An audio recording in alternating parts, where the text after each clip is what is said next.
Good tidings. I have traversed realms, rebirth, and I find myself in a rather noble and righteous land of combat. However, the unfortunate news is that I possess the ice attribute and am fated to have no connection with the alchemists. What alleviates sorrow? Only the act of extraordinary fortune. I shall preemptively acquire martial skills, combat techniques, and medicinal elixirs until I ascend to the status of an emperor. Chen Xiao. My fortune may not be grand, but it suffices. Chapter 1. The Power of Combat, 3 Tiers. The Power of Combat, 3 Tiers. Xiaoyan, Power of Combat, 3 Tiers.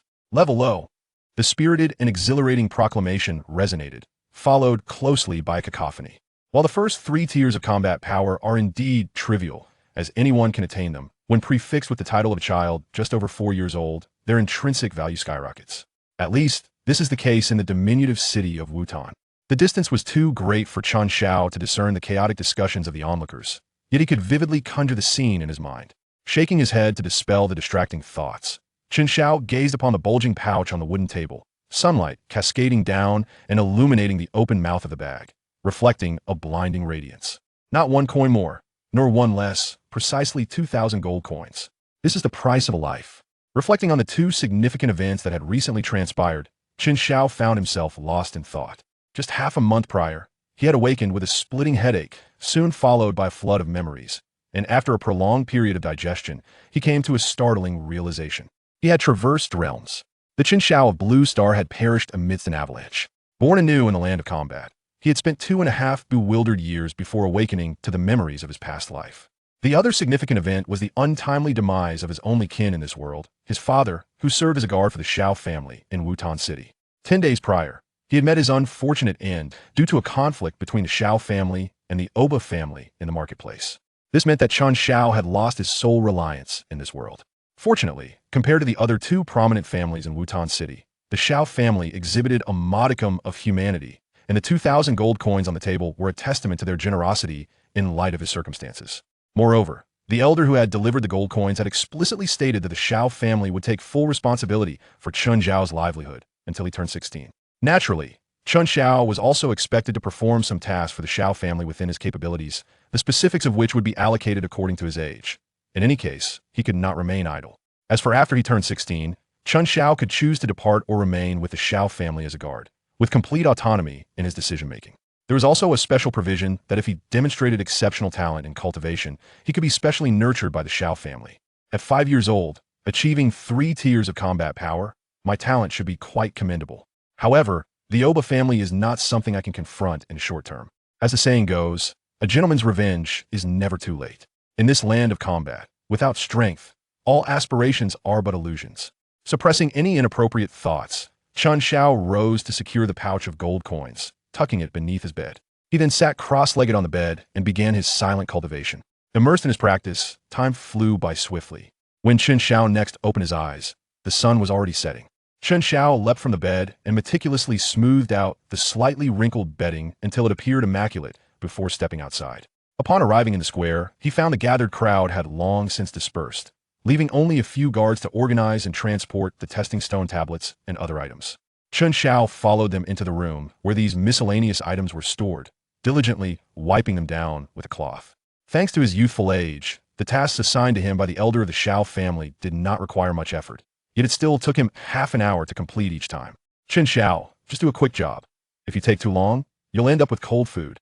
Observing the child who was meticulously climbing atop the testing stone tablet, leaving no trace unattended, one guard chuckled. The offspring of the family have their own circles, and the guards have theirs as well. Chen Xiao's father was an honest man, well-liked among the guards. However, due to his excessive honesty, he never shielded others in conflicts, resulting in his untimely demise. Is a monthly earning of 100 gold coins worth it? I understand. Uncle Yang, you may go ahead. Turning back to respond, Chen Xiao continued his scrubbing. Seeing this, the guard could only depart helplessly. Over the past few days, they had gained some understanding of this child. Perhaps due to the loss of his father, he exhibited a maturity beyond his years, taking his tasks with utmost seriousness. Since the elder of the Xiao family had entrusted him with this duty, he felt compelled to ensure every nook and cranny was impeccably cleaned, as if neglecting any corner would leave him unsettled. As they observed and surmised, Chen Xiao indeed displayed signs of mild obsessive-compulsive tendencies. Either he would not undertake a task, but once he did, it had to be executed flawlessly. As per usual, Chen Xiao spent half an hour completing his duties for the day, gazing at the now sparkling testing stone tablet, ultimately restraining himself from the urge to reach out and touch it. It was just tested 3 days ago. It is unnecessary. In the Xiao family, aside from the family offspring, others such as guards and servants were not permitted to freely use the testing stone tablets. Permission was required.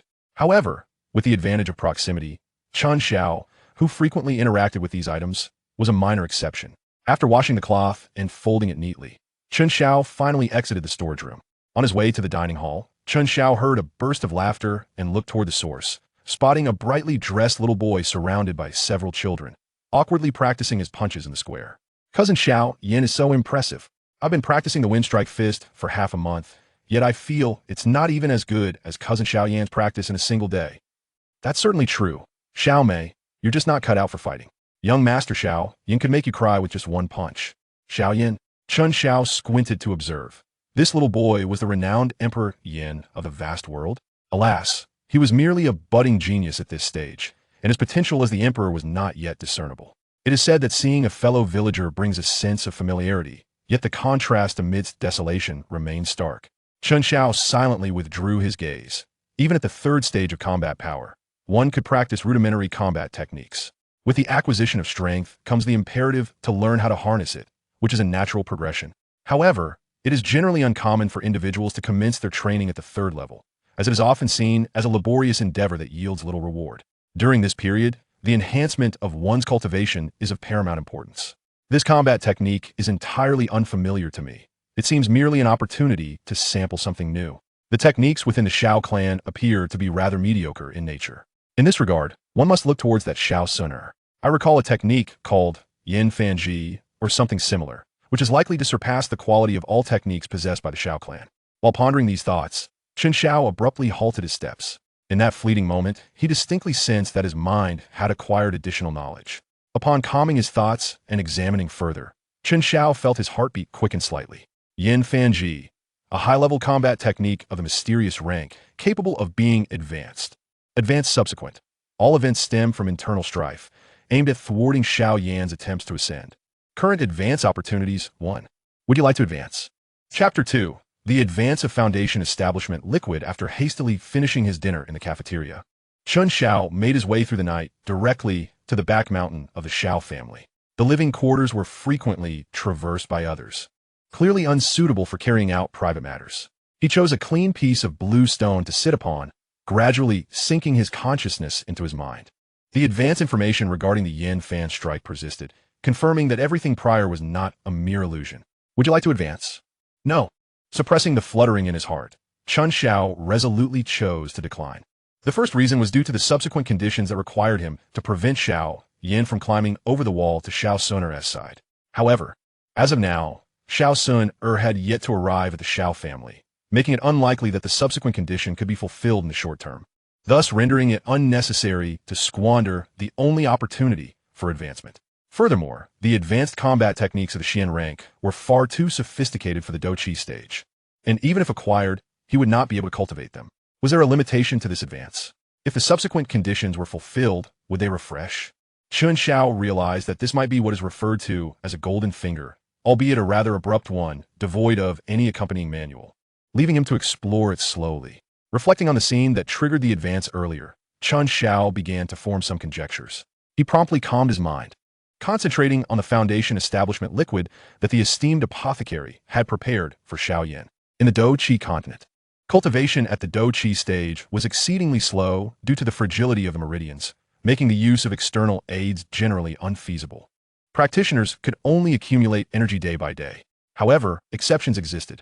Some colossal sects and revered alchemists were able to concoct corresponding potions to expedite cultivation at the Douqi stage. The apothecary's Foundation Establishment liquid belonged to this category.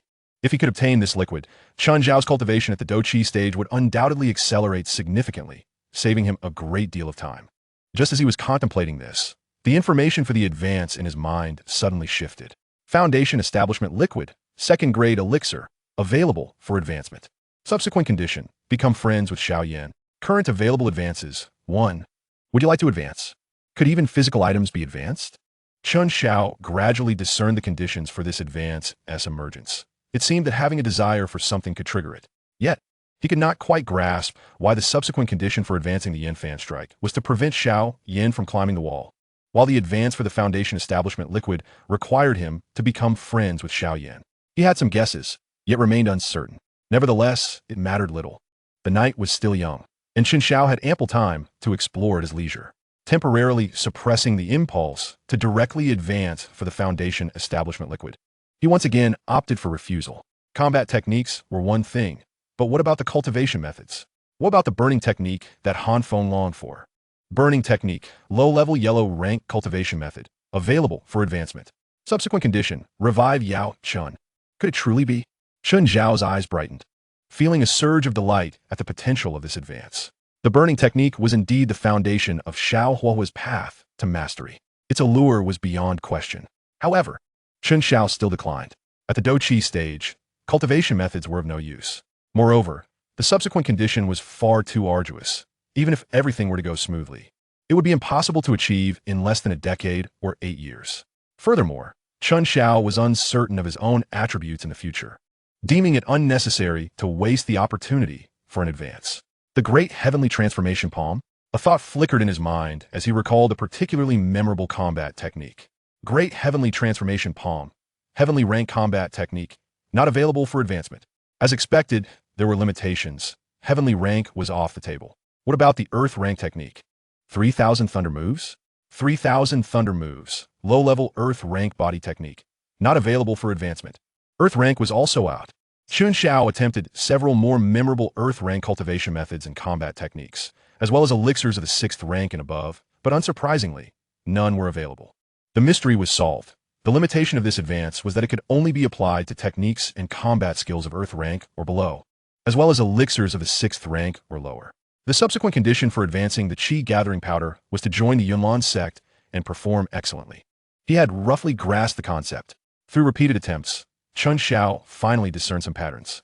The so-called advance seemed to possess a somewhat inverse causality. Joining the Yunlan sect and performing excellently would logically yield an opportunity to receive a reward of Qi gathering powder. Preventing Xiao Yin from climbing the wall would inevitably draw the attention of Xiao Sun and her guard, Ling Ying, which could lead to receiving an advanced Xian rank combat technique as recompense. As for reviving Yao Chun, a task fraught with challenges. Achieving it would undoubtedly forge a deep bond with Yao Chun, and given such a significant favor, the chances of obtaining the burning technique would not be negligible. Yet, he pondered whether the limitations of this advance would change with the enhancement of strength or the passage of time, and most importantly, whether fulfilling subsequent conditions would refresh the opportunities for advancement. After much deliberation, Chen Xiao finally made his decision. Advance for the Foundation Establishment liquid. Practice is the sole criterion for testing truth. He would try it once, and everything would become clear. As for why not seize this opportunity to advance for something of greater value, it was entirely unnecessary. If the advance opportunities could refresh, there was no need to say more, even if he could only advance this once. Chen Xiao felt that the tangible benefits he could acquire were far more useful than those advanced Xian rank techniques and combat skills that he could not utilize for the time being. With the awakening of his past life memories, his foresight had become his greatest advantage, as long as he could swiftly surpass the Douqi stage. Whether he went to the Yunlan sect or the Jianan Academy, there would be ample opportunities to obtain such high-tier items. Suddenly, Chen Xiao felt a strange sensation in his chest. Reaching into his robe, he pulled out 3 cold jade vials upon retracting his hand. Where did these come from? How extraordinary! Chen Xiao was astonished. Opening one of the jade vials, a fresh medicinal aroma immediately wafted through the air. Remembering the information about the Foundation Establishment liquid, he recalled that this substance was only effective for those below the doja level. By dripping this liquid into clean water and soaking his body in it while cultivating, it could accelerate his cultivation speed, though the effects would only last for 2 months. 3 vials meant a supply for half a year. Holding the Foundation Establishment liquid in his hand, Chen Xiao checked the advance information once more. Subsequent condition, become friends with Xiao Yin. The next advance can only be initiated after fulfilling the subsequent condition. Current available advances, 0. Seeing this, Chen Xiao smiled with satisfaction. This subsequent condition should not be difficult. Stowing away the Foundation Establishment liquid, Chen Xiao stood up, returning the blue stone to its original place before striding back to his residence with a light heart. Soon after, he brought over a wooden tub, filled it with clean water, and added 1 vial of the foundation establishment liquid. The clear water instantly transformed into a blue-hued liquid, sitting cross-legged in the tub. Chen Xiao placed his hands together, forming a peculiar seal before his chest, closing his eyes and regulating his breath with steadiness and strength. As he began his cultivation, the blue liquid in the tub gradually emitted a faint stream, tinted with a slight azure hue, which slowly rose and, in tandem with Chen Xiao's breathing, gradually entered his body. In an instant, Chen Xiao felt that his cultivation speed had accelerated several-fold compared to usual. Before he knew it, 10 days had swiftly passed. On a serene morning, Chen Xiao opened his eyes in the wooden tub, sensing the immense surge of Douqi within him, and could not help but display a joyful expression. It had been less than a month since his last breakthrough, and he had astonishingly reached the 4th stage of Dou power. At this pace, before the effects of this spirit liquid dissipated completely, it was even possible for him to aspire to the 5th stage of Dou power. Over the past 10 days, aside from completing his daily tasks, Chen Xiao had devoted nearly all his time to cultivation. With each passing day, he made significant progress. As for Xiaoyan, Chen Xiao was not in a hurry. Xiaoyan was no ordinary child. A too deliberate approach would only yield counterproductive results. Thus, Chen Xiao would merely greet him casually whenever they happened to cross paths in the square, ensuring he became a familiar face. Chapter 3. The Arrival of Xiao Suner. Immersed in the joy of rapidly increasing strength, time always seemed to fly by. In the blink of an eye, a month and a half had passed. Chen Xiao expelled a breath of turbid air from his lungs as he opened his eyes, radiating vitality. He sprang to his feet, allowing the cold droplets of water to cascade down his body, a satisfied smile emerging on his youthful visage. A bottle of foundational spirit liquid had, in the span of 2 months, propelled him from the 3rd to the 5th stage of Dou power. Such efficacy was truly astonishing. Leaping out of the tub, he dried himself and donned his clothes, observing the water in the tub, now devoid of color, and silently cleaned it. The effects of the foundational spirit liquid were indeed remarkable. Yet Chen Xiao understood that the current extraordinary efficacy was merely due to his low level of cultivation. As his strength gradually increased, the speed of his breakthroughs would only slow down. It was not that the potency of the foundational spirit liquid had diminished, but that the accumulation required for each stage of Dou power had become increasingly substantial. A swift step leads to swifter progress. I have now surpassed my peers from the Xiao family, including Xiaoyan. Just yesterday, Xiaoyan successfully reached the 4th stage of Dou power, sparking a flurry of discussions in the square, and Chen Xiao took the opportunity to congratulate him, subtly enhancing his presence. Unfortunately, the task completion notification had yet to arrive, making it challenging for Chen Xiao to forge a deeper bond with Xiaoyan at this moment. If it were 10 years later, a mere expression of concern might suffice to cultivate a friendship. At the peak, one attracts insincere admirers. At dusk, one witnesses genuine disciples. This saying was particularly fitting in the context of Xiaoyan. After tidying up the room, Chen Xiao glanced at the sky, realizing it was time to venture out in search of food. However, just as he closed the door, he spotted a familiar figure approaching briskly with a lunchbox in hand. Uncle Yang, I can manage on my own.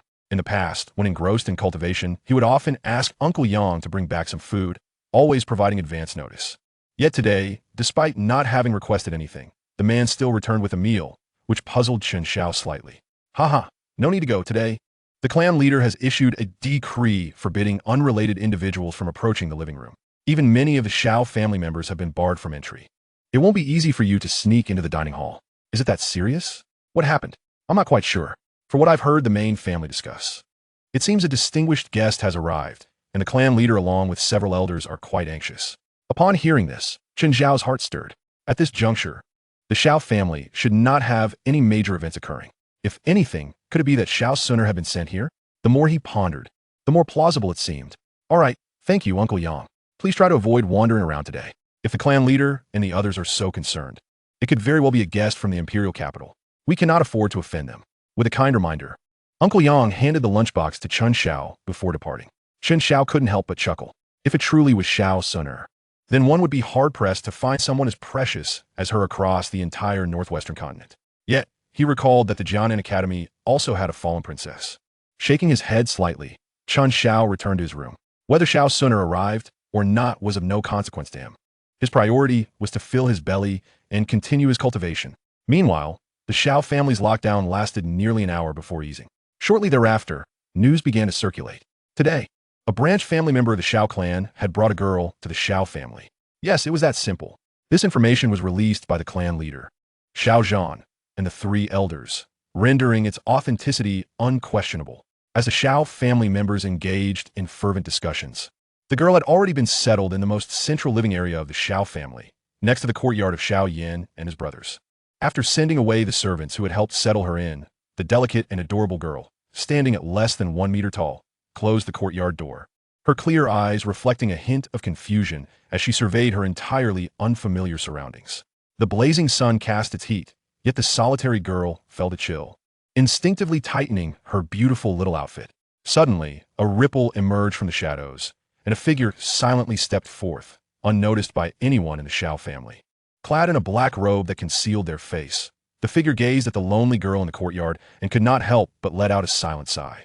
She is barely 4 years old, and already she has been sent away from her clan. As a servant, she has no right to question this. It is impossible not to feel a twinge of pity. My lady, for a duration of 3 to 5 years, or even longer, this place will be our home. Ling Ying spoke softly, as if accustomed to the situation, or perhaps worried about startling the girl. Xiao Suner turned her head, forcibly suppressing the discomfort that pervaded her, and managed to muster a tender yet strained smile. Father said that as long as I find the item, I can return early. Lang Lao, have you discovered anything during your search? None. The clan leader has strictly ordered that I may not employ forceful measures. However, I did notice 2 promising talents within the Xiao family that are quite commendable in the northwestern region. Ling Ying sought to distract the girl's attention, hoping to temporarily alleviate her sense of loneliness. Sure enough, the young girl felt a flicker of curiosity, her beautiful large eyes gazing over. Ling Ying smiled silently and began to elaborate. One is the clan leader Xiao Zhan's 3rd son, Xiao Yan. It is said that he has only been practicing cultivation for about 4 months and has already reached the 4th stage of power. If he can maintain this trajectory, the Xiao family will undoubtedly dominate the future Wutan city. The other is the son of a guard, named Chen Xiao.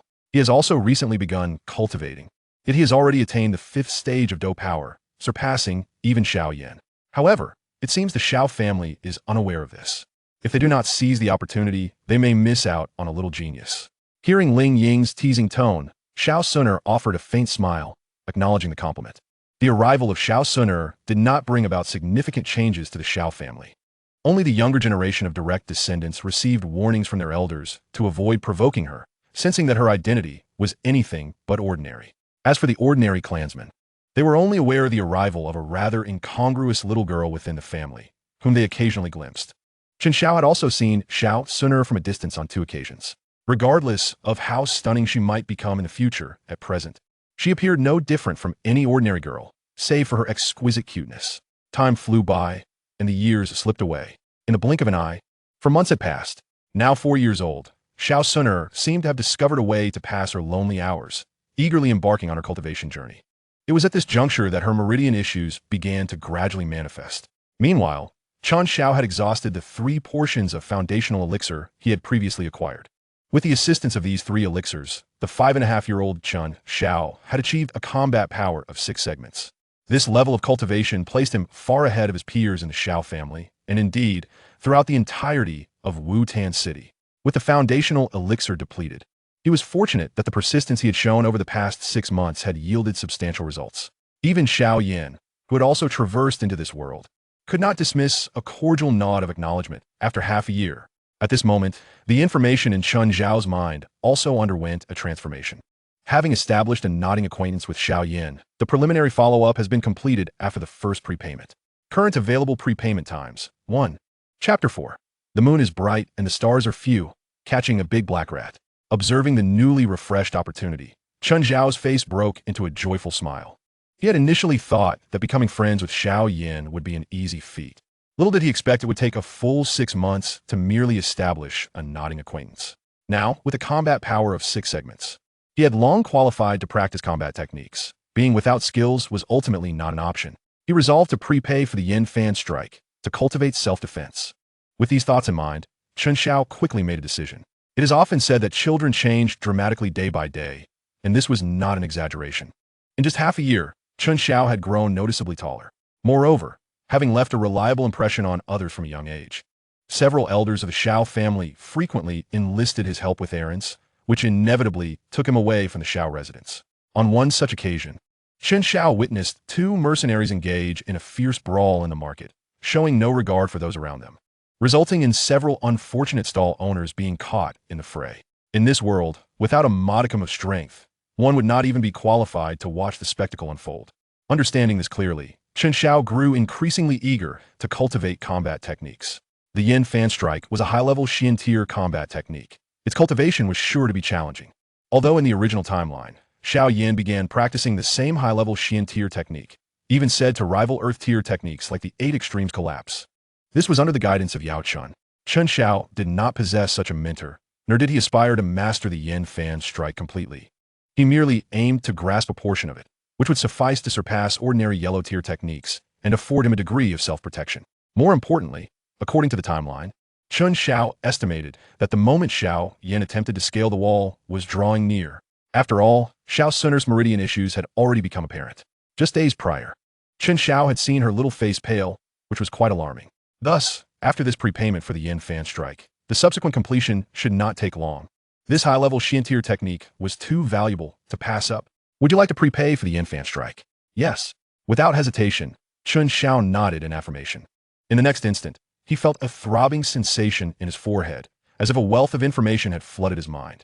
Upon closer inspection, it was indeed the cultivation method for the Yin Fan Strike, utilizing energy to transform strength, leveraging force against force, achieving a balance of hardness and softness, and creating reality from illusion.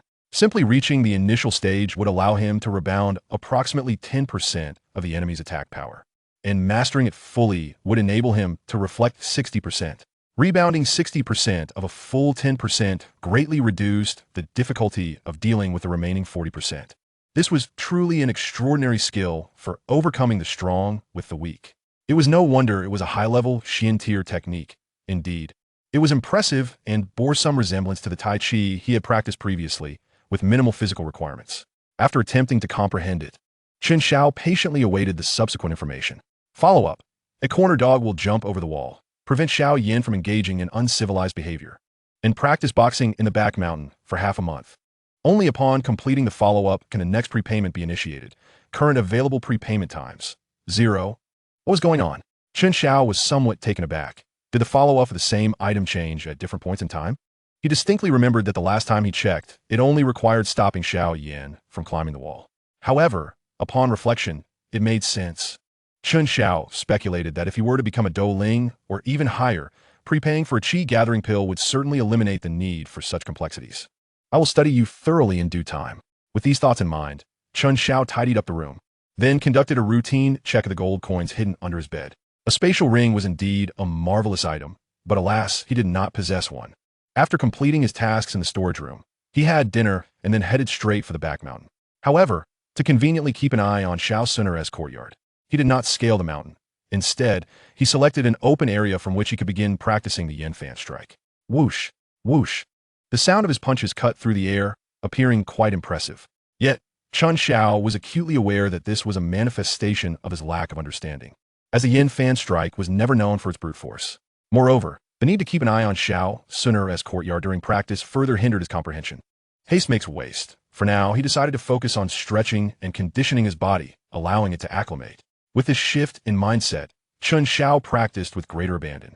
And fortunately, there were no spectators present. Otherwise, they would surely be compelled to cover their eyes. Day after day, Chen Xiao continued his nearly monotonous routine of cultivation, completing daily tasks and boxing in the back mountain. This cycle persisted until the deep night of the 7th day, when it was finally disrupted.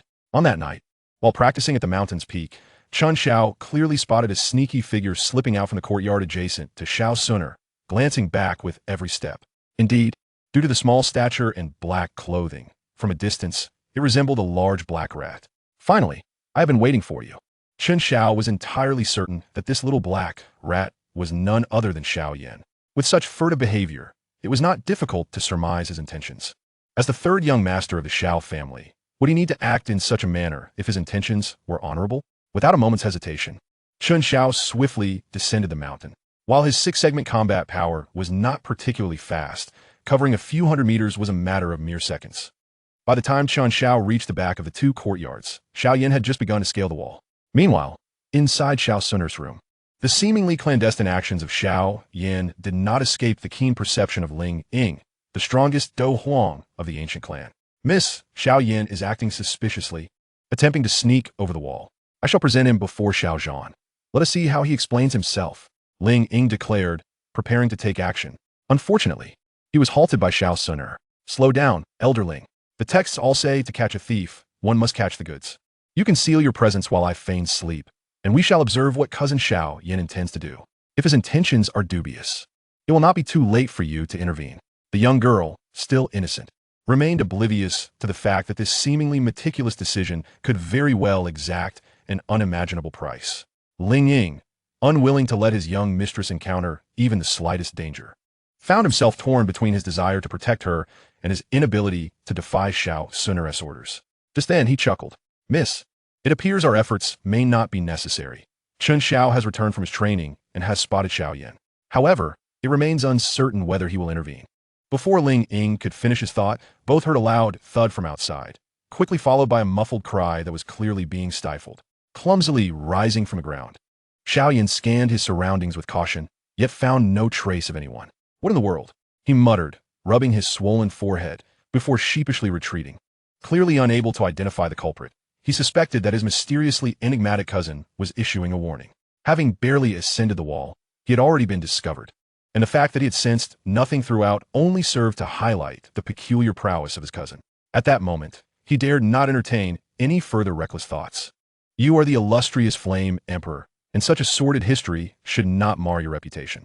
Murmuring to himself, Chen Xiao meticulously wiped the dust from his hands, his steps light as he made his way back to his residence. The moonlight this evening was exquisite indeed. In Chapter 5, The Fighter, it became apparent that Chen Xiao possessed a certain charm, should his prowess of 6 segments of fighting strength be unveiled. The Xiao family would undoubtedly prioritize his training over menial tasks. Yet, he chose silence, discreetly halting Xiao Yan's endeavors as if he feared attracting attention. Noticing that the boy had distanced himself, Ling Ying smiled. Thanks to Chen Xiao's assistance, he was spared from a dilemma, fostering a newfound admiration for this remarkably unassuming boy within the Xiao family. Xiao Sun nodded in agreement, acknowledging Chen Xiao's low profile. I have seen him several times in the plaza, but each time he hurriedly greeted cousin Xiao Yin and departed, as if burdened with endless tasks. Yet no one knows what those tasks entail. Due to Ling Ying's earlier mention of Chen Xiao, Xiao Sun harbored a modicum of curiosity about him. Regrettably, months passed, and the count of her encounters with Chen Xiao could be counted on her fingers. During those few occasions, no words were exchanged, leaving them as mere acquaintances. The old servant knows a bit about him, Ling Ying interjected. In recent times, I have nearly investigated everyone in the Xiao family. Chen Zhao's father was unremarkable and hardly worth mentioning. Following his death, according to the Xiao family's customs, he had to assist with some menial tasks, which gradually brought him into public view. Perhaps hardship breeds maturity. Despite his tender age, he exhibited a level of composure uncommon among his peers, often feeling out of place. Aside from the tasks assigned by the Xiao family, he devoted nearly all his time to cultivation. His strength of 6 segments is undoubtedly a result of talent. Yet hard work is equally indispensable. Recently, his routine has altered. Every evening after dinner, he practices martial arts for 2 hours in the back mountains. I had the chance to observe him discreetly, and to be frank, his technique appeared rather unrefined. However, considering he lacked guidance and had no martial arts to practice, it was understandable. Interestingly, the style he employed appeared erratic, oscillating between rapid and slow movements, bearing a faint resemblance to the Yin return strike. This advanced martial art, categorized as profound, is already considered elite in Wutan City. Yet, within affluent ancient clans, such techniques hardly receive acknowledgement. Even servants like Ling Ying have the privilege to peruse them. Nevertheless, few members of ancient clans invest time in practicing such martial arts. For them, techniques of this caliber are merely transitional tools at the outset of their training, hardly worth extensive dedication. This was Xiao Sun'er's first exposure to Chen Xiao's background, which instantaneously illuminated her understanding of his idiosyncratic character. Reflecting on Chen Xiao's aimless exploration of martial arts in the back mountains, forever struggling to find his footing, she fell into a contemplative silence. Not only she, but even the Xiao clan members had a plethora of martial arts from which to choose. In stark contrast, The isolated Chen Xiao faced an overwhelming disadvantage. With this thought in mind, Xiao sooner retrieved a scroll from her spatial ring and handed it to Ling Ying. Elderling, devise a means to present this martial art to him, as a token of gratitude for his assistance tonight. As you mentioned, he should be able to master the yen return strike promptly. Whether out of goodwill or sympathy, it was merely an advanced, profound martial art. Xiao Suner did not hesitate to offer it. Within her spatial ring, such techniques were abundant. After all, she had been sent to the Xiao family and would not return to her ancient clan anytime soon. Thus, the initial resources for cultivation would not be withheld. Ling Ying accepted the scroll, nodding in agreement. Exposure breeds a different perspective. While others in the Gamma Empire might perceive offering an advanced, profound martial art as extravagant, for a servant like Ling Ying, it posed no issue at all. Meanwhile, Chen Xiao remained oblivious to the fact that the martial art he had preemptively acquired had been legitimized. He was simply aware that he had successfully thwarted Xiao Yan's ascent and had thus completed half the process of acquiring the yen return strike. Now, he could wholeheartedly immerse himself in mastering this technique. However, 7 days later, when he ventured to the back mountains to practice his martial art, he discovered that the stone he frequently sat upon had been disturbed, no longer positioned correctly but askew. For someone with mild obsessive-compulsive tendencies, this was utterly unacceptable. Immediately, Chen Xiao approached and straightened the stone. Yet, upon moving it, he discovered a scroll quietly nestled beneath it. Yen return strike. Upon seeing the 3 large characters inscribed on the scroll, Chen Xiao was suddenly enlightened. Opportunities do not simply fall from the sky unless someone orchestrates them. Within the Xiao family, it was evident who possessed the capability and motivation to undertake such actions. The subsequent acquisition of the yen return strike has been completed. Current available preemptive opportunities. 1. Understanding dawned upon him. All became clear. 100 contemplations pale in comparison to a single act. This marked Chen Xiao's genuine completion of a preemptive acquisition, distinctly different from the mere nod of acknowledgement shared with Xiao Yan. Successfully fulfilling this task deepened his comprehension of the preemptive process. Simultaneously, it served as a stark reminder. The Xiao family is not as secure as it appears. Previously, Chen Xiao was aware of a mysteriously elusive Do Huang-level expert lurking in the shadows, yet due to a lack of direct interaction or conflict, he had often overlooked this presence. The sudden appearance of the yen return strike that night, however, made him acutely aware of the necessity to remain vigilant. Ling Ying was evidently well aware of his mild obsessive-compulsive tendencies, indicating that he had undoubtedly been under scrutiny. Thus, in future preemptive endeavors involving secrets, he must exercise even greater caution. From this moment forth, my mastery of combat techniques is rightfully established. One must not be greedy, as too much can lead to disorder. Prior to engaging in combat, I shall solely focus on perfecting the art of the swallow's return, foregoing any premature expenditures of combat techniques and dedicating all opportunities to enhancing my cultivation speed. Resolute in my decision, Chen Xiao unfurled the scroll, and an expression of uncontainable joy illuminated his youthful visage. After diligently studying for a quarter of an hour, he eagerly commenced his training. Beneath the shadow of a grand tree, Ling Ying offered a gentle smile. With the matter settled, he slipped away, concealing both his achievements and his name. The modest city of Wutan was devoid of tumult. Though the rivalries among the 3 prominent families were incessant, they scarcely touched the young Chen Xiao. Thus, amid the relentless pursuit of cultivation, 2.5 years swiftly elapsed. Boom! Seated upon his bed, Chen Xiao's body trembled slightly as he opened his tightly shut eyes, joy unmistakably gleaming within them. After exhaling a long breath, his consciousness gradually delved inward.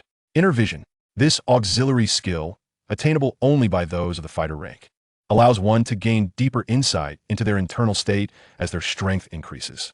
Descending into his lower abdomen, he discerned a palm-sized, milky white vortex slowly spinning, encircled by a layer of nebulous, milky energy. This was the vortex of fighting energy. The condensation of the fighting vortex signified his formal entry into the ranks of fighters. Henceforth, the energy coursing within him would no longer be the inconsequential fighting energy, but true fighting spirit. Current available preemptive uses. 1. At the tender age of 8, I have ascended to the rank of fighter, my talents falling short of that prodigious 7-year-old alchemist from Central Continent, yet slightly surpassing Xiao Yan. Nevertheless, the foundational spirit liquid has afforded me considerable time savings. Thus, this comparison to Xiao Yan is rather unjust. Moreover, with the use of the qi gathering powder, I have once again drawn upon Xiao Suner. In the realm of fighting energy, to become a true fighter, one must condense their fighting vortex. Yet this process harbors a significant failure rate. Should one falter, their 9-tier fighting energy could regress to 8 tiers.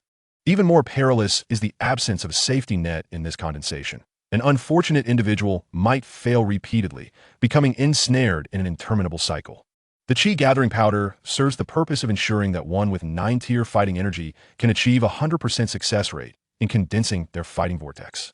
Hence, despite my substantial confidence in my ability to succeed, I prudently opted to preemptively utilize a Qi gathering powder.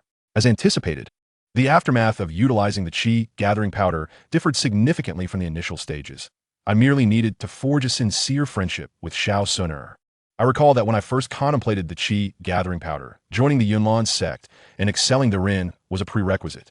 The disparity between the two scenarios is akin to a chasm. Xiao Suner, of noble lineage, surprisingly required little effort on my part to befriend. Far simpler than my previous dealings with Xiao Yan. This ease can be attributed to the unique environment of the Xiao family, where I maintained a low profile and minimal presence, existing merely as an acquaintance among my peers. In contrast, Xiao Suner also felt solitary within her family. Furthermore, I possess a deep understanding of Xiao Suner, who has likewise been observant of me for quite some time. Thus, upon our initial encounter, friendship blossomed naturally. Today's actions yield tomorrow's fruits. These benefits must be repaid in due course. For now, it is imperative to test my attributes. Suppressing my emotional turmoil, I rose to smooth my bedding and proceeded to the storage room. The crystal ball for attribute testing and the magic stone tablet for assessing fighting prowess have always been kept together, having managed them for years. I am well acquainted with their locations. I made my way to the storage room, shut the door behind me, and without needing to see, I navigated accurately to the testing crystal ball based solely on memory. I am willing to trade 10 years of my life for a fire attribute, and an additional 10 for a hint of wood attribute. The fire attribute is exceedingly advantageous in the current realm of fighting energy. Many of the fortuitous encounters, I recall, require a fire attribute to manifest. Therefore, individuals with fire attributes undeniably stand above the rest. Should I also possess a touch of wood attribute, I would possess the qualifications to become an alchemist, ascending to an even loftier echelon. Whispering softly, I approached the crystal ball with anticipation, placing my palm upon it and channeling my internal fighting energy. Chapter 6. The Ice Emperor's Tome. In the dimly lit storage chamber, a blinding white light suddenly erupted, causing Chen Xiao to squint involuntarily. After a brief moment of adjustment, he gazed intently at the crystal ball.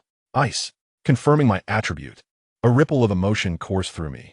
This opening is rather unfortunate. Not only is it not a fire attribute, but it also precludes me from becoming an alchemist.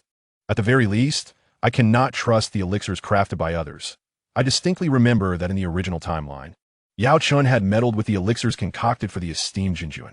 More gravely, many of the fortuitous encounters from my memory instantly became burdensome, as if the premonitions had suffered significant reductions.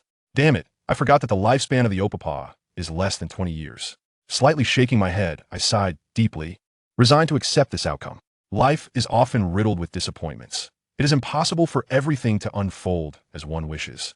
Continuing to dwell on this serves no purpose. Rather, it is more prudent to contemplate the path ahead. In terms of elixirs, I can rely on preemptive measures to guard against others' sabotage or alternatively, cultivate a trustworthy alchemist to somewhat mitigate the situation. As for my training and the extraordinary flames coveted by countless alchemists from my memories, even if I cannot fully utilize them, they still represent a resource from which I can derive benefits. As for becoming an emperor, that is a dream. I have only just begun to crawl, so there's no need to aim too high. When the vehicle reaches the mountain, a road will naturally appear. When the boat arrives at the bridge, it will surely straighten. The cosmos remains undetermined. Anything is possible. Moreover, I have yet to fully comprehend the preemptive measures swirling in my mind, which constitute the most significant variable. Perhaps there will be opportunities for change in the future. Wiping the crystal ball clean, I quietly turned to leave. In the shadows behind him, a figure, idly bored and devoid of tasks, silently departed as well. Miss, that Chen Xiao has successfully condensed his fighting vortex today and has secretly tested his attributes. Oh, what attribute does brother Chen Xiao possess? Xiao Xunia inquirit, her eyes sparkling with curiosity. While an individual's attributes cannot dictate their future, they can provide insight into the potential ease of that path. In the current realm of fighting energy, the path of the fire attribute is undoubtedly the most straightforward.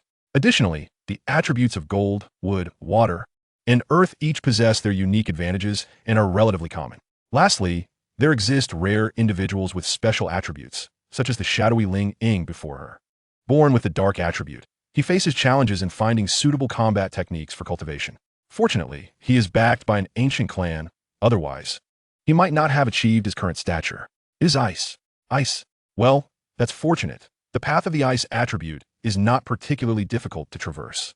The young lady spoke of the Ice Emperor of the Gamma Empire, a figure of considerable renown who, despite vanishing for over a decade, remains frequently mentioned. The Ice River Valley in the Central Plains ranks among the 3 Great Valleys, and it is rumored that the creator of the Sound Valley also possessed ice attributes. Xiao Xun nodded gently in agreement. Unbeknownst to them, they were unaware of Chen Xiao's prescient foresight. Under such circumstances, they merely regarded ice attributes as not particularly lacking. The principle of mutual restraint, akin to the conflict between water and fire, applies equally to ice. Who restrains him depends on the capabilities of each party involved.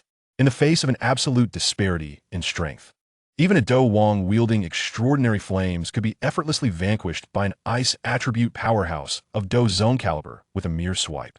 As for alchemists, they are exceedingly rare gems, and even Xiao Suner herself does not qualify, thus it cannot be forced. At merely 8 years old, the talent of Chen Xiao, the elder brother, is indeed somewhat formidable within the confines of Wutan City. However, he faces a pressing dilemma. The cultivation method, Ling Ying interjected. Indeed, as friends, while we can assist Chen Xiao in the short term, we cannot offer perpetual support. The last time Ling Lao inadvertently dropped the gathering essence powder in the back mountain, it was far too fake. I sense that Chen Xiao has grown suspicious. He is my sole friend within the Xiao family, and I do not wish to complicate this friendship too much. Moreover, among the resources my father prepared for me, there are no ice attribute cultivation methods. The young lady is correct. Chen Xiao is presented with 2 paths. First, to reveal his talent and gain the Xiao family's attention, thus selecting a cultivation method from the Douqi Pavilion to practice. Second, to leave the Xiao family and align himself with a force such as the Yunlan sect, where his talent would also garner recognition. Apart from these options, there are no alternatives. The old servant has seen his savings, which total just over 2,000 gold coins. Such an amount is insufficient to procure a decent cultivation method, and any low-grade methods would merely squander his talent. He surely would not be so foolish. Ling Ying analyzed with great conviction. It is not that she cares deeply for Chen Xiao. Rather, there is simply nothing else to occupy her time within the Xiao family. In response, Xiao Xun smiled noncommittally. Let us wait and see. I have a feeling that Chen Xiao is not one to tread the conventional path. Indeed, their analysis holds merit. Without advance assistance, Chen Xiao would have no other choice. Alas, that it does not exist. Upon returning to his residence, Chen Xiao securely locked the door, pondering for a long while before arriving at a decision. Can I advance the cultivation method of Hai Buodong? I believe it is called the Ice Emperor Classic. The title of Ice Emperor Hai Buodong derives not only from his Do Huang strength, but also from the cultivation method he practices. A swift step leads to rapid progress. As Ling Ying noted, low-level cultivation methods are nothing but a waste of talent. The Ice Emperor Classic of Hai Buodong is undoubtedly sufficient for the early stages of Chen Xiao's journey. Furthermore, it is crucial to note that he knows the whereabouts of Hai Buodong, and as long as the subsequent challenges are not excessively daunting, investing a bit more time in this endeavor is worthwhile. Ice Emperor Classic, Advanced Xian Level Cultivation Method, available for advancement. Subsequent advancements: become a disciple of Hai Buodong, join the Maitel family under his witness, and resolve the seal within him, completing one of the tasks. Current available advancements. 1. Shall I advance? Truly, an angelic investor, presenting 3 options. Let us proceed with the advancement. After a moment's contemplation, Chen Xiao resolutely made his choice. These 3 subsequent tasks fall within the realm of his acceptance. Comparatively, breaking the seal is undoubtedly the most formidable challenge. However, with the security of the first 2 options, Chen Xiao possesses considerable maneuvering space. Acquainted with the familiar sensation of infusion, Chen Xiao eagerly began his examination. Although he had not encountered many other cultivation methods, from his limited perspective, the Ice Emperor Classic indeed appeared commendable. After observing for a while, memorizing the operation route, Chen Xiao commenced his formal training. The initial transformation of Douqi would not take too long. Thus, merely 2 hours later, Chen Xiao, sitting cross-legged, slowly opened his eyes. Simultaneously, the milky white Douqi circulating within him had transformed into a resplendent ice blue hue. Extending his palm, Chen Xiao focused his mind, and the now wholly ice blue cyclone within him swiftly emitted a stream of Douqi, ultimately settling within the acupoint of his hand. What the ice attribute? At the very least, it truly appears quite splendid. Chapter 7. With family vengeance unavenged, how can one embark on a journey? The following day, Chen Xiao unusually concluded his training early, donning the clean yet unremarkable robe and meticulously grooming his appearance. In the Douqi Continent, regardless of gender, most individuals are characterized by their tall stature and rapid development. Chen Xiao is no exception. Despite being merely 8 years old, he stands nearly 1 meter 60 tall. Unfortunately, his youthful features remain apparent, and no matter how he attempts to feign profundity, his age is easily discernible. Gazing at his reflection on the water's surface, Chen Xiao paused momentarily, retrieving a pouch of gold coins from beneath his bed and taking a portion with him. As he exited his residence and made his way towards the Xiao family gate, he fortuitously encountered Xiao Suner. "Brother Chen Xiao, you seem unusually formal today. Where are you headed?" Xiao Suner, at least half a palm shorter than Chen Xiao, beamed with a charming smile, appearing exceptionally endearing. Chen Xiao returned her smile, replying, "I am preparing to visit the Maitel auction house to broaden my horizons. Would you care to join me, Suner?" Having advanced to Douqi, Chen Xiao's decision to advance his cultivation method signifies that for the foreseeable future, he cannot call upon other training resources. All progress must rely solely on his own efforts. Moreover, training resources are intrinsically linked to currency. Chen Xiao's intent to visit the auction house is to gain insight into the general pricing of various cultivation resources, facilitating targeted efforts in the future. After all, having ascended to Douqi, he now possesses some capital for survival in the small town of Wutan and can find opportunities to earn some extra income. Absolutely. I've heard many tales from Xiao Mei and the others, but I have yet to visit that auction house. Please wait a moment, Brother Chen Xiao. I will go change into another outfit. The girl replied with a bright smile, decisively agreeing. Without waiting for Chen Xiao's response, she flitted away like a butterfly towards her residence. Approximately 10 minutes later, when Xiao Suner reappeared before Chen Xiao, she had changed into a relatively understated yet still elegant and fitting blue dress. "Brother Chen Xiao, shall we depart?" Indeed, the Maitel auction house, the largest auction venue in Wutan City, is also affiliated with the wealthiest family in the Gamma Empire, the Maitel family. Within the Gamma Empire, if the Maitel family claims to be the second richest, no one dares to contest them for the first position. Even the royal family holds a deep-seated respect for the financial prowess of the Maitel family. With such a formidable background, the auction house in Wutan City is constructed with extreme opulence, showcasing extravagant decor that epitomizes wealth and grandeur, making it a hallmark of the town. The Maitel auction house in Wutan City, barring unforeseen circumstances, typically hosts 2 auctions each month at the beginning and middle of the month. Today coincides with the beginning of the month. However, due to the early hour, the streets are still relatively devoid of crowds. Upon arriving smoothly at the entrance of the auction house, Chen Xiao expressed his desire to enter the venue and await the commencement of the auction. Under the puzzled gaze of several armed guards stationed at the door, Suner, meanwhile, quietly retrieved the identity token of the Xiao family, which had been gathering dust in her spatial ring, and began to play with it. The lead guard glanced at Suner, hesitated momentarily, and then nodded slightly. "You may enter, but you have arrived too early. The auction does not commence until noon, and currently, there is no one here. Once inside, you can only peruse the catalog." Although the threshold for entry into the Miter auction house in Wutan City is not particularly high, it does exist.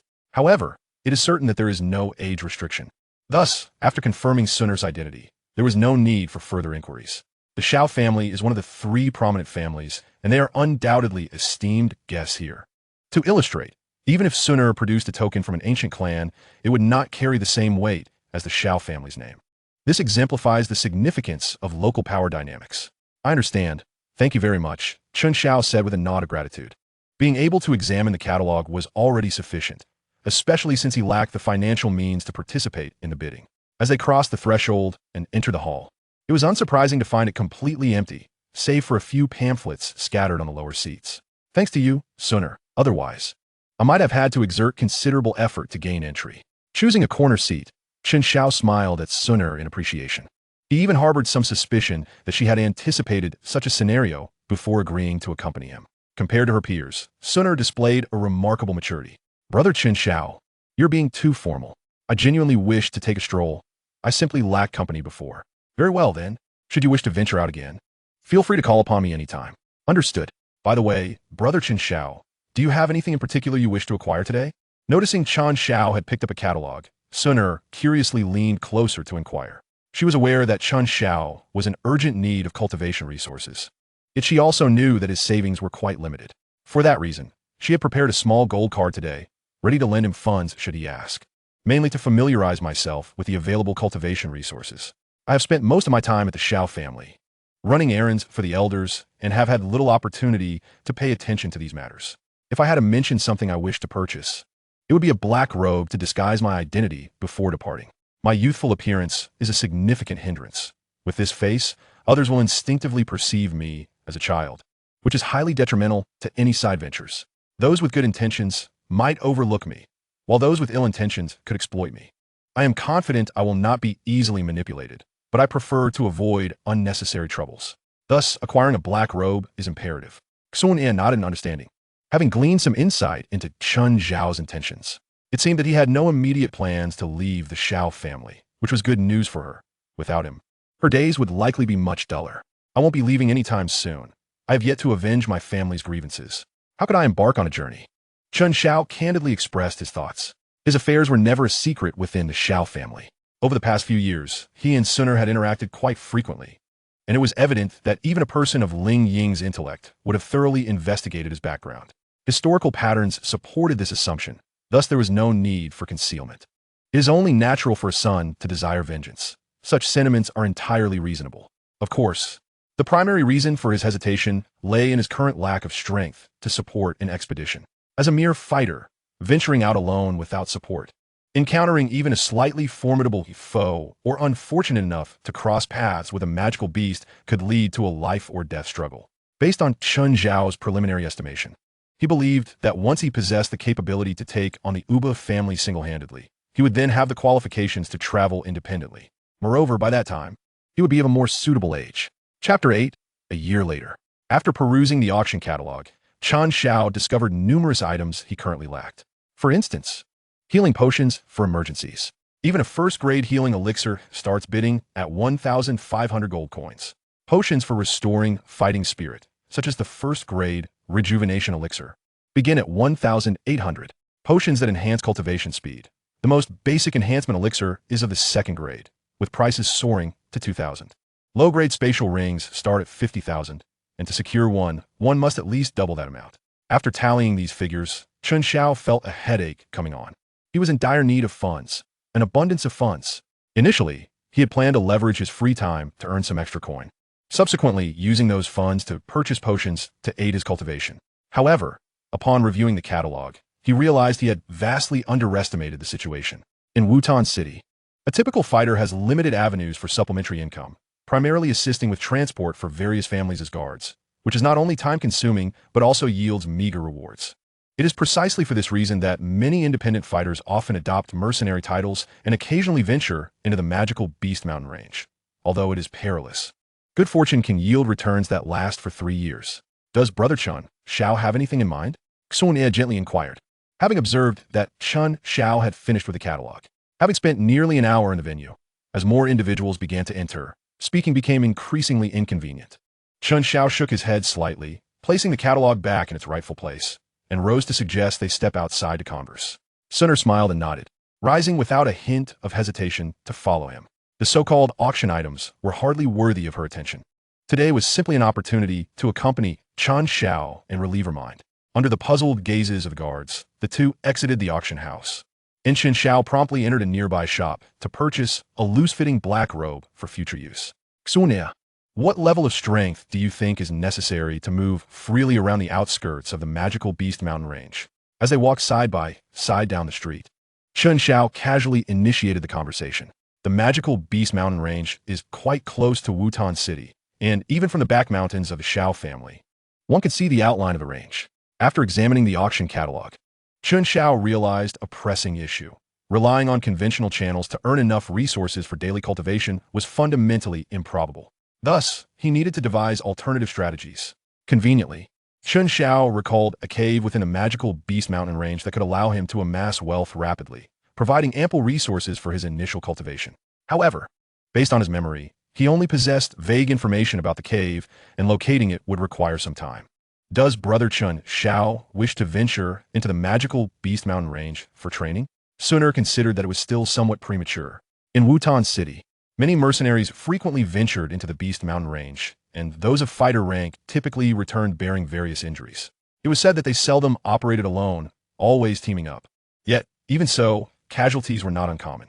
By this calculation, it seemed that only those at the Dome Master level could ensure a degree of safety. Sun analyzed this with great aplomb, arriving at a conclusion that was nearly identical to Chen Xiao's estimations. With a resigned suppression of her restlessness, she abandoned any thoughts of further wandering, and the two made their way back to the Xiao family, parting ways for the time being. As she watched Chen Xiao stride towards the side courtyard, a flicker of confusion crossed Sun's eyes. Elderling, has Brother Chen Xiao already cultivated a technique to convert his Douqi? Sun murmured softly, as if to herself. However, she was confident that those lurking in the shadows could undoubtedly hear her. Indeed, it was not long before a voice resounded in her ears. Miss, your guess is astute, and I can sense that the technique he cultivates is of considerable rank, slightly superior to the Xiao family's fierce lion's rage. Upon hearing this, Sun was taken aback.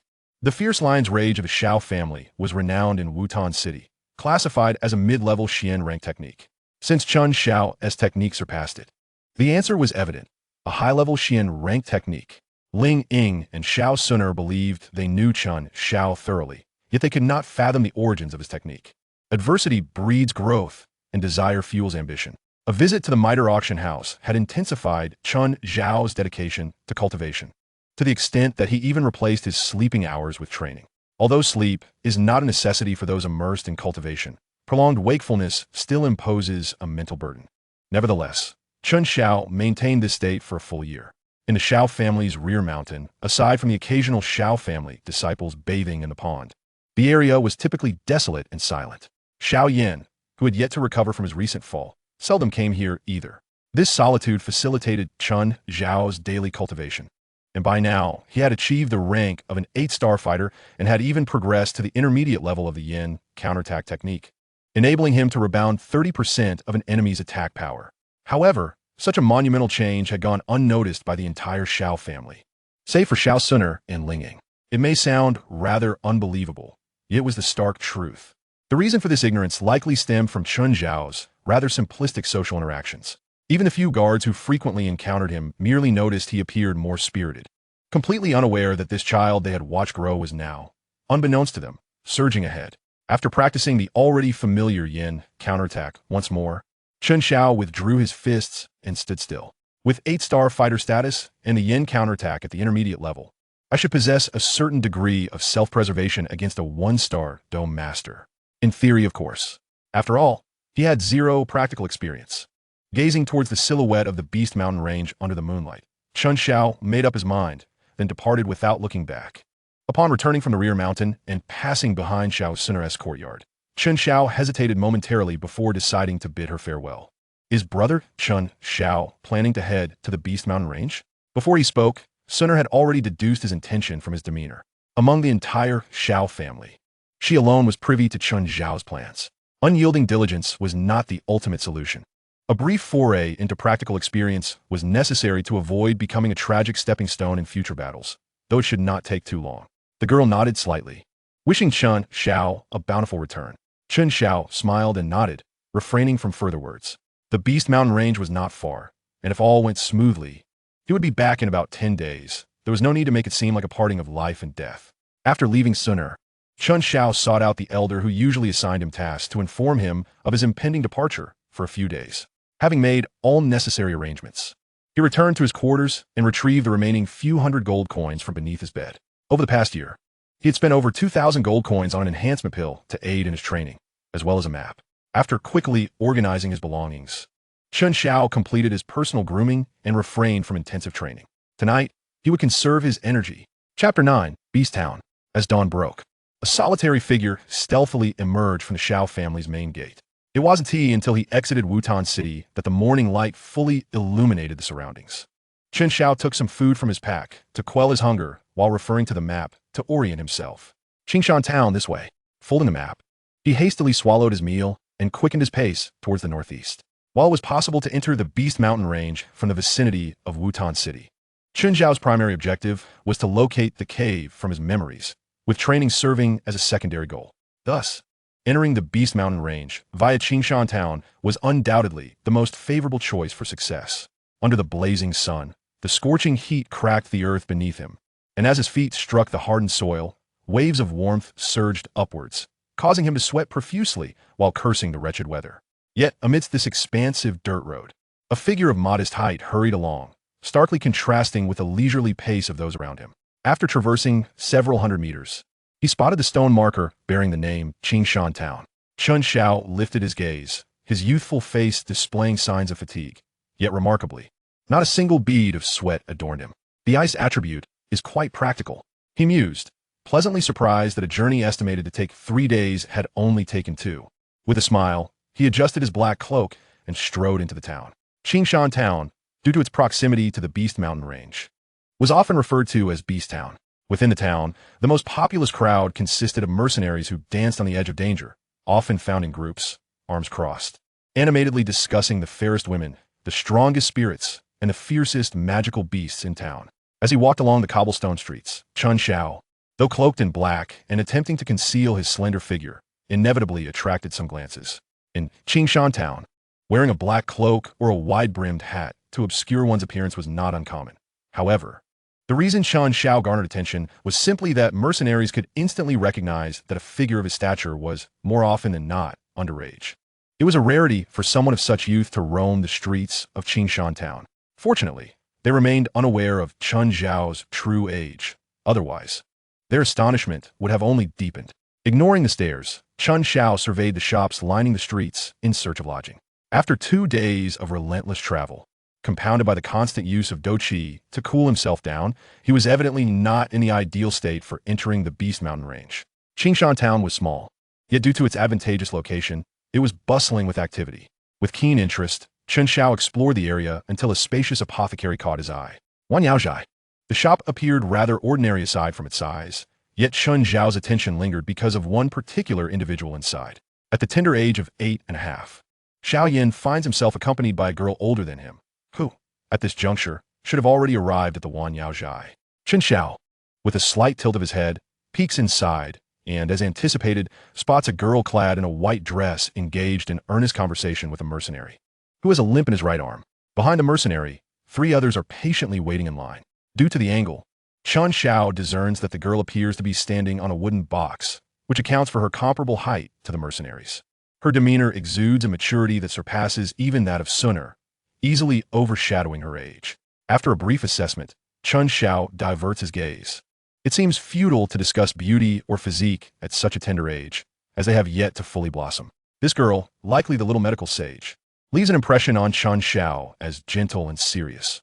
She listens intently to the mercenary, and when it is her turn to speak, a soft smile graces her face. However, considering her past, Chen Xiao quickly comprehends her depth. She is a soul burdened with the fate of being born into adversity and potentially dying from it. Even if she ultimately breaks free from her destiny, the tribulations she has endured are not to be dismissed lightly. With a sigh, Chen Xiao refrains from entering the Wanyaozhai and instead proceeds towards the inn ahead.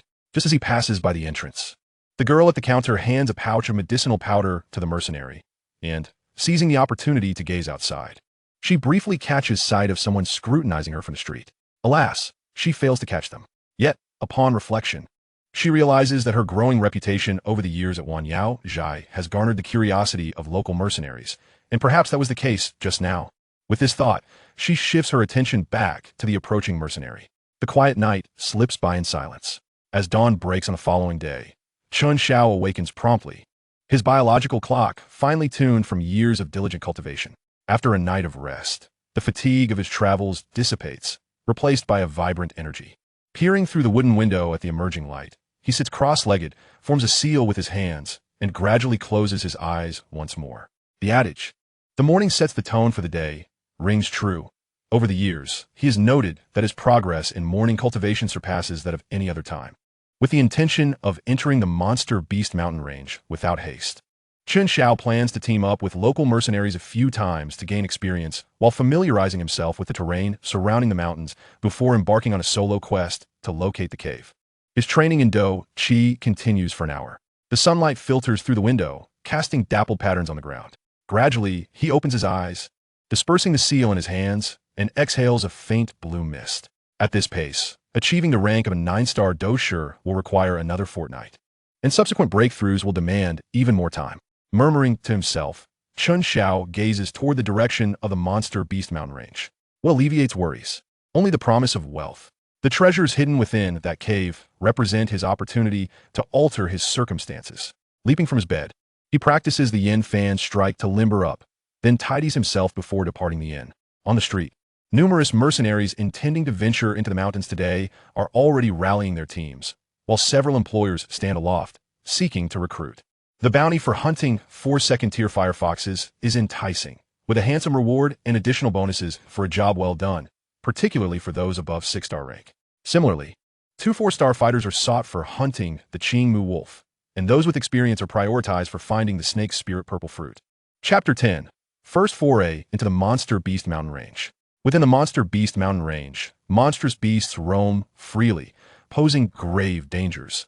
Traversing it alone invites peril. Thus, most mercenaries entering the mountains do so in groups, save for the exceptionally brave. Chen Xiao remains patient, refraining from hastily joining a team. Instead, standing quietly by the street for half an hour, observing various groups of mercenaries depart and employers appear. Regrettably, there are no recruitment notices for the Wan, Yao, Zhai's herb-gathering teams.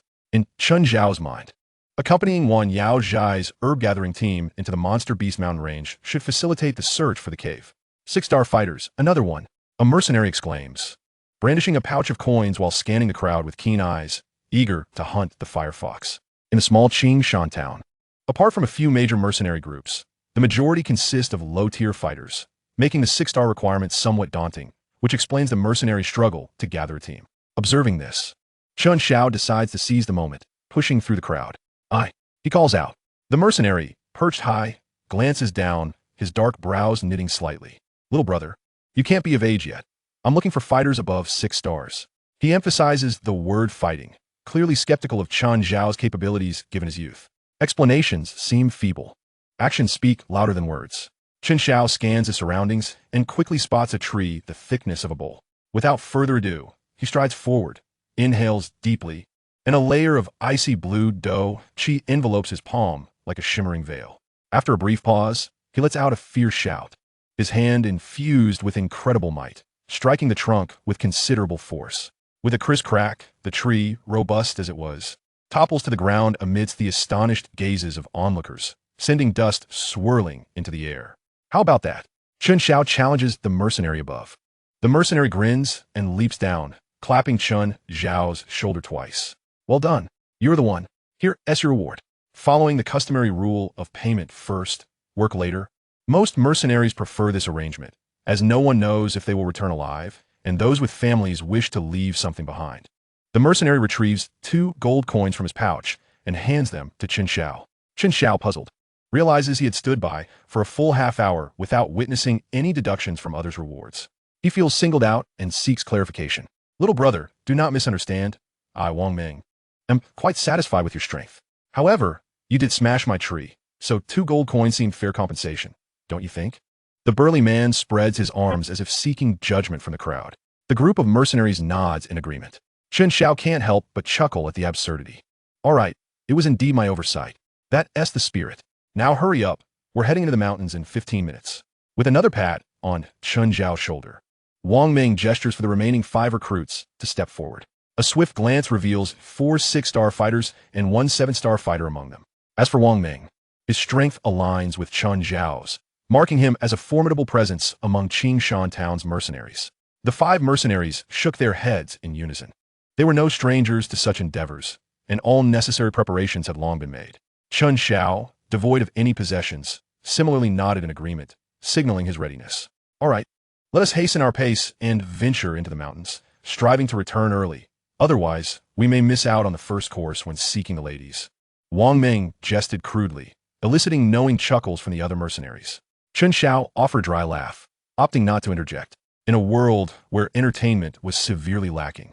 The daily pastimes of lower-tier mercenaries were largely confined to indulgences in wine and women. Respect and understanding permeated the silent forest as the seven of them walked quietly, their vigilant gazes sweeping across the shadowy recesses of the surrounding trees, hands firmly gripping their weapons at their waists, prepared for any unforeseen circumstances. Upon reaching a relatively open area, Wang Meng retrieved a rudimentary map from his waist and unfolded it. Our destination is this valley, where fire foxes frequently roam. Though they're second-tier beasts, they rarely travel in groups except during mating season, making them easier targets for us. Now, young brother, this is likely your first venture into the monster beast mountains, so allow me to elaborate further. The second-tier fire fox possesses strength comparable to that of a low-ranked dome master, but its offensive capabilities are rather ordinary. It excels in speed. Chen Xiao had never claimed this was his first time in the monster beast mountains, yet seasoned veterans could easily discern such details. The forced vigilance he projected bore a qualitative difference from their instinctual wariness. This was unmistakable. That is the general overview of the fire fox. To facilitate our encirclement, let us share our areas of expertise and our respective Douqi attributes, so I can formulate a strategy for our assault. Planning before action. Knowing when to halt to gain advantage. This principle is understood by all. I am proficient with the blade and possess metal attributes. My lethality should be formidable, declared the 7-star Dome Master mercenary, adjusting his curved blade at his waist coolly. I too possess metal attributes. I am of the wind attribute, thus my speed is considerable. I have a binding technique with the wood attribute, which should prove quite useful against the fire fox. Metal attribute. Chen Xiao, who had fallen behind, noticed the others looking at him and promptly stated, ice attribute. My forte lies in defense. The others were taken aback by this revelation. Earlier, they had witnessed his prowess in the town, where his attack power rivaled their own, leading them to assume he would excel in offense, only to find their assumptions misguided. Wang Ming nodded slightly. I too possess metal attributes. Remarkably, our team is quite well balanced. Here is the plan. Upon arrival, Lao Jiang, you will leverage your speed to drive the beast away. The three of us with metal attributes will engage in frontal combat, while Lao Wang with his wood attribute will assist from the side to restrict the fire fox's movements. Young Chun, you shall guard the valley's exit. We cannot allow the fire fox to escape. The seasoned mercenaries quickly established the encirclement plan and all nodded in agreement, recognizing its strengths while mitigating weaknesses. Without further delay, they stowed the map and, under Wang Meng's leadership, accelerated towards their target valley. On the outskirts of the monster beast mountains, the majority of active creatures were first-tier beasts. While the 7-man team could not claim to roam freely, they were sufficiently formidable to compel those beasts to retreat. After approximately half an hour, they finally reached their destination. Hush! Wang Meng whispered sharply, prompting the 6 behind him to halt and silence themselves instantly. Chen Xiao raised his gaze slightly towards the valley, spotting a striking fire fox, resplendent in crimson fur, obliviously drinking from a brook, unaware of the impending danger. Fortune smiles upon us. We've just arrived and already spotted one. Let us execute the plan. Wang Meng murmured with a grin, gesturing for everyone except Chen Xiao to tread lightly as they stealthily approached from either side of the valley. It was rather peculiar to exercise such caution against a second-tier beast known for its lack of offensive prowess. However, this was not excessive caution, as beasts typically held advantages over humans of the same rank. The fire fox, for instance, was equivalent to a 1-star Dome Master. Had it not been for its limited offensive skills, 7 fighters would have hesitated to target it, as they could potentially suffer significant losses. Chen Zhao's task of guarding the valley's entrance was relatively straightforward. If his companion succeeded, he might not even have to intervene. This allowed him to closely observe the mercenaries' actions, absorbing their experiences. Under Chen Zhao's watchful eyes, the 6 mercenaries proceeded with the stealth of thieves, pausing intermittently to assess whether the fire fox had detected them. Once assured of their concealment, they continued their cautious approach. In a mere 200 steps, it took them over 10 minutes to close in within 30 meters of the fire fox. At that moment, the wandering fire fox seemed to sense something amiss, abruptly raising its head to scrutinize the valley's periphery. The 6 experienced mercenaries reacted swiftly, evading detection and remaining out of sight. Yet, the alert fire fox, undeterred, sprang toward the right side of the valley, intending to escape the area that had sparked its sense of danger. We've been discovered. Engage. Wang Meng barked, drawing his blade with a sharp sound, as the wood attribute mercenary leaped into action. Binding technique. Accompanied by the mercenary's low shout, vibrant green Douqi surged forth. showcasing the wood attributes characteristics. A vine-like tendril arched over the fire fox, curving towards it unexpectedly, catching it off guard. If this mercenary had reached the Douqi spirit level, this binding technique would undoubtedly have proven even more formidable. Chapter 11. The first encounter with the little medical sage. Seeing its path obstructed, the fire fox's pupils dilated slightly. It swiftly pivoted, evading the encroaching Douqi with remarkable speed. However, this maneuver forced it to confront the remaining mercenaries closing in around it. The wind attribute mercenary, wielding his curved blade, leaped behind the fire fox, delivering a powerful downward strike. Unfortunately, the fire fox's speed was unparalleled. It deftly dodged to the side. "Take this," Wang Meng exclaimed with delight, seeing the fire fox cornered. His metal attribute, Douqi, swirled around his long blade, enhancing its sharpness.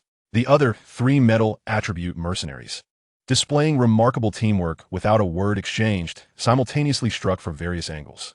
Faced with this all-encompassing assault, even the fire fox, despite its incredible speed, could not evade unscathed. With a piercing cry, the fire fox leaped, its hind legs propelling it onto one of the long blades. Though it sustained a bloody wound, it managed to momentarily escape the lethal onslaught. Binding. Wind vortex strike. Just as one wave of danger subsided, another arose as both commands rang out simultaneously, forcing the fire fox back into the most perilous trap of the 4 mercenaries surrounding it, already bearing wounds. The speed of the fire fox was significantly hampered. Although it managed to escape the encirclement once again, a horrifying and fatal injury marred its back. With a series of desperate cries, the fire fox sensed the breath of death and suddenly unleashed a speed even more astonishing than at its peak. The mercenaries could only witness a crimson shadow darting towards the valley's exit. By the time they attempted to intervene, it was already too late.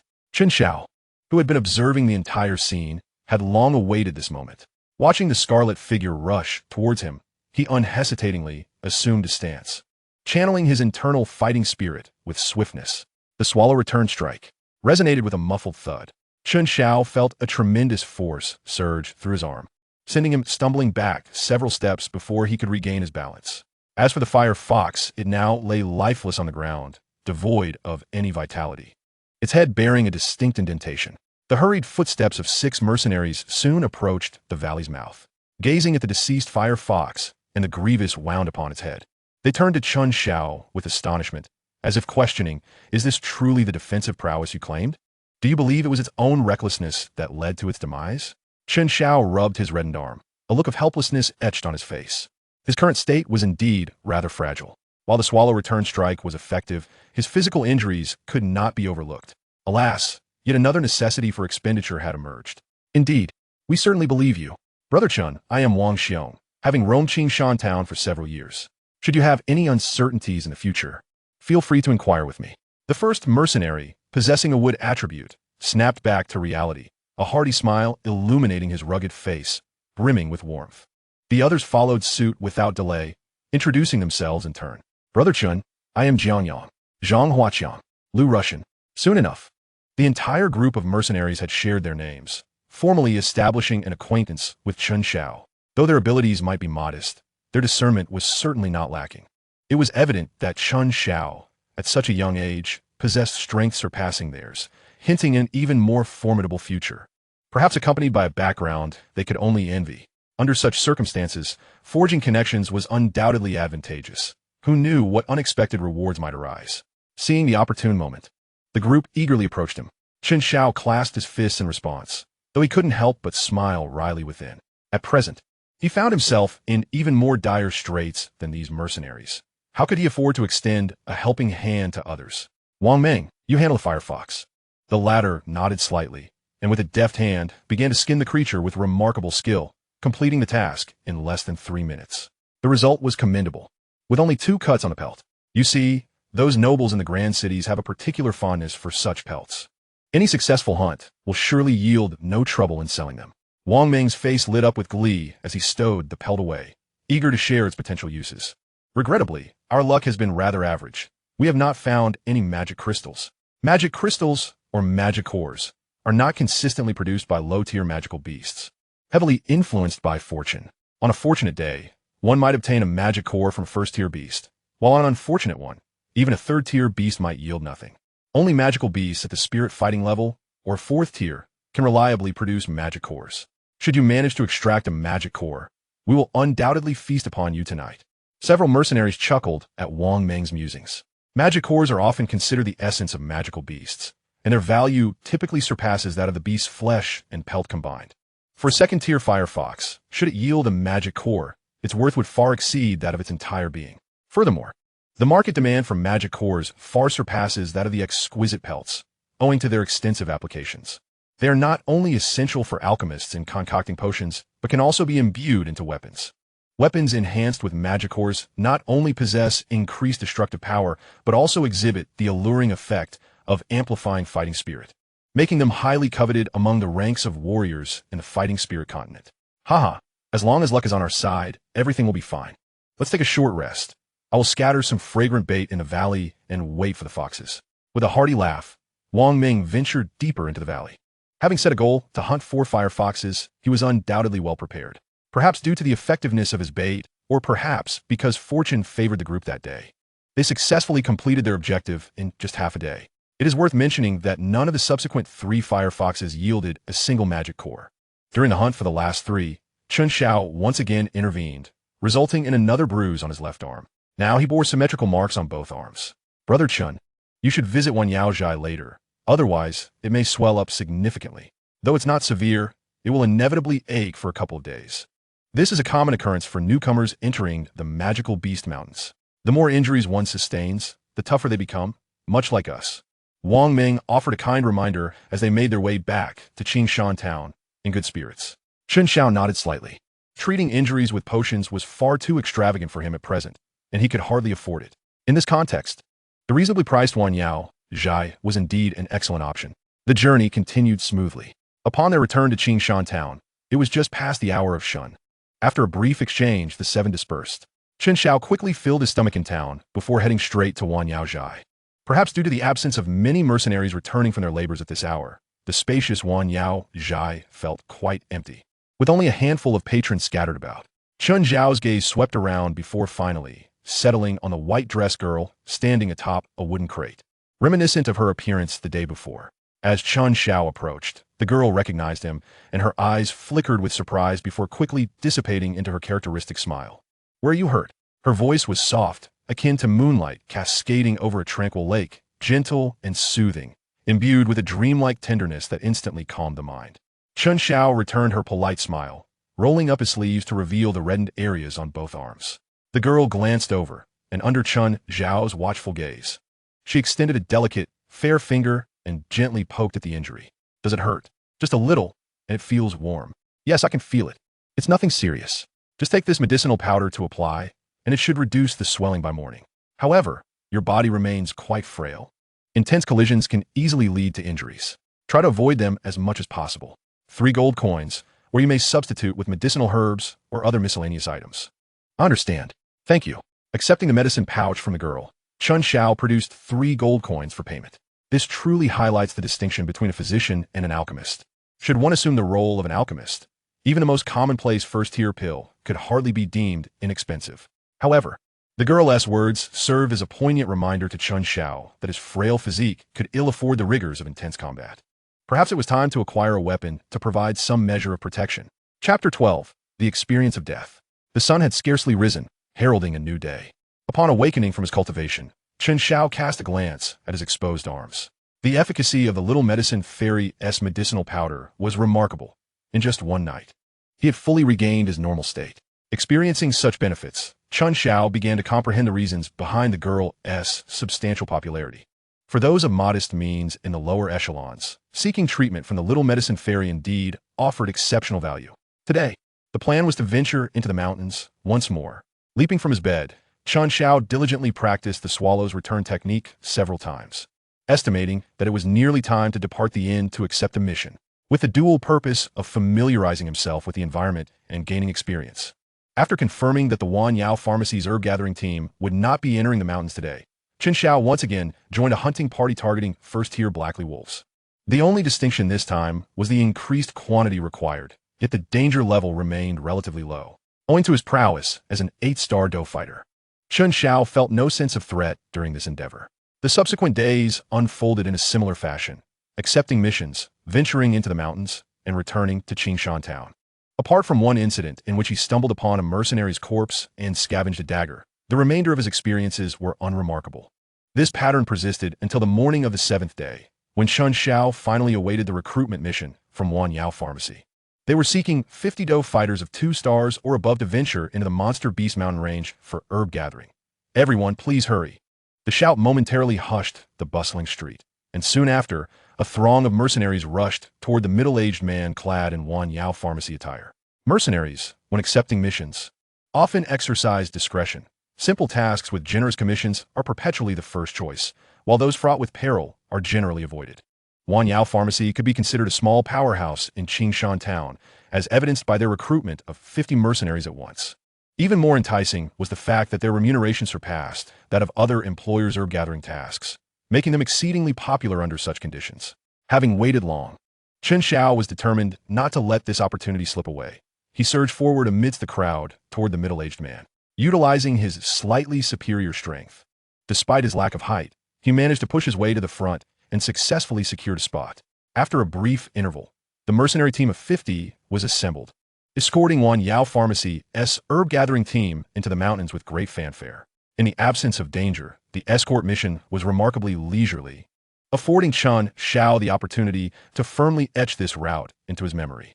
The direction was indeed different from that of his previous tasks, which explained his fruitless search over the past several days. Following the team, Chen Xiao kept a vigilant eye on his surroundings, absorbing the mercenaries' experiences like a sponge, gradually learning how to better survive in the Monster Beast Mountain range. In the preceding days, whenever he encountered nearby cliffs, he would seek an excuse to investigate. Regrettably, his efforts yielded naught. It was only by following the route of Yao Pharmacy's herb-gathering team that he realized he had been misguided. Fortunately, he had previously inquired. The route taken by Yao Pharmacy's team was fixed, never deviating, though the depth of their penetration varied each time. Otherwise, finding that cave would have proved exponentially more challenging for Chen Xiao. The journey continued in silence, traversing for about an hour until they finally arrived at the herb-gathering area of Yao Pharmacy, a slightly lower-lying basin, under the watchful gaze of the team leader. The 50 mercenaries exhibited the requisite discipline, swiftly mobilizing to secure the entire basin, establishing lookout points every few steps to ensure no monster could threaten the herb-gathering team. Observing this, the leader smiled with satisfaction. Was spending a little extra. The sense of security it afforded was worth it. Move. Stay nimble and strive to return by afternoon. With a call from the leader, the herb-gathering team surged into the valley to commence their task for the day. The medicinal herbs utilized by physicians are far more common than those employed by alchemists in pill concoction, and resources within the Monster Beast Mountain range are exceedingly abundant. However, the value of these herbs pales in comparison to the rare materials favored by alchemists, a key reason why the prices of pills remain consistently high. You get what you pay for. Standing atop the periphery of the basin, Chen Xiao vigilantly guarded with a long sword that stood nearly as tall as himself. Having passed 7 cliffs on the way in, he resolved to venture out alone tomorrow to search systematically. This area remained on the outskirts, with second-tier monsters being quite rare and the likelihood of encountering third-tier beasts being minuscule, ensuring a degree of safety. As he contemplated his subsequent plans, time slipped away steadily. At midday, the scorching sun blazed fiercely. The mercenaries stationed around the basin also suffered under the oppressive heat, with many shedding their shirts to tie around their waists, muttering curses at the wretched weather. However, it was at that moment that a rustling sound suddenly emanated from the distant thicket. The mercenaries reacted swiftly, clustering together and drawing their weapons in readiness. The sudden turn of events caused the herb-gathering team below to glance nervously, their actions inadvertently pausing. Are we under attack by monsters? Fear not, we are many. The leader of the herb-gathering team bellowed to regain control. He had encountered such situations dozens of times before and was well practiced in handling them. This was precisely why Yao Pharmacy consistently hired so many mercenaries whenever they ventured into the mountains. Under the tense scrutiny of numerous eyes, the source of the commotion finally came into view. A group of 7 red ice snakes. Be cautious. The nearest mercenary, having discerned the approaching monsters, shouted a warning. The red ice snake, a first-tier monster, was quite common in the outskirts of the Monster Beast Mountain range, possessing ice attributes that concealed toxins. Those poison would find their blood frozen solid within half a day if not treated, leading to inevitable death. Upon hearing the warning from the mercenary ahead, the shirtless mercenaries hastily donned their clothing, their expressions shifting in alarm. However, the red-eye snakes were exceedingly swift. Having emerged from the underbrush, they regarded the crowd and, rather than retreating, launched a lightning-quick assault on them. With their sinuous bodies, they darted into the throng, and in a mere moment, 3 mercenaries were bitten. Instantly, 3 men fell to the ground, their faces as pale as ice sculptures, their limbs cold and lifeless. "Don't let these beasts escape. Charge!" a mercenary shouted, raising his long sword to strike. The stunned mercenaries quickly followed suit. Chen Xiao, neither cowardly nor overly assertive, joined the throng, drawing his sword to slash at the creatures. Setting aside the trepidation of the chilling poison, the strength of the red-eye snakes was comparable to that of an ordinary fighter. Within 2 minutes, the combined efforts of over 40 mercenaries resulted in the demise of all 7 red-eye snakes. Regrettably, the onlookers found not even a trace of the magical core within them. What were the 3 of them to do? As they gazed at the 3 trembling mercenaries lying on the ground, their eyes instinctively turned towards the herbal gathering team. "Bring them over. I shall administer an antidote," declared the middle-aged man from the herbal team with a nod. To prepare for such exceptional circumstances, the Wanyao Zhai herbal gathering team always ensured that at least one physician accompanied them, a practice honed through years of experience in this perilous environment. Upon hearing his words, a collective sigh of relief escaped the crowd. However, just as the 3 mercenaries stepped forward to assist their fallen comrades, an unforeseen calamity struck. A long serpent, resembling the color of rocky terrain, suddenly shot forth from an unnoticed corner, biting into the throat of one gravely injured mercenary with a speed that left the onlookers stunned. Chen Xiao's expression shifted dramatically. He hurled his long knife with great force, cleaving the serpent in 2, thus preventing it from further inflicting harm. The existence of another rock serpent lurking in the shadows was shocking, and with its throat shattered, there was no hope of salvation. The leader of the herbal team hurried forward, and after a brief examination, he solemnly declared the mercenary dead, swiftly turning his attention to the other 2. Hearing this, the surrounding mercenaries could not help but sigh. As mercenaries, they often entertained the thought that perhaps one day they would meet their demise in the Beast Mountain range, and thus, they were mentally prepared.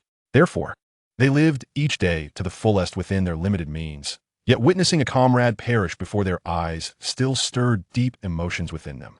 Chen Xiao silently approached, retrieving his long knife. Looking at the mercenary who hovered between life and death beside him, he felt an inexplicable weight in his steps. Opening his mouth as if to speak, yet no words came to him. This was the first time in his life that he had witnessed someone die before him, a stark contrast to the lifeless bodies he had seen previously. He felt an innate repulsion towards such scenes. Yet reason reminded him that this was a lesson one must endure while maturing in this world. "I must adapt. I must learn to endure." Chapter 13. The Lone Wanderer.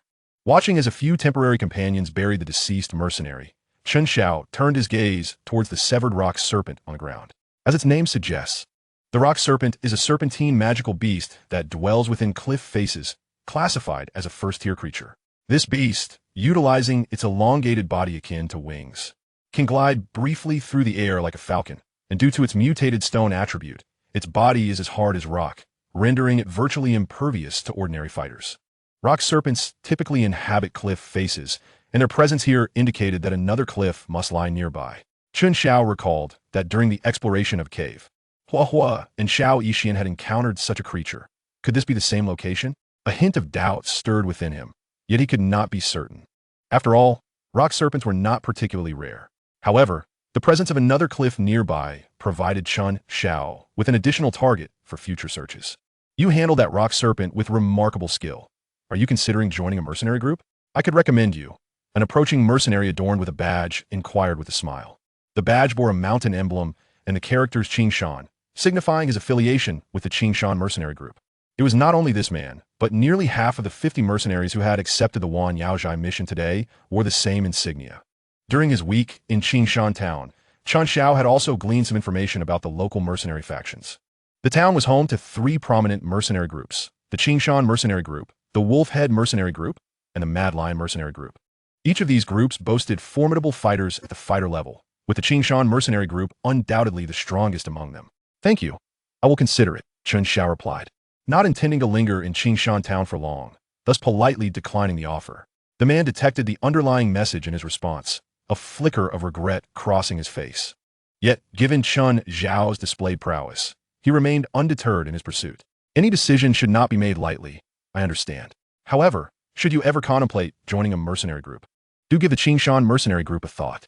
My name is Mu Ying, and the vice captain, Mu Yang, is my cousin. When the time comes, simply mention any of our names. I will remember, I assure you. Chen Xiao responded. Upon hearing this, Mu Ying smiled and, with a hint of resignation, withdrew. He had traversed more paths than Chen Xiao had ever seen and could easily discern that Chen Xiao was merely being polite. Fortunately, the Qingshan mercenary group conducted themselves with integrity, unlike the unscrupulous wolf head mercenary group, and thus would not take offense at Chen Xiao's rejection. Having endured the assaults from the Qi Bing serpent and the rock serpent, the mercenaries became increasingly vigilant. Fortunately, the remainder of the afternoon passed without incident, and their journey back to Qingshan town was equally smooth. The following day, Chen Xiao did not rush to depart from the inn at dawn. Instead, he took his time and set out towards the Beast Mountain range around noon, equipped with his waist knife. He had anticipated that with the mercenaries clearing the path ahead, his entry into the Beast Mountain range would be relatively smooth. However, the multitude of magical beasts within the range far exceeded his expectations. These low-tier magical beasts would likely retreat from a group of mercenaries, but they showed no hesitation in pursuing a solitary individual. As a result, Chen Xiao encountered more magical beasts today than he had on any prior day. Qi Bing serpents, King Mu Volvis, fenned by Palcopenis, and serpent-tailed leopards. All of these creatures seemed to perceive Chen Xiao as an easy target, taking turns to attack him. Within a mere hour, he faced no less than 7 assaults from magical beasts. Fortunately, they were all first-tier creatures, posing little threat. Armed with the advanced Ice Emperor's tome, Chen Xiao's internal fighting spirit was abundant.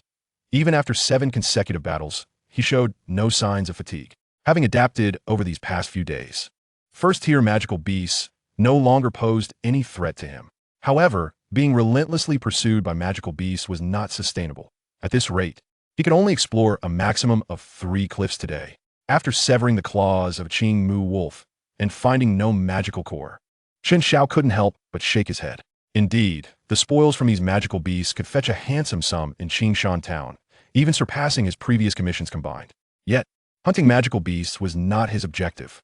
First-tier magical beasts offered little in terms of experience, and Chen Xiao had no intention of wasting time on them. With a soft sigh, Chen Xiao grasped the pelt of the Qing Mu wolf and rubbed it vigorously against himself, mingling its scent with his own. This was a tactic he had learned from the mercenaries, significantly reducing the likelihood of being targeted by magical beasts. Let's press on. Perhaps fortune will favor me with the discovery of a cave in the upcoming cliffs. He reassured himself and began to delve deeper along the path taken yesterday. After a while, he arrived at the first cliff. Filled with anticipation, Chen Xiao commenced his cautious exploration. As he ventured forth, the cave remained elusive. Yet he encountered 2 ravenous hybrid apes. Their indistinguishable genders brought him a sense of misfortune. With a swift kick to the lifeless bodies of the apes, Chen Xiao pressed on, his mind clouded with frustration. The second cliff was barren, and at the third, he gleaned no rewards. Casting a glance at the sun, now dipping towards the west, Chen Xiao shook his head in silence, shouldering his bulging spoils and retracing his steps. By the time he arrived at Qingshan town, the sun had completely set. On this day, Chen Xiao had amassed a grand total of 1,900 gold coins. After a hearty meal, fatigue from the day's endeavors made it the perfect moment for cultivation. He resisted the urge to lie down, opting instead for a night of meditation and training. A new day dawned, and Chen Xiao, brimming with determination, re-entered the monster Beast Mountain range. This time, he finally reached the 4th cliff. Regrettably, no cabe metiria lost. Although the day's fierce battles had elevated his gains to an enviable 2,300 gold coins, the dagger he had picked up had snapped in 2, forcing Chen Xiao to confront 2 first-tier magical beasts barehanded. The consequence was a fresh swelling on his right arm. After selling his spoils, he ventured into one Yao Zhai for the 2nd time, seeking the girl in the white dress. Her affordability was the sole allure. The young healer glanced up, her eyes meeting Chen Xiao's familiar and delicate visage, and she immediately realized he had not heeded her previous advice. Little did she know, Chen Xiao had indeed listened. He was merely unaware of the poor quality of the daggers utilized by mercenaries. "How old are you?" she inquired while casually preparing medicinal powders, pleased by the lack of a cue behind him. "Not yet 15, he replied honestly. At this, the girl shot him a disapproving look. "I'm not even 15 myself. I mentioned before that your body is still quite fragile. You should avoid intense battles. In situations like these, it's manageable, but if you sustain hidden injuries, it would be a poor trade-off. I use a weapon today, but it broke midway, he explained. The healer nodded slightly, indicating her understanding. There's a weapon forge in town. I've heard mercenaries say the quality of the weapons there is quite good, though they are rather expensive. Thank you. I will take a look, he replied. After paying, he turned to leave. Instead of heading directly back to the inn, he detoured to the forge the girl had mentioned and purchased a long blade embedded with a magical core for a hefty sum of 700 gold coins. This price was indeed steep, but fortunately, Chen Xiao had accumulated a fair amount over the preceding days, keeping it within an acceptable range.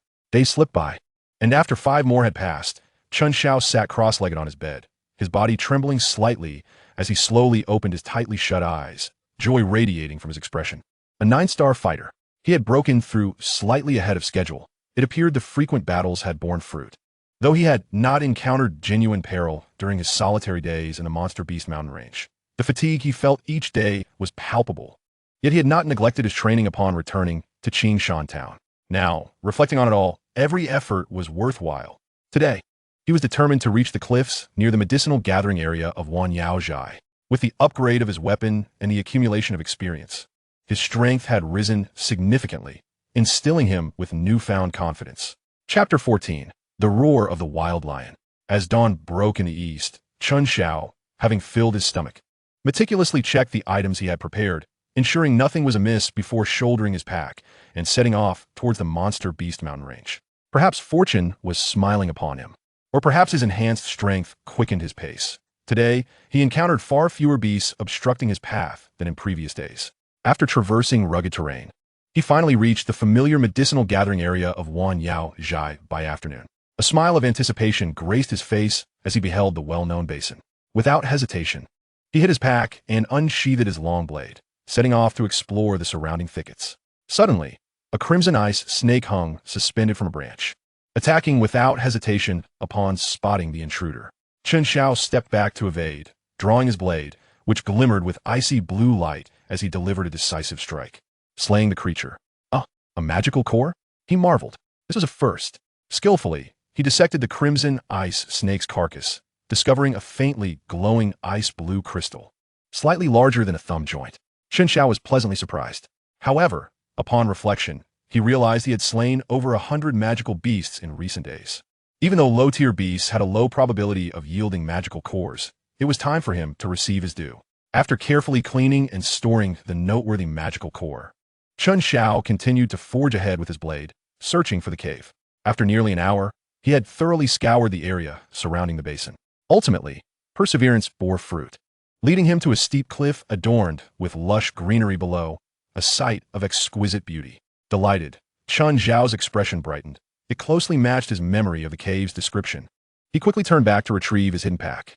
As is well known in this world, only those who reach the spirit fighting level can glide briefly through the air. Upon achieving the Fighter King rank, they can truly soar through the skies. While reaching the Fighter Sovereign level allows one to traverse the skies as if walking on solid ground, an impressive feat indeed. As a mere fighter, Chen Xiao had to exercise caution while searching for such cliffs. A moment's carelessness could lead to a perilous fall. Retrieving a bundle of rope from his pack, he securely tied one end to a nearby tree and fashioned a sturdy knot around himself with the other end. He then produced 2 iron spikes, each a foot in length, which he could embed into the cliff wall to secure his position. In this manner, even if a magical beast were to gnaw through the rope, he would not face disaster. However, based on Chen Xiao's experience, low-tier beasts lacked such intelligence, and he had not encountered such a scenario in the past few days. With all preparations complete, Chen Xiao hoisted his pack and cautiously ventured towards the cliff's edge. Gradually loosening the rope, he descended deeper into the rocky face. After 5 or 6 minutes, he finally spotted a rather conspicuous small platform, cluttered with interwoven fragments of stone and peculiar wood. Under such cover, it would be easy to overlook from a distance or below. It was worth all the time I spent. I have finally found you. Thanks to his proximity, Chen Xiao could discern that beneath the rubble and strange would lay something of significance. Confidently, he believed this was the location of the cave. Withdrawing the iron spikes from the rock face, he pressed his foot against the cliff and, with a powerful thrust, leaped forth like a cheetah, landing steadily before the pile of rubble. Untying the rope from around him, he secured it to a nearby tree.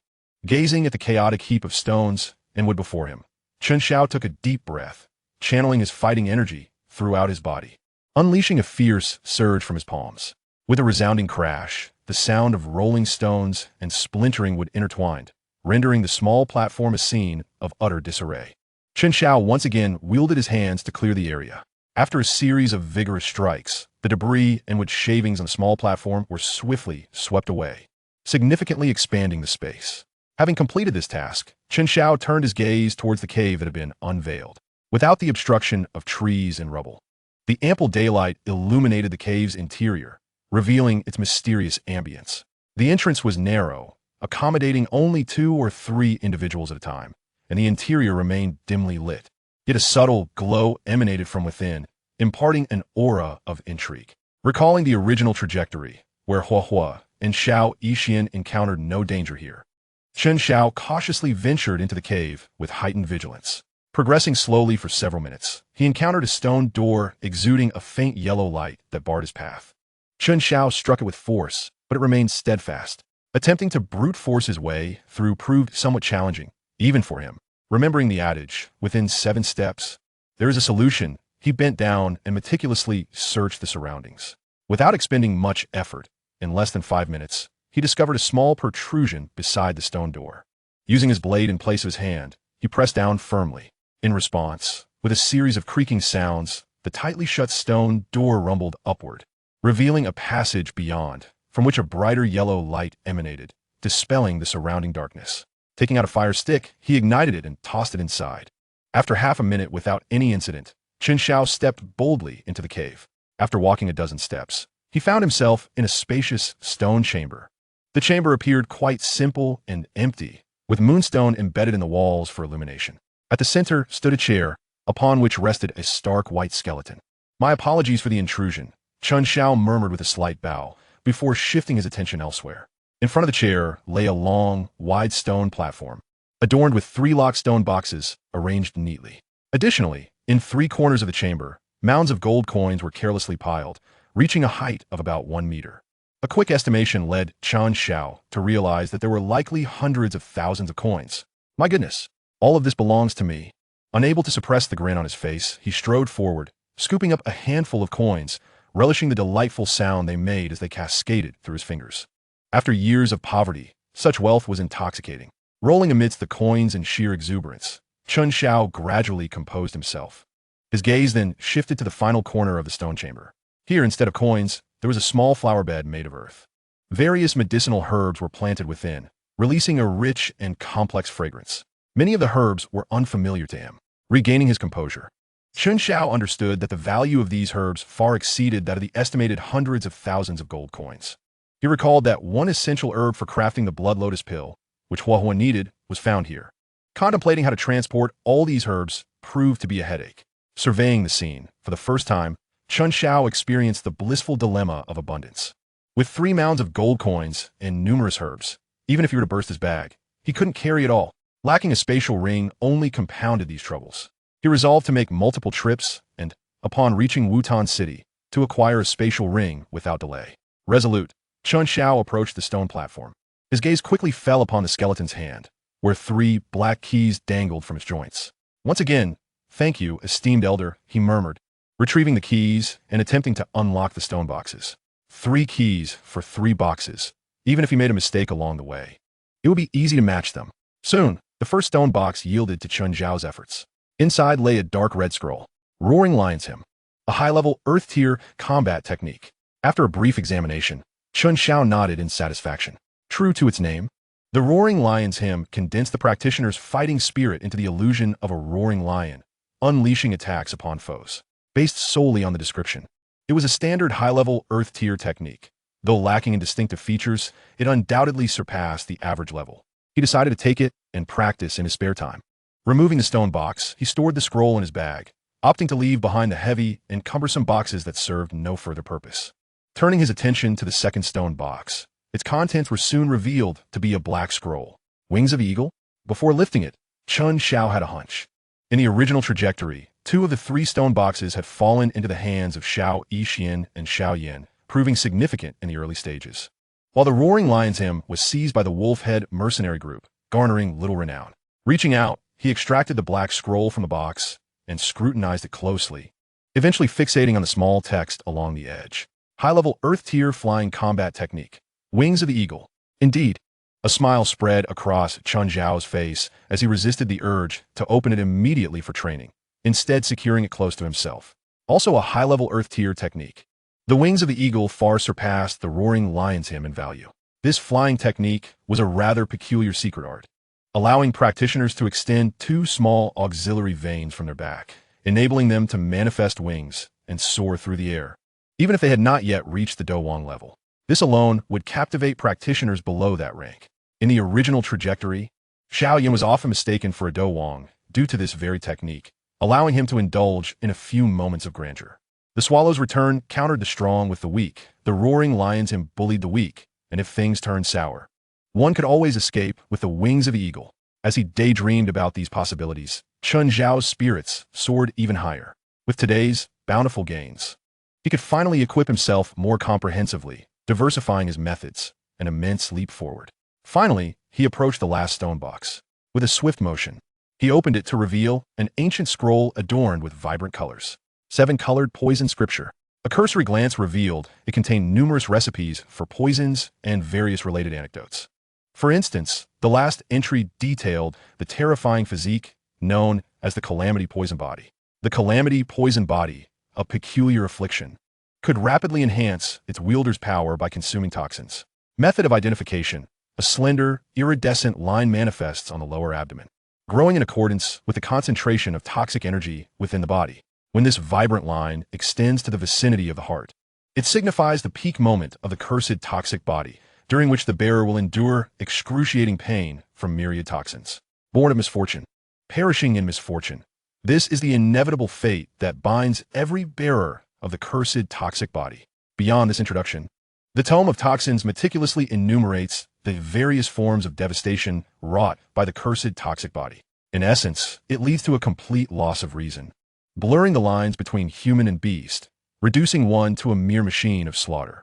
Reflecting on this description, Chen Xiao instinctively recalled the gentle girl in a white dress from Wan Yaozhai, who had a penchant for treating patients while standing on a wooden crate.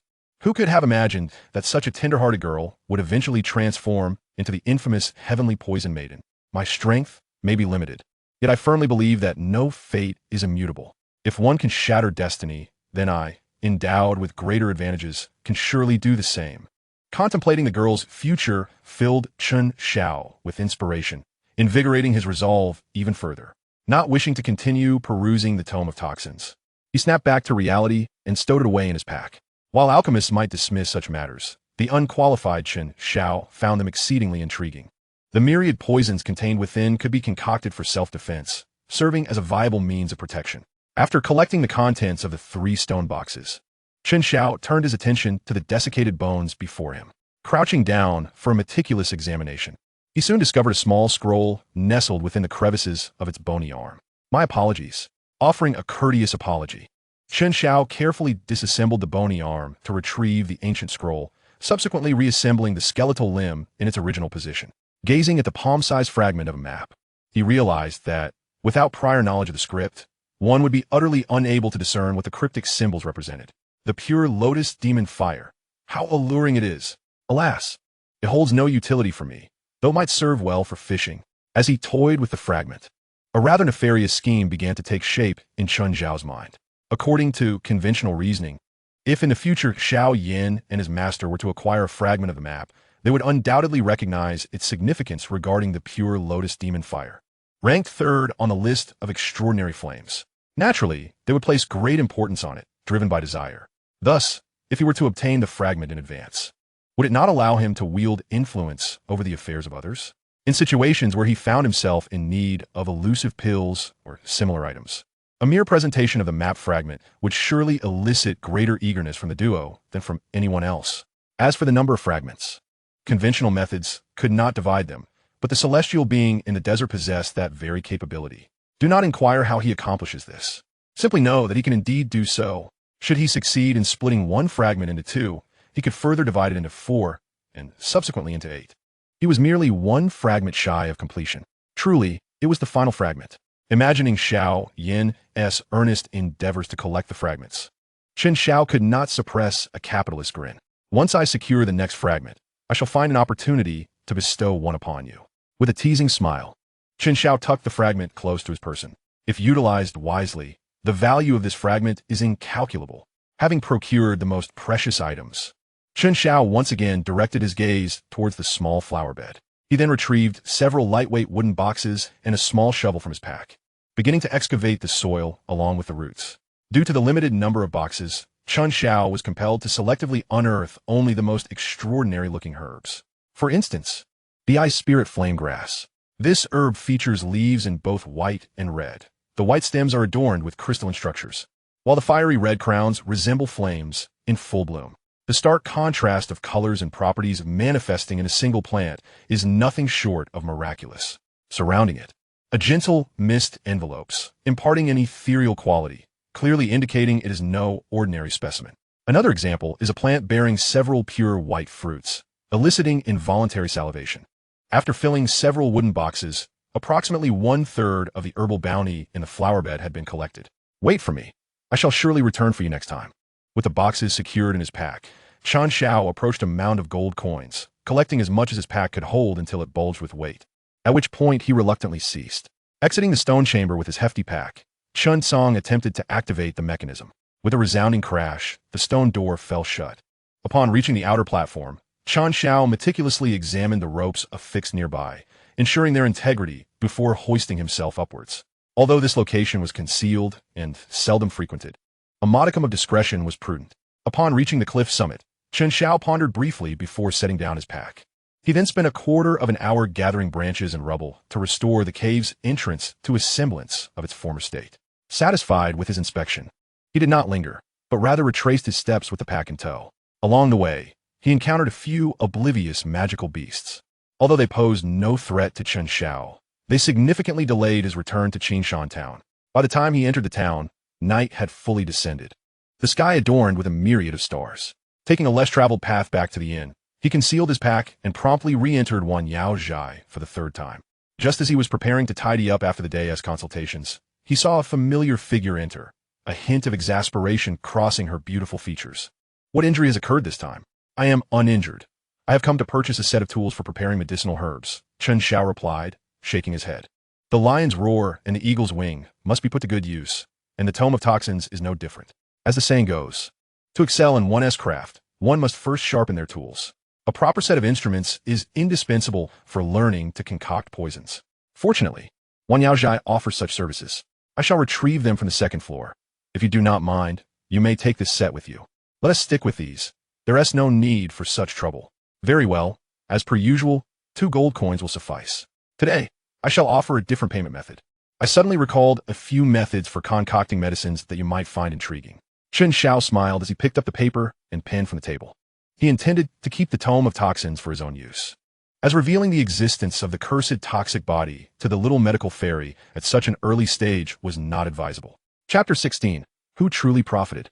Having located the cave's entrance, Chen Xiao had accomplished the most significant objective of his visit to Qingshan town.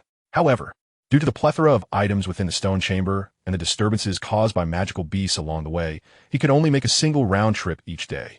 This predicament rendered it temporarily impossible for him to leave. He felt as though ants were crawling upon him until he had emptied the stone chamber. He had contemplated returning to Wutan City first, to auction a spatial ring at the Mitre auction house, and then returning to collect all the items in one go. However, the issue lies in the fact that the magical rings are quite rare in Wutan City and are not available for purchase on a daily basis.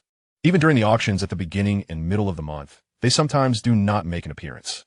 Therefore, rather than returning and relying on luck, it will be far more prudent to take a grounded approach and make several trips back and forth to the Beast Mountain Range, ultimately saving more time. It is worth mentioning that in the following days, Chen Xiao made multiple visits to the nearby Black Flame City from Qingshan town, exchanging bundles of gold coins for a 4-pattern platinum card. The 4-pattern platinum card is the highest level gold card that can be obtained on the continent for those below the doling rank, with the prerequisite of having a deposit exceeding 100,000 gold coins. As for the higher level 5-pattern purple gold card, it requires the strength of a doling to qualify for application. Of course, those backed by transcendent powers are exempt from this criterion. After all, rules are meant to be broken. Within the Beast Mountain Range, with a single stroke, Chen Xiao cleaved the approaching Greenwood Wolf in two, only to find no magic core upon inspection. instantly losing all interest. In the past, after slaying magical beasts, he would take the most valuable parts back to Chen Xiao town for sale, but now, such actions were entirely unnecessary. With limited space in his bag, he needed to reserve it for storing more gold coins. Wiping the blood off his body, Chen Xiao jumped into a nearby stream, cleaning himself under the bemused gaze of a beaver, before departing feeling refreshed.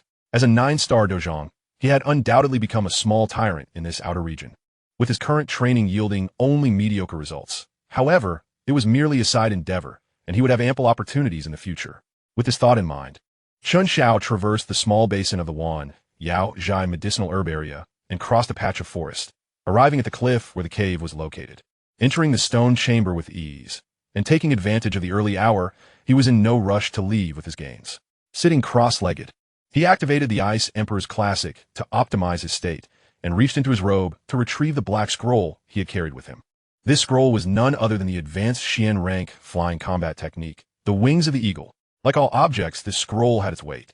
Chen Xiao could not rest easy leaving all important items hidden in the inn, so he kept the Wings of the Eagle, along with the remnants of the pure Lotus Demon Fire map and his gold card, on his person at all times. Though it was a bit cumbersome, it offered him peace of mind. Gripping the scroll with both hands, Chen Xiao's eyes ignited with fervor. If not for being busy with transporting items from the stone chamber these past few days, he would have eagerly begun to cultivate this combat technique already. Soaring through the skies is a fantasy most people have entertained, detached from the world. Untying the meticulously bound string on the scroll, Chen Xiao slowly unfurled it. Instantly, a pair of eerily dark eagle wings came into view. Although the wings were merely illustrated on the scroll, they appeared small. However, as Chen Xiao extended his palm to touch them, he felt a faint warmth emanating from them, which was truly extraordinary. The wings were predominantly dark, streaked with hints of purple cloud patterns, resembling forged black steel, exuding a unique metallic texture. Shifting his gaze from these intriguing wings, Chen Xiao noticed a line of small text nearby.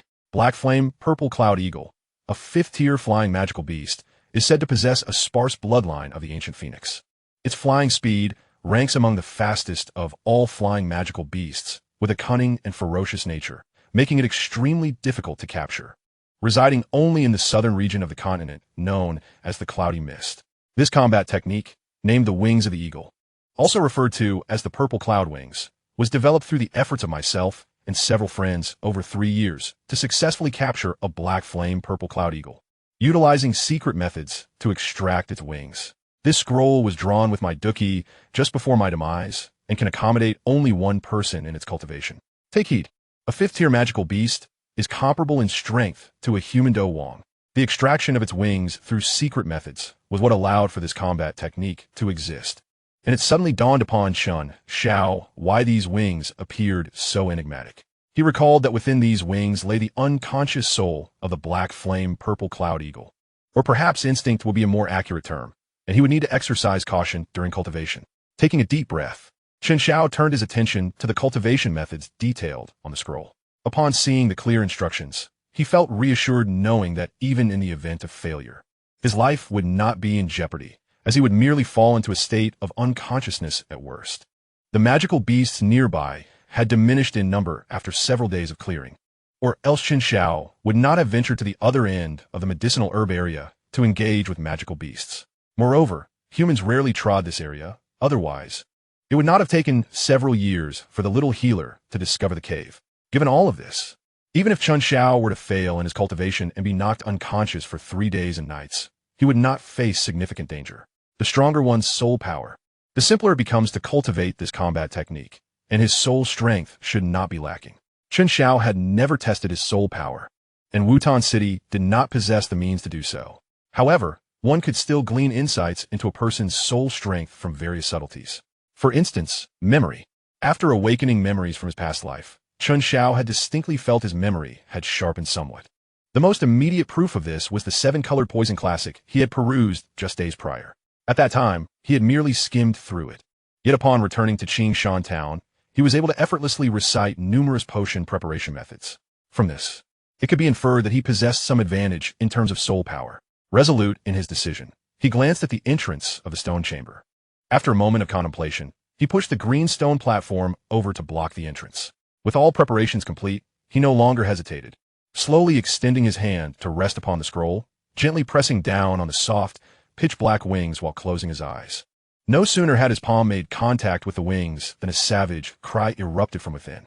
The fierce eagle soul unleashing a piercing shriek that caused Chen Xiao's soul to tremble. The cry resonated through the scroll and surged along his arm, violently assaulting his mind like a drill. Chen Xiao's seated form trembled momentarily before stabilizing, a slight smile gracing his lips. The soul impact was indeed not as terrifying as he had imagined. Or rather, to put it accurately, his soul strength was commendable, quickly dismissing distracting thoughts. Chen Xiao maintained his focus, allowing the violent intent to rampage within his mind, yet he remained steadfast and clear-headed. He would let the fierce spirit rage while he stood unwavering, like a gentle breeze caressing the mountain ridge. This battle of souls persisted for over 10 minutes, until the black flame, purple cloud eagle's ferocity seemed to discern its inability to sway Chen Xiao, culminating in a reluctant cry of defeat before it finally dissipated. With tranquility restored to his mind, Chen Xiao slowly opened his tightly shut eyes. In terms of strength, he was undoubtedly far inferior to the fifth-tier black flame purple cloud eagle. However, the creature had long since perished, its soul reduced to a mere shadow of its former self, leaving behind only primal instincts of savagery. It was precisely because of this that Chen Xiao did not feel an overwhelming amount of pressure throughout the encounter. At this moment, he had officially earned the right to cultivate. With a grin, Chen Xiao's palms once again caressed the eagle wings. This time, it was as calm as still water, and he faced no further assaults. Within Chen Xiao's body, the fighting spirit surged with anticipation, gradually circulating along the trajectory detailed in the scroll. Moments later, the icy energy flowed towards his arms, steadily seeping into the palms of his hands. When this power manifested in his palms, the eagle wings depicted on the black scroll suddenly radiated an overwhelming brilliance, the hues of purple and black intensifying, ultimately coalescing into two slender beams of purple-black light that swiftly darted into Chen Xiao's body along his arms. At that instant, he distinctly sensed that when these two beams reached the meridians along his spine, they found a sanctuary and abruptly came to a halt. In an astonishing turn, they forcibly drew forth two exceedingly thin auxiliary vessels from his meridians. Simultaneously, an excruciating pain akin to flesh being violently torn asunder surged through him, causing Chen Xiao's complexion to pale and cold sweat to pour from him. It took a full quarter of an hour for the agony to gradually subside. Stripping off his garments, Chen Xiao discovered that two elongated lacerations resembling those made by a sharp blade had appeared on his back, accompanied by a pair of palm-sized black eagle wing tattoos. Had this occurred in the past, my father would have surely beaten me to a pulp. Muttering to himself, Chen Xiao rose and shifted the blue stone platform blocking the entrance, returning to the cliff's edge. The art of flight was fundamentally distinct from ordinary combat techniques, and at this stage, Chen Xiao had nearly mastered it. What remained was merely to refine his proficiency to a level of seamless execution. With a sense of eager anticipation, Chen Xiao focused his thoughts, circulating his fighting spirit, and upon receiving the energy transmission, the dark tattoos immediately emitted a faint violet glow. In an instant, they unfurled, transforming into a pair of seemingly tangible wings. Casting a glance behind him, he commanded the wings to begin flapping. Instantly, an unseen buoyancy emerged beneath him, gently lifting Chen Xiao off the ground. With a rapid flapping of his wings, he ascended higher and higher. Once he reached a height of approximately 2 zhong, he began to feel a slight weightlessness, making it difficult to maintain his stability. Wobbling in midair, Chen Xiao gazed out, experiencing the earth from the perspective of a bird for the very first time. The gentle breeze caressed him. The forest undulated like rippling waves. One can never appreciate such exquisite beauty unless standing at great heights. The modest monster Beast Mountain range appeared so small. Yet what wonders and spectacles lay beyond in the vastness of the world. The endless snowy plains to the north, the boundless seas to the east, the southern lands teeming with hidden talents, and the majestic central continent. What marvels awaited there? After indulging in these lofty thoughts, Chen Xiao reined in his emotions and practiced for another half-hour until the energy within him was significantly depleted, reluctantly bringing his training to an end. Concurrently, the two slender wounds on his back had slightly widened. Not lingering any longer, he glanced at the sky and entered the cave, rolling up a substantial bundle of gold coins before making his way back to Qingshan town. At Wanyao Pharmacy, The girl standing atop the wooden crate recognized the familiar, handsome face, yet her heart remained unperturbed. Once, twice, thrice, 4 times, she had grown accustomed to it. Chen Xiao remained succinct, promptly shedding half of his upper garment to reveal the 2 narrow cuts on his back. The wounds were somewhat deep, but not severe. A bit of medicinal powder would suffice for healing within a few days. Despite his fragile physique being prone to injury, it also possessed remarkable recuperative abilities. Nodding slightly, Chen Xiao donned his shirt and turned to accept the medicinal package, expressing his gratitude with a nod. He then resumed his task of inscribing formulas as a means of payment. Observing this, the girl, who often displayed only a handful of expressions, unlocked a new demeanor, her eyes glinting with secret delight. This was worth far more than just 2 gold coins. Today was profitable, she mused within her heart.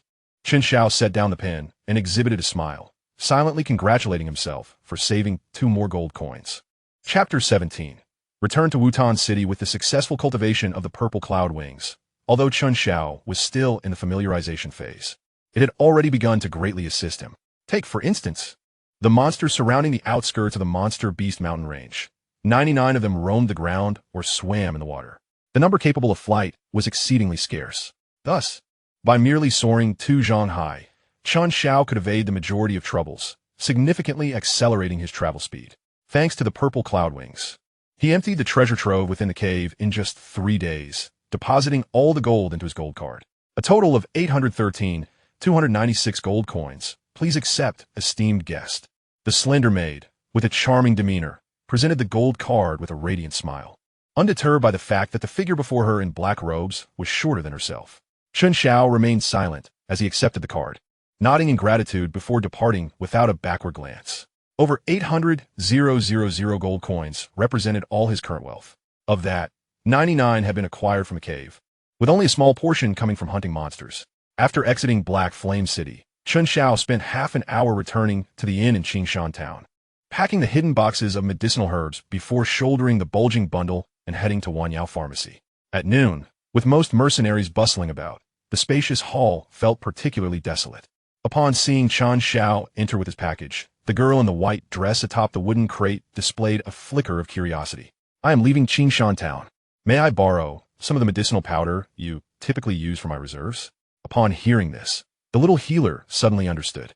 The medicinal powder she concocted was unparalleled in cost-effectiveness throughout Qingshan Town, and it was not unusual for mercenaries to come seeking it for backup.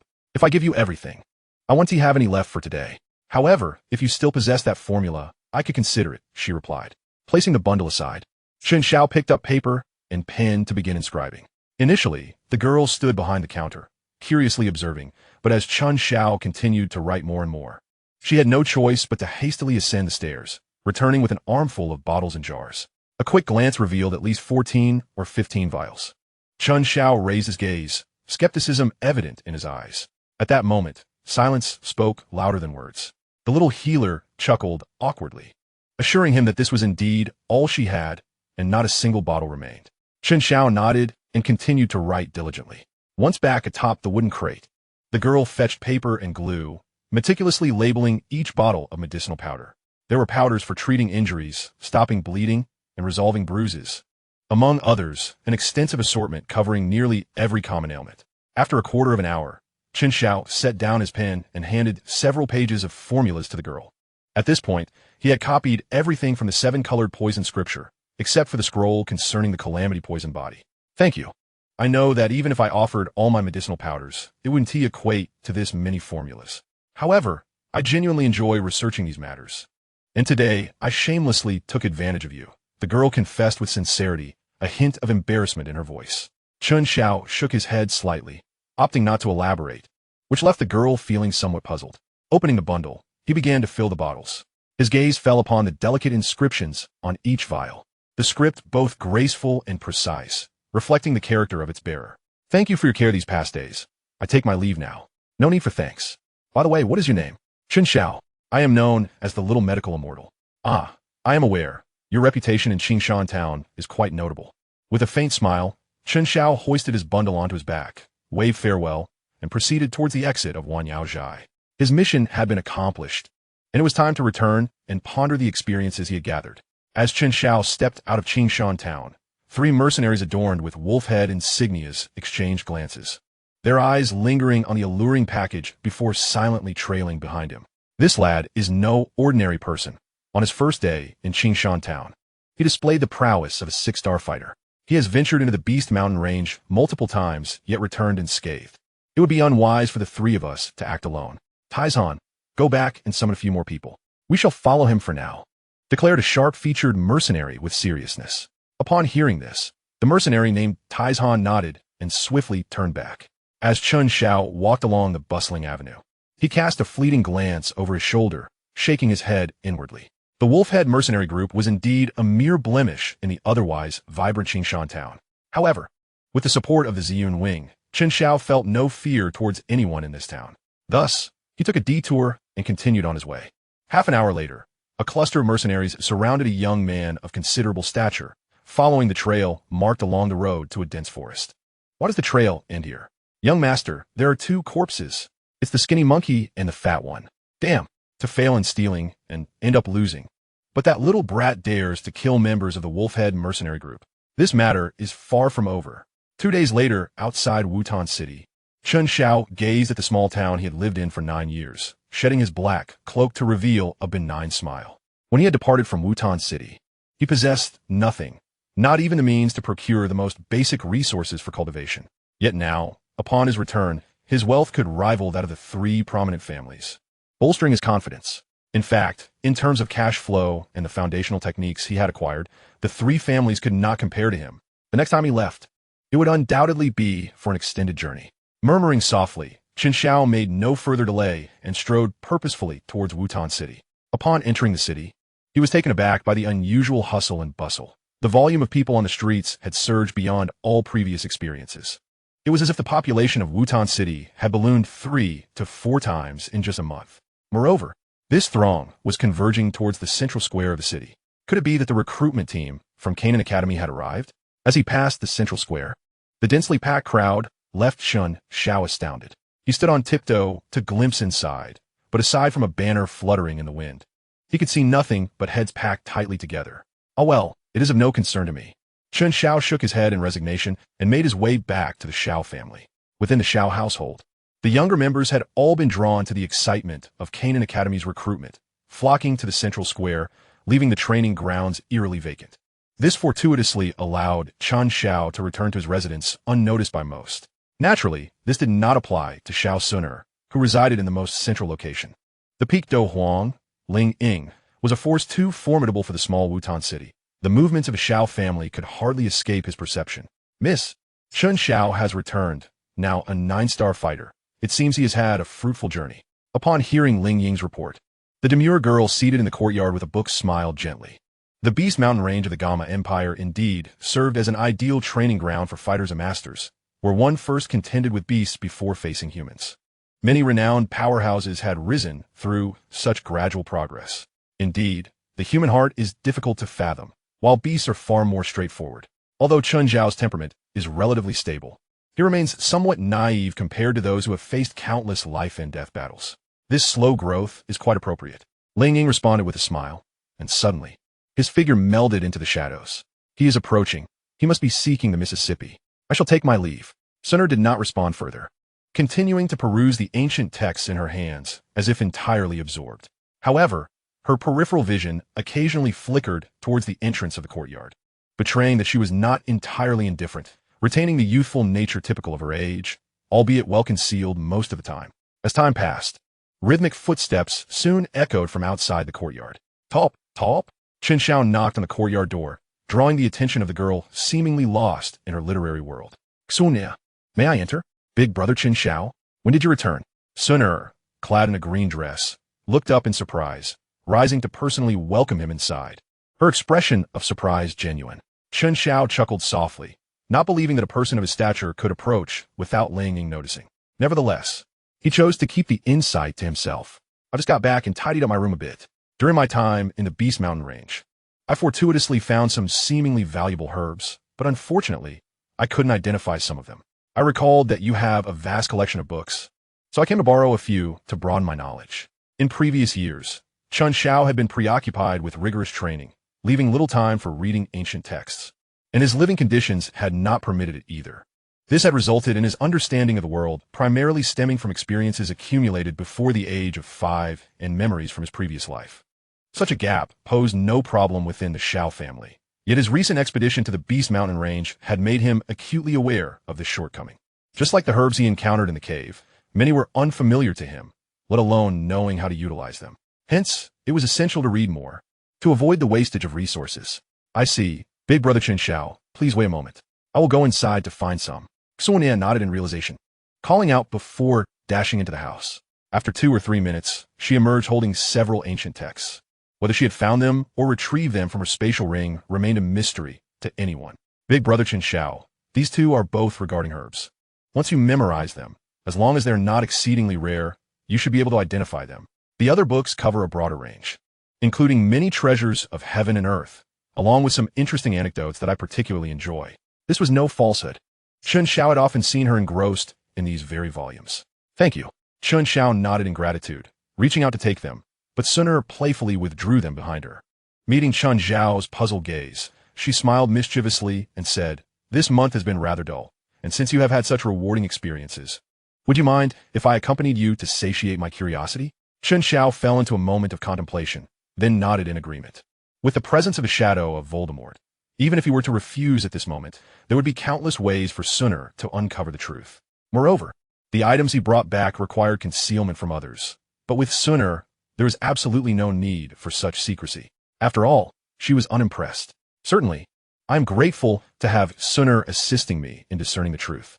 As they stepped out of the small courtyard, meandering about, it took them a few minutes to finally reach Chen Xiao's residence. Pushing open the weathered wooden door, a small yet tidy room came into view for the girl. Suner curiously surveyed the space, her first impression being that the arrangements were excessively orderly. The tables and chairs, the teacups on the table, and even the bedding on the bed were all meticulously arranged. The only anomaly was a bulging package in the corner that appeared somewhat out of place. For reasons unknown, Suner felt an inexplicable urge to move the package aside.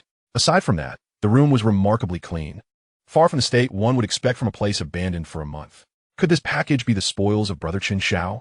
Indeed, it seems to contain an abundance of miscellaneous items. Please hold on for a moment. Xuan gently nodded. Placing the ancient text, she held onto the table before pulling out a chair to sit down. Observing the 4 porcelain cups at the center of the table, she reached out to arrange the 4 scrolls of ancient texts in a square formation around the cups. After completing these small gestures, Suner let out a soft laugh. Meanwhile, Chen Xiao opened the package in the corner, extracting several garments and a black robe before bringing them to the table. Noticing the items on the table, he was somewhat surprised, but did not dwell on it too long. This magic core was obtained from slaying a greenwood wolf. It is of the first rank and hardly noteworthy. The wooden boxes contain medicinal herbs. Chen Xiao meticulously took out each item from the package, laying them neatly on the floor, awaiting Suner's appraisal. A gemologist delivered to my doorstep is a gift not to be squandered. These vials contain medicinal powders used for treating external injuries. I have used them several times with excellent results. Thus, I procured a larger quantity for future use.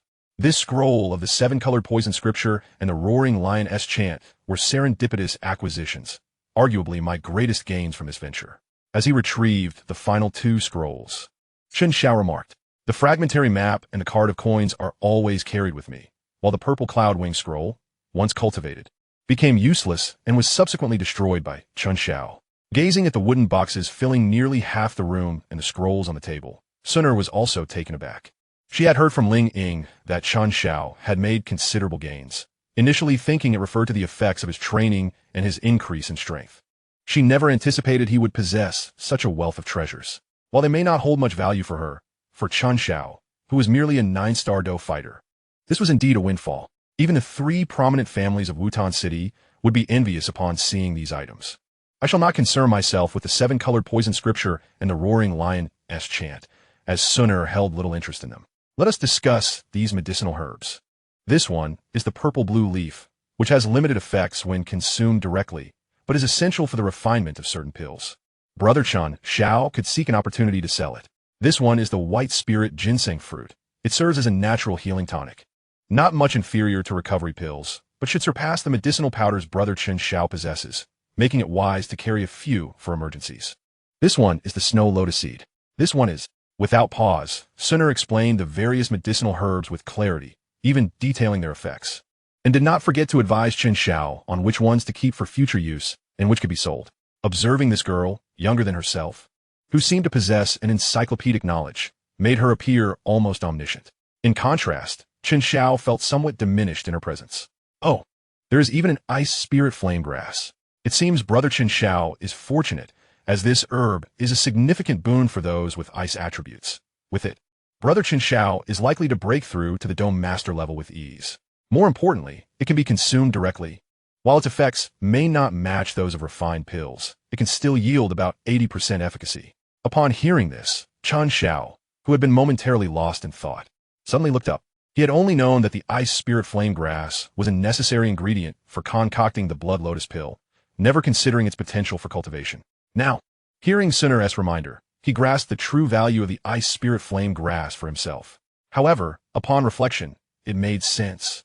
The auxiliary materials prepared by Xiao Yin and his master all share a common trait, coldness. How perfect a match this is for him, who possesses ice attributes. Unexpectedly receiving such a treasure. Thank you, Sunner. Otherwise, I might have reached the Dome Master level without knowing how to utilize it. It was merely a trifling task. If Brother Chen Xiao wishes to express his gratitude, why not gift me that magic core instead? It appears rather exquisite. Hearing this, Chen Xiao glanced at the magic core on the table. He felt no reluctance. On the contrary, this modest request seemed rather trivial. It was merely a first-rank magic core. Had it not been for its sentimental significance as his first acquired magic core, he would have disposed of it long ago back in Qingshan Town. If Sunner desires to take it, she may. Having a first-rank magic core to attract a gemologist of your caliber is a tremendous gain for me. Then I must thank Brother Chen Xiao. Sunner's curiosity has been satisfied, so I shall take my leave. Watching the girl gracefully depart, Chen Xiao took some time to categorize and organize the numerous medicinal herbs before finally turning his attention to the ice spirit flame grass. Dome Master. He recalled that the heads of the 3 prominent families in Wutan City were indeed great Dome Masters. Chapter 19, 1-Star Dome Master. Milady, these items of his are not something one would casually encounter in the magical Beast Mountain range. While the herbs might be attributed to fortune, the scrolls of combat techniques are something I, having lived for decades, have never come across. The voice was heard, but the speaker remained unseen. The dark attribute guardian specialized in stealth. Sunner had long grown accustomed to it. Upon hearing the sudden voice, her feet did not falter for a moment. Surely, Ling Lao has forgotten that widely circulated adage. Regardless of how Brother Chen Xiao acquired them, it is of no concern to us. In the Douqi Continent, there exists a saying, should you find yourself teetering on the edge of a cliff and tumble into a cave, do not panic. Take a few steps forward, and perhaps you shall emerge as a powerful being. After all, the world is vast and full of wonders. The hidden guardian paused slightly, then smiled in realization. In the small room, Chen Xiao fought against the urge to consume the ice spirit flame grass immediately and instead sought out an elder from the Xiao family. He intended to make his presence known and, on another note, to fully relinquish unnecessary daily tasks. Previously, he had no choice but to labor for sustenance. Now, however, his circumstances had changed. He was capable of self-sufficiency. Thus, there was no longer a need to waste at least an hour each day. Utilizing that time for cultivation, for reading, and for broadening his horizons would be far more beneficial.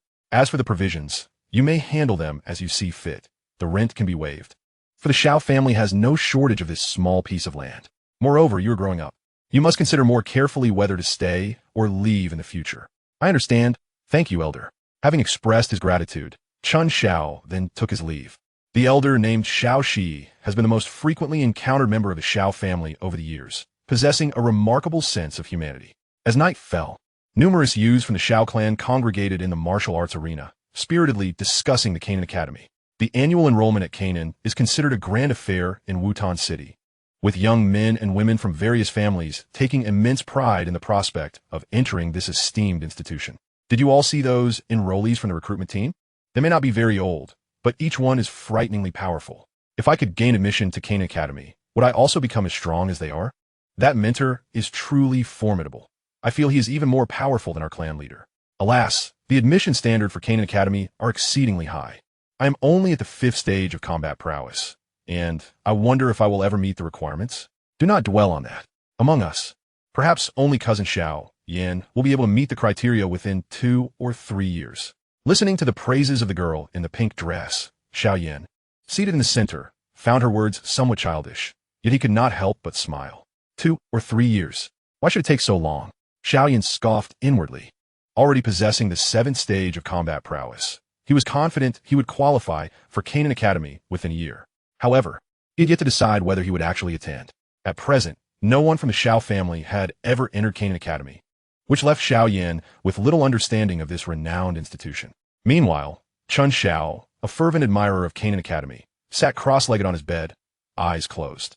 After circulating his Ice Emperor's energy for several cycles until he felt he had reached his optimal state, he slowly opened his eyes. Noticing the ice spirit flame grass beside him, already cleansed, Chen Xiao hesitated no longer. He picked it up and consumed it as one might snack on a delicacy. He had thoroughly perused the ancient texts left by Sun Er, and they proved to be entirely truthful, as she had claimed. As the slightly bitter essence entered his belly, Chen Xiao immediately felt a chilling aura spreading throughout his body. However, owing to the advantages of his ice attribute, he experienced no discomfort. Rather, he felt an exhilarating sensation wash over him. In just a few breaths, the energy contained within the ice spirit flame grass began to manifest, causing his meridians to swell slightly. Realizing this, Chen Xiao dared not lose focus. He swiftly formed his cultivation seals with his hands, immersing his mind within himself to refine the abundant energy. As Chen Xiao entered a state of cultivation, the energy swirling in the surrounding environment seemed to quicken, as if drawn to his presence, continually converging upon the small room. The energies from the ice spirit flame grass and the influx of natural energy combined, leaving Chen Xiao overwhelmed as he desperately pushed the Ice Emperor's energy to its limits to absorb and refine them. After undergoing the refinement process, the energy gradually transformed into pure combat aura, eventually being infused into the ice blue vortex within him. As torrents of vigorous combat aura flowed in, the previously gentle vortex began to spin violently, greedily consuming the incoming energy like a glutton savoring a feast. Hurry, faster, even faster, it seemed to implore. Time passed unnoticed, and Chen Xiao lost track of how much refined combat aura he had infused into the ice blue vortex. At last, a moment arrived when quantitative change gave rise to qualitative transformation. Upon introspection, he could clearly see the emergence of liquid-like substances within the ice blue vortex, resembling morning dew resting quietly upon blades of grass. 1 drop, 2 drops, 3 drops. As the vortex absorbed more combat aura, the number of these dewdrop-like liquids increased rapidly. This state persisted until the 25th drop appeared, at which point tranquility slowly returned, and the vortex's rotation began to cease. Suddenly, Chen Xiao opened his eyes in an instant. His hair billowed as if stirred by an unseen wind, and his garments flared without a breeze. A formidable aura, several times stronger than before, erupted from within him. Exhaling a breath of pale blue cold air, Chen Xiao leaped off the bed. Clenching his fist, he instantly felt an unprecedented surge of power within. After savoring the sensation for a moment, he focused his mind and exerted force through his fist. In an instant, resplendent ice blue combat aura surged forth, and under the control of his thoughts, it coalesced around his body like a shimmering garment. From the front, it appeared as though he were adorned in an ethereal ice blue robe, a sight most extraordinary. This is the combat aura garment? Like a child discovering a fascinating new toy, Chen Xiao examined it from every angle, moving his limbs to savor the changes within himself. In this realm, each level of cultivation is distinctly defined. For instance, condensing combat aura into a vortex signifies the mark of a combat practitioner. The combat aura garment, on the other hand, serves as the signature skill of a combat master. It not only alters one's appearance, but is also exceedingly practical. After merely a brief moment of sensation, Chen Xiao realized that, bolstered by the combat aura garment, his speed, defense, and attack capabilities had all received a comprehensive enhancement. Opening the door, he beheld the starry sky, brilliant and resplendent, while silence enveloped the Xiao residence. Feeling an inexhaustible vigor within, Chen Xiao turned back into the room, retrieving the roaring lion's song, and made his way swiftly to the back mountain. Chapter 20. Xiao Yan's Moment of Glory. The arrival of the recruitment team from Canaan Academy stirred a fervor in Wutan City, for they would not visit every small city. This prompted a steady influx of individuals from neighboring towns eager to take part in the assessments. Regrettably, this wave was quick to rise and even quicker to recede. Following the departure of the recruitment team 7 days later, Wutan City gradually returned to its former tranquility. As for Chen Xiao, his breakthrough to combat master did not significantly alter his daily life. He continued his diligent training, mastering the roaring lion's song, swallow's return strike, and even the purple cloud wings all required time. Gaining knowledge through reading also necessitated accumulation. One must remain humble and patient to progress steadily. However, at the beginning and mid-month, Chen Xiao would invite Sun Air to the middle auction house, while keeping an eye on the availability of spatial rings. He would also purchase enhancement pills to aid his cultivation. Furthermore, he would take this opportunity to sell the useless herbs obtained from the cave in batches. This was perhaps the only respite amidst the monotony of Chen Xiao's rigorous training. Time flowed like clouds drifting past the tranquil sun, and seasons shifted with the stars. 2.5 years passed in the blink of an eye. On the back mountain of the Xiao clan, Chen Xiao, having grown taller once more, stood upon the cliff, the tangible aura of combat armor gradually fading from his body. In contrast, the long blade in his hand began to be enveloped by a thick layer of ice-blue combat aura. As Chen Xiao infused more combat aura, the color of the blade became increasingly radiant, until, in the swirling aura, it formed the visage of a roaring energy lion's head. Roaring lion's song. Chen Xiao let out a soft exclamation, and the energy lion's head at the tip of his blade suddenly surged forth, darting violently toward the dense forest to his side. In an instant, the savage roar of the lion echoed throughout the back mountain, followed closely by the crackling sound of trees splintering. Upon closer inspection, the area engulfed by the energy lion's head was in utter disarray, with a gaping pit at its center that was truly alarming. Witnessing this, a satisfied smile unconsciously spread across Chen Xiao's face, which had matured over the past years, gradually becoming more handsome. Clap, clap, clap. The crisp sound of applause rang out as Suner approached from a distance, unabashedly offering her praise. Big brother Chen Xiao's control over this combat technique has become increasingly masterful. In my opinion, with your perfected yin fan strike and this savage lion's roar, even Uncle Xiao Zhan would struggle to withstand 20 moves from you. At nearly 11 years of age, Suner had grown significantly taller compared to 2.5 years ago. Though her features still retained a youthful innocence, she was undeniably blossoming into a beauty. Her cheerful demeanor made even Chen Xiao, who prided himself on his composed mindset, feel somewhat lightheaded. Uncle Xiao Zhan had immersed himself in the realm of great fighters for many years, and his battle experience was far beyond that of a mere novice like Chen Xiao. However, if it came to facing the heads of the other two prominent families, he felt a measure of confidence in securing victory. One must not bite the hand that feeds. The Xiao family had treated him well, and Chen Xiao had no intention of disparaging Xiao Zhan to elevate his own standing. Although he had indeed advanced slightly beyond Xiao Zhan in cultivation over these past 2.5 years, his prowess in combat techniques and skills was only marginally superior. Thus, his advantage was but a mere sliver. It seemed that big brother Chen Xiao was preparing to take action. Suner smiled softly and then, with a more serious tone, speculated, I understand your past well. Over the years, you have never concealed your animosity toward the Uba family. 7 years have passed. It is time to settle this matter. We should clear away the trivialities swiftly. In 6 months, when the enrollment team from the Canaan Academy arrives, I will be ready to register. Chen Xiao nodded in agreement. He had already mapped out his plans for the remaining 6 months, intending to address the issues concerning the Uba family while also completing the subsequent stages of the advanced technique, Ice Emperor's Cannon. Upon hearing Chen Xiao's intentions, Suner momentarily lost her focus. She and T realized how swiftly time had flown.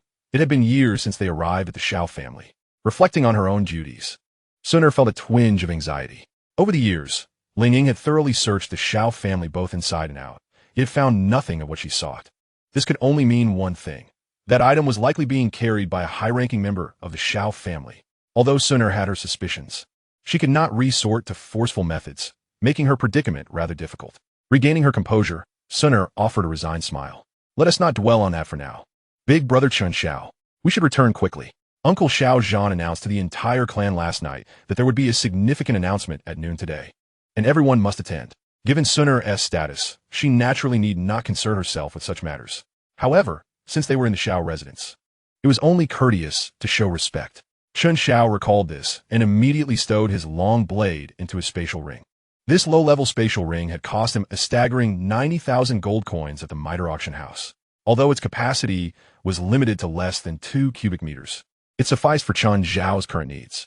Indeed, With Xiao Zhan making such a grand announcement, the matter must be of considerable importance. Do you have any insider information, Suner? He inquired, harboring his own speculations. Suner smiled brightly and replied, "It likely concerns our cousin, Xiao Yan." Upon hearing this, Chen Xiao's suspicions were further solidified. Over the past few years, he had kept a low profile, never showcasing his talents publicly, in stark contrast to Xiao Yan. Last year, at the tender age of 10, Xiao Yan had astonishingly achieved the terrifying 9th level of combat power. In no time, not only within the Xiao family, but throughout the entire Wutan city, Xiao Yan's name had become widely known. Everyone was eagerly anticipating when this rising star of the Xiao clan would condense his fighting aura and ascend to the ranks of the fighters. After all, this event was not only significant for the Xiao family, but also closely tied to the other families in Wutan City, particularly the Uba and Jiala families, with whom tensions ran high. As the protagonist, Xiao Yan was surrounded daily by sycophants, and he had become somewhat complacent, embodying the exuberance of youth. When Chen Xiao and Suner returned from the back mountain, the vast training grounds of the Xiao family were already teeming with people. The younger members of the Xiao family stood at the forefront of the square, followed by a host of guards and servants. On the elevated platform, the rarely seen clan leader Xiao Zhan and the 3 elders were all present, their faces brimming with barely concealed joy. "Big brother Chen Xiao, I will go ahead," Suner said in a hushed tone as she reached the edge of the square. Her standing within the Xiao family was worlds apart from Chen Xiao's, and with so many people present, staying by his side would draw too much attention. Chen Xiao nodded slightly, watching her as she made her way to the front row of the crowd, while he remained at the edge of the square. After waiting for over 10 minutes, a few more stragglers arrived. As noon approached and the time became ripe, Xiao Zhan stepped forward under the curious gazes of the assembly. "Ha! Today I have gathered everyone to announce a matter, which is not particularly momentous." He attempted to sound humble, though his grin betrayed him. For these past few years, both our clan members and others have been closely observing Yenner, constantly speculating about when he would condense his fighting aura and become a fighter. Today, I wish to put an end to your idle conjectures, for my son, Xiao Yan, successfully condensed his fighting aura last night. Boom! As Xiao Zhan's words fell, the square erupted in a clamor. He allowed the crowd to settle slightly before gesturing with his hand. In the next moment, Xiao Yan, clad in a black robe and accompanied by Xiao Ding and Xiao Li, strode out confidently from the back, the focus of everyone's attention. At this moment, Xiao Yan's prestige had reached its zenith. Chapter 21. Let him in. What? Xiao Yan has become a fighter? In the depths of the Uba family, Uba Pa, who had just emerged from seclusion, abruptly stood up from his seat, staring incredulously at Jiala by across from him. He was unwilling to accept this news. Yet reason told him that there was no need for the other party to lie. Moreover, if a significant event had not occurred, the head of the prestigious Jiala family would not have come to seek him out in the dead of night. Indeed, this news has spread throughout the city. You may simply inquire among the clan members to confirm it. It seems you're the only one still in seclusion at this time, Jialabai remarked. Upon hearing this, Ubapa glanced at the steward waiting nearby, who nodded slightly in affirmation. In an instant, the expression on Obapa's face darkened as he heavily sank back into his seat. After a moment of silence, he lifted his gaze towards Galabai. "I comprehend your intentions. From now on, our 2 families shall advance and retreat together. Even though Xiao Yan possesses extraordinary talent, he will still require time to mature. The Xiao family's desire to dominate singularly will not come easily. As the clan leader, Obapa may not be exceptionally astute, but he is certainly not foolish." Upon reluctantly accepting the reality that Xiao Yan has ascended to the rank of a fighter, he immediately deduced the purpose of Galabai's visit. An 11-year-old fighter, it would not be an exaggeration to claim he possesses the demeanor of a Dohuang. Such a prodigy, not only in Wutan City, but throughout the entire Gama Empire, is truly exceptional. The emergence of such a genius from the Xiao family foreshadows the precarious position of both the Obapa and Galabai families in the future. Therefore, a united front is imperative. Furthermore, measures must be devised to ensure that Xiao Yan meets an untimely demise. But of course, this must await the opportune moment. Galabai nodded slightly, aware that many matters could be understood without being explicitly stated. Just then, another steward from the Obapa family entered, offering an apologetic bow to Galabai before hastily approaching Obapa, whispering into his ear. A flicker of doubt crossed Obapa's eyes upon hearing what was said. The steward nodded gently, confirming the information without a shadow of a doubt. Observing this scene, Galabai felt a twinge of curiosity but refrained from asking further questions. "Since there are pressing matters at hand, I shall take my leave for now. We can reconvene on another occasion to discuss the details." Having achieved his desired stance, Galabai stood, offering a slight bow, and departed with his entourage under Obapa's watchful gaze. Upon exiting the grand gates of the Obapa family, Galabai encountered a strikingly handsome youth, appearing to be just over a decade old, standing tall at the entrance. Unperturbed by the scrutiny of those around him, he must be a guest of the Obapa family, Galabai surmised. As their eyes met, he politely nodded before continuing on his way, unhurried. Within the drawing room of the estate, devoid of outsiders, Obapa once again sought confirmation. Are you certain that the individual in question is a great fighter and merely in his teens? Clan leader, the manifestation of his Douqi armor is undeniably authentic. I even have the sense that the armor he displayed is more impenetrable than your own, the steward answered truthfully, leaving no room for concealment. Upon hearing this, Obapa's confusion deepened. A teenage great fighter is not a character one would expect to find in Wutan City. He most likely hails from elsewhere. Yet, after contemplating, he could not recall any prior interaction between the Obapa family and such an individual. Bring him in, Obapa decided swiftly. With the emergence of Xiao Yan, the Xiao family was destined to rise to prominence. Perhaps this visiting young great fighter could be the key to the Obapa family's breakthrough. The steward bowed slightly and complied. Before long, a striking youth strode confidently into the drawing room. Seated in the main position, Obapa scrutinized him closely, growing increasingly certain that he did not recognize this individual. Aware that the youth was also a great fighter, Obapa felt compelled to regard him with due seriousness. Yet, as the leader of a clan, he could not afford to display excessive weakness. He lightly tapped his fingers against the armrest. I presume I do not know you. State your purpose for being here. The one who entered the drawing room was none other than Chen Xiao. Casting a glance at the seated Obapa, Chen Xiao made a mental comparison. In terms of both strength and demeanor, Xiao Zhan indeed surpassed him, justifying his status as one of the ancient 8 clans. After a brief appraisal, Chen Xiao lost all interest in Obapa and succinctly stated his purpose: to eliminate you. Before Obapa could react, Chen Xiao had already grasped his long knife. His body enveloped in swirling ice-blue Douqi as the advanced martial technique, Howling Lion, was unleashed in an instant. In the next moment, a chilling roar of the ice-blue lion surged forth, sweeping Obapa from his seat with the force of tempest, all while the 2 stewards watched in shocked disbelief. Boom! The wall crumbled, splinters of wood flying. In the place where Obapa once sat, not a trace remained. Only scattered remnants of flesh and blood were left behind. Overwhelmed by disparity in realms and techniques, coupled with an element of surprise, Obapa met his demise without a hint of resentment. You, the 2 stewards, who had witnessed the entire scene, were paralyzed with fear, trembling as they pointed at the youth in the center of the room, unable to utter a complete sentence. If a clan leader of a great fighter was obliterated in an instant, what could they, mere fighters, possibly do or change? Chen Xiao cast a sidelong glance at the 2, devoid of any desire to strike again, and turned to leave. With Obapa dead, there was no need for him to intervene further. Once outside the Obapa family estate, Chen Xiao listened to the increasingly chaotic sounds behind him, unhurried to return. Congratulations, Brother Chen Xiao, vengeance has been served. A graceful girl in green emerged from the shadows. Chen Xiao shook his head slightly, feeling no wave of emotion. Perhaps it was due to the limited strength of his adversaries, or perhaps because he was aware of the Obapa family's eventual fate after eliminating the primary antagonist.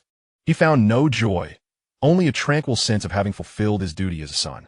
Sunner, have you notified clan leader Xiao Zhan? Before coming here, Chen Xiao had instructed Sunner to relay some information to Xiao Zhan, alerting him that significant events would unfold at the Obapa family that night. This was also the fundamental reason why he refrained from taking further action against the remaining members of the Obapa family. The Xiao family would take care of it. Furthermore, it served as a form of gratitude for the care the Xiao family had shown over the years. I've already informed him. By now, Uncle Xiao Zhan is likely gathering personnel to come, Sunner replied with a gentle smile.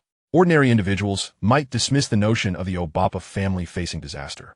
But if it came from Sunner, Xiao Zhan would have no doubts whatsoever. That's good. We shall remain in the shadows and observe, Chen Xiao stated. Meanwhile, not far from the Obapa family estate, Galabai also heard the commotion emanating from within. What is happening? Go and investigate. The attendant accompanying him was quick to comply, darting back along the same path. In less than 3 minutes, the attendant returned, breathless. Clan leader, Obapa has died, and the Obapa family is now in utter chaos. The assailant appears to be the youth we encountered earlier. Galabai was momentarily stunned by this revelation. He then hastened his pace towards the Galabai family. Quickly, return and assemble the personnel. We must not allow the Xiao family to seize the initiative. A flicker of confusion crossed the young attendant's face. Just moments ago, are they not just allied with the Obapa family? What are you planning to do? That night, the young attendant received a lesson. The entire Wutan city was engulfed in uproar. Chen Xiao and Suner lay in wait in the shadows, witnessing firsthand as Xiao Zhan, accompanied by the three esteemed elders and a host of formidable members of the Xiao clan, stormed into the Uba family estate with an air of lethal intent. Before long, the likes of Galabai followed suit. In fact, as the chaos unfolded, even some less prominent families within the city joined in the fray. As dawn broke, the once grand estate lay in utter disarray. Traversing its grounds, not a single soul could be seen. Only a multitude of lifeless bodies littered the earth. The families that had profited from this mayhem showed no inclination to grant the Uba clan any opportunity for retribution, executing their actions with ruthless precision, leaving no stone unturned in their quest for security. What thoughts occupy your mind, Brother Chen?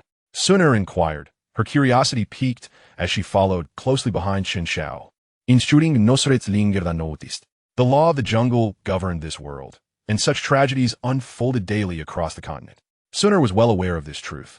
The downfall of the Uba family did not stir a shred of emotion within her. For Chen Xiao, however, this was a novel experience, stirring ripples of contemplation within him. He had not anticipated learning such lessons. Chapter 22. Farewell, Wutan City.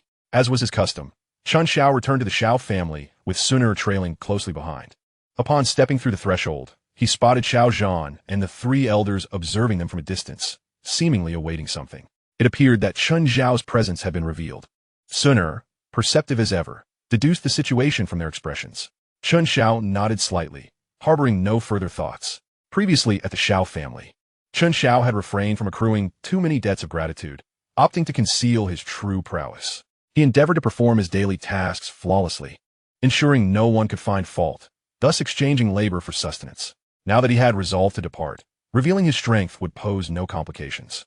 Hence, when he ventured to the Uba family, he had not considered veiling his capabilities. He approached openly and returned in kind. As a result, many from the Uba family had encountered him, including Galabai and others. Since the Xiao clan had engaged in the division of the Uba family, a mere inquiry would unveil the entire saga. Observing the pair's entrance, Xiao Zhan and the three elders swiftly approached.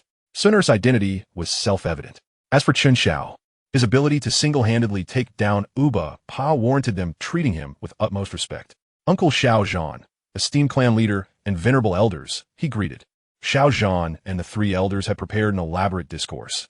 Yet upon nearing, they found themselves at a loss as they heard the commonplace greetings exchanged. They had come to understand that Chen Xiao had grown up within the Xiao family, yet it was only today that they truly acknowledged his existence. How to establish a connection? Where to even begin? With this thought, Xiao Zhan let out a gentle sigh, feeling a tinge of regret for recognizing this too late. Xunia, and young friend Chen Xiao, you have returned. Please, clan leader, simply call me by my name, Chen Xiao replied, though not a member of the Xiao family. He had been raised among them and saw no need for such formality. This sentiment was understood by Xiao Zhan, as well as the first and second elders, though the third elder took a moment to comprehend. Very well, I shall not be overly formal. I must thank you, Chen Xiao, for informing Suner in advance about last night's events, which brought considerable advantage to our Xiao clan. Furthermore, it was one thing to be unaware before, but now, allowing you and your protectors to stay there is rather inappropriate. I shall arrange for you a new residence. Xiao Zhan expressed his gratitude first, then swiftly made arrangements. At this moment, standing before Chen Xiao, he realized he could not fathom the depths of Chen Xiao's strength. The implications of this were unmistakable. In comparison, even his own son, whom he held in high regard, seemed to pale in significance. There is no need for concern, clan leader. The score has been settled, and I plan to depart tomorrow. These past years, it has been a Xiao family support that allowed me to cultivate in peace. For that, I am deeply grateful. Should the Xiao clan need assistance in the future, I shall not hesitate to lend my aid within my means. Chen Xiao's words were sincere. However, Xiao Zhan and the three elders understood that this bond of gratitude would not endure indefinitely. A few acts of assistance might be extended by Chen Xiao, yet over time, such goodwill would inevitably wane. Thus, to assume he could be summoned at will as a helper based solely on this statement would be a grave miscalculation. Departing so soon? Is that not rather hasty? I made this decision long ago. I must pack my belongings.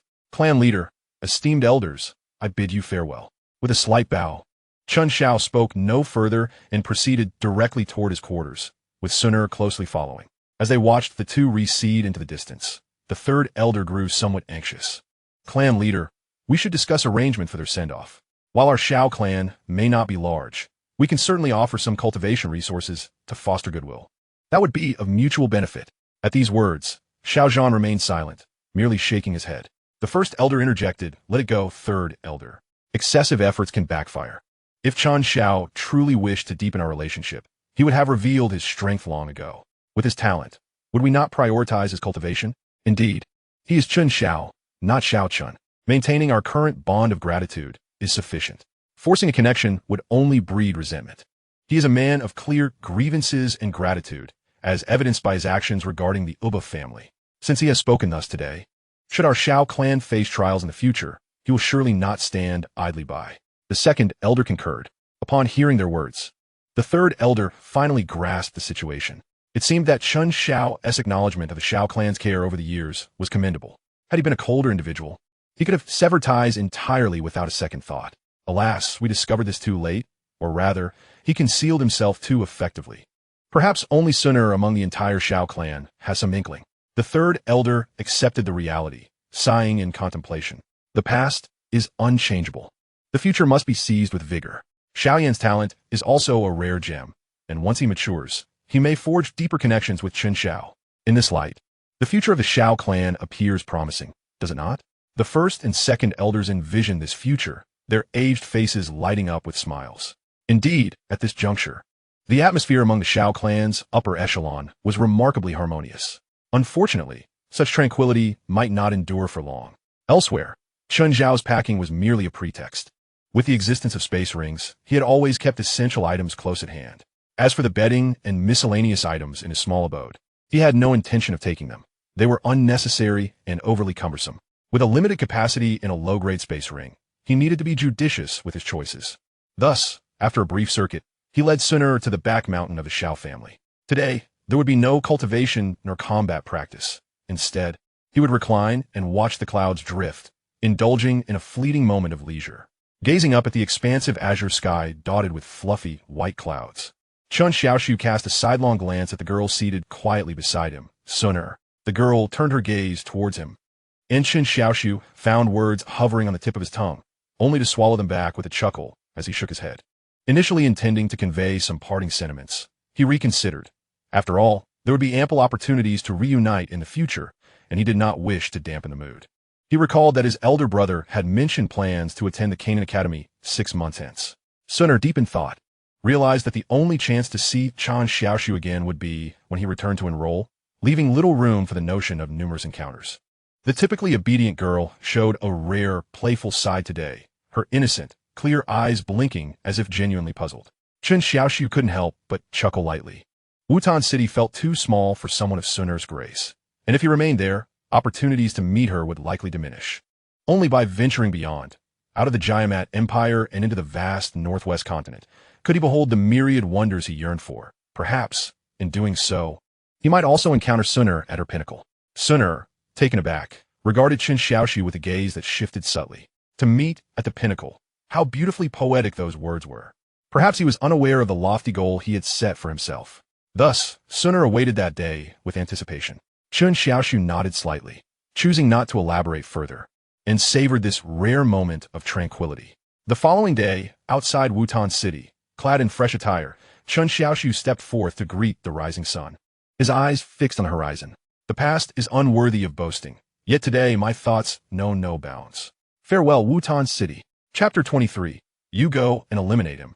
In the familiar Qingshan town, and at the well-known Wanyao pharmacy, Chen Xiaoshu found himself once more traversing the streets, recalling the myriad experiences of 2.5 years prior, feeling as though he were in a dream. The town appeared much the same, with little change. The faces of the boisterous mercenaries had shifted, each new batch as bold as the last. Yet he himself had transformed from a mere fledgling fighter into a 7-star great fighter. Such progress was undeniably attributed to his talent. But the invaluable gains from the stone chamber in the Beast Mountain played a monumental role as well. Thanks to that astonishing fortune, Chen Xiaoshu had not been short of enhancement pills for over 2 years, enjoying resources that surpassed even those of Xiao Yin, the third young master of the Xiao family. Intriguingly, through the sale of rare herbs that were temporarily of no use, Chen Xiao's wealth had not only been preserved but had indeed flourished. He still possessed nearly 1,000,000 gold coins within his spatial ring. Regaining his focus, Chen Xiao glanced into Wanyao Pharmacy. Despite it being midday, a long queue had formed inside, starkly contrasting the scene from over 2 years ago. As he approached, he noticed the line was singular, leading directly to a familiar figure clad in white. A girl he recognized instantly, prompting an expression of confirmation to cross his face. Upon entering Wanyao Pharmacy, he peered through the gap beneath the counter, noting with relief that the wooden box used for elevation was no longer present. The busy little pharmacist was oblivious to Chen Xiao's entrance, while several doctors, seemingly at leisure despite the numerous patients, exchanged resigned smiles upon realizing he had no intention of seeking them out. Over the years, bolstered by the formulas Chen Xiao had gifted, the little pharmacist's reputation in Qingshan town had soared. After all, poison is still a form of medicine, and when utilized effectively, it can yield significant benefits. Furthermore, as time has a way of transforming, the little pharmacist had blossomed into an increasingly captivating young woman, which only served to amplify her popularity. Choosing not to interrupt, Chen Xiao settled into a nearby chair, patiently awaiting her attention. With time on his hands, he retrieved an ancient tome from his spatial ring and immersed himself in its pages, enriching his mental repository. The environment can indeed alter one's habits, a truth that had proven itself during his years with the Xiao family, where he had developed a fondness for reading, while Sooner had unwittingly acquired a hint of obsessive-compulsive tendencies. Lost in the ancient text, time slipped away unnoticed. As Chen Xiao concluded the volume, the little pharmacist finally found herself with a moment's respite, her delicate features revealing a weary, yet satisfied smile. Chen Xiao tucked the tome away and approached her. Are you that Chen Xiao? The little pharmacist exclaimed, her expression one of recognition as she tilted her head, rifling through her memories before accurately uttering his name. Chen Xiao was pleasantly surprised. Unlike Sooner, the little pharmacist interacted with countless individuals daily at Wanyao Pharmacy. Moreover, Chen Xiao had undergone some changes himself. He was taller and more handsome than before. That she remembered him after such a long time brought him genuine joy. Little did he know, her recollection stemmed primarily from his refreshing and polished image, which starkly contrasted with the rugged mercenaries populating the town. He was a breath of fresh air, making a lasting impression. Indeed, it has been a long while, Chen Xiao replied, nodding in acknowledgement. It truly has, nearly 3 years. Are you here in Qingshan town for training, once more? The little pharmacist inquired, her face lighting up with delight. What joy it is to have a friend come from afar. Her infectious enthusiasm elicited a broad smile from Chen Xiao, his spirits lifting immensely. The white-dressed girl before him was unlike anyone he had encountered before. Their initial meeting had been a delightful shock, and now, their companionship felt exhilarating. This time, I merely passed through and wanted to see you, Chen Xiao admitted candidly, shaking his head slightly. Upon saying this, he added, the outskirts of the Beast Mountain no longer serve as a training ground for me. The depths are too perilous. I plan to journey to the Tagore Desert instead. Tagore? I've heard that it is the territory of the Serpent People, and the desert teems with venomous creatures. Wait a moment. I shall fetch you some antidotes and insect-repelling powders. The little pharmacist exclaimed, her realization dawning rapidly as she called out before making her way to the second floor. I don't have any more formulas to spare. Chen Xiao jested lightly. The little pharmacist glanced back, rolling her eyes playfully. No need. What I give you is a token of gratitude. The formulas you provided have been immensely helpful to me. Listening to her light footsteps ascending the stairs, Chen Xiao retrieved the colorful poison scriptures from his spatial ring, deliberating for a moment before ultimately deciding to put them away. Perhaps it was still too soon to present them to her. If Chen Xiao had been of the fire attribute, his foresight and the knowledge in his mind would have instilled confidence that he could resolve the hidden dangers of the evil poison body sooner than the Xiao Yin of the original timeline. Alas, he was of the ice attribute. Given this premise, hastily prompting her to begin cultivating the evil poison body would be more harmful than beneficial, leaving the outcome uncertain. Thus, after a brief contemplation, Chen Xiao resolved to set this matter aside for now. Once again, footsteps echoed, and the little pharmacist, clad in white, emerged from the staircase. Since you are well-versed in so many formulas, I shall refrain from offering you basic defensive potions that might embarrass me. You certainly know far more than I do. Instead, I shall provide you with these practical items. Though their value is limited, they are comprehensive. Chen Xiao nodded in gratitude. Over the past years, He had also concocted some defensive poisons during his free time. For instance, there exists a poison known as soul-dispersing powder, which emits an exceedingly pungent aroma. Even a formidable warrior, such as a grandmaster, would be compelled to obscure their vision, rendered effectively blind, thereby drastically diminishing their combat prowess. Of course, this is merely a description from the 7-color poison manual, and Chen Xiao has yet to have the opportunity to test its efficacy in practice. This is an insect repellent powder. When scattered nearby, ordinary serpents and insects dare not approach. This is an antidote pill, as its name suggests, requiring no further explanation. This is a drowsiness powder, capable of rendering common magical beasts and venomous creatures lethargic and drowsy, with even more pronounced effects on humans. Just as before, the little healer recounted the details and meticulously labeled each vial. Observing her organized manner, Chen Xiao was suddenly struck by a thought. If only there were such a gentle and attentive person by my side, life would surely be much more comfortable. With a silent smile, he cast aside the distracting notion. We are friends, and there is no need for gratitude. I cannot assist you further, but I wish you success in your endeavors. Noticing Chen Xiao about to speak, the little healer anticipated his words and playfully interrupted with a bright smile. Chen Xiao responded with a knowing smile, choosing not to press the matter further. Then I shall take your well wishes to heart. Meanwhile, within the Wolf-Head Mercenary Corps, a mercenary with bandaged hands hurriedly entered the training grounds where the members were practicing, seeking out the leader, Mu Shi, and his son. Captain, young captain. I believe I have seen him. Seen what? Speak clearly. That boy from 2.5 years ago, the one with striking features, unique in Qingshan town. It must be him, the panting mercenary replied. Hearing this, a flicker of confusion crossed Mu Shi's eyes, while his son, Mu Li, pondered seriously and finally recalled a certain incident. 2.5 years ago, several mercenaries from the Wolf-Head Corps had been tempted by greed, ultimately resulting in no gain but the loss of 2 lives. On that day, Mu Li had ordered those who had seen Chen Xiao to provide detailed descriptions of his appearance, so they could seek retribution upon encountering him again. Yet, so much time had passed that Mu Li had nearly forgotten the matter, whereas the mercenaries remembered it vividly. So it is that boy, after more than 2 years. He has finally resurfaced. However, I recall that he was already a 6-star fighter back then. His current strength must be formidable. Lear, there is no need for excessive contemplation. It is not the style of the Wolf-Head Mercenary Corps to leave grievances unavenged. Here is the plan, Wang San. I shall assign you 10 members who are 6 stars or above. You are to eliminate that boy, even if he has grown stronger. The likelihood of him having advanced to a grandmaster is slim. This number should suffice. However, to be cautious, ensure you carry the insignia of the Mad Lion Mercenary Corps during your operation, listening to the captain's orders. The mercenary named Wang San glanced at the bandages on his right hand and hesitantly pointed to himself with his left. Me? Indeed you, with 10 others by your side. There is no need for you to engage. Merely lead the way. Very well. Chapter 24, That Glance. After a brief meeting with the little healer, Chen Xiao continued on his journey. Stepping out of Qingshan town, he glanced at his map and promptly decided to quicken his pace. With a thought, the purple cloud wings unfurled behind him, propelling him swiftly toward the horizon. Behind him, at the corner of a small cottage, a group of more than 10 mercenaries stood in stunned silence, exchanging bewildered glances. Return. After a moment of silence, the leader, Wang San, waved his hand and began to lead the mercenaries back to Qingshan town. However, after walking briskly for a short distance, one of the mercenaries noticed an issue. Wang San, we are heading in the wrong direction. That is toward the Mad Lion Mercenary Corps. Indeed, I intend to seek refuge with the Mad Lion Mercenary Corps. The Wolf-Head Mercenary Corps dares to target a grandmaster. They are courting death. Anyone who wishes to return may do so. Also, do not call me Wang San.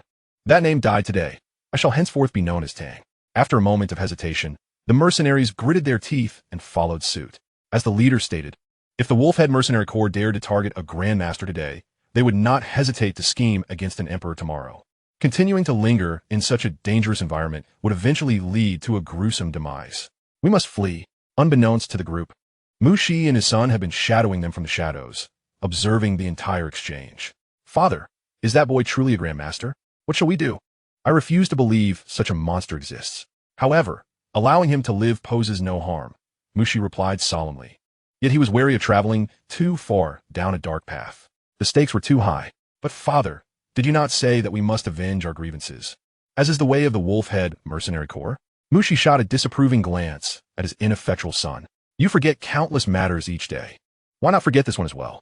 Sensing his father's disapproval, Muli hastily nodded in agreement. Father, I have forgotten it now. Good, my son is teachable. Let us return. Although we spare that boy for now, those traitors must be held accountable. High above, a streak of light darted across the sky like a shooting star, heading towards the earthen city nestled within a vast, golden desert. As the distance to the city diminished, a wave of scorching heat surged forth. Stabilizing himself mid-air, Chen Xiao gazed in awe at the seemingly endless expanse of sand. It was the first time he had ever laid eyes upon a desert. Much like an inland dweller encountering the vast ocean for the first time, he couldn't help but feel astonished. After a day and night of travel, he had finally arrived. Yet this terrain seemed rather inhospitable to him. Touching down on the ground, Chen Xiao felt a slight tremor in his body as the purple cloud wings behind him radiated a soft lavender glow, gradually retracting until they transformed into a tattoo that adorned his back. Subsequently, as he engaged in a brief meditation of his energy, he discerned the peculiarities of this land. Perhaps due to its unique topography, the air here was overwhelmingly saturated with fire and earth attribute energies, with a significant imbalance in the 5 elemental forces. In such a region, those attuned to fire and earth would thrive, experiencing accelerated cultivation. Conversely, other attributes would find it exceedingly challenging. No wonder High Boding had concealed himself here for so many years without being discovered by Queen Medusa or the Mytel family. It was something that an ordinary person would never fathom. With a light chuckle, Chen Xiao donned a fresh, lighter white robe that was less prone to absorbing heat, and began his leisurely stride toward the now visible earthen city. As he approached, the number of passers-by increased, and the majority of the men were bare-chested, showcasing their sun-kissed, robust skin. The occasional women he encountered were not as conservatively dressed as those on the other side of the Monster Beast mountain range. Instead, they wore tight-fitting leather outfits that revealed more skin than they concealed. On their alluring bronze skin, one could occasionally spot distinct tan lines, and as they walked, their sinuous waists swayed gracefully, exuding a captivating charm and allure. It would be impolite not to look, yet it would also be impolite to stare too long. Chen Xiao, knowing when to stop, directed his gaze towards the grand city gate above, where 2 large, pale red characters loomed, Desert City. These imposing letters were intricately carved into the city wall, and from a distance, they evoked an unsettling sense of bloodshed, an impression not far from the truth. As Chen Xiao was aware, the cities bordering the Tagore Desert often fell prey to the raids of serpent folk, unlike the more stable inner cities. Similarly, the mercenaries who thrived in this region frequently ventured into the desert, with some even abducting female serpent folk to transport them to various cities for auction, a practice that many noble lords found quite appealing. This ongoing exchange intensified the animosity between humans and serpent folk, leading to encounters that were often a matter of life and death. Yet, this was of little concern to him. With a slight shake of his head, Chen Xiao pressed onward. At the city gate, a dozen fully armed soldiers, clad in armor and brandishing long spears, shouted at the passers-by to pay the entrance tax, a significant source of revenue for many cities. However, this tax was not levied on everyone. Esteemed alchemists enjoyed preferential treatment. Even the most basic first-tier alchemists could move freely in all major cities, including the imperial capital. Such was the value associated with the title of alchemist. Chen Xiao was not an alchemist, and thus did not benefit from these privileges. He retrieved 5 scattered gold coins from his spatial ring and handed them over to the soldiers, allowing him to enter the city without delay. As he strode through the bustling streets, Chen Xiao disregarded the curious glances cast his way and scanned the surroundings adorned with architectural features characteristic of the desert. After a few minutes of walking, he finally spotted a map shop named Ancient Map at the corner of the street. Found you. Chen Xiao smiled to himself. He quickly reviewed the relevant information in his mind. Although his memories suggested that as long as he did not act foolishly, the danger was minimal. It was prudent to remain cautious. Currently, he could only exert the power of a battle spirit level, with his strength as a 7-star battlemaster. Even if a confrontation arose, he could flee. He was unaware of his possession of the purple cloud wings. Thus, he estimated his chances of escape to be a remarkable 88%. Having made this calculation, Chen Xiao no longer hesitated and pushed open the slightly ajar door of the quaint map shop. As he stepped inside, he discovered that the interior was not overly spacious. 2 moonstones embedded in the ceiling emitted a soft glow, illuminating the shop brightly. There were not many customers, only 3 mercenary-looking men perusing the maps. Behind the counter stood an elderly man, deeply engrossed in meticulously crafting a map. He appeared quite aged, with slightly disheveled white hair loosely tied back. and the wrinkles on his face were distinctly visible. Yet, the gnarled hand gripping the drawing pen was remarkably steady and strong, utterly unlike what one would expect from an elderly man. Sensing Chen Xiao's scrutiny, the old man gradually lifted his head. At a glance, Chen Xiao found himself unable to look away. Chapter 25, Unmasking Identity. A battle master, and such a young one at that. What astonished and puzzled Haiba Dong even more was the inexplicable sense of familiarity he felt towards the young man before him, as if their essences were of the same origin. Yet, he was certain he had never encountered this boy before. He had kept his martial arts teachings to himself, never having shared them with anyone.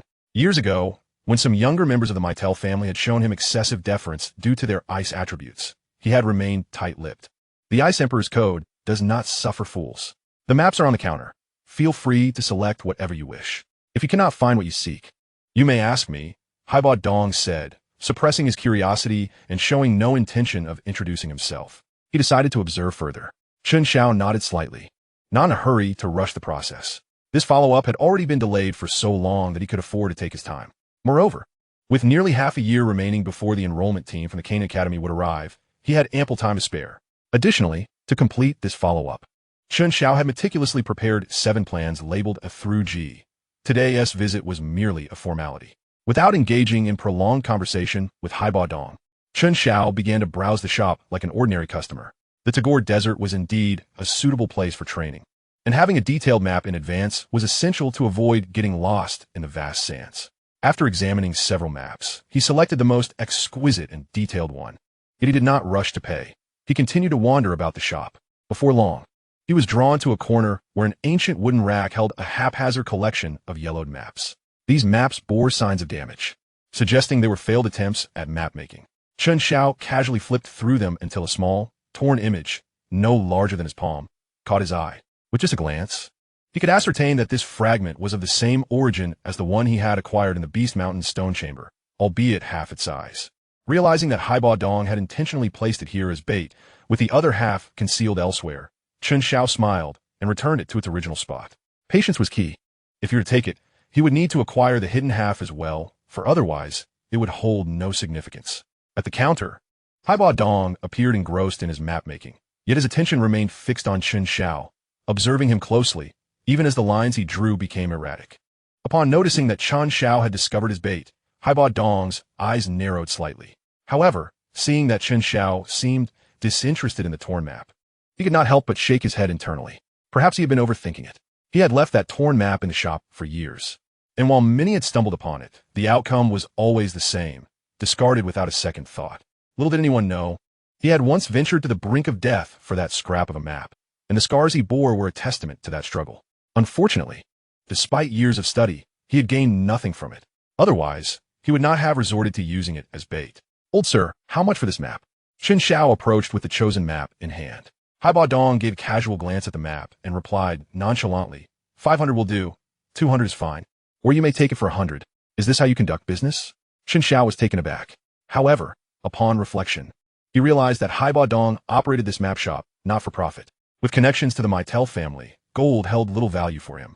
With this realization, Chen Xiao was no longer surprised and retrieved 100 gold coins from his spatial ring to settle the payment.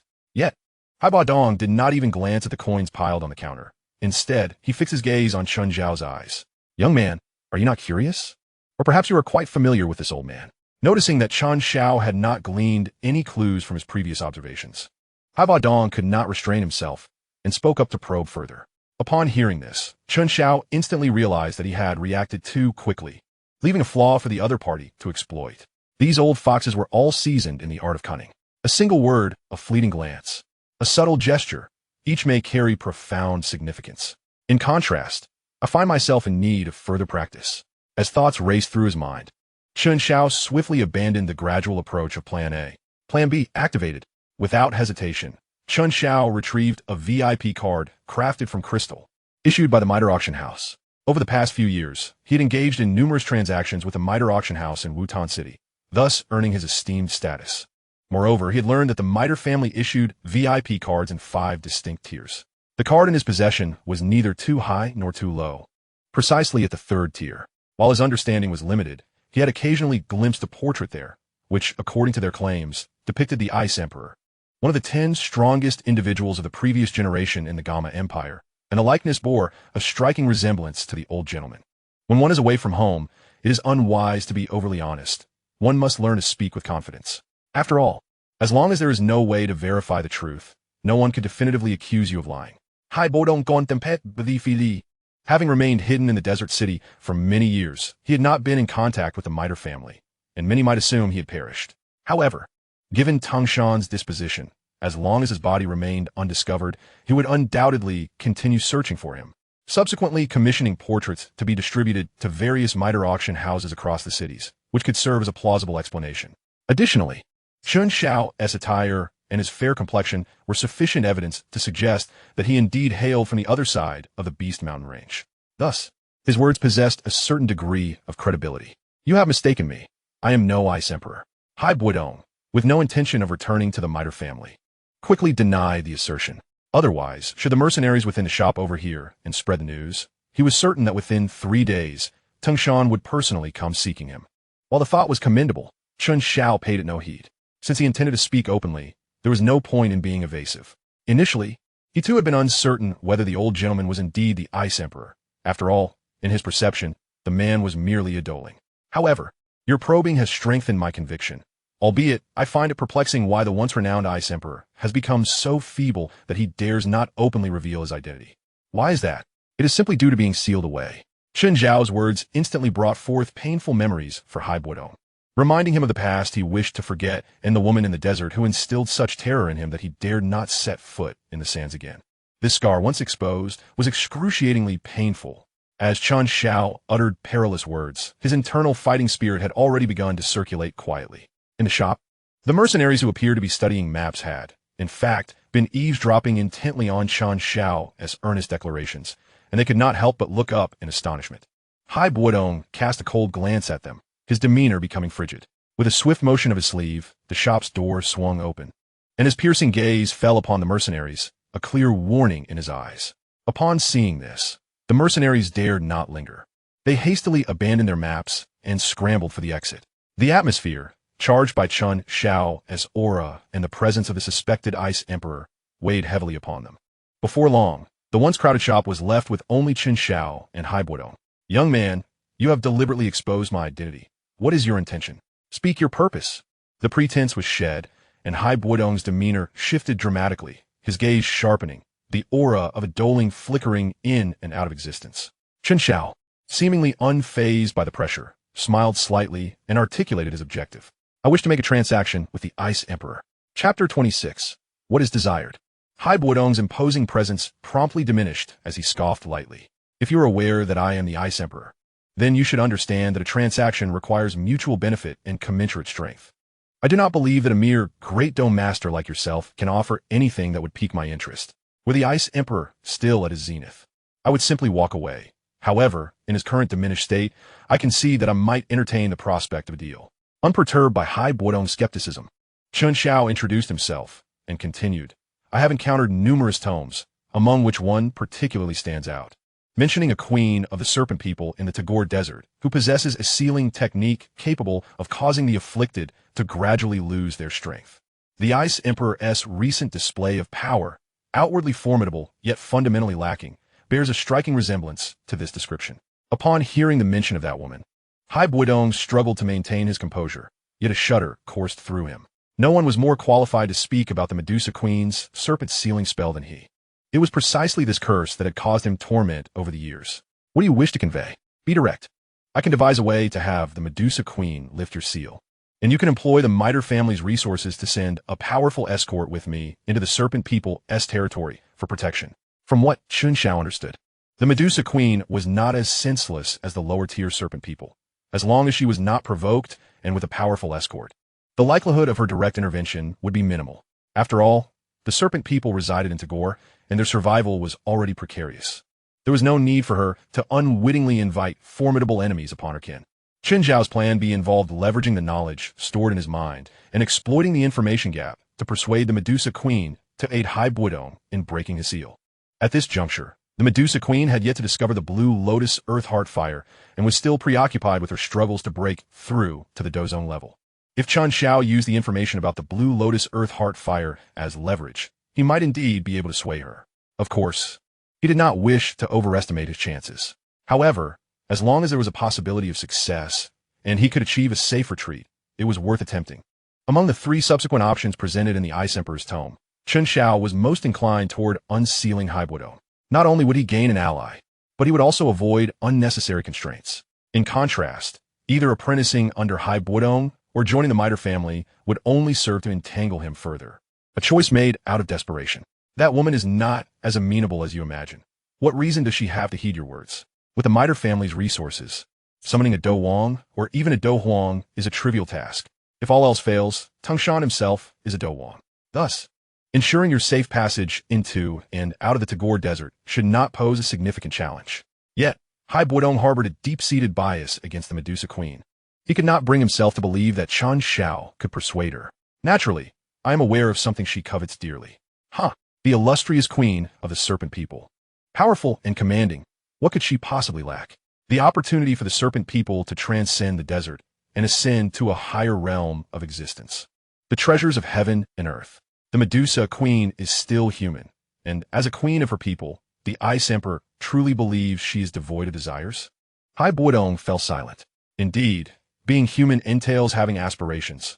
Wealth, beauty, and power are among the most common and universal. Even those reclusive individuals, who ardently seek a tranquil existence, are themselves pursuing something. As for Medusa, the queen of the Serpent Clan, she bears the weight of her people's responsibilities. Thus her aspirations are bound to be greater. And what of you? You toil and turn in this endeavor. What is it that you truly seek? Haibuodong comprehended the situation entirely. Chen Xiao intended to act as an intermediary, facilitating an agreement between both parties. Yet such behavior struck him as peculiar. He could not believe that Chen Xiao was merely idling away his time, engaging in acts of benevolence. Hence, there must be a deeper motive at play. It is quite simple. Like many, I strive to enhance my power. Upon the successful completion of this matter, I require the middle family to prepare for me 2 purple heart barrier breaking pills as a reward. Those with substantial backgrounds may bask in the benefits, while solitary individuals like myself must seize every opportunity to ascend. After fulfilling the subsequent requirements of the Ice Emperor's canon, such words must remain unspoken. Thus, the request for 2 purple heart barrier breaking pills renders my intentions more justifiable.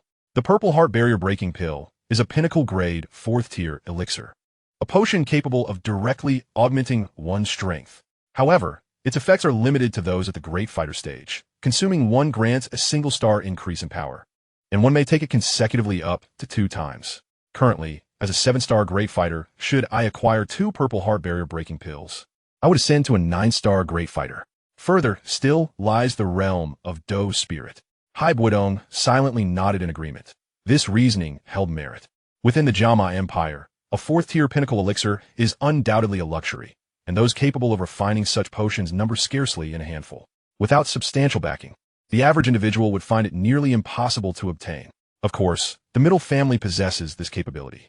Your name is Chen Xiao, is it not? Although your statements appear reasonable, I cannot shake the feeling that you harbor ulterior motives, and that this has been premeditated for some time. I must deliberate further on this matter. Haibuodong yearned to break the seal, a desire that haunted his dreams. Yet after enduring for so many years, he was not in a rush to resolve it within the next 10 days or so. Moreover, the information Chen Xiao had divulged was quite substantial. Many things, upon first learning, may astonish and lead to hasty conclusions. Only upon further reflection do discrepancies reveal themselves. Therefore, Haibuodong resolved to proceed with caution. I understand. After all, this is my first encounter with the Ice Emperor. Were I in your position, I too would harbor some doubts, Chen Xiao replied with a nod. Observing the young man's demeanor, Haibuodong scrutinized him from head to toe, suddenly breaking into a soft chuckle. Indeed, there exists another pathway. You mentioned being solitary, lacking family or mentors to rely upon. Why not take me as your master? Once you are one of us, whatever you wish to pursue, I and the middle family shall unreservedly support you. Not only the purple heart barrier breaking pills, but even higher tier Do spirit pills and Huangji pills can be arranged for you. Haibuodong was undeniably intrigued. Achieving the rank of 7-star Great Fighter at such a young age was a remarkable talent. More importantly, the aura Chen Xiao exuded resonated with his own ice attributes. If such a prodigy were nurtured with the middle family's resources, he could boldly predict that within a decade, another Ice Emperor would arise to fame in Jiama. He might even surpass the records of a young patriarch of the Yunlan sect, with the potential to attain Dozone. Furthermore, once Chen Xiao matured, it would be much simpler for Hai Buodong to break the seal, allowing him to confront the Serpent Clan's holy city and redeem past humiliations. The more he contemplated, the more feasible it appeared, and Hai Buodong's gaze took on a somewhat sinister quality, as if appraising a rare treasure. Observing this, Chen Xiao inwardly chuckled. He had intentionally showcased his ice attributes and inadvertently revealed his lack of a mentor, all to induce such thoughts in Hai Buodong naturally. Once the idea of apprenticeship took root, the other party would inevitably lean towards favorable decisions. I am grateful for the Ice Emperor's regard. I hold great admiration for your past renown. However, I currently have no intention of taking on a master or joining any faction. Nevertheless, I propose a wager with the Ice Emperor. Oh, pray, elaborate. Grant me 6 months, as previously discussed.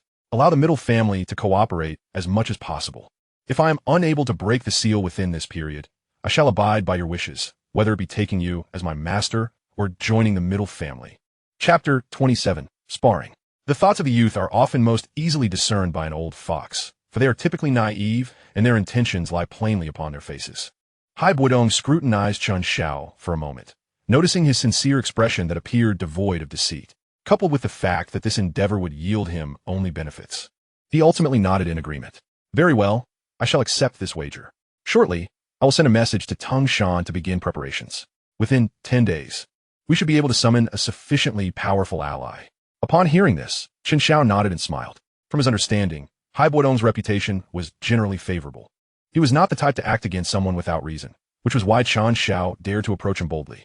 Additionally, Hai Buodong's current state, while a Do Spirit level Ice Emperor, exerted pressure on Chen Xiao but posed no lethal threat. At present, Plan B appeared to be progressing smoothly. Very well. I shall return to seek the Ice Emperor in a few days. With a slight fist salute, Chen Xiao prepared to take his leave. Among the cities bordering the Tagar Desert, there were 2 that he absolutely had to visit. The first was the city beneath his feet, the Desert City, where Hai Buodong could serve as a valuable ally, and the remnants of the map were enticing. The second city was Stone Desert City, where not long after, his elder brother and second brother would settle after departing from the Xiao family. Within Stone Desert City resided a girl with the 3 flower eyes of the green serpent, an investment exceedingly simple with astonishing returns. Now that he had arrived in this vicinity, Chen Xiao had no intention of letting this opportunity slip away. The desert's edge is not tranquil. It is already late. I advise you to stay within the city for the night. Among the Serpent Clan, those stronger than great fighters are numerous. Though the likelihood of an attack is minimal, it is not entirely impossible. Hai Buodong's fingers tapped rhythmically on the table, a subconscious gesture that would be recognized by the familiar Tung Shan as a sign of the Ice Emperor's contemplative state. Through the open door, Chen Xiao observed the sun still high in the sky. The old man is oblivious to the time. It is barely noon. Casting a glance back at Hai Buodong, he found no trace of embarrassment on the elder's face, only a faint smile gracing his aged features. Though I am old, I still possess some knowledge, young lad. If you have no pressing matters, why not engage in a spar outside the city? Let me see what skills you possess. The spar was a pretext. The true aim was to better understand Chen Xiao. The essence that resonated so closely with Hai Buodong's own left him perplexed. Thus, he thought that perhaps by exchanging a few moves with Chen Xiao, he might uncover some clues. Moreover, Chen Xiao, as previous remarks, had ignited within Hai Buodong the desire to showcase his prowess and enlighten the young man. What does it mean to be strong on the outside, but weak on the inside? What signifies a lack of follow-through? Hai Buodong was determined to demonstrate that despite being sealed by the Queen Medusa and having only a fraction of his former strength, he remained the illustrious Ice Emperor. This would also facilitate his future endeavors in taking on disciples. In Hai Buodong's mind, Chen Xiao had largely become an inevitable apprentice. After all, the woman at the heart of the desert was utterly unreasonable, and he held little faith in Chen Xiao's plans. Chen Xiao cast a lingering glance at Hai Buodong, firmly believing that the latter's intentions were merely whimsical and devoid of hostility, though he hesitated slightly. The opportunity to spar with a seasoned warrior, especially one who wielded the same ice element, was a coveted chance for him, a chance to learn and elevate his skills through combat. However, the grin on Hai Buodong's face made Chen Xiao suspect that the old fellow simply wished to flaunt his abilities before him. Then, I humbly request the Ice Emperor's guidance. Faced with the tangible benefits of the situation, any notions of pride seemed trivial. After a brief moment of contemplation, Chen Xiao decisively accepted. Tom was still on his side, and there was no rush to head to Shimo City. A quarter of an hour later, outside the city of Imo, the landscape was engulfed in yellow sands. Two figures stood 50 paces apart, facing each other. Observing the serious demeanor of the young man in white, a broad smile spread further across Hai Buodong's face. With a flick of his fingers, a long blade of evidently superior quality to the weapon in Chen Xiao's possession materialized in his hand and was casually tossed to the ground before Chen Xiao. Your blade is of inferior quality and cannot withstand my attacks. Use this instead. Chen Xiao nodded in silence, picking up the long blade from the ground. The shimmering weapon, radiating a faint blue light, appeared exquisite and razor-sharp, its hilt embedded with a blue and white third-tier magic core. A preliminary estimate suggested that this magical weapon was worth over 10,000 gold coins. Truly, the Ice Emperor was lavish. Discarding his previous weapon, Chen Xiao wielded the long blade, executing a dazzling display of swordplay. Ice Emperor, please bestow your teachings. As his words fell, an icy blue aura enveloped Chen Xiao, forming an armor of fighting spirit. Without hesitation, he surged forward, blade in hand, towards Hai Buodong. Ha ha ha, splendid. If I cannot subdue you within 100 moves, I shall take my own life right here.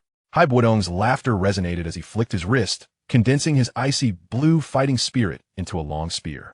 The manifestation of fighting spirit was a hallmark of a dueling expert.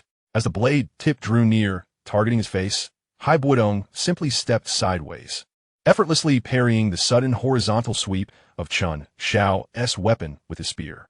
The entire sequence unfolded with the grace of an antelope's horns, natural and elegant. One might say the Ice Emperor lacked skill, yet one must concede that his banter was plentiful and he had a flair for theatrics. Be careful, ice spikes. Hai Buodong chuckled lightly, his left hand flicking out several blue ice spikes that shot forth, aimed directly at Chen Xiao's shoulders. Chen Xiao was quick to respond. As he propelled himself backward, he condensed his ice attribute fighting spirit into a wall of ice that rose before him, blocking all incoming spikes. Though the armor of a great fighter greatly enhances defense, he dared not withstand the assault of a dueling expert head-on. Noticing his attack had been thwarted, Hai Buodong nodded slightly. Not bad at all. Through their brief exchange, he had discerned that the technique Chen Xiao practiced was of considerable caliber, strikingly similar to his own Ice Emperor classic. Let us continue. Without needing to be prompted, Chen Xiao gathered fighting spirit at the tip of his blade, readying a high-tier, profound technique. Roaring Lion. With a low shout, a frost-laden stone surged towards Hai Buodong with ferocity. However, this high-tier technique, capable of effortlessly vanquishing opponents like Obapa, was of little consequence before Hai Buodong. With a mere gesture, he conjured ice mirrors that materialized from thin air, effortlessly deflecting the oncoming lion's head without retreating a step. Profound ice whirlwind. Glancing at the serious expression of the youth across from him, Hai Buodong quickly formed seals with his hands. A low roar emanated from his throat, and crescent-shaped ice blades began to swirl around him. As the ice blades multiplied, they eventually concealed his form, intertwining to create a miniature whirlwind of ice blades. From a distance, it appeared nothing short of magnificent. With a self-satisfied smile, Hai Buodong mused that had it not been for the limitations of his power, he would have showcased his signature technique, the profound ice dragon soar, to truly enlighten Chen Xiao. Allowing ample time for Chen Xiao to prepare, Hai Buodong's thoughts shifted, unleashing the whirlwind of ice. In an instant, the ground beneath was ravaged, scarred with deep fissures, yet curiously, the oncoming chill stirred little dust into the air. Chen Xiao's expression turned solemn as he pushed his fighting spirit to its limits, conjuring formidable ice walls to shield himself. Simultaneously, he wielded the long blade, adopting a counterstrike stance. Crack! Crack! The sound of shattering ice walls echoed as the ice blade whirlwind diminished in potency but remained relentless. Fortunately, with his counterstrike technique now perfected, Chen Xiao adeptly deflected the incoming ice blades. Otherwise, he would have been compelled to resort to his purple cloud wings. This technique was indeed profound. Observing all this, Hai Buodong nodded slightly. His discerning eye had never faltered. Having withstood one of Hai Buodong's fierce assaults, Chen Xiao remained silent, closing in once more. His close-quarters combat had always been a weakness due to the lack of suitable sparring partners, and he could not let this opportunity to enhance himself slip away. Bang! Bang! Boom! Ice spears and long blades clashed repeatedly, punctuated by the occasional sound of fist on flesh. Minutes later, the two combatants disengaged, breathing heavily. Chen Xiao's hair was slightly disheveled, while Hai Buodong remained composed. 99 moves have passed. Shall we conclude for today and continue tomorrow? Hai Buodong realized he had underestimated his opponent, initially believing he could easily subdue Chen Xiao within 100 moves. However, the young man's astonishingly intricate techniques and resilience had exceeded his expectations. Though he had remained on the defensive, he bent like a resilient bamboo, never breaking. With only one final move left, Hai Buodong understood that to truly defeat Chen Xiao, he would need to employ his most formidable techniques. Yet he was cautious. Once he unleashed his full power, he could not guarantee Chen Xiao's safety. Thus, it was best to cease for now. Thank you, Ice Emperor. Chen Xiao nodded without hesitation. Such a perfect training partner was indeed hard to come by. After just a few minutes of engagement, he had already identified numerous areas for improvement. Day after day, progress is inevitable. At this time tomorrow, simply await my arrival here. With a final remark, Hai Bo turned with a smile and departed, leaving Chen Xiao feeling remarkably invigorated. Chapter 28. Qinglin, Stone Desert City. The distance to Mo City was not particularly great. As Chen Xiao reflected on the shortcomings he had identified during their recent sparring match, he utilized the Ziyun wings to hasten his journey, arriving at his destination in less than 2 hours. Compared to Mo City, Stone Desert City was smaller, resembling a quaint town nestled within a desert oasis. From above, it appeared almost entirely within view. Upon this realization, Chen Xiao let out an internal sigh of relief. Mo City was not extensive, which undoubtedly facilitated his search. Otherwise, relying solely on limited information amidst the vast sea of humanity to locate the girl would prove exceedingly challenging. Descending from the sky to an uninhabited area outside the city, Chen Xiao adjusted his attire and hair, tousled by the hot winds, and quickened his pace towards Stone Desert City. As he stepped into the city, he immediately sensed an atmosphere reminiscent of Qingshan Town. It was bustling with mercenaries, the majority of whom belonged to various guilds, their names displayed outside numerous small courtyards. Dazzling to the eye. Hey there, young man. Are you considering joining a mercenary guild? The Store Mercenary Corps is currently recruiting members, offering some of the most competitive benefits in Stone Desert City. While Chen Xiao surveyed the bustling streets, a shifty-eyed mercenary approached him, intrigued by the sight of a solitary newcomer. Observing the man's attire, which bore the marks of someone who had seen better days, Chen Xiao remained non-committal and opted not to provide a direct answer. Instead, he inquired, "How long has the Store Mercenary Corps been established in Stone Desert City?" You've asked the right question. Although our guild is slightly smaller in scale, it was merely a matter of misfortune. In terms of founding time, not many can rival us in the entire city. It's been over a decade now. Assuming that Chen Xiao had a vested interest, the mercenary answered with commendable candor, as this was not a closely guarded secret, but rather the only point of pride for the Store Mercenary Corps. Nodding slightly, Chen Xiao finally disclosed his purpose. "I'm searching for a girl named Qing Lin, who appears to be just over 10 years old and possesses a timid, self-effacing disposition. She is alone in the world, without family. Do you happen to know her?" As a newcomer, Chen Xiao's knowledge of Stone Desert City paled in comparison to that of the mercenary, who had been entrenched in the city for many years. Thus, this man's assistance could significantly ease Chen Xiao's quest. Given the city's size, there was a considerable likelihood that the mercenary would be familiar with Qing Lin. So you are here searching for someone. Upon realizing that Chen Xiao had no intention of joining the guild, the mercenary's enthusiasm waned, and his demeanor shifted. Dropping the familiar address of young man, with a dismissive wave of his hand, he turned to leave, devoid of any desire to continue the conversation. Unfazed, Chen Xiao smiled and retrieved a small pouch containing 100 gold coins from his storage ring. Having previously undertaken mercenary tasks in Qingshan Town, he knew that this sum would equate to a day's earning for a high-ranking mercenary. Stone Desert City, he surmised, would not differ greatly. "Help me find her, and this is yours." So it's a bounty task. You should have mentioned that sooner. I will take you to meet the girl right away. The universal truth of a gift opens doors held true even in the world of Douqi. Upon seeing the pouch of gold coins in Chen Xiao's hand, the mercenary's expression transformed instantly, his demeanor becoming exceedingly cordial as he beckoned Chen Xiao to follow him. The prospect of locating a person for such a generous reward was simply irresistible. "Are you well acquainted with Qing Lin?" Chen Xiao inquired, trailing behind the mercenary. "Not exactly. You see, about a decade ago, a group from Stone Desert City was ambushed by serpent men, suffering devastating casualties. It was a horrific day, and we all remember it vividly. Qing Lin was born as a result of that attack, a child of both human and serpent blood. Many believed she would not survive past 2 years, but fate was kind, and she lived on, defying the odds. Consequently, many mercenaries who have lingered in Stone Desert City for a while are familiar with her. Chen Xiao nodded silently. He was already aware of Qing Lin's history. Her childhood had undoubtedly been far more arduous than his own, being of both human and serpent lineage. She had to endure the piercing gaze of others from a young age, which explained her inherently timid nature. May I inquire, young man, what is your relationship with Qing Lin? I am her distant cousin. I recently learned of her existence and came to take her away. The mercenary was not overly skeptical of this slight fabrication. After all, how could one know her name without some connection? With a knowing nod, the mercenary chuckled lightly. It seems that Qing Lin has managed to persevere. Over the years, she has been fending for herself in the city, enduring considerable hardship. Being so young and frail, she is unable to perform heavy labor, often relegated to running errands and fetching water for various mercenary guilds. Even then, she is frequently looked down upon, and the meager income she earns barely suffices to fill her stomach. While we may pity her in our hearts, the uncertainty of our own survival leaves us powerless to assist. As the mercenary rambled on, they took several twists and turns before finally stopping in front of a dilapidated small house.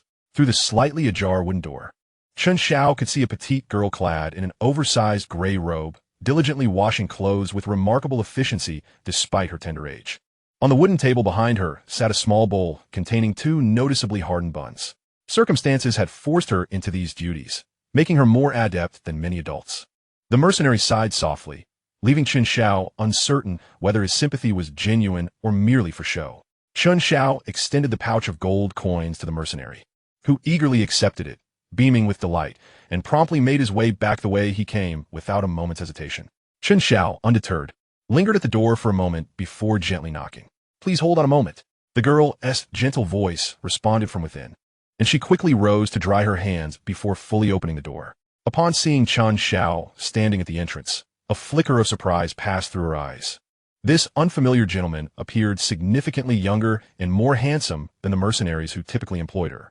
Yet, due to her timid nature, she refrained from scrutinizing him too closely, accustomed to waiting for others to speak first. With her gaze slightly lowered, she awaited Chen Xiao's words. Organizing his thoughts, Chen Xiao began. I have come to the edge of the desert for training and require assistance with various tasks.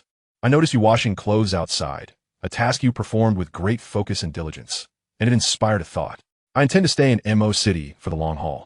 Would you be willing to accompany me? Chen Xiao was prepared to address any questions the girl might have, and had mentally braced himself for the possibility of her refusal, knowing he would frequently travel between Mo City and Stone Desert City in the future. However, what he could never have anticipated was how straightforward her response would be. She cautiously lifted her head, her voice trembling as she inquired, If I follow you to Mo City to work, will Qing Lin be able to have enough to eat? Chen Xiao was momentarily taken aback, a gentle smile gracing his features as he nodded affirmatively. Yes, absolutely. Moreover, as you gradually grow, you shall not be outdone by the wind, nor the rain, nor the winter snow, nor the scorching summer. You will become the pinnacle of strength revered by the vast majority of this world. Chen Xiao silently added in his heart. The girl, unaware of his thoughts, eagerly nodded her head upon receiving the most anticipated response, expressing her willingness to accompany him. Chapter 29, The Seed. Chen Xiao understood that investing in Qing Lin was remarkably simple. Treat her with sincerity, and she would repay it 100-fold. Yet, the simplicity of it still moved him profoundly. No one could foresee how the world would transform in 10 or 100 years, nor what he himself would become. At this moment, however, Chen Xiao believed that their brief exchange would be etched in his memory for all time. Let us gather our belongings and proceed to Mo City. Observing the girl before him, timid as a little kitten, Chen Xiao raised his hand, intending to ruffle her hair in a comforting gesture, but hesitated, fearing it might startle her, and promptly withdrew. Qing Lin nodded earnestly, filled with hope for the future, and dashed into the house, swiftly organizing her meager possessions under Chen Xiao's watchful gaze.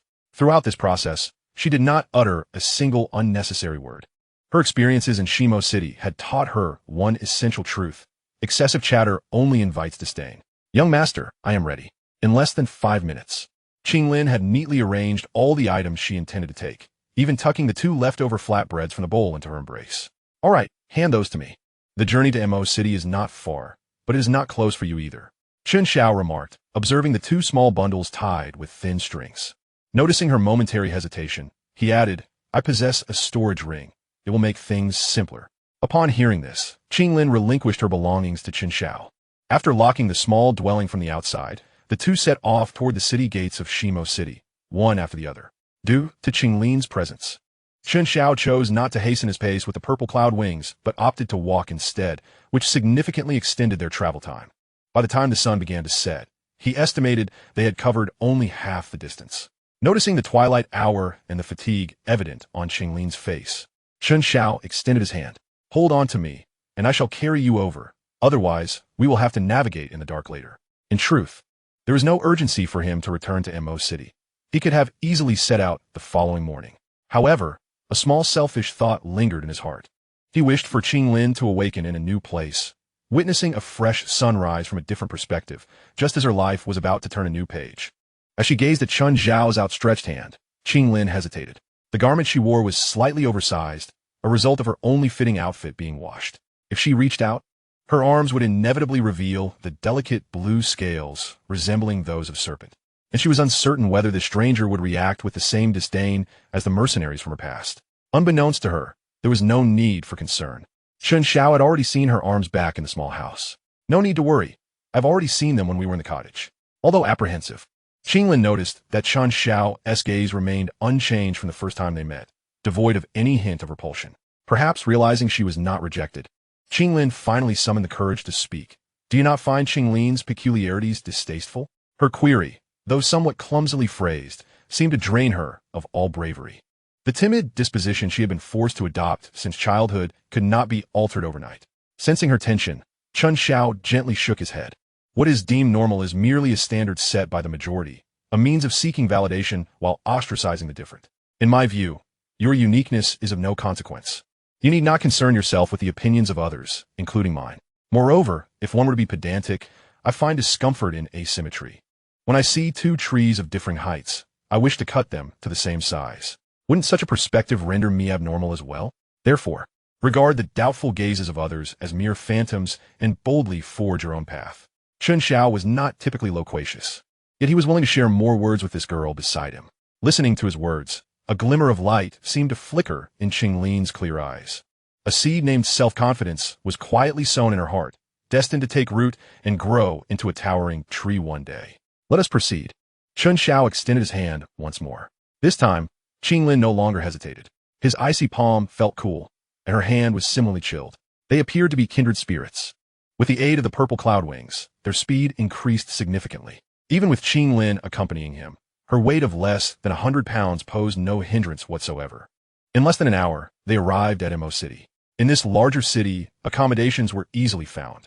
Chen Xiao selected an enclose to the Haiba East Map store, securing 2 rooms and allowing Qinglin to rest first. Landlord, please prepare a substantial meal for her, and if you would, have your wife fetch a few sets of new clothes.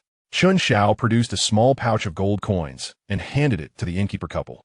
He had promised to ensure the girl would not go hungry, and he would not renege on that vow. During their journey, he had already heard the growl of her stomach. If he did not procure some nourishment, Qinglin's modest nature would compel her to resort to the 2 stale flatbreads. Please do not trouble yourself. The guest may return to her room to rest. I will have the clothes delivered to the young lady within a quarter of an hour at most. Chen Xiao nodded and returned to his room alone. He took a strengthening pill from his storage ring and began his cultivation. It was not long before he heard a knock on the adjoining room door. Without further distraction, Chen Xiao turned his full attention back to his practice. The night passed in silence. When the knock on his door came the next morning, a new day had dawned. Guoming. Upon receiving a response, the door was gently pushed open. Following closely behind was the girl, now clad in a fresh azure outfit, carrying a basin of water into view. Young master, it is time to wash up. Though Qinglin had not slept well the previous night, her current demeanor radiated vitality. Her smile bright, exuding newfound confidence. Chen Xiao had never been attended to in such a manner, and he found the situation somewhat unfamiliar. Nevertheless, he refrained from voicing any objections. Once they had completed their morning routines, with nothing else to occupy his time, Chen Xiao resumed his cultivation until nearly noon before finally concluding his meditation. After enjoying lunch at the inn, Chen Xiao extended the stay for 2 rooms by a month, and then, accompanied by Qinglin, he made his way to the outskirts of the city. Qinglin, do you wish to cultivate? As soon as the words escaped his lips, Chen Xiao found himself chuckling at his own question. In this world, who wouldn't desire to cultivate? In the future, I shall teach you how to guide your energy. Chapter 30. A comedic turn. Practical combat serves as the sole measure of one's strength. Many can easily bully the weak, yet only a select few possess the capability to turn the tables on the strong. Chen Xiao and Hai Bo Dong shared identical martial arts techniques. However, the latter's realm, the number of combat skills he had mastered, his battle experience, and even his physical prowess were all significantly superior. This disparity rendered today's sparring session a one-sided affair, with Chen Xiao being thoroughly outmatched. Furthermore, with the removal of the limitation of 100 moves, their engagement extended longer, leading Chen Xiao to feel a rapid improvement. Yet the outcome was even more dismal than the previous day. You lack experience in combat. Though you are progressing swiftly, practice is essential. Otherwise, you will inevitably suffer great losses in the future. Henceforth, I shall accompany you for 1 hour of training each morning. The rest of the day, you may hone your skills at the desert's edge. Simply revealing a hint of your wealth will attract mercenaries eager to fight alongside you. If fortune smiles upon you and you encounter serpent men, your progress will be nothing short of extraordinary. After several exchanges, Hai Bo Dong aimed his ice spear at Chen Xiao's forehead, a slight smile gracing his lips before dissipating the weapon. After 2 days of interaction, I can sense your improvement, which intensifies my desire to mentor you. Upon hearing Hai Bo Dong's suggestion, Chen Xiao's mind immediately conjured the term law enforcement fishing. Indeed, this method could prove effective. I will go. Without further deliberation, Chen Xiao nodded in agreement. The desert was not solely inhabited by humans and serpent men. It was also rife with magical beasts and venomous creatures. Occasionally, individuals from other empires would venture there as well. Well then, we shall conclude here for today. Last night, I sent a message to Tang Shan. He will arrive within 3 days. Be prepared. Hai Bo Zong note that.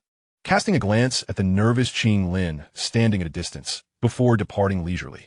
Only then did Qing Lin dare to approach, scrutinizing Chen Xiao closely. She observed that he appeared disheveled, but was, in fact, unharmed, which eased her concerns. The earlier tussle had seemed far more formidable than the skirmishes she had witnessed among mercenary groups. Fear not, both Isemper and I are aware of our limits.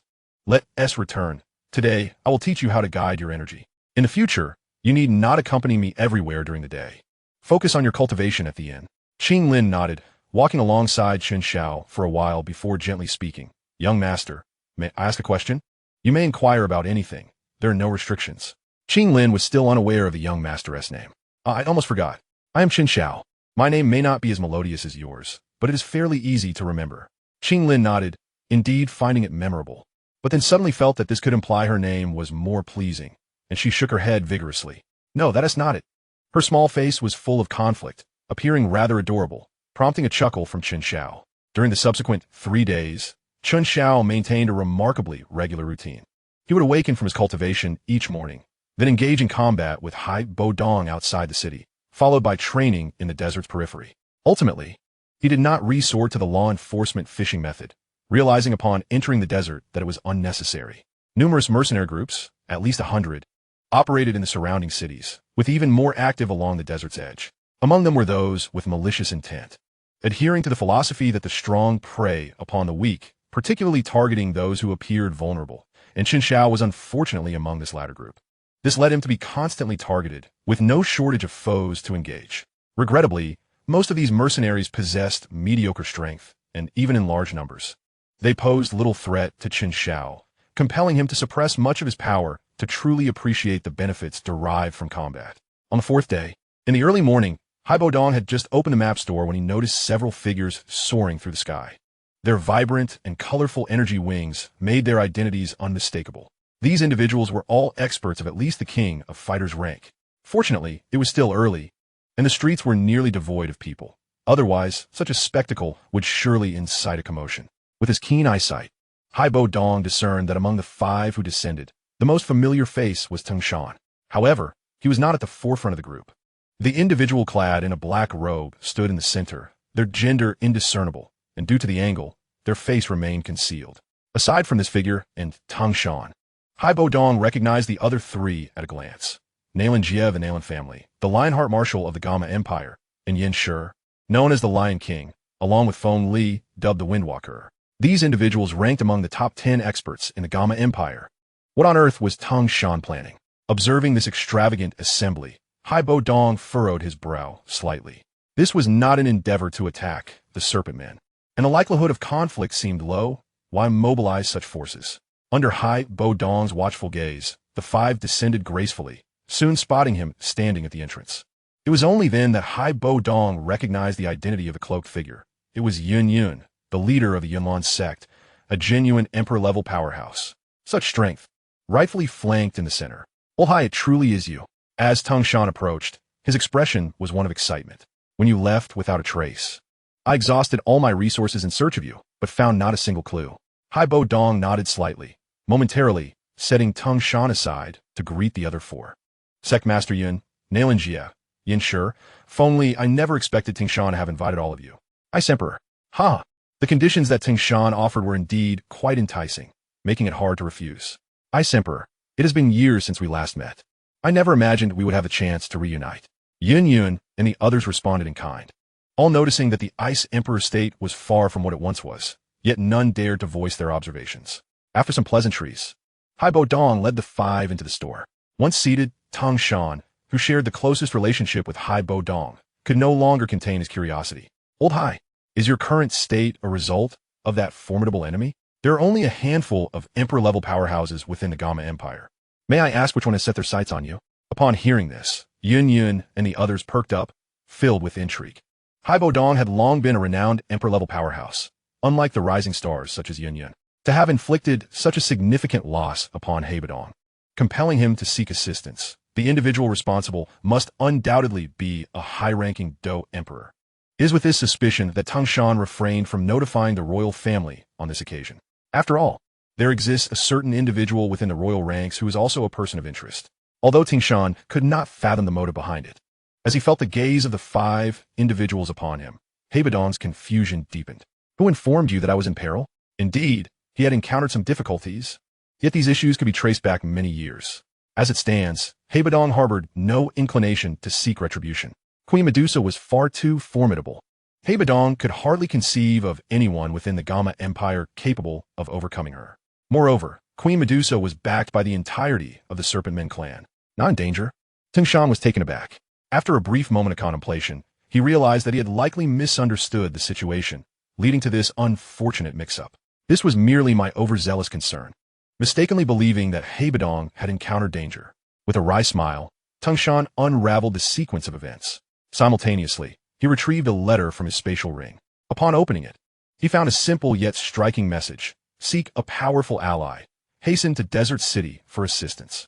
Upon seeing this, Nalanji and the others could not help but chuckle. It was hardly surprising that Tung Shan had misconstrued the situation.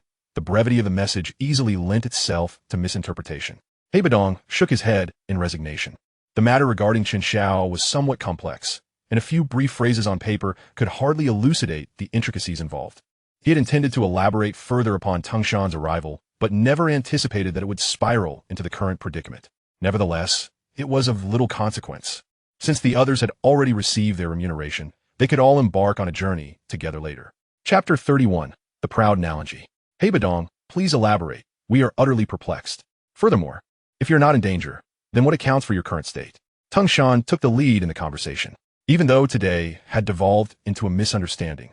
Given the substantial resources of the Mytel auction house, compensating those around him would not be crippling, merely a source of regret. In contrast, Tung Shan was far more concerned about Hai Bo Dong's well-being. Regardless of the explanations, it was an undeniable fact that Hai Bo Dong's health was compromised.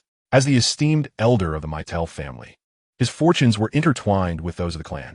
Hai Bo Dong surveyed the assembly with a discerning gaze and nodded slightly. Having contacted Tung Shan, he was prepared to step back into the limelight. The individuals present bore little connection to the Mytel family, including Yun Yun, the leader of the Yunlan sect. Within the entire Gamma Empire, only the royal family, who outwardly maintained a cordial relationship with the Mytel clan, harbored deep-seated apprehensions. Should they become aware of his whereabouts, they might resort to underhanded tactics. While Nalanji publicly held the title of the Empire's Lionheart Marshal, Hai Bo Dong understood that their allegiances were not entirely aligned with the royal family. This was indeed the case. Otherwise, in the original timeline, Nailan Yinran would not have joined the Yunlan sect. Upon this reflection, Hai Bo Dong felt that fostering a close relationship with Yun Yun would not be unwelcome. These two matters were, in fact, interconnected. Years ago, After leaving the family to wander the world and arriving at the Tagore Desert, he inadvertently disrupted an opportunity belonging to Queen Medusa, inciting her wrath. Although he had already garnered a reputation in Gama, he was still no match for the formidable Queen Medusa. After engaging in battle for over 1,000 exchanges, he ultimately succumbed, falling victim to her serpent-sealing curse, leading to a gradual decline in his strength. Hebadong disclosed nearly all, with only minor embellishments regarding certain details. For instance, when he mentioned disrupting Queen Medusa's opportunity, he alluded to the torn map in his possession, which had been the source of that opportunity. Regrettably, despite the immense cost incurred, it proved to be of little use. Additionally, whether he lost after 1,000 exchanges or was relentlessly pursued throughout the encounter was a truth known solely to him. After narrowly escaping years ago, he wished to avoid drawing undue attention from the royal family, thus concealing his identity and residing in Desert City until now. Just a few days prior, a young man with ice attributes visited his shop, demonstrating considerable talent and commendable character. To Hebadong's astonishment, the young man deduced his identity from seemingly trivial details. Hebadong held this youth in high regard and proposed to take him as a disciple. However, the young man did not acquiesce immediately. Instead, he suggested a wager. If the Mytel family could ensure his access to the heart of the desert to meet Queen Medusa within 6 months, he would find a way to lift the sealing curse afflicting Hebadong.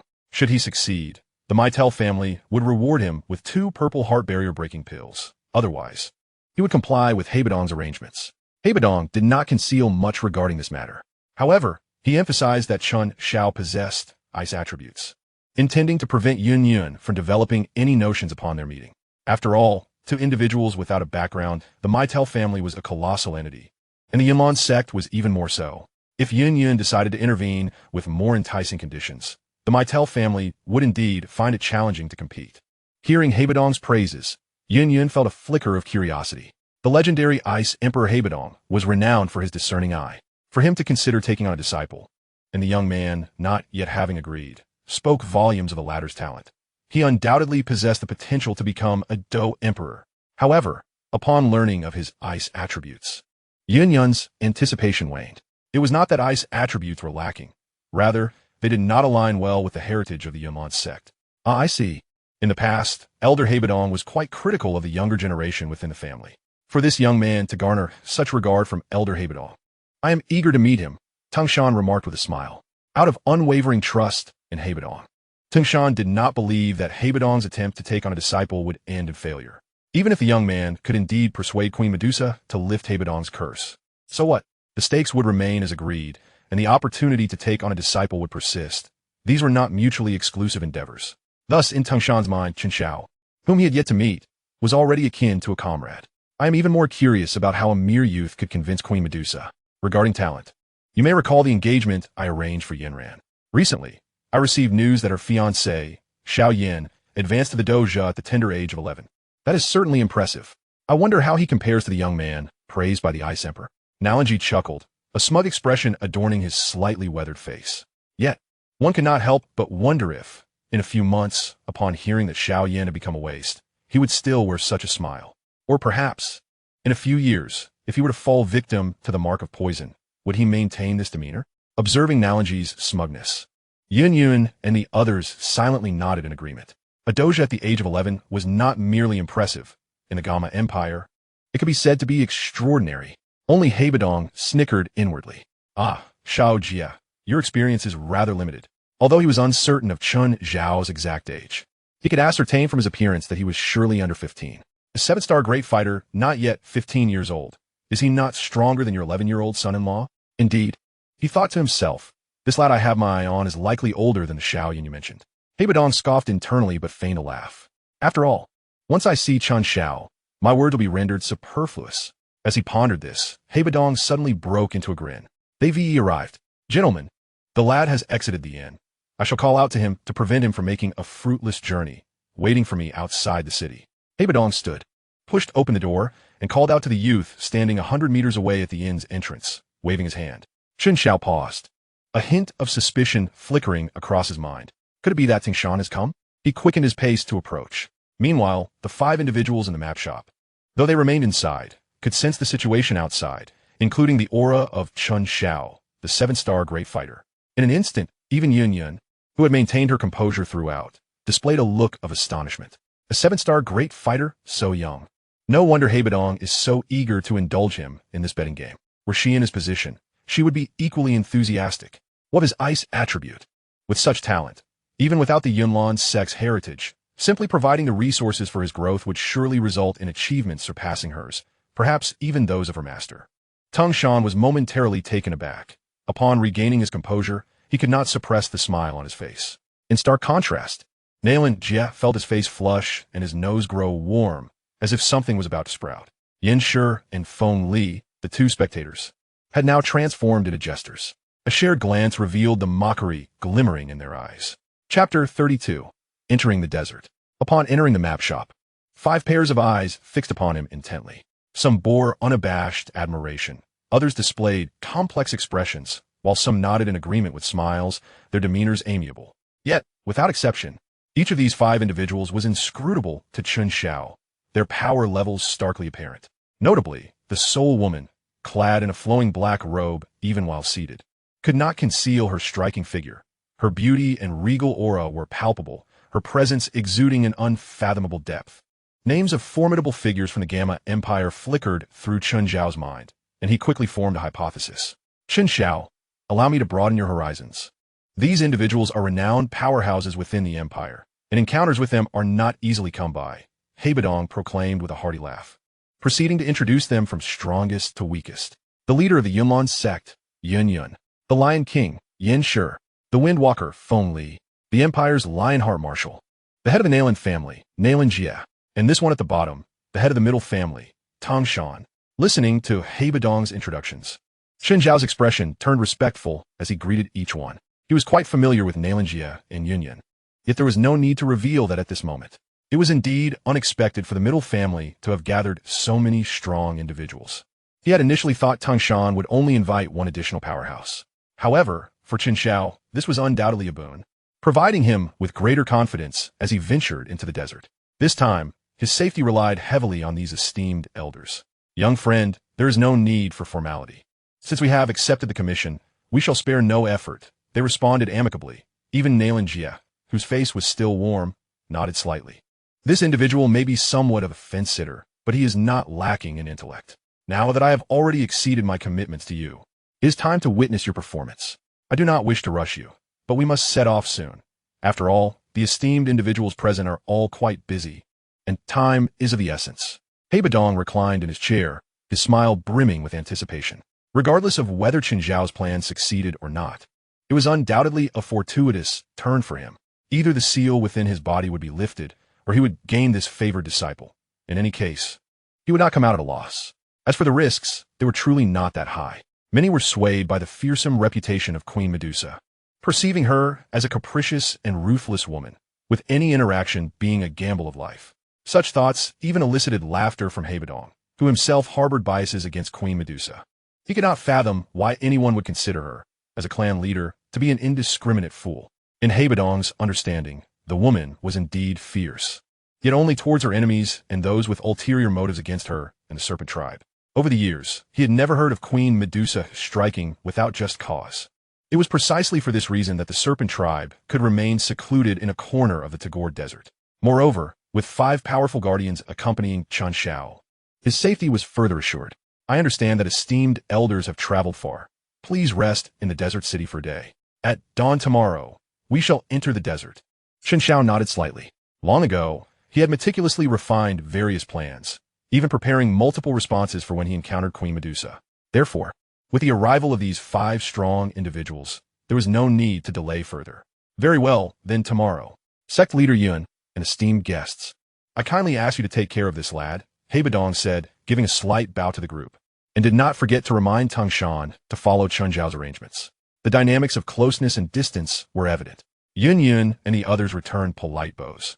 Although Hebadong was currently sealed and his strength diminished, his status remained significant, especially with the entire middle family backing him. Will the Ice Emperor not accompany us tomorrow? After all these years, I imagine she has long since put aside her grievances with Queen Medusa, Nailan Jie remarked. To meet Queen Medusa? Hebadong's heart trembled as he feigned calmness, shaking his head. Until this matter is conclusively resolved, I would prefer not to see her. The following day, upon hearing Qing Lin's knock at the door, Chen Xiao awakened from his meditation. Young master, it's time to wash up. The little girl chimed sweetly, her smile radiant. Through the days of interaction, she had undoubtedly grown much closer to Chen Xiao. After all, he had never been harsh with her, nor had he shown disdain. Every meal was uniform, ensuring she was not only full but also well fed. Furthermore, he had personally taught her how to channel energy, allowing her to officially begin her cultivation. Often, Qing Lin felt that her modest efforts hardly warranted such generous treatment. Young master, last night, I sensed a significant surge in my aura. I believe I have now attained a measure of fighting strength, have I not?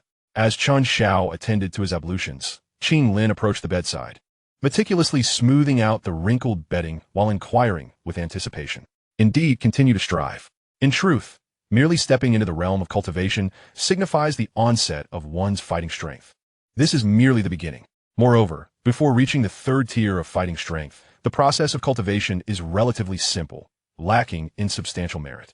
However, Chen Xiao, aware of Qing Lin's prodigious talent, harbored great expectations for the young girl's future. Thus he deemed it appropriate to raise his standards slightly.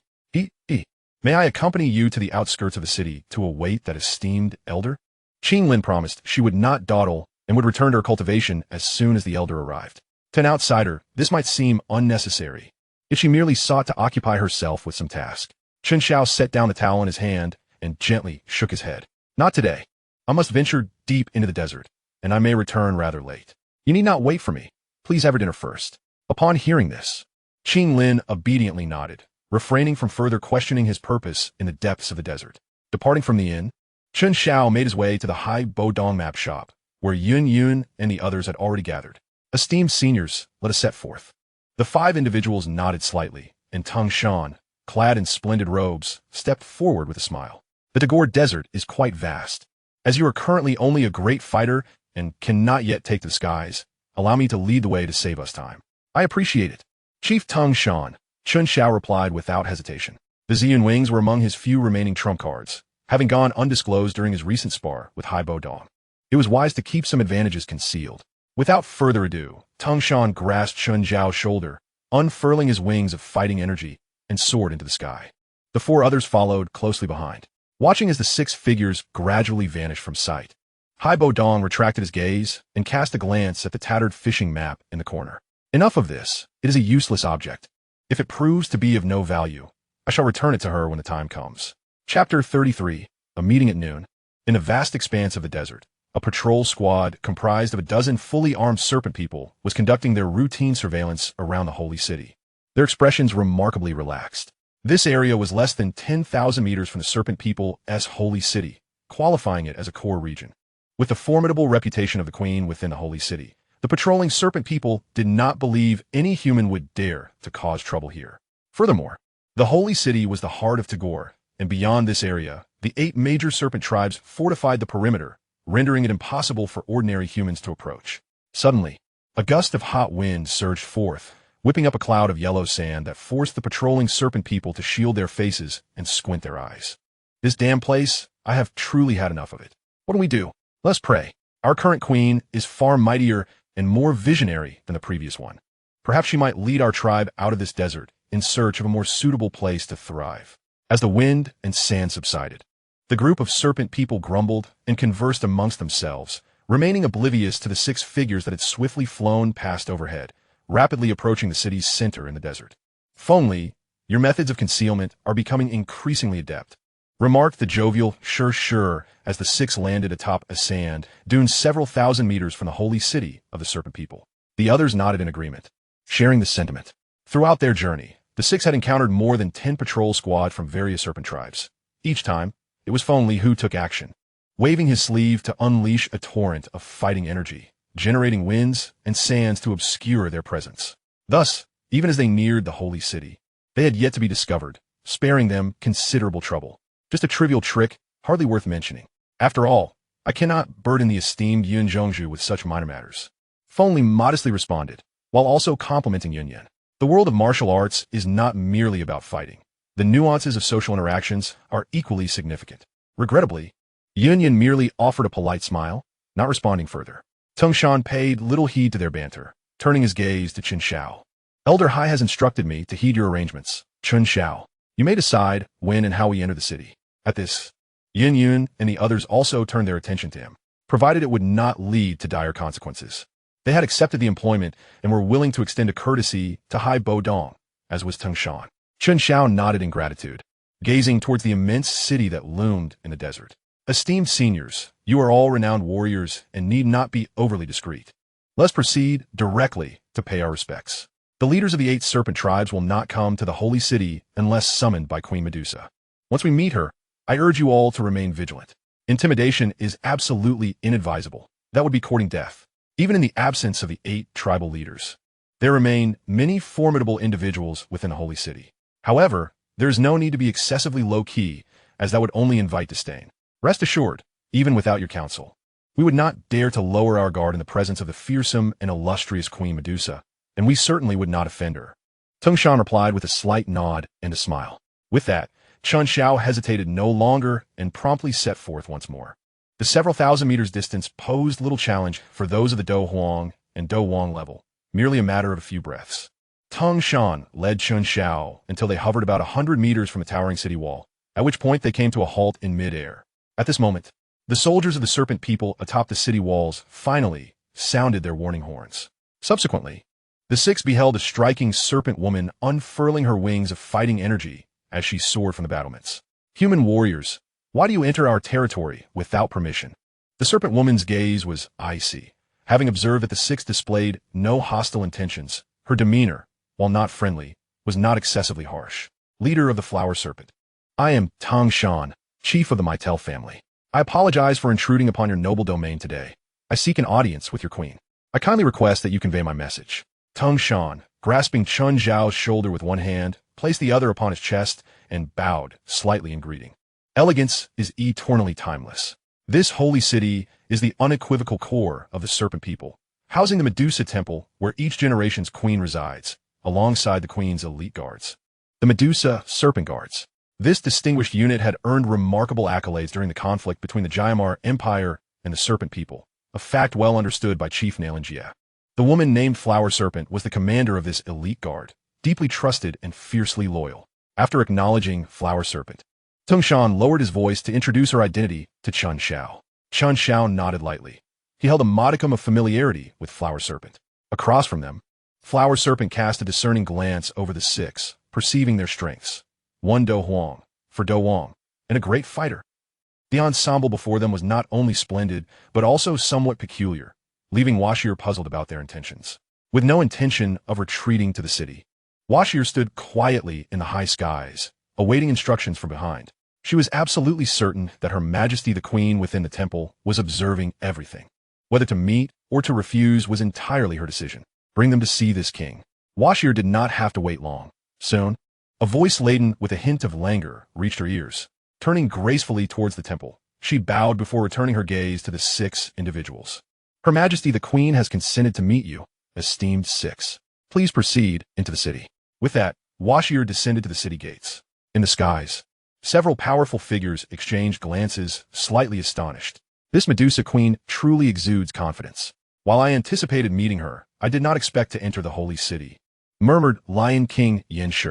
Whether the queen is easy to converse with remains to be seen, but her confidence is unmistakable. Elders, let's descend, Chen Xiao said with a smile. For him, merely obtaining an audience was a promising beginning. As for the queen's confidence, it was self-evident. She was at the zenith of her powers, unscathed by the heart fire of the Blue Lotus. Tung Shan nodded in agreement, leading Chen Xiao down, with the others following closely. Upon entering the holy city, one could distinctly observe that the architectural style of the serpent people was markedly different from the desert cities like Mo City. The buildings were lower, and tall structures were a rarity. The number of serpent people in the city was greater than the usual flow of people in Mo City. As Washir guided the 6 humans in, the gazes cast upon them were diverse, some wary, some filled with hatred, and others, particularly the younger serpent people, appeared curious, as if it were their first encounter with humans. In silence, they traversed for less than 10 minutes before Washir led them to the highest point at the center of the holy city, within the grand Medusa temple. Within the spacious and luxurious hall, a woman whose beauty could only be described as enchanting reclined languidly upon her throne, dressed in an opulent crimson-purple robe. Her figure was voluptuous and exquisite, radiating a subtle allure akin to a ripe peach. In contrast, the accompanying Yun Zhongzhu appeared diminutive. The woman on the throne lightly rested her jade hand upon her forehead, as if she had just awakened from a brief slumber.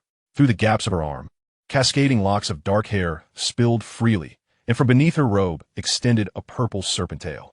Upon hearing the approaching footsteps, she slightly lifted her gaze, her expression calm and inscrutable, revealing neither joy nor anger. Chapter 34. Entering the main topic. Her flowing hair resembled a waterfall cascading down her back. Her waist swayed with alluring grace, and her fiery red lips ignited desire. With an ethereal beauty, she possessed an innate charm. It was only upon meeting the Medusa Queen that Chen Xiao comprehended the source of her renowned allure. She was indeed a vision of stunning femininity, exuding an elegance that was both captivating and dignified. Mitre Tangshan, quite a familiar name, she stated bluntly. Pray tell, what brings you here in such grand fashion to seek this king? I recall that the serpent people and the Mitre family have had no dealings. The Medusa Queen cast a glance at Tangshan walking ahead, her eyes sweeping over the mysterious figure in black robes beside him, as well as the young Dome Master shielded in their midst, her tone calm as she spoke. The Mitre family was well known throughout the Gamma Empire, and the Medusa Queen was undoubtedly aware of their reputation. More importantly, seeing Tangshan reminded her of an old acquaintance, a rather inept elder from the Mitre family known for his incessant chatter.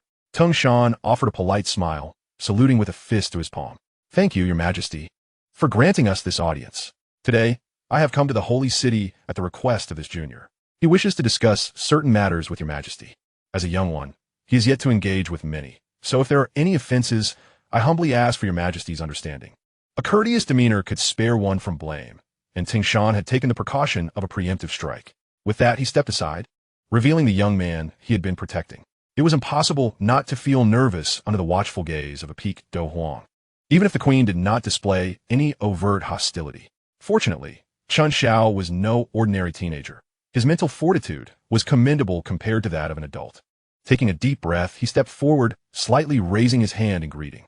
A 7-star Dome Master, indeed impressive. Are you the Mitre family? Just as Chen Xiao prepared to speak, the woman on the throne interjected. With a dominant personality, she was accustomed to taking the initiative, whether in combat or everyday discourse. Her seemingly innocuous inquiry carried an underlying weight. However, knowing her history with Hai Buodong and recalling that she had once placed a serpent seal on him, the group felt a tightening in their chests, fearing that Chen Xiao might unwittingly provoke the Medusa Queen's suspicion and lead her to eliminate this potential threat preemptively. Though their thoughts may have been tinged with an air of suspicion, it was not entirely unfounded. Fortunately, Chen Xiao did not disappoint them. Under the scrutiny of numerous eyes, he slowly shook his head. No, my name is Chen Xiao. A few days ago, I encountered the Ice Emperor of the Mitre family. He noticed my affinity for attributes and slight talent, wishing to take me as his apprentice, but I declined as I already have a teacher. Having spent time with Hai Buodong, Chen Xiao had learned much, not just about combat, but also about interpersonal relations. One must always remember that one's identity is self-assigned. Just like Hai Buodong, who likely had never enjoyed the benefits of the Emperor's pill, yet could use it as bait to entice Chen Xiao into apprenticeship. In essence, as long as the reasoning was sound, one could fabricate a tale that would hold for a short duration. The Medusa Queen nodded imperceptibly, continuing her casual inquiry. Young one, how old are you? 12, came Chen Xiao's response. Upon hearing this, not only the Medusa Queen, but also Tangshan and the other 5 formidable figures were taken aback. Particularly, Nailan Jia felt his previous comparisons rendered utterly ludicrous. A 12-year-old Do Master was significantly more impressive than an 11-year-old Do Practitioner. Hai Buodong indeed lacks the qualifications to be your teacher, the Medusa Queen remarked casually, a slight smile gracing her alluring face. In an instant, her exquisite features radiated an intoxicating charm, each smile and frown exuding limitless temptation. Speak, what business do you have with this king? At last, they had arrived at the crux of the matter. Chen Xiao felt a sense of relief wash over him as he clasped his fists and replied. It pertains to the Ice Emperor. Although I declined his offer of apprenticeship, he presented some enticing conditions. While I cannot become his disciple, I wish to acquire those things. Hence, I made a wager with him. I request Your Majesty to lift the serpent seal on him. Should I lose, he will become my second teacher. His honesty was at an impressive 99%. The Queen of Medusa comprehended the implications, and a spark of curiosity ignited within her. From her perspective, Having Chen Xiao apprentice under Hai Buodong was something she was reluctant to witness. Setting aside the existence of another teacher mentioned by Chen Xiao, his innate talent alone warranted her attention. If Hai Buodong were to take him under his wing, it was likely that within 2 decades, the Serpent People might find themselves facing a formidable adversary. However, this singular reason was insufficient to persuade her to lift Hai Buodong's seal. The means to eliminate potential threats were not limited to one approach. You appear rather confident. I am intrigued to hear how you intend to convince me, Your Majesty. Upon hearing this, Chen Xiao deftly turned his palm and retrieved a piece of paper from his spatial ring, subtly gesturing with it. The Queen of Medusa raised her hand, and the paper gracefully floated into her delicate grasp. Flipping it over, she beheld only 2 elegantly inscribed characters. Exotic fire. The Queen of Medusa's pupils constricted slightly. In recent years, she had felt the stagnation of her progress, having reached the pinnacle of the Do Huang realm without any sign of breaking through despite numerous attempts. In her desperation, she had begun to explore alternative methods. Thus, a certain secret technique within the Serpent People had come into her view. However, this technique was fraught with danger, and the requisite exotic fire was elusive. Many alchemists were at a loss regarding its whereabouts, let alone herself. Looking at the 2 characters on the paper, the Queen of Medusa could not help but wonder if this young man possessed knowledge of her clan's secret techniques. Otherwise, why would he use exotic fire as bait? Moreover, did he truly know the whereabouts of the exotic fire? These questions lingered in her mind. Nevertheless, for the Queen, who was eager for a breakthrough, this represented a glimmer of hope, and she was willing to indulge Chen Xiao with further discourse. With a flick of her wrist, the paper was reduced to ashes, and the Queen turned her gaze towards Tung Shan and the others. You shall withdraw from the temple and wait outside. The matter of the exotic fire must remain confidential. The fewer who know, the better. Upon hearing the Queen's command, Tung Shan and his companions hesitated. May it please Your Majesty, do not close the temple doors. I have promised Elder Hai to ensure Chen Xiao's safety, and he must remain within sight. The Queen of Medusa did not respond, seemingly indifferent. If I truly intended to act against him, what difference would it make whether you 5 were inside or outside the temple? However, after Tung Shan and his companions exited the Grand Hall, she did not close the doors behind them. Instead, she cast a soundproof barrier and redirected her attention to Chen Xiao. I hope you're not trifling with me. Speak of what you know. Chapter 35. The Tale of Chen Xiao. There was no need for threats. Chen Xiao understood the consequences of jesting with her. The Queen of Medusa was equally aware that striking against Chen Xiao would invite complications. The 5 outside may possess average strength, but their identities were not to be underestimated. The immensely wealthy Maitel family, the royal-backed Nalen family, and the enigmatic figure in the black cloak, whose strength as a Do Huang was easy for the Queen to deduce. Yinlan's sect, a formidable force indeed. Even the seemingly ordinary Feng Li and Yanshi were among the top 10 powers. The fact that Hai Buodong could summon so many strong individuals to safeguard Chen Xiao illustrated the gravity of the situation. Thus, to act against Chen Xiao would surely yield a conflation of new and old grievances, resulting in a deadly feud that would bring nothing but ruin to the Serpent People. Moreover, the background of the teacher Chen Xiao spoke of remained shrouded in mystery, all of which required careful consideration. For someone of the Queen's stature, indulging in personal whims was a luxury. Sensing that she had successfully piqued the Queen's curiosity, Chen Xiao smiled slightly and began, in the Central Plains. There exists a race of magical beasts known as the 9 nether earthly serpents, which are indeed the Serpent People. I possess considerable knowledge about this race, and thus I am aware that the Serpent People have a secret technique. The rest, I believe, need not be elaborated upon. Your Majesty, it is exceedingly challenging to ascend to the Do Zone level through conventional means. I trust you do not wish to remain stagnant at the Do Huang realm for too long. After all, while the current situation of the Serpent People appears stable, surviving amidst the encroachment of several nations is ultimately not a sustainable strategy. Therefore, I dare to propose a trade, the whereabouts of an exotic fire in exchange for your ascension to Do Zone via this secret technique. While I receive the promised benefits from Hai Buodong, is this not a perfect outcome? As for Hai Buodong, even if you were to lift his seal, he is merely a Do Huang and poses no threat to you. Listening to Chen Xiao's eloquent words, the Queen of Medusa chuckled. You speak of an ideal outcome. Since you are aware of my clan's secret techniques, you must also understand the inherent dangers. Even if I were to acquire the exotic fire, success is not guaranteed. I may even face peril. If I were to fall, how would the Serpent People endure? Furthermore, since you come from the Central Plains, why would you covet the trivial benefits promised by Hai Buodong? This is illogical. Chen Xiao was momentarily taken aback. What did I ever claim to have come from the Central Plains? Nevertheless, the queen's speculation was not entirely unwelcome. Regaining his composure, Chen Xiao quickly discarded his prepared arguments, and a complete narrative materialized in his mind. I do not believe your majesty is one to shy away from challenges. I have inquired into the current circumstances of the serpent people, which have improved significantly compared to the past. This attests to your vision and ambition as a ruler. Regarding my identity, I do not possess the grand background you might imagine. Allow me to share a story with you. In the Central Plains, there was a young man whose family once basked in glory, but alas, they fell into decline. This shift led to a drastic change in the attitudes of former allies, including the family of his betrothed, as she was a once-in-a-thousand-years genius who condensed her Douqi at the tender age of 7, becoming an alchemist. In the eyes of all, this engagement had turned into a farce, and the young woman, deeply ashamed, resolved to confront the young man's family to annul the betrothal. To the young man, this was a humiliation. His talent paled in comparison, and with his family's decline, he felt powerless. All he could do was grit his teeth and respond, 30 years east of the river, 30 years west of the river.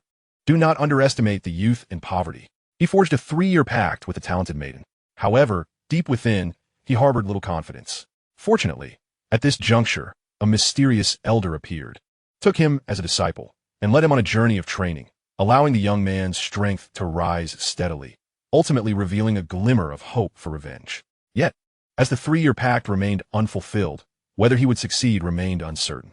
He dared not slacken his efforts, nor did he wish to miss any opportunity to enhance his prowess. Adaptation is not mere fabrication. Storytelling is not trivialization. The narrative adheres to reason, as Chen Xiao weaves himself into the archetype of the fiery youth, while the enchanting girl from the Qiao family in the Central Plains becomes the object of his aspirations. After much contemplation, it became clear that the talent of this young woman was remarkably superior. In an instant, Chen Xiao's spirits soared, rendering his words a delightful blend of truth and fiction. Meanwhile, the Medusa queen seated upon her throne felt a jolt within her heart. A 7-year-old combatant, endowed with the gift of alchemy. What sort of enchantress was this? She had initially thought that Chen Xiao, a 12-year-old 7-star great fighter, was astounding enough, only to discover that there existed someone even more formidable. As for the authenticity of this claim, Medusa could not be certain. Yet, in such a vast world where wonders abound, it was not entirely impossible for such a prodigy to emerge from the gifted lands of Central State. The Medusa queen gazed intently at the youth within the hall, who exhibited signs of emotional turbulence, his chest rising and falling slightly. She had not anticipated that he bore such a story within him. Chen Xiao remained silent, only letting out a soft sigh. I speak of youth, not of myself. Cease your fanciful thoughts. Your tale possesses a modicum of credibility, yet it merely elucidates the motives behind your desire for Hai Buodong's reward. Convincing me to unseal him before I witness the extraordinary fire you mention is insufficient, unless you can present something that truly captivates my interest. Chen Xiao shrugged, lamenting, if I possessed something that could entice even a Do Huang, I would not be troubled by the 3-year agreement. The corners of Medusa's lips curled into a subtle smile as she replied, then let us strike a promise. If I should fall in battle, you shall exert every effort to protect my kin during a time of peril for the serpent people. This is feasible, as it concerns a matter of mere fiction.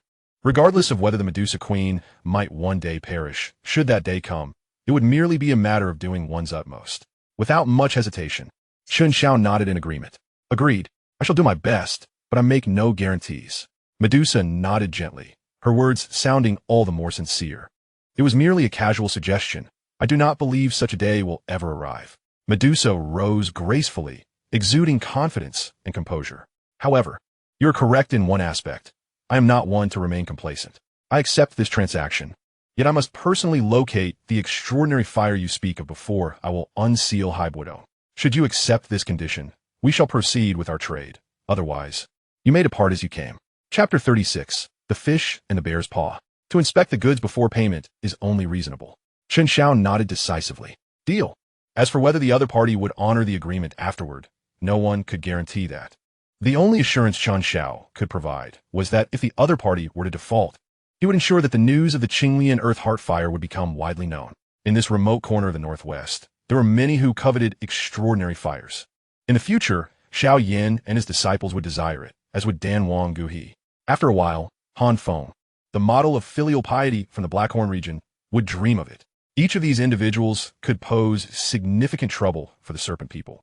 The Medusa Queen nodded in satisfaction, casting a glance at the anxious Chen Xiao, who was peering into the hall.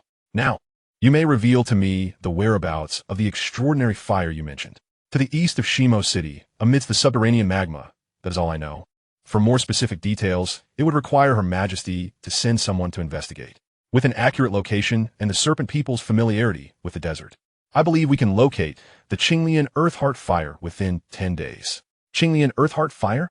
Indeed, this fire takes 10 years to become spiritual, 100 years to take form, and 1,000 years to bloom into a lotus. When fully matured, its hue is predominantly azure, with a cluster of azure flames at its core, known as the Qinglian Earthheart Fire. It ranks 19th on the list of extraordinary fires. Using it for evolution would be more than sufficient for Your Majesty. Personally, I believe the Beast Spirit Fire would be more suitable for the Serpent People's evolution. However, I am unaware of its whereabouts, so there is no need to mention it further. I shall remember this. Leave an address, and you may depart. If what you say is true, I shall come to seek you. While one could feign ignorance, it is unnecessary. Even the Medusa Queen, who possesses limited knowledge of extraordinary fires, understands their rarity, which makes them the object of desire for countless alchemists and fire attribute practitioners. Thus, defaulting on the agreement would be an ill-advised course of action for Chen Xiao. Consequently, Chen Xiao remained in Shimo City, awaiting favorable news from Her Majesty. Chen Xiao offered a slight bow and, upon the dissolution of the soundproof barrier, turned and departed without delay. Chen Xiao approached eagerly, anxious to learn the outcome, but was met only with a look that suggested they would discuss it later. As he watched the figures of the six vanish from sight, the Medusa Queen returned to her throne, casting a glance at the inconspicuous Huashir in the corner. What do you think of his words? How much truth do you perceive in them? This matter is of great significance, and I dare not speculate recklessly. Upon hearing Huashir's reply, the Medusa Queen could not help but roll her eyes dramatically. Boring. After a moment of silence, the Medusa Queen finally spoke, issuing her command. Lead the serpent guards to the edge of the desert and wait. Do not engage in conflict with humans. While concealing yourselves, gather intelligence about Shimo City. This young man is of the ice attribute, and while it is understandable that he harbors no desire for extraordinary fires, we must remain vigilant against any schemes he may devise against our clan.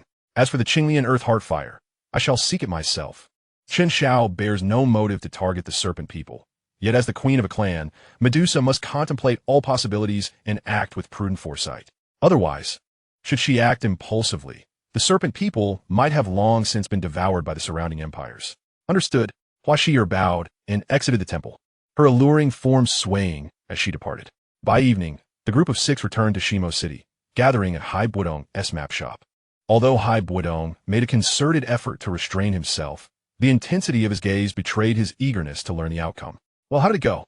Once everyone was seated, Hai Buodong could no longer contain his curiosity. The safe return of the six was within his expectations. After all, as long as the Medusa Queen was not foolish, she would not act rashly. However, the result of the negotiations remained uncertain, for he did not know what leverage Chen Xiao possessed that could entice such a woman. The Ice Emperor could rest easy, for the Medusa Queen proved to be more rational than he had anticipated. Today's transaction could be considered a preliminary success, and barring any unforeseen circumstances, the Ice Emperor seal would likely be lifted within 10 days. Chen Xiao chuckled lightly, no longer leaving them in suspense. Upon hearing this, Yun Yun and the others exchanged glances with Chen Xiao, then broke into smiles of congratulations. Congratulations to the Ice Emperor. Liberation is in sight. Congratulations. With Hai Lao potentially regaining his strength, I can finally rest easy. Tung Shan's delight was palpable, his joy akin to that of a child.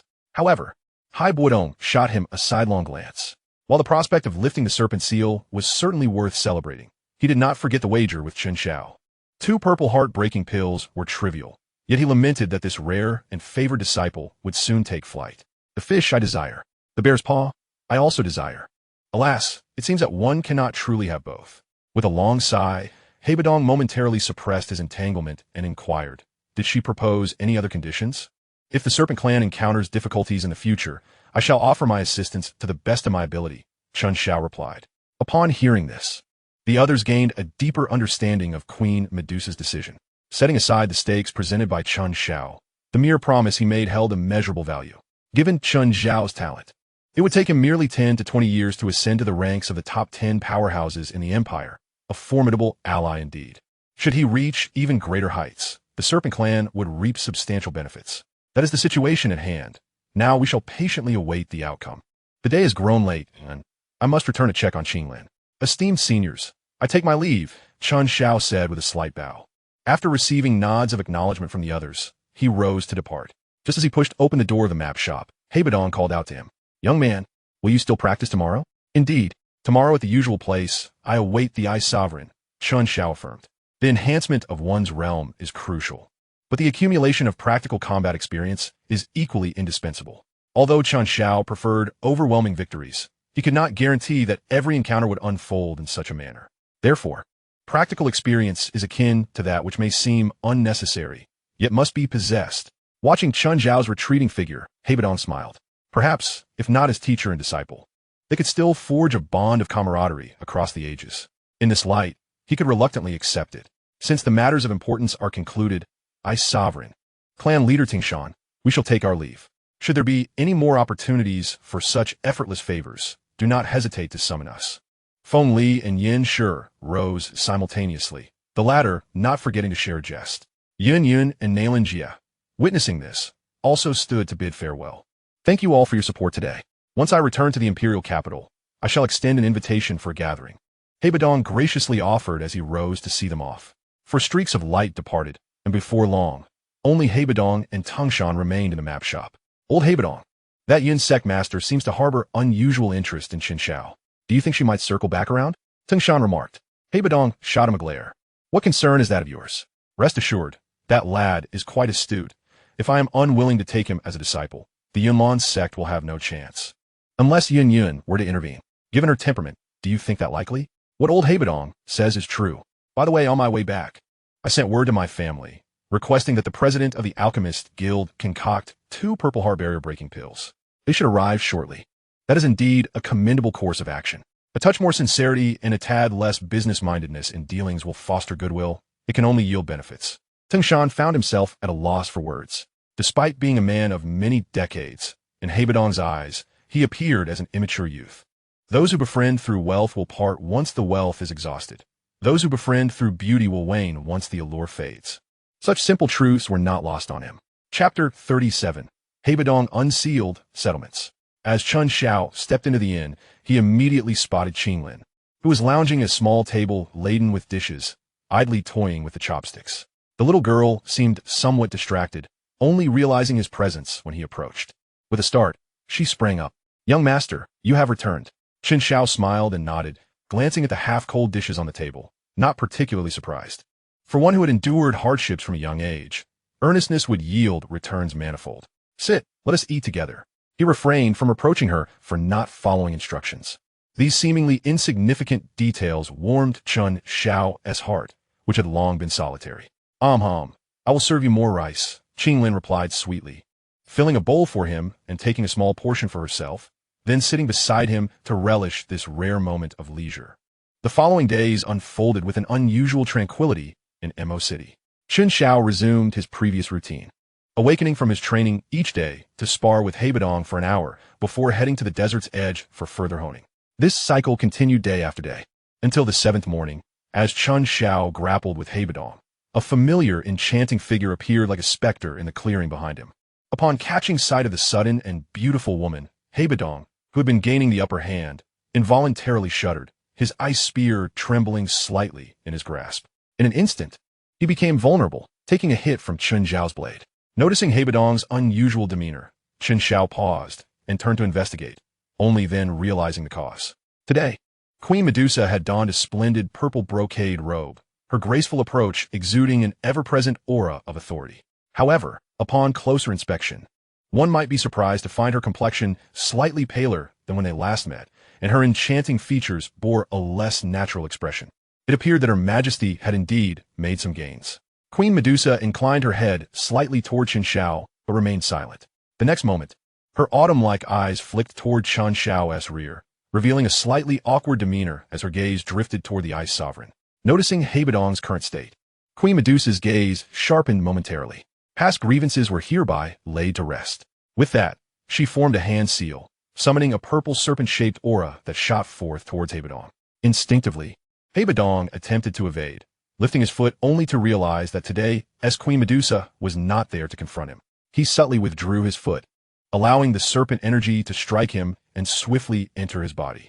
After casting a final glance at Chen Xiao, Queen Medusa turned expressionlessly and departed, vanishing from sight in the blink of an eye. She had not forgotten the map that had once fallen into Hebadong's hands, yet after so many years, its value could no longer be assessed with the same perspective. Should the opportunities on that map indeed hold significance, Hebadong would not still find himself in such a situation. Therefore, the map was either akin to a chicken rib or not something within the reach of individuals of their caliber. Moreover, having acquired the Green Lotus Earth Heartfire, she was now bound to prepare for its evolution.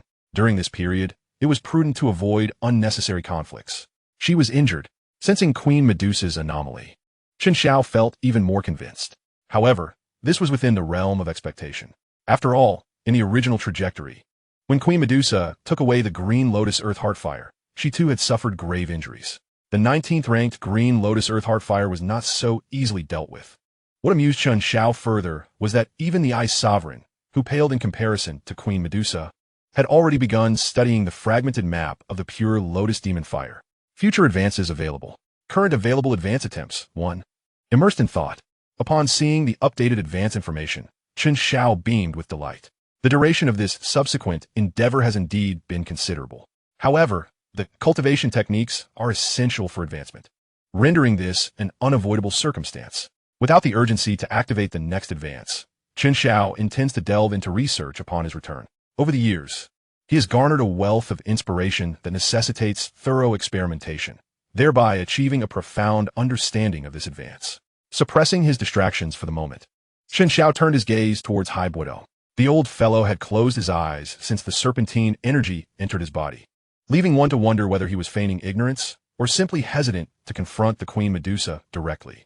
Is the Ice Emperor still well? Hebadong had awaited this inquiry for some time. Upon hearing it, his tightly shut eyes suddenly opened, radiating brilliance, his aura vast and profound, as if transformed from mere moments prior. Even his somewhat disheveled white hair seemed to sway without a breeze, a chilling presence enveloping him, and his aged visage appeared to regain a decade of youth. Excellent. Truly excellent. I have never felt so invigorated.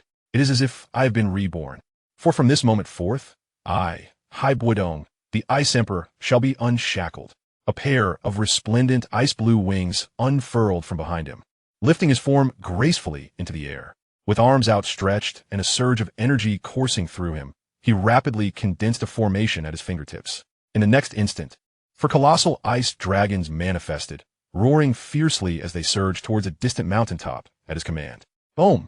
Boom! Clouds of dust billowed, and the earth trembled beneath their might. As the smoke cleared, the mountaintop was left utterly obliterated. I, Hebadong, am not one to forget kindness. The ice dragon soars was once my signature technique. Chen Xiao, you have aided in my unsealing. Today, I shall bestow upon you a fortuitous opportunity. As his words resonated, streams of radiant light shot forth from his fingertips. Chen Xiao harnessed his energy to catch them, feeling a slight sting in his palms. Upon closer inspection, he found they were scrolls predominantly hued in ice blue. Ice Emperor's Codex, Ice Dragon Source, Spiral Ice Execution, Ice Mirror. The collection included both techniques and combat skills, encompassing offensive and defensive types. To describe it as a complete inheritance would not be an exaggeration. Henceforth, at least until he ascended to the rank of Dozong, Chen Xiao need not worry about his methods being too singular. These scrolls were more than sufficient. Old Hai is the esteemed elder of my middle clan. Your assistance in unsealing me is a favor to my family, and thus, I present you with 2 purple heart barrier breaking pills and a VIP card of the highest tier. With this card, wherever there is a middle auction house, you shall be regarded as one of our most distinguished guests. The commotion created by Hebadong attracted the attention of Tung Shan, who promptly rushed to the scene. Noticing the numerous gifts bestowed by Hebadong, he immediately produced 2 jade vials and an exquisitely luxurious crystal card. Continue to keep tracking. Chapter 38, The Conclusion. The Map Shop. Zavitalit, Hebadong, having completed the subsequent tasks, no longer harbored any desire to linger outside the city, returning instead with Tung Shan. When does Old Hai intend to leave Desert City? Upon hearing Chen Xiao's address, Hebadong smiled with satisfaction. In the past, this young man had always referred to him as the Ice Emperor. Now, he spoke with such familiarity. Perhaps I shall stay for another 3 to 5 days. Previously, the Lord of Desert City harbored suspicions regarding my identity. Given the ruckus today, along with Tong Shan's comings and goings, it wouldn't take much thought for someone to deduce that my identity is not trivial. If I remain here any longer, tranquility will be a distant memory. Hai Bodong Viplit Chefolin. With the thought of taking on disciples dismissed, he felt no hesitation in fostering goodwill instead. Chen Xiao nodded lightly. In the original course of events, Hai Bodong's identity had not been exposed, and he often attracted those seeking to associate with him. Now that his identity was becoming clearer, continuing to stay would only amplify the spectacle. Young man, if you have something to say, do so plainly. Although I have just lifted my seal today, my strength has largely returned. What troubles you may be mere trifles in my eyes. Confidence accompanied his restored power. Hai Bodong was no longer an ordinary old man of the map shop, but rather exuded the true presence of the Ice Emperor. Upon hearing this, Chen Xiao no longer hesitated. Indeed, there were 2 minor matters requiring old Hai's assistance. Speak on. First, I wish to ask you to visit the location where Queen Medusa has taken the Blue Lotus Earth Fire. This fire has taken a century to form, and a millennium to bloom into a lotus. The Queen is not particularly acquainted with exotic flames, and I suspect she may not take the Earth Fire Lotus with her. The seeds within are quite valuable. If you could procure them, how about we split the bounty evenly? Given Chen Xiao's current strength, he would not be able to delve into the underground magma. Thus, seeking verification of this matter relied solely on Hai Bodong's capabilities. With their established rapport, and considering he would not have obtained it without Hai Bodong's help, sharing the spoils seemed only fair. Such a thing exists? You, clearly attuned to the ice element, seem quite knowledgeable about exotic flames, Hai Bodong remarked, taking note. I will make a visit tonight. With my sensitivity to that woman's aura and the correct direction, locating her entrance to the underground should pose no difficulty. This was fortuitous, and Hai Bodong had no reason to decline. In truth, even if Chen Xiao did not propose to share the harvest, given his current regard for Chen Xiao, he would not refuse. When you take action, take me along. There is also a 2-headed fire spirit serpent lurking down there. Now that the blue-scaled serpent has begun its cultivation, if we can use that fire spirit serpent to activate the 3 flower eyes of the green serpent, it would be a significant boon, providing a formidable bodyguard and instilling greater confidence when traversing the world. Such a multifaceted gain was indeed appealing. Agreed, Hai Bodong nodded in assent. The second matter concerns that fragmentary map of yours. As he spoke, Chen Xiao's gaze shifted to a corner. Tong Shan was not a stranger to Hai Bodong, and thus Chen Xiao felt no need for secrecy. You truly have your heart set on it. Was it that woman who informed you? Hai Bodong expressed his astonishment, recalling their first encounter.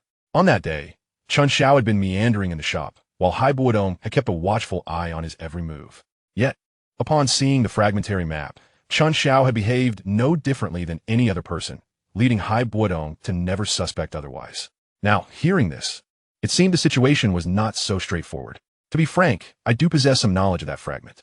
It is likely 1/8 of a complete map, documenting a type of exotic flame ranked quite highly, beyond the reach of even Do Huang or Do Zone level individuals. My interest in exotic flames is moderate. If I could gather all the fragments, they would serve as significant bargaining chips.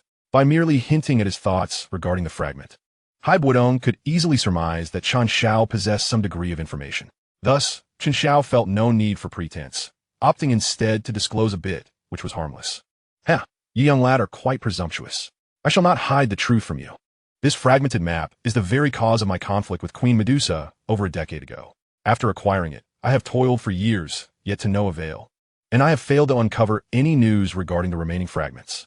In an attempt to enhance my chances, I even divided it in 2, deliberately offering one part to attract those with ambition. Yet, over the years, you are the only one who has shown interest in uniting them. What sort of fortune do you possess? This is no exaggeration. For an ordinary person, gathering the complete map is akin to searching for a needle in a haystack. If it were not for protagonists like Xiao Yan, finding even 2 pieces in a lifetime would be miraculous, let alone assembling the entire set. If you wish to take it, feel free. I am on the verge of losing my appetite for it. I could recreate it with my eyes closed.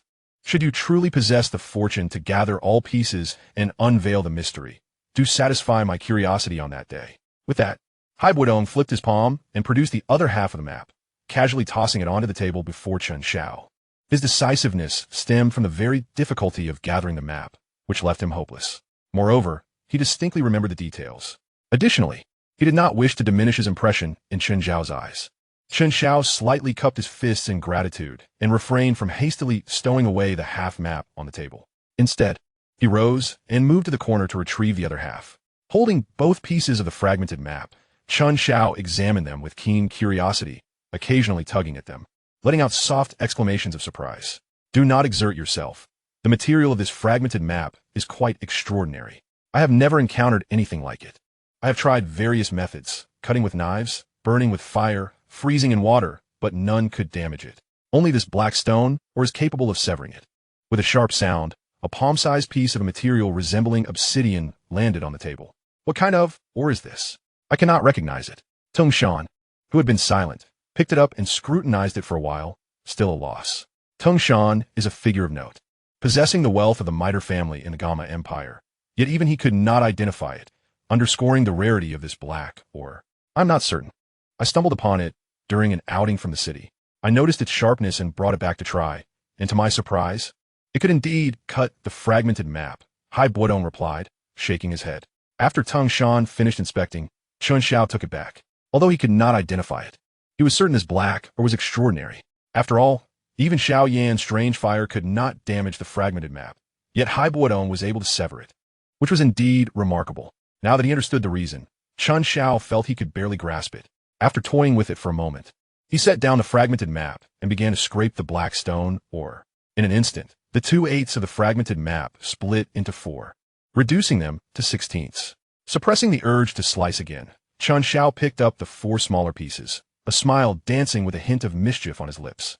With both tasks yielding results, Chen Xiao was eager to return and study the knowledge in his mind, promptly getting to his feet. The Azure Scale is likely waiting for me. Elder Hai, Chief Tingshan, I shall take my leave for now. See you tonight. Chapter 39. Congratulations, young master. Your credit limit has been increased. In the inn's room, Chen Xiao sat cross-legged on the bed, forming a cultivation seal with his hands. As the Ice Emperor scripture circulated within him, the surrounding energy of heaven and earth subtly surged, akin to a tempest rising, continuously converging towards him. It was unclear how long this state persisted, when suddenly his seated figure trembled slightly, followed by an even more potent aura emanating from him. After maintaining his cultivation for several cycles, Chen Xiao gradually opened his eyes, his excitement palpable. At last, he has become a 9-star great fighter. 2 pills have saved me at least several months of arduous training. Pills are not meant for collection. They are to enhance one's strength. Upon returning from Hai Buodong, Chen Xiao first suppressed the urge to study the knowledge in advance, and instead consumed a purple heart-breaking pill to elevate his realm. After 1 pill, he successfully reached the 8 stars. Upon digesting the second, he finally became a 9-star great fighter. This was Chen Xiao's first experience with such strength-enhancing pills. And amidst his joy, he couldn't help but reflect, alchemists are truly invaluable. I must find one to keep by my side. Could I advance with fire attributes? Setting aside distractions, Chen Xiao eagerly began to explore the knowledge in his mind. He vividly recalled that the last time he accessed the Ice Emperor scripture, he was merely a fledgling fighter. Now, he stood just a step away from becoming a doling. With such a significant enhancement in strength, the knowledge in his mind could not remain unchanged, could it? Otherwise, he would only be able to access techniques and pills below the earth rank. If he were to reach the Dohuang level, or even higher, wouldn't that knowledge become useless? Filled with anticipation, Chen Xiao awaited a response from the knowledge in his mind. Fire attribute, currently unavailable for advancement. Glancing at this response, Chen Xiao did not feel particularly surprised. The world is vast and full of wonders. Perhaps there exist rare treasures or extraordinary techniques that can alter attributes. Yet with Chen Xiao's current strength, he could not conceive any means to acquire them. The inability to advance was thus within reason. Without dwelling too long, Chen Xiao pulled out a piece of paper and crossed out the first line of text. Could I advance the Bodhi Heart? Bodhi Heart, a substance that can elevate one to saintly status, comparable to a 9-rank pill, unavailable for advancement. Chen Xiao nodded slightly. This result was also expected. He continued to cross out the second line on the paper. A life-saving space jade slip? Space jade slip, an artifact created by those above the Dozuan level, unavailable for advancement. A human-level celestial demon puppet? Celestial demon puppet, a painless killing machine with specific material requirements. Otherwise, it cannot endure its violent power. Even the lowest grade puppet rivals a Dozong expert, unavailable for advancement. After spending some time, Chen Xiao had validated most of the inspirations noted on the paper. The majority were unavailable for advancement, with only a few creations below the Dozong level being eligible. For instance, a certain elder of the Mo family had transplanted a broken mountain arm from a 5th-tier magical beast. Of course, Chen Xiao had no intention of turning himself into something unrecognizable. He merely sought to confirm his thoughts, which prompted his experiments. Much like cultivation, the Dozong level seemed to be a dividing line for advancement. Even Han Feng's icy breath could be advanced. Yet substances like the Earth Core Jade Mother or Millennial Earth Yellow Essence, which could affect Dozong experts, were not eligible. In addition, Chen Xiao was pleasantly surprised to discover that he could advance 3 types of Strange Fire ranked beyond the 20th position on the Strange Fire ranking. The Yin-Yang Twin Flames, the Spirit Fire of 10,000 Beasts, and the Xian Huang Flame. However, advancing these 3 strange fires would be quite troublesome and would require venturing to places Chen Xiao had never even heard of. For instance, the follow-up to the Yin-Yang Twin Flames necessitated a journey to the star Do Empire by the Eastern Sea. Just the thought of it invoked a myriad of complications. Despite Chen Xiao's lack of thoughts on the matter, he nevertheless committed the subsequent uses of these 3 unique flames to memory, for they constituted invaluable information that might prove useful in the future. Simultaneously, the existence of these 3 flames made Chen Xiao realize that the premonition in his mind held another purpose. It could be employed to glean information. Regrettably, this function could not be perpetually utilized. It was effective only before initiating a new premonition. Once a new premonition was activated, it would vanish until the previous one was fulfilled. Turning his attention to combat techniques and medicinal pills, he began with the classic Heavenly Creation Palm. Heavenly Creation Palm, Sky-tier combat technique, cannot be premonished. The Imperial Seal technique, Earth-tier advanced combat technique, cannot be premonished. The Thunderbolt Mirror, Earth-tier intermediate combat technique, cannot be premonished. 3,000 Thunder Movements, 3,000 Thunder Movements, Earth-tier low-level movement technique, can be premonished. Premonition Follow-up, achieve 1,000 manslaughter in the Black Corner domain. Current premonition opportunities. 1. Would you like to premonish? A question mark emerged in Chen Xiao's mind. What was this achievement of 1,000 manslaughter in the Black Corner domain? Was it related to 3,000 Thunder Movements?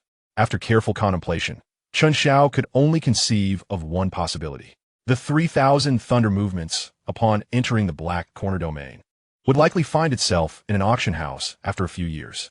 At this moment, the individual possessing 3,000 Thunder Movements might have already arrived at the Black Corner domain, but had not yet considered auctioning it.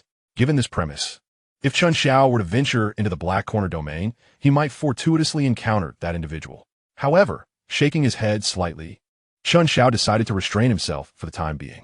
It was then that he belatedly realized that his credit limit seemed to have genuinely increased. A joyful expression graced his face as he hastily attempted again. Heavenly Goose 9 Flight Wings, Earth-tier low-level flying combat technique, can be premonished. Chen Xiao pondered deeply and continued to test with the Earth-tier low-level flame devouring wave measurement and the 9-fold Phoenix Fire technique.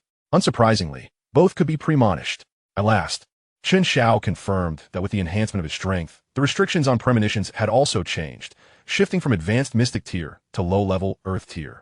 Life-devouring pill, 7th grade medicinal pill, cannot be premonished. Transformation pill, 7th grade medicinal pill, cannot be premonished. Breaking sect pill, breaking sect pill, 6th grade medicinal pill, can be premonished. Premonition follow-up, use the trace of the medicinal dust as a bargaining chip to negotiate with Han Feng. Trade with Han Feng using unique flames. Inform the Pill Tower of the medicinal dust's whereabouts. Inform the Starfall Pavilion of the medicinal dust's whereabouts. A plethora of options emerged, with over 10 possible choices for premonition. Yet, without exception, they all appeared rather troublesome. Fortunately, Chen Xiao was merely experimenting and had no intention of acquiring the breaking sect pill at the moment. Setting aside his distractions, he continued to verify. The Imperial Extreme Pill, Combat Spirit Pill, Qingming Longevity Pill, and any 6th grade medicinal pill could all be premonished. Splendid, splendid. Though the upper limit had only slightly increased, it was sufficient for his needs. More importantly, the change in premonition restrictions today confirmed that Chen Xiao's theory was correct. As long as he elevated his strength, anything was possible. Thus, he decided that there was no immediate rush for combat techniques. It would not be long before he could head to the Canaan Academy. The Earth Heart Refining Fluid? Chapter 40. creatures in the magma. Chen Xiao found himself devoid of urgently needed techniques, so he naturally set his sights on enhancing his realm and strength. The first thing that came to mind, which could expedite one's ascension to the combat spirit level, was the Earth Heart refining fluid. This was an extraordinarily potent treasure of the earth, which ordinary humans could not directly ingest. It required careful preparation and neutralization to be usable. The concoction of this liquid involved many intricacies. Apothecaries well-versed in pharmacology could maximize the Earth Heart refining fluid's efficacy. In contrast, ordinary cultivators would find it quite challenging to achieve this and might even complicate matters by recklessly adding other herbs, causing the fluid's energy to become even more volatile. Nevertheless, there was certainly a straightforward and direct method that could not go awry, using pure water to dilute it for a medicinal bath. While this approach might waste a considerable amount of the Earth Heart refining fluid's energy, it was commendably stable. Let us observe the follow-up before proceeding. Earth Heart refining fluid can be premonished. Premonition follow-up. Venture to the deep mountains behind the inner courtyard of Canaan Academy. Either subjugate, slay, or suppress the guardian magical beast. The snow magic heavenly ape. Current premonition opportunities. 1. Would you like to premonish? Upon reading this follow-up, Chen Xiao smiled faintly. This was perhaps the most accurate prediction of follow-up he had made thus far. Truth be told, this follow-up was not particularly difficult. Although Chen Xiao was aware that the snow magic heavenly ape was quite formidable, there were countless ways to deal with it.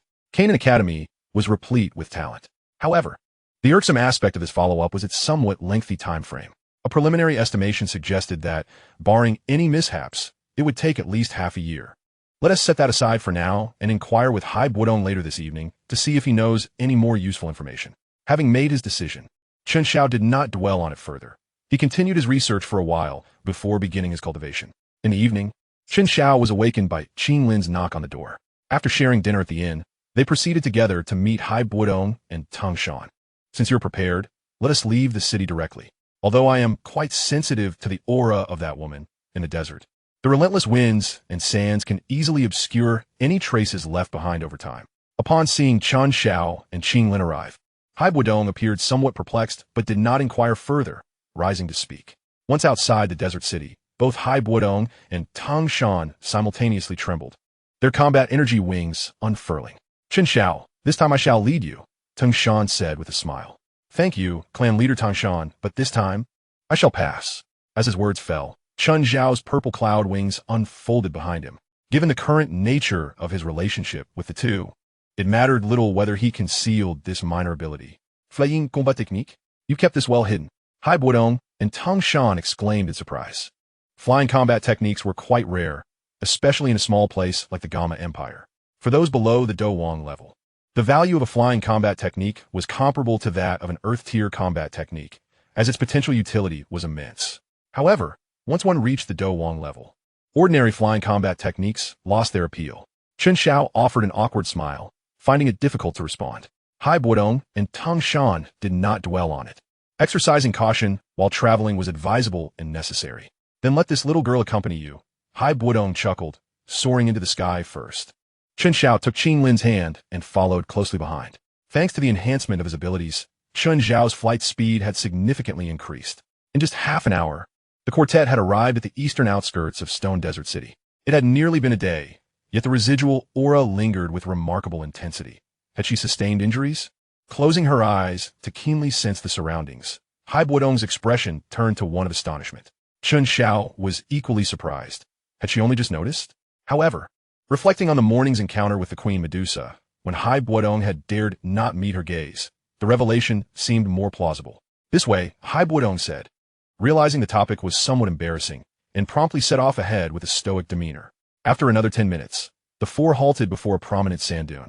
This is the place. I am certain of it, Hai Buodong asserted confidently. As his words fell, he waved his sleeve, unleashing a fierce surge of fighting spirit that swept away layers of soft sand. Soon, an opening approximately 1 meter in diameter revealed itself in the night.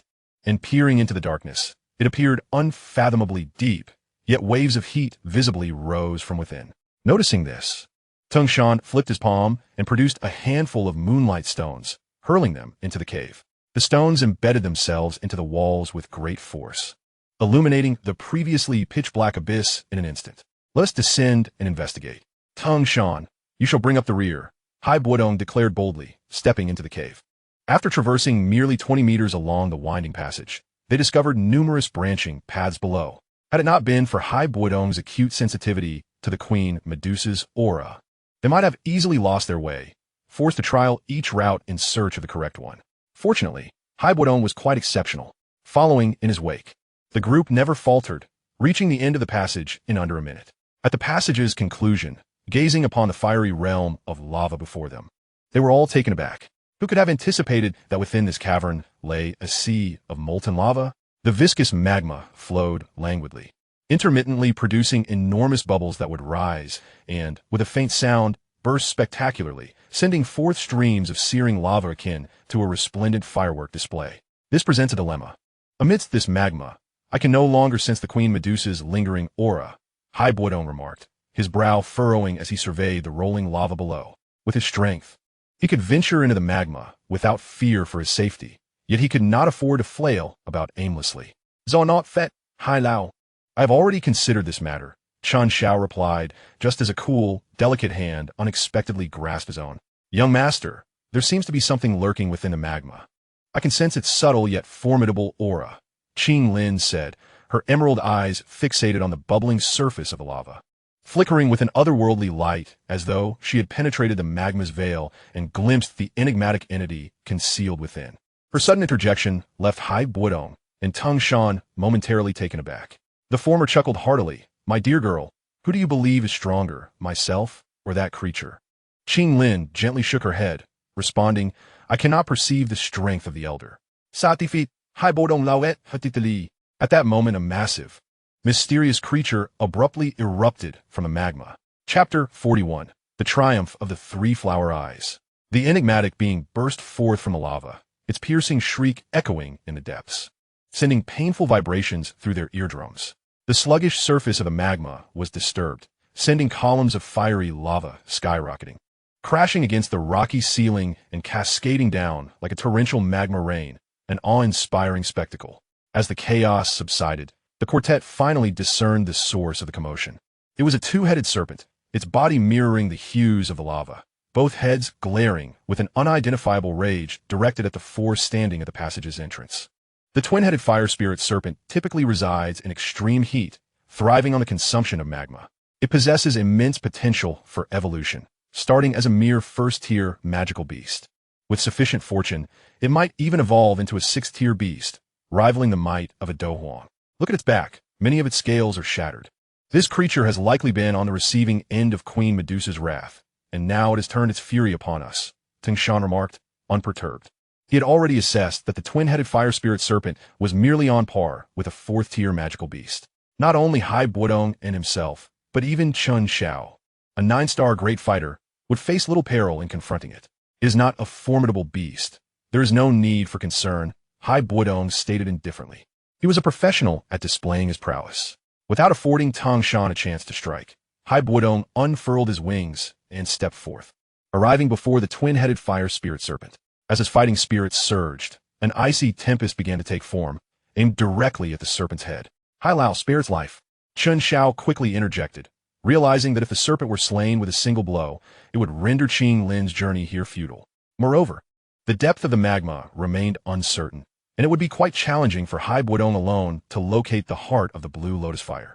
Having the fire spirit serpent as a guide would undoubtedly simplify matters. Hai Buodong did not respond, merely redirecting his icy tempest from the serpent's head to its body. Consider this a lesson so that you may think twice before threatening anyone. With a thought, the icy storm surged forth, enveloping the twin-headed fire spirit serpent in a dazzling and frigid embrace, causing the magma's surface to freeze momentarily as if a frost-laden sky had descended. Without further concern for the battlefield, Hai Buodong confidently turned away. Boom! Behind him, the enormous form of the twin-headed fire spirit serpent crashed down onto the newly solidified magma surface, its scales shattering upon impact, crimson blood seeping forth. A strike from a Douhuang was akin to a cataclysm for beings of Douling rank. Returning to the passage's entrance, Hai Buodong lightly flicked his sleeve, his expression as calm as a tranquil pond. Tung Shan seized the moment, soaring forth and demonstrating his Douhuang might. Forcibly dragging the motionless twin-headed fire spirit serpent from the magma, resting its half-lifeless heads upon a small platform at the passage's mouth. "Thank you, Chief Tung-shan." Chen Xiao expressed his gratitude, making room for the girl who had been closely following him. "Qing Lin, do not be afraid. Focus intently on its eyes," Chen Xiao instructed, uncertain how to activate the three-flower eyes of the Azure Serpent, opting for the simplest approach to begin. With Hai Buodong and Tung-shan present, there was no need to worry about the twin-headed fire spirit serpent's potential outburst. Upon hearing this, Qing Lin, though puzzled, nodded obediently and mustered her courage to step forward. As the girl drew ever closer, the dual-headed fire spirit snake, having lost half of its vitality, trembled slightly. Yet before it could take any action, it felt two piercing gazes of murderous intent fixated upon it. Paralyzed with fear, it dared not move. The green-scaled girl paused momentarily before resolutely continuing her approach. Determination etched upon her youthful visage. This was the first task entrusted to her by Chen Xiao. Although she was uncertain of her objective, she firmly reminded herself that she must execute it flawlessly. In no time, she stood merely a meter away from the fire spirit snake. Following Chen Xiao's instructions, she concentrated intently. Her eyes widened as she locked her gaze upon the snake's four eyes. Nearby, Chen Xiao observed attentively, while Hai Buodong and Tang Shan cast curious glances, eager to decipher his intentions. For a moment, only the bubbling sound of the molten lava echoed within the subterranean space. As time ticked by suddenly, Hai Buodong let out a soft gasp, and Tang Shan displayed an expression of astonishment, while a smile crept across Chen Xiao's face. They all perceived that as Qing Lin became increasingly earnest, entering a focused state, three small green dots began to materialize beside her verdant pupils, subtly enlarging, resembling three diminutive flower buds. In stark contrast, the dual-headed fire spirit snake, forced to meet her gaze, appeared to lose its prior cunning, now filled with confusion and a hint of fear. At last, in a pivotal moment, the three green dots within Qing Lin's eyes erupted with a brilliant glow, blossoming into three minuscule green flowers. As these peculiar green blossoms emerged, a surge of intense, ethereal light burst forth from her eyes, cascading onto the fire spirit snake before her. This enigmatic radiance glided slowly across the snake's body, ultimately settling upon the center of its two heads, gradually contracting to leave behind two small green floral imprints, indelibly stamped upon the snake's foreheads. Only then did the tiny flowers within Qing Lin's eyes swiftly dissipate, returning to their normal state. Having executed this act uncontrollably, she felt as if all her strength had been drained, her body weakening as she nearly collapsed.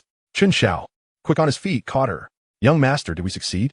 "In Lin, no fool," recognized that the scene she had just enacted was likely the result Chen Xiao had desired, a joyful smile blooming on her pale face. Chen Xiao nodded, glancing at the foolishly sprawled dual-headed fire spirit snake nearby, and remarked, "Qing Lin, you did wonderfully. This colossal creature shall henceforth be your pet."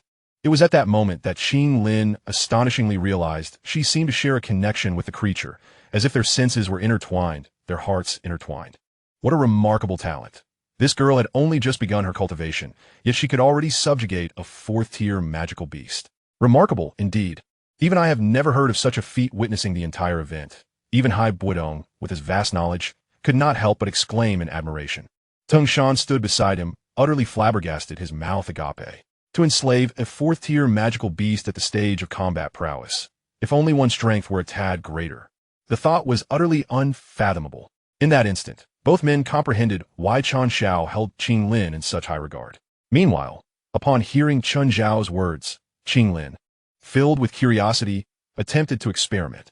With a mere thought, the dual-headed fire spirit snake, previously dazed, suddenly came to life, its body shivering as it shrank to a foot in size and affectionately darted to Qing Lin's side, rubbing its two small heads against her arm. Qing Lin, akin to a child with a new toy, commanded the fire spirit snake to sway left and right.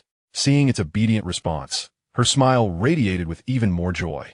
Qing Lin, instructed to take Hai Lao to the location where the heavenly lotus heart fire is born, a place distinctly different from the molten lava surrounding it. Chen Xiao suspected that the dual-headed fire spirit snake might not understand what the heavenly lotus heart fire was, and thus rephrased his instructions. Qing Lin nodded in agreement and promptly issued her command in her mind. In the next instant, the dual-headed fire spirit snake darted towards the lava, its body swelling back to its former size. "Now that's a splendid idea. I'll take a look," Hai Buodong chuckled. conjuring a barrier of ice around himself with his formidable combat aura before stepping into the lava. Hai Lao, if you manage to locate that heart fire lotus, do not dig it up. Hai Buodong nodded, crossing his arms behind his back as he gradually submerged into the molten rock. Chen Xiao let out a sigh of relief, assisting the still recovering Qing Lin to a resting spot nearby. Now, all that remained was to wait patiently. An hour passed, then two, until roughly 2.5 hours later, Qing Lin, having regained much of her strength, sensed something. "Young master, they are back." As her words fell, Chen Xiao and Tangshan witnessed the surface of the lava begin to roil. In the next moment, Hai Buodong erupted from the molten depths, standing atop the reluctant dual-headed fire spirit snake. Knowing Chen Xiao's curiosity about the outcome, Hai Buodong did not keep him in suspense. With a flourish of his hand, a delicately crafted azure lotus platform appeared. 1 heart of the earth lotus and 11 heart fire lotus seeds. This was the bounty of Hai Buodong's expedition. The lotus seeds were indeed treasures, imbued with an exceptionally rich and pure fire attribute energy, verging on being described as natural elixirs. Tung Shan, a combat king-level appraiser, made a timely appearance, examining the 11 heart fire lotus seeds. He then shook his head regretfully. "Alas, they are not particularly suitable for us."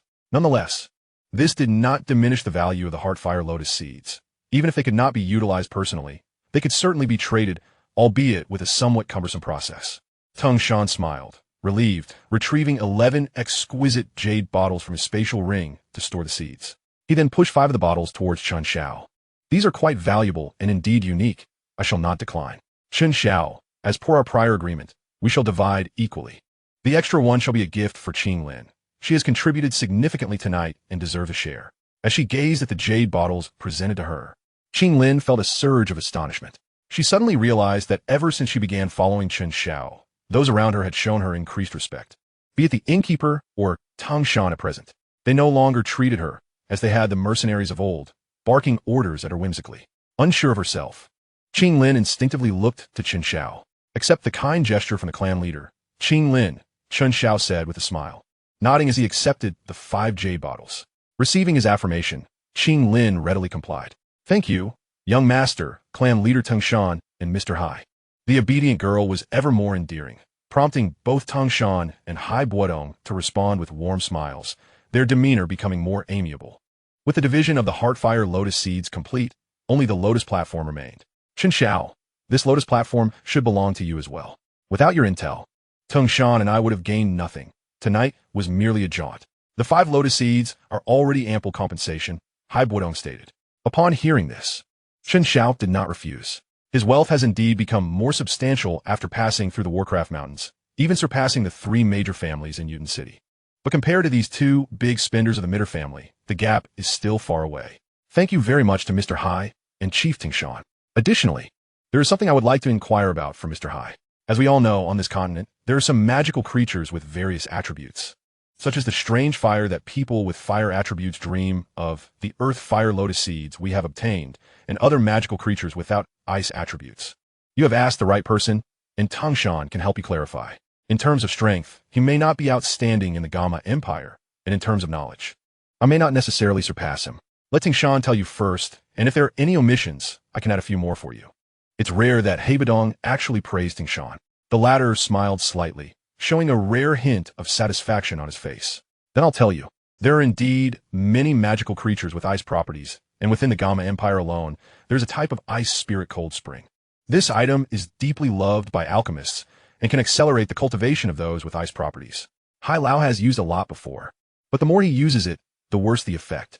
Moreover, because it was consumed too much in the past, it is now somewhat rare. However, after careful inquiry, it is probably not too difficult to find it. If you're interested, you can inquire at the Alchemist Guild." Next, Purple Spirit Cold Chi. Although this object is called cold air, it is actually a very special type of purple black ice. If compared with the term strange fire, it can be called a type of strange ice because it has great restraint against strange fires. However, this item is too rare, and I have only read about it in ancient books and have not personally seen it. The third type is the cold weather. This is also an extremely cold substance that has a restraining effect on strange fires. If someone with ice attributes can refine it, it can make the power of ice attributes even stronger. It is not an exaggeration to say that there has been some slight variation. Chen Xiao listened attentively and nodded slightly in his heart. He has heard of both the ice spirit cold spring and the heavenly cold chi. In the hands of Gut, the brother of Dan Wangua, there's a collection of ice spirit cold spring. After Queen Medusa obtained the blue lotus core fire, she began preparing for evolution and also collected a considerable number of ice spirit cold springs. In the cold weather, Han Feng, the great filial disciple of the Blackhorn domain, has it in his hands. When Han Feng led his troops to invade the inner courtyard of Kane Academy, he used this item to inflict heavy damage on the 14th ranked Fallen Heart Flame on the Yihua list, which then allowed Xiao Yin to take advantage. Chen Xiao had never heard of the cold purple spirit. The fourth type is Frost Flower Spirit Crystal. This is a crystal that can only condense in extremely cold regions.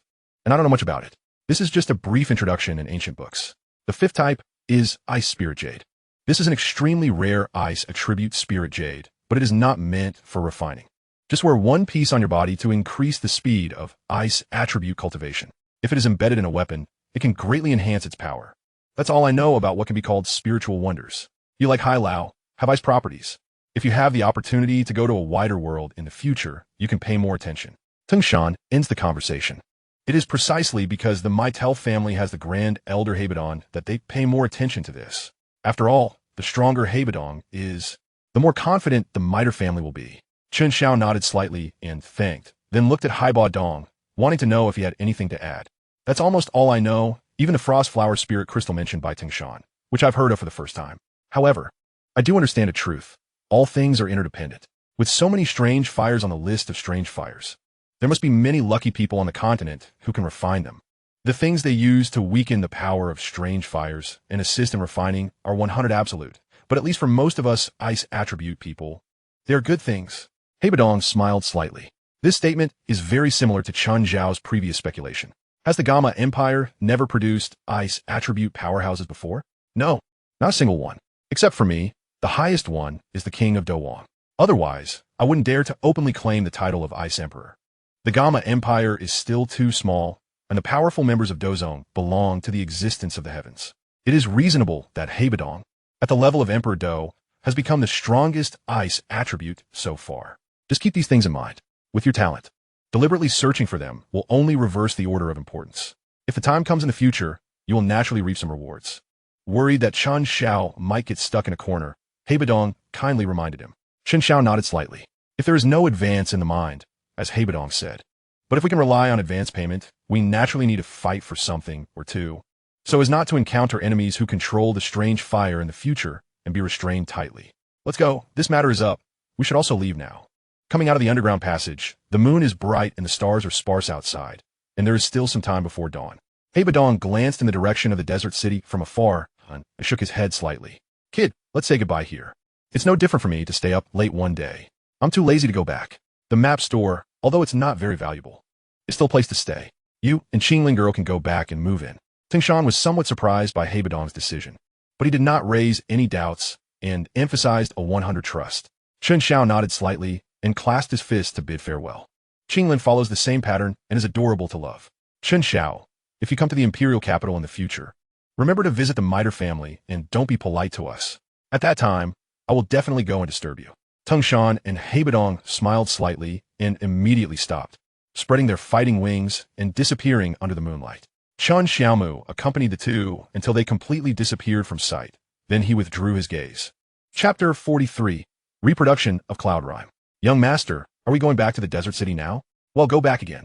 At dawn, Chen Xiao returned to the desert city with Qinglin, only to find that the overnight inn had already opened its doors, which stood out against the tightly closed buildings on both sides. Chen Xiao recalled in his mind that he did not have any enemies in the Jiama Empire now. Qinglin had just activated the Blue Snake 3-flower eye, and the news had not been leaked, so it should not have attracted malicious people so quickly. Only then did he step into the inn. With a sweep of his gaze, the male shopkeeper felt drowsy behind the counter. At a small table in the lobby, there was a familiar figure in a black robe waiting quietly. The vigilance in her heart quietly subsided, and Chen Xiao patted the girl's back. Qinglin, you go up and rest first. The little girl curiously glanced at the black-robed man and obediently nodded up the stairs. Chen Xiao slowly stepped forward and sat down at the table of the black-robed man, pulling out a chair. Last night, I went to the desert for something, which kept Lord Yin waiting for a long time. I thought the first thing you said when you met our sect leader was, what's the point of looking for you? Yin Yun's jade hand lightly wrapped around the black robe, revealing a beautiful face with a faint smile. Chen Xiao offered a polite smile, refraining from answering. In the days spent in the company of formidable individuals, he had observed that this Lord Yun had shown considerable interest in him. The gaze she cast was devoid of romantic inclinations. Rather, it resembled the admiration that Hai Buodong held for him. At that moment, Chen Xiao understood that if he wished to join the Yunlan sect, it would merely require a single word. However, Yun's return. Having deliberately waited a few additional days until Hai Buodong and Tangshan had departed, surprised Chen Xiao slightly. I am not one for eloquence, nor do I appreciate circumlocution. I have returned solely to inquire whether you would be inclined to join my Yunlan sect for cultivation. As the leader of this sect, I can assure you that you will receive the most elite resources throughout the entire Gamma Empire. Without any preamble, Yun expressed her intentions candidly. In her position, one must pursue their affairs diligently. As the leader of the Yunlan sect, encountering a promising talent without making an earnest effort would be somewhat remiss. Although she was aware that Chen Xiao had even declined the invitation from Hai Buodong, it was likely that he held little interest in joining the Yunlan sect. As Yun had anticipated, Chen Xiao resolutely shook his head in refusal. Thank you for your consideration, Lord Yun. But I have no intention of aligning myself with any faction within the Gamma Empire. The Yunlan sect was indeed a colossal entity within the Gamma Empire. However, being ensnared in its web did not appeal to him. In a few years, when Nalan Yanran sought to annul her engagement with the Xiao family, a myriad of troublesome matters would inevitably ensue. Chen Xiao had no inclination to mediate disputes, nor did he possess the habit of cleaning up after others. Thus, in his heart, the status of the Gamma Academy far surpassed that of the Yunlan sect. Yun nodded gently, her expression remaining composed. As expected, since you have made your decision, I shall not press the matter further. Your choice to refrain from joining the Yunlan sect, the royal family, or even the middle family, is, in fact, a favorable development for the overall structure of the Gamma Empire. Chen Xiao observed Lord Yun with renewed scrutiny. His interactions with her had been limited, and his understanding was almost entirely derived from memory. To be fair, while this Lord Yun might be somewhat indecisive, she was fundamentally upright, far from the unsavory character many presumed her to be. I suddenly recall something. I wonder if Lord Yun would be interested to hear it. Yun, who had been poised to take her leave, momentarily suppressed her thoughts and nodded slightly. Speak on. Not long ago, while undergoing training in Tagore, I encountered a mercenary who had fled from the northeastern Salt City. From him, I gleaned some rumors regarding the Mo family of Salt City. According to the mercenary, the Mo family, relying on the prestige of the Yunlan sect and the blessings of their ancestral alchemist, has risen to prominence, particularly in their stronghold of Salt City, where their voice reigns supreme. Their grand elder is known for indulging in dubious transplant techniques, and now, even the transplantation of magical beast limbs no longer satisfies him. His gaze has shifted to humans. The mercenary I met had a brother whose right arm possessed extraordinary strength, yet after losing a limb, his body was left unrecognizable. It is said that this grand elder also holds a position as an outer sect steward of the Yunlan sect, essentially making him a faction of the sect. Noticing Yun's expression darkening, Chen Xiao decided to temper his words and shifted the topic. Of course, this is merely hearsay, and I can only trust it to be about 80% reliable. Today, I have spoken at length, and Lord Yun may take it under advisement without dwelling on it. The saying, one must tailor their approach to the individual, applied here. It was only in the presence of Yun that Chen Xiao dared to say so much. Had it been that Yunshan, he would have assuredly spoken not a single additional word. In the original timeline, the grand elder of the Mo family had coveted the blue scale's eyes and had forcibly abducted her. Although Xiao Yin managed to rescue the young girl, the ensuing battle attracted the attention of powerful beings from the Heavenly Serpent House, resulting in the eventual capture of the blue scale. Now that the blue scale's 3 flower eyes had just been activated, the Mo family of Salt City had yet to discover this and had not yet committed any fatal missteps. But that did not preclude Chen Xiao from stirring up some trouble for them. It could serve as a precautionary measure. I am aware of the Mo family of Salt City. However, whether what you have recounted holds any truth requires further investigation. Since you are disinclined to join the Yunlan sect, I shall take my leave for now. Yun abruptly rose, her demeanor grave as she uttered a final remark before hastening out of the inn, unfurling her Douqi wings and departing toward the northeast. Clearly, this somewhat naive leader of the Yunlan sect would not allow anyone to exploit the sect's name for nefarious deeds. She was striving to be a competent leader, endeavoring to ensure the longevity of the Yunlan sect. Unfortunately, the ultimate outcome still diverged from her intentions. Standing at the doorway, Chen Xiao gazed in the direction of Yun's departure. A faint smile gracing his lips as he turned and ascended the stairs back to his room. Should Yin Yun succeed in purging the Mo family, he would certainly applaud her efforts. Conversely, if the Mo family managed to escape unscathed, the implications would not be overly concerning. Upon returning to his room, Chen Xiao set aside his distractions, his consciousness delving into his mind. He could not afford to waste the opportunity for an advance, especially since he had recently learned about various ice attribute spiritual materials and should select a suitable one to break through to the Douling realm. Ice Spirit Jade cannot be advanced. Frost Flower Spirit Crystal cannot be advanced. Tianhan Qi can be advanced. Purple Spirit Cold Qi cannot be advanced. Ice Spirit Cold Spring can be advanced. Subsequent tasks: travel to Black Rock City to slay Gyuder. Travel to Black Rock City to negotiate with Gyuder. Completing either task will suffice. Current available advances: 1. Will you advance? This subsequent task did not seem particularly difficult. Black Rock City was not exceedingly far from Desert City. A slight detour on the way back would suffice. As for the negotiation, a ready-made solution was already available. A preliminary estimate suggested that it could be completed in as little as 3 to 5 days, or at most, within 10 days. Chen Xiao nodded slightly, making a firm decision. Advance. Chapter 44. All preparations complete? Hiss. Just as Chen Xiao mentally affirmed his decision, he suddenly felt an icy chill radiate from his chest, causing even his ice attribute physique to shudder involuntarily. What is this? He muttered, reaching into his bosom. Upon withdrawing his hand once more, a crystal-clear jade vial had materialized in his palm. This vial, crafted from superior materials, was designed to preserve the ice spirit cold spring intact, preventing any loss of its efficacy. The exterior of the vial shimmered with swirling cold air, exuding an almost bone-chilling coldness. As soon as it was extracted, the surrounding temperature plummeted significantly. A thin layer of ice crystals began to form on Chen Xiao's palm, and their proliferation showed no signs of abating. Crack, crack! Chen Xiao circulated his Douqi, giving his wrist a gentle shake, causing the crystallized ice to shatter across the ground. Guta, as the elder brother of the alchemist Guhi, possessed only this single vial, or had Queen Medusa procured such a bounty? Upon contemplating the fact that Queen Medusa had acquired the heart of the Blue Lotus, Chen Xiao found it utterly outrageous that she could gather a small pool of the ice spirit spring. Regrettably, it seemed that Queen Medusa was likely just beginning her preparations. Otherwise, she would not have been absent from the subsequent mentions. The ice spirit spring could be consumed directly.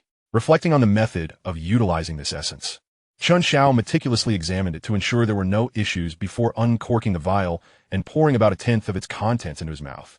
As he felt the piercing cold begin to spread within him, he swiftly capped the jade bottle, stowing it away in his spatial ring, and rapidly formed a series of cultivation seals with his hands.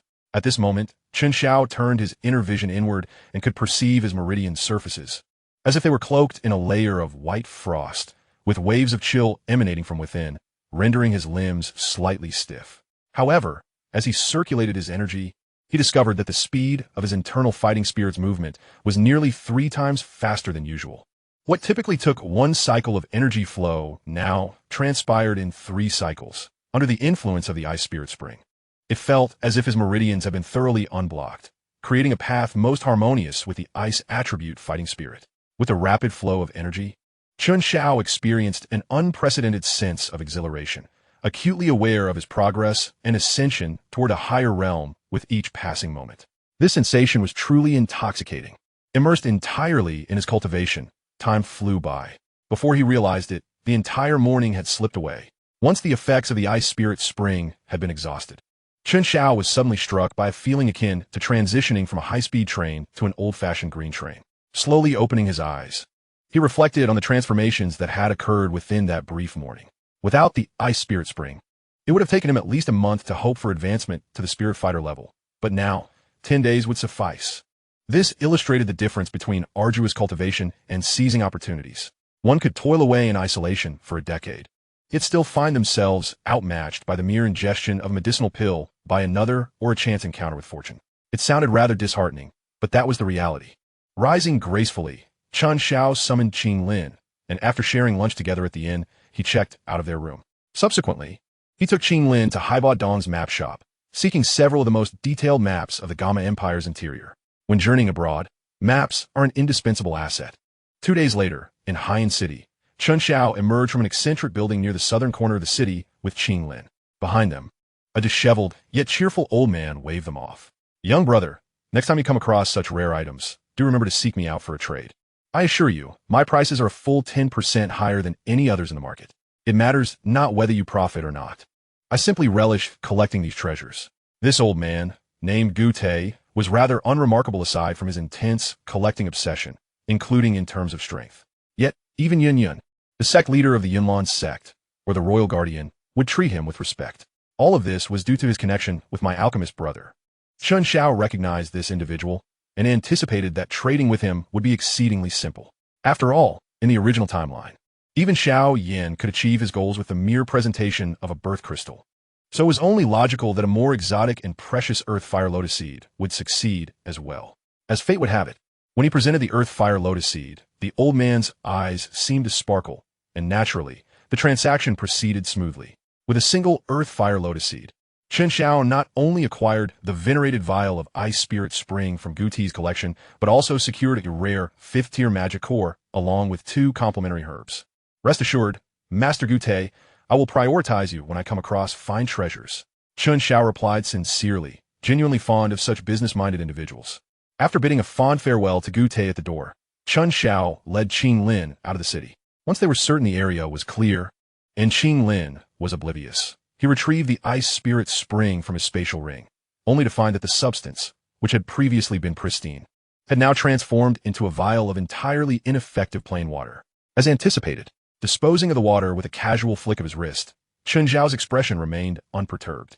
Years prior, when he had first received the prepayment for energy gathering powder, he had begun to harbor doubts. This advance was not a creation from thin air, but adhered to some principle of material conservation. He remembered how he first received the energy gathering powder, only to later stumble upon a fallen vial in the back mountains. Initially filled with joy at what he believed to be 2 portions, only to discover that the one he had found was devoid of all efficacy. Now, the Ice Spirit Spring had proven to be no different, solidifying his suspicions. The advance was akin to an interest-free loan with no time limit, not a windfall from the heavens. Chen Xiao could even assert with certainty that the foundational spiritual liquids he had received as an advance years ago would, at some point in the future, likely fill this void in some manner. Confirming his inner conjecture, Chen Xiao ceased to dwell on it. Young master, where shall we go next? After casting one last glance at Haiyan City, Qing Lin turned back, her eyes brimming with anticipation. Chen Xiao ruffled Qing Lin's hair, his face adorned with a relaxed smile. As of today, he had managed to settle most matters in the Gamma Empire. The items of use to him had all been secured in advance, allowing him to await the arrival of Jia Nan Academy in peace. If one were to delve deeper, only one matter remained that he had yet to resolve. Let's head to Qingshan Town. Chapter 45. The Little Medical Sage and Qing Lin. This marked Chen Xiao's 3rd visit to Qingshan Town, yet was distinctly different from the previous 2, as he was accompanied by a young girl. Upon arriving at the Wanyao Zhai, Chen Xiao was astonished to find the establishment busier than ever. Not only was the girl dressed in white bustling about, but the other physicians were equally preoccupied, as a throng of injured mercenaries filled the main hall, with even the backyard overtaken by those awaiting treatment. Standing outside, Chen Xiao and Qing Lin listened for a while before learning the reason behind this commotion. It turned out that the Lionheart Mercenary Corps and the Wolfhead Mercenary Corps had engaged in a large-scale conflict, resulting in this scene. Young master, should we still go inside? Let's wait a moment. Standing opposite Wanyao Zhai, noticing the curiosity in the young girl's eyes regarding his purpose for visiting, Chen Xiao chose not to conceal it and briefly recounted his previous experiences training here and his acquaintance with the girl in white. As they shared a light-hearted conversation, they saw the little medical sage emerge from Wanyao Zhai, her arms laden with various bottles, jars, and bandages, seemingly on her way to tend to the injured in the backyard. Her pure gaze swept across the street, and upon spotting the handsome young man and the girl in green, a flicker of surprise crossed her face, quickly replaced by a smile of recognition as she raised her right hand to greet them. However, just as her right hand was lifted, she belatedly realized that the vial and bandages cradled in her arms had lost their support and were beginning to tumble uncontrollably. In that fleeting moment, Chen Xiao beheld the gentle and attentive maiden's delicate visage transform into one of panic for the very first time. With remarkable swiftness, she retracted her right hand, as if performing a juggling act, frantically attempting to catch the cascading items. Alas, despite her fervent efforts, several vials of medicinal powder were on the verge of shattering. At that critical juncture, a figure, trailing an ethereal ice-blue glow, arrived with astonishing speed, extending a hand to securely grasp the tumbling bottles. Was this a rehearsed maneuver? It was indeed a refreshing spectacle. Returning the small vials to the girl, who held them firmly, Chen Xiao did not hesitate to give her a thumbs up, teasingly exclaiming. The young healer shot him a mock glare, yet her signature, gentle smile swiftly re-emerged. Today is rather busy. It may take at least another hour before I can find a moment of respite. No worries, you continue with your tasks. I shall await your return to discuss a few matters, Chen Xiao replied. The young healer nodded lightly, intending to say more, when suddenly, a pained groan from the injured in the back of the apothecary interrupted them. With an apologetic smile, she turned and gracefully departed under Chen Xiao's gaze. Good sir, is she truly the young healer? Qing Lin inquired curiously, her impression of the girl distinctly different from that of anyone else in town. Upon returning, Chen Xiao smiled and nodded. The young healer had once remarked that Chen Xiao's appearance and demeanor were incongruous with the rugged mercenaries of the town. Little did she know, the same could be said of herself. Her figure was both graceful and light, with eyes that could dance with joy or flash with anger, and a pair of dimples that were equally apt to bewitch or scold. Without further thought, Chen Xiao accompanied Qing Lin in quiet anticipation, witnessing mercenaries with bandaged wounds depart with smiles, while the girl in white flitted about like a busy butterfly, moving back and forth between the hall and courtyard, her face radiant with satisfaction and a sense of accomplishment. An hour passed in the blink of an eye, and as the young healer had anticipated, the bustling apothecary gradually quieted. Standing at the entrance, she waved gently, prompting Chen Xiao and Qing Lin to rise and greet her. Apologies for the wait. Were you not training in Tagore? What brings you back so soon? The young healer led them into the apothecary, bypassing the main hall and heading straight to a room on the second floor. It was only then that she took a moment to examine the lovely girl Chen Xiao had brought back, feeling a twinge of curiosity. Thanks to your auspicious words, my journey was remarkably smooth, yielding plentiful rewards, so I returned ahead of schedule. As they conversed, they soon arrived at the young healer's quarters. The room was modest yet elegant, pristine and orderly, instantly uplifting one's spirits. The only blemishes were the few medicinal vials scattered on the table. Please have a seat. I'll wash my face, she said casually, clearly treating Chen Xiao as a friend. Chen Xiao nodded in acknowledgement, and as the young healer rose to fetch water, he extended his hand to tidy the vials on the table. However, Qing Lin, who had been by his side for days, had already noticed the disarray and swiftly arranged the vials neatly before he could intervene. They exchanged glances and smiled in unison. Perfect, not keeping them waiting for long. The young healer returned in under 3 minutes. Having wiped away the fine beads of sweat from her face, her naturally exquisite features appeared even more refined. She pulled out a chair and first glanced at the obedient Qing Lin. And who might this little sister be? Qing Lin, I encountered her while training in Tagore.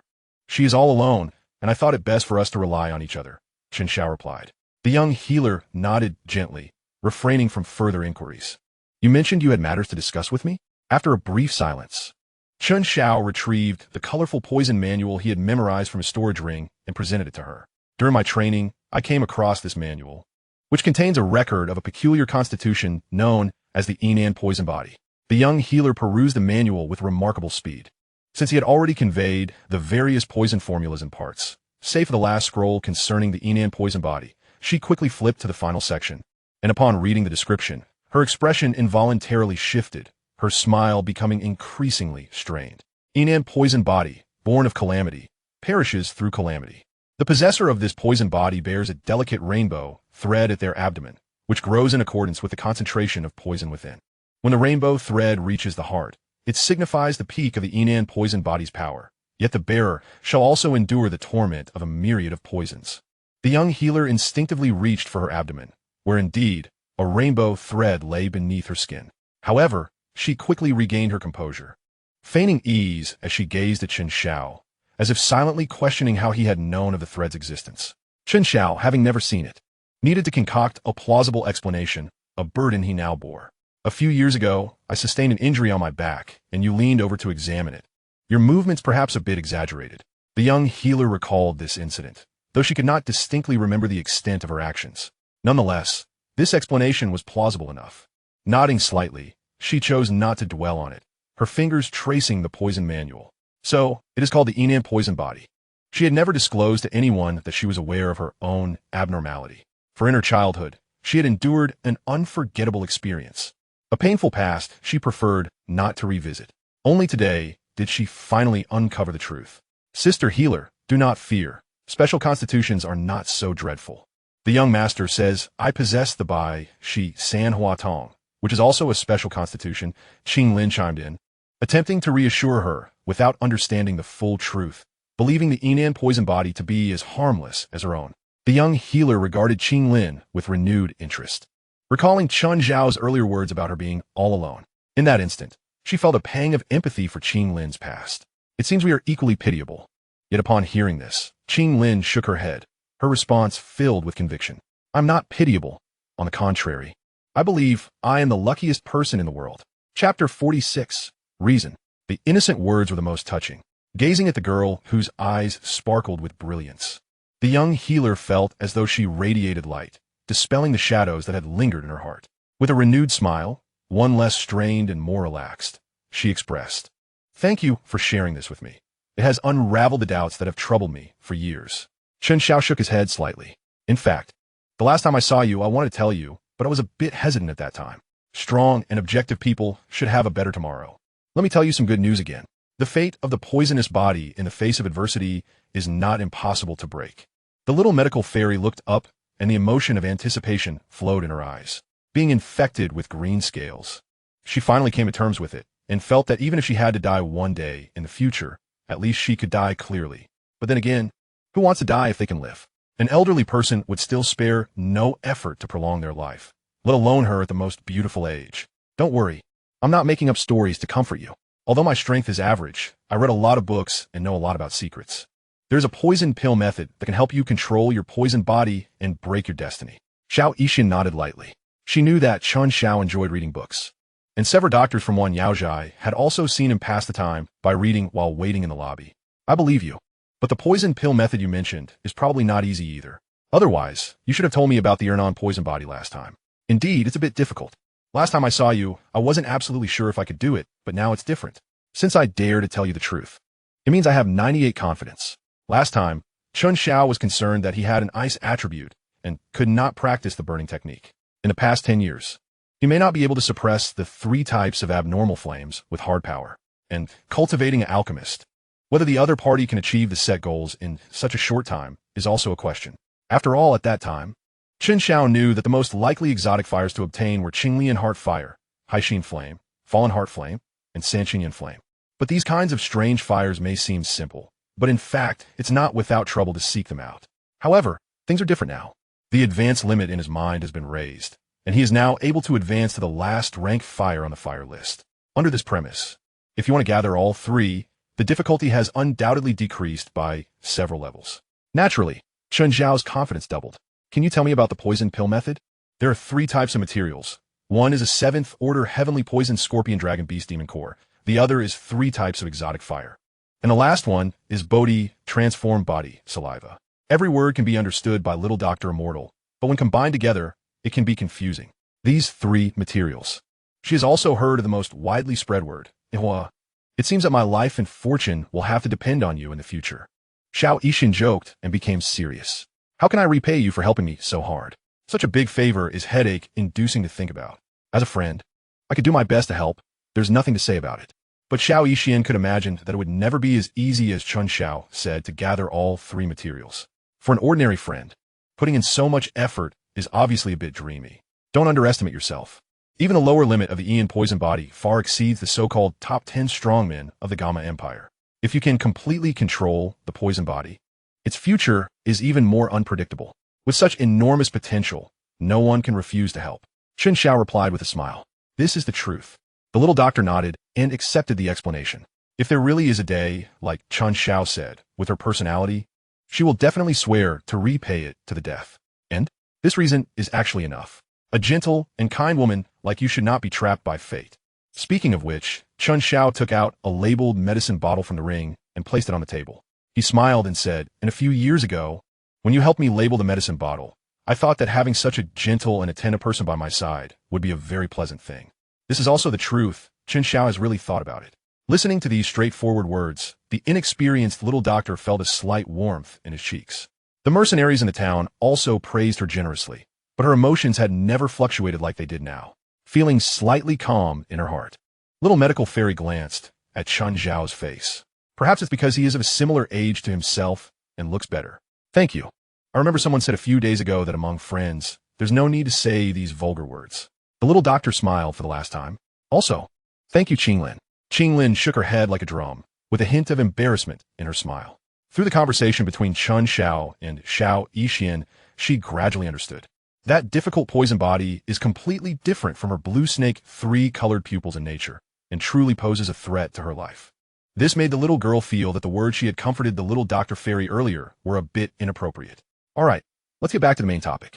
Although I now have the confidence to condense the poison pill for you, there are some things that need to be explained in advance. The poison body of Hernan is different from ordinary people. Once you officially start practicing, Qingshan Town is not suitable for you to stay in. You need to be mentally prepared to leave. Although I really want to bring you with me, everything still follows your decision. My only requirement is that no matter where you choose to go, you must keep in touch with me. I need to know your cultivation progress to avoid being unable to contact you at any time. Xiao Yixian nodded gently. I will put aside the matter in Qingshan Town as soon as possible, but you also need to tell me where you are going. Of course, in the next few months, I will go back to Zhao's house in Yutun City. After the enrollment team of Canaan College arrives, I will go to Canaan College. The outer courtyard of Canaan College has not provided much help to Chen Xiao, which is one of the reasons why he has not rushed to go there in recent years.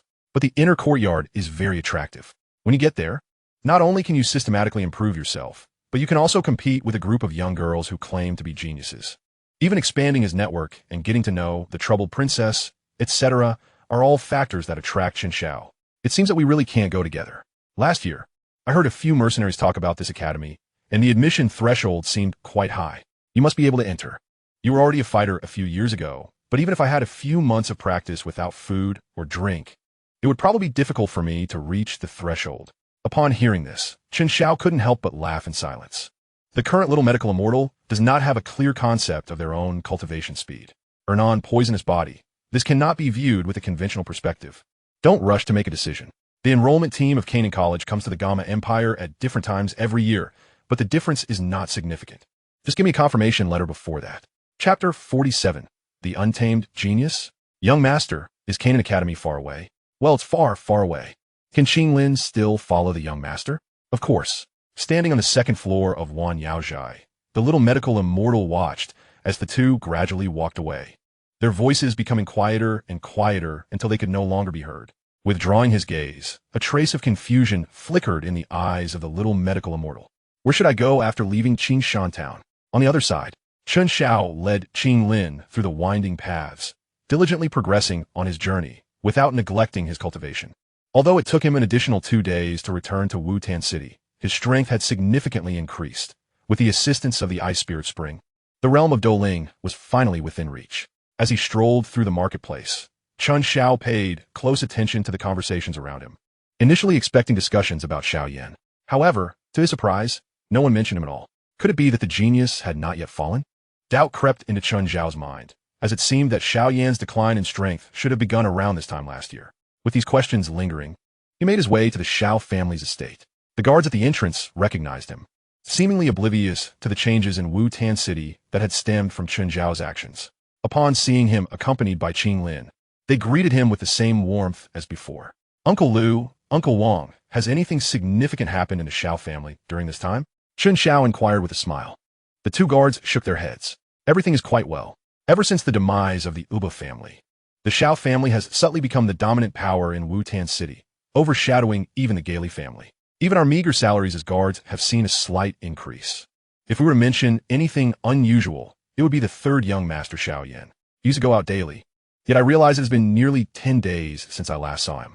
The guards spoke candidly, regarding Chen Xiao as one of their own, unlike the young masters and young ladies of the Xiao family. Chen Xiao nodded slightly, waving goodbye to the guards as he departed with Qinglin. Clearly, Xiao Yan had encountered some issues, though they were perhaps only just beginning to surface, concealed well for the time being. After a winding journey, they returned to the small house where he had once resided.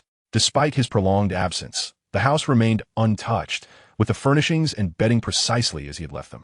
Chen Xiao appreciated the comfort, but had intended to avoid the hassle of relocating. However, a single remark from Qinglin made him realize the predicament. Young master, are we going to stay here from now on?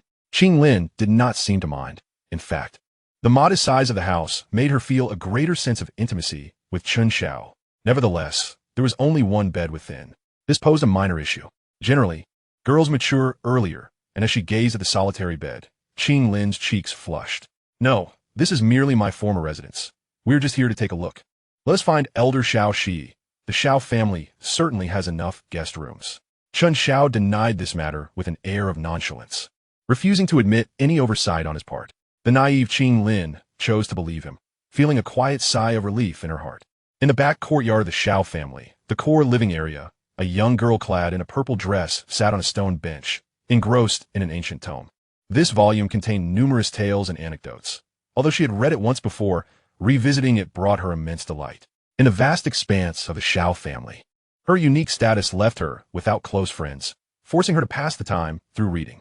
Day after day, she observed her peers from the Xiao family frolicking together, and she would reminisce about the boy who had grown up in the Xiao household, though he was not of their bloodline.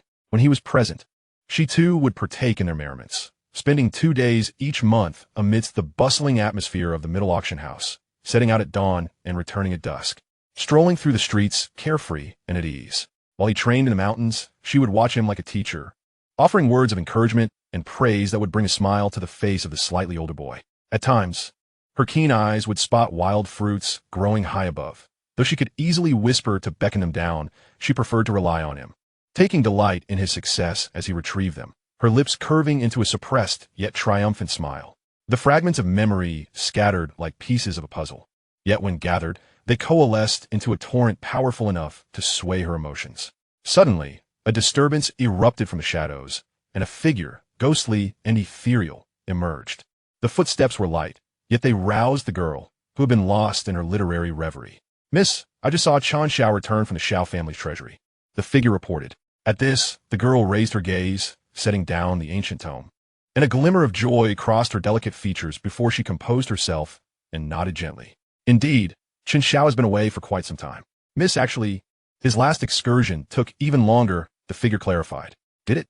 I had the impression that this time he was gone for longer," she replied, slightly taken aback.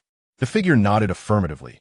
As a garden aide, he was acutely aware of time. After a moment's pause, she accepted this undeniable fact and resumed toying with the tome, pondering how she could have made such a trivial error. How has Chen Xiao's strength progressed? He's on the brink of Douqi, and judging by his current state, a breakthrough could happen at any moment. I recall that when Chen Xiao left, he was merely a 7-star Great Dough Master. It seems his journey has yielded considerable gains. She smiled contentedly. The figure nodded in agreement, noting that Chen Xiao's growth had far exceeded expectations. "By the way, there's one more thing I must inform you, Mississippi. Chen Xiao has brought back a girl who appears to be younger than you. From what I gathered, her name is Qing Lin." The girl paused momentarily, her motions slightly faltering, before she quickly regained her composure. "That's a lovely name. I shall go see her tomorrow. Anyone close to Chen Xiao must possess some remarkable qualities." As the young girl contemplated this, Chen Xiao and Qing Lin were already settling into the guest room, guided by Elder Xiao Shi. The elder's demeanor suggested he was privy to some insider information. After bidding farewell to the familiar elder, Chen Xiao intended to greet the girl and check on Xiao Yan's condition. Unfortunately, plans often falter. As soon as he stood, he felt a sudden surge of Dou Qi coursing through his body, seemingly beyond his control. A sign of impending breakthrough. Chen Xiao's expression brightened. He swiftly closed the door behind him and retrieved the last remnants of ice spirit spring from his storage ring, pouring it into his mouth. Breakthrough. Prioritize the breakthrough. As the Ice Emperor scripture began to operate, Chen Xiao officially entered a state of breakthrough. The Dou crystal within him spun rapidly, its pace accelerating with each moment, voraciously absorbing the pure Dou Qi flowing in from his cultivation technique. In that instant, the Dou crystal resembled an insatiable abyss, devouring the transformed Dou Qi at a rate that far outpaced Chen Xiao's ability to convert it. As if sensing an impending challenge, the speed of the battle crystal's rotation accelerated once more, causing Chen Xiao's pores to dilate. A powerful suction emanated from the center of his being, radiating outward in all directions. In an instant, the surrounding energy of the world surged, continuously converging towards Chen Xiao's room, stirring up a frenzied whirlwind of energy.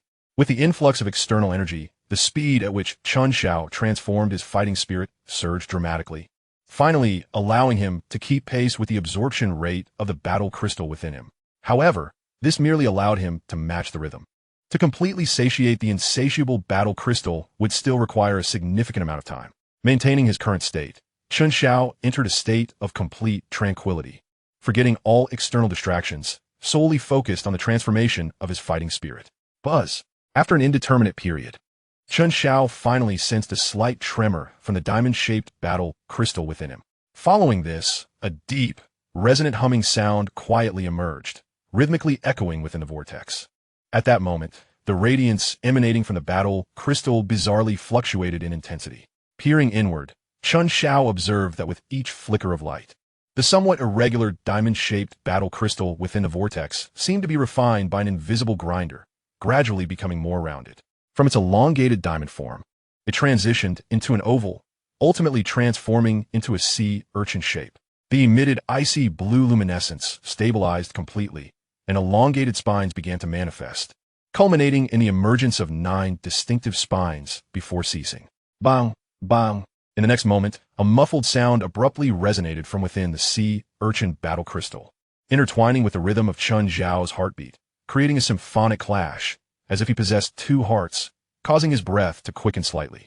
Sensing this state, Chen Xiao focused his thoughts, intentionally calming his emotions, allowing the rhythm of his heartbeat to synchronize gradually with the sounds emanating from the sea urchin battle crystal. After numerous adjustments, at a certain moment, the 2 pulsations within him converged completely. In that instant, the sea urchin battle crystal within the vortex trembled violently, unleashing an overwhelmingly potent ripple of energy that surged forth. The energy ripple traversed effortlessly through the vortex, meridians, and bones, ultimately bursting forth through his skin. On the bed, Chen Xiao, with eyes suddenly wide open, radiated an invigorated brilliance, a fleeting flash of sharp, icy blue light flickering within his gaze. Swiftly rising to his feet, a tremor coursed through his body, and in an instant, a profound aura emanated from him, reducing the surrounding furnishings to mere fragments. Without haste to restore order, Chen Xiao's arms fell limply to his sides, and then quivered lightly, causing a torrent of fighting spirit to surge forth, manifesting a solid ice spear entirely formed of fighting spirit. With a mere thought, the ice spear dissipated into nothingness. With another thought, ice blades and ice swords materialized perfectly at his will, all conjured from his imagination. The ability to solidify fighting spirit into objects was indeed the hallmark of ascending to the realm of doling. Dispersing the ice spear he deemed most satisfactory. Chen Xiao opened the door with a beaming smile. Congratulations, brother Chen Xiao, on reaching new heights. Congratulations. You are the best, young master. A chorus of congratulatory voices rang out, and as Chen Xiao focused his gaze, he realized that a considerable number of people had been drawn in by the commotion of his breakthrough. Among them were the graceful Suner in her purple dress, the cheerful and spirited Xiao Zhan, along with the 3 esteemed elders of the Xiao family. Lastly, there was the enigmatic Qing Lin from the neighboring room. Unbeknownst to him, this was the aftermath of Xiao Zhan having dismissed numerous curious onlookers from the Xiao family. Otherwise, the scene would have been even more boisterous. It was unexpected that even the patriarch and the 3 elders had been stirred, having momentarily lost control of his aura in a moment of exuberance. He had left the room in disarray, requiring the patriarch to have someone tidy it up. Haha, it is but a trivial matter. Seeing your breakthrough genuinely brings me joy. Chen Xiao, now that you have just returned, why not take a stroll? Allow me to have someone prepare the guest room next to Miss Qing Lin, and then I will inform you. Those in positions of authority often possess keen insight. Although Xiao Zhan held a relatively modest position, he could still discern certain nuances. He sensed that Chen Xiao was not fond of flattery nor ostentatious situations, and thus he took the initiative to speak. Chen Xiao clasped his fists in gratitude, not wishing to appear overly polite, and led Qing Lin and Suner away as a gesture of respect. Within the Xiao family, aside from the seldom visited rear mountains, there were few tranquil places. Having returned after a long time, Chen Xiao was disinclined to head straight to the rear mountains. Thus, they ultimately arrived together at Suner's quaint courtyard. Suner's abode exuded elegance, allowing one to relax effortlessly upon each visit. Listening to Chen Xiao's musings, Suner smiled gently and went inside to prepare some tea. Brother Chen Xiao, you seem to have ignored me just now. I thought that perhaps after some time apart, you had grown distant. That could never be the case. If not for your presence, I would not have even considered visiting the Xiao family upon my return. Suner nodded with a smile, fully aware that Chen Xiao's response to Xiao Zhan had merely been a formality. Conversely, his seemingly casual demeanor towards her and Qing Lin was, in fact, a sign of greater intimacy. Nonetheless, Chen Xiao's reply brought her considerable joy. The feeling of being valued was always delightful. Brother Chen Xiao, upon your return, you will likely remain until the Canaan Academy's admissions team arrives in the Gamma Empire, correct? The admissions team of Canaan Academy did not have a fixed recruitment location each year. Sometimes they would come to Wutan City, other times to neighboring Hein City, or even other cities. At that time, individuals from nearby cities aspiring to enter Canaan Academy would converge to participate in the assessments. Thus, Sunur's assertion that the admissions team would arrive in the Gamma Empire was undoubtedly more precise. In the coming months, I shall focus on my cultivation and await their arrival. Without venturing elsewhere, Chen Xiao replied with a nod. Sunur's lips curled upward as she poured a cup of tea for the quietly attentive Qing Lin beside her. In that case, I shall not be bored these next few months. By the way, I noticed that this young lady Qing Lin referred to you as young master earlier. It is merely a form of address. No need to take it to heart. Qing Lin and I met in the stone desert city on the edge of Tagur, both wandering alone, and thus we became companions. I have been grateful for her company these days, as it has alleviated my solitude.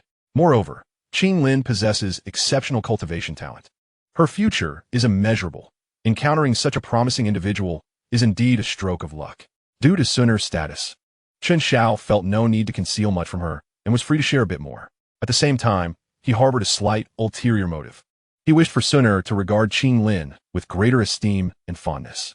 This way, Qing Lin's future safety would be further assured. Sun Yan nodded gently, sensing Chen Xiao's deep regard for Qing Lin.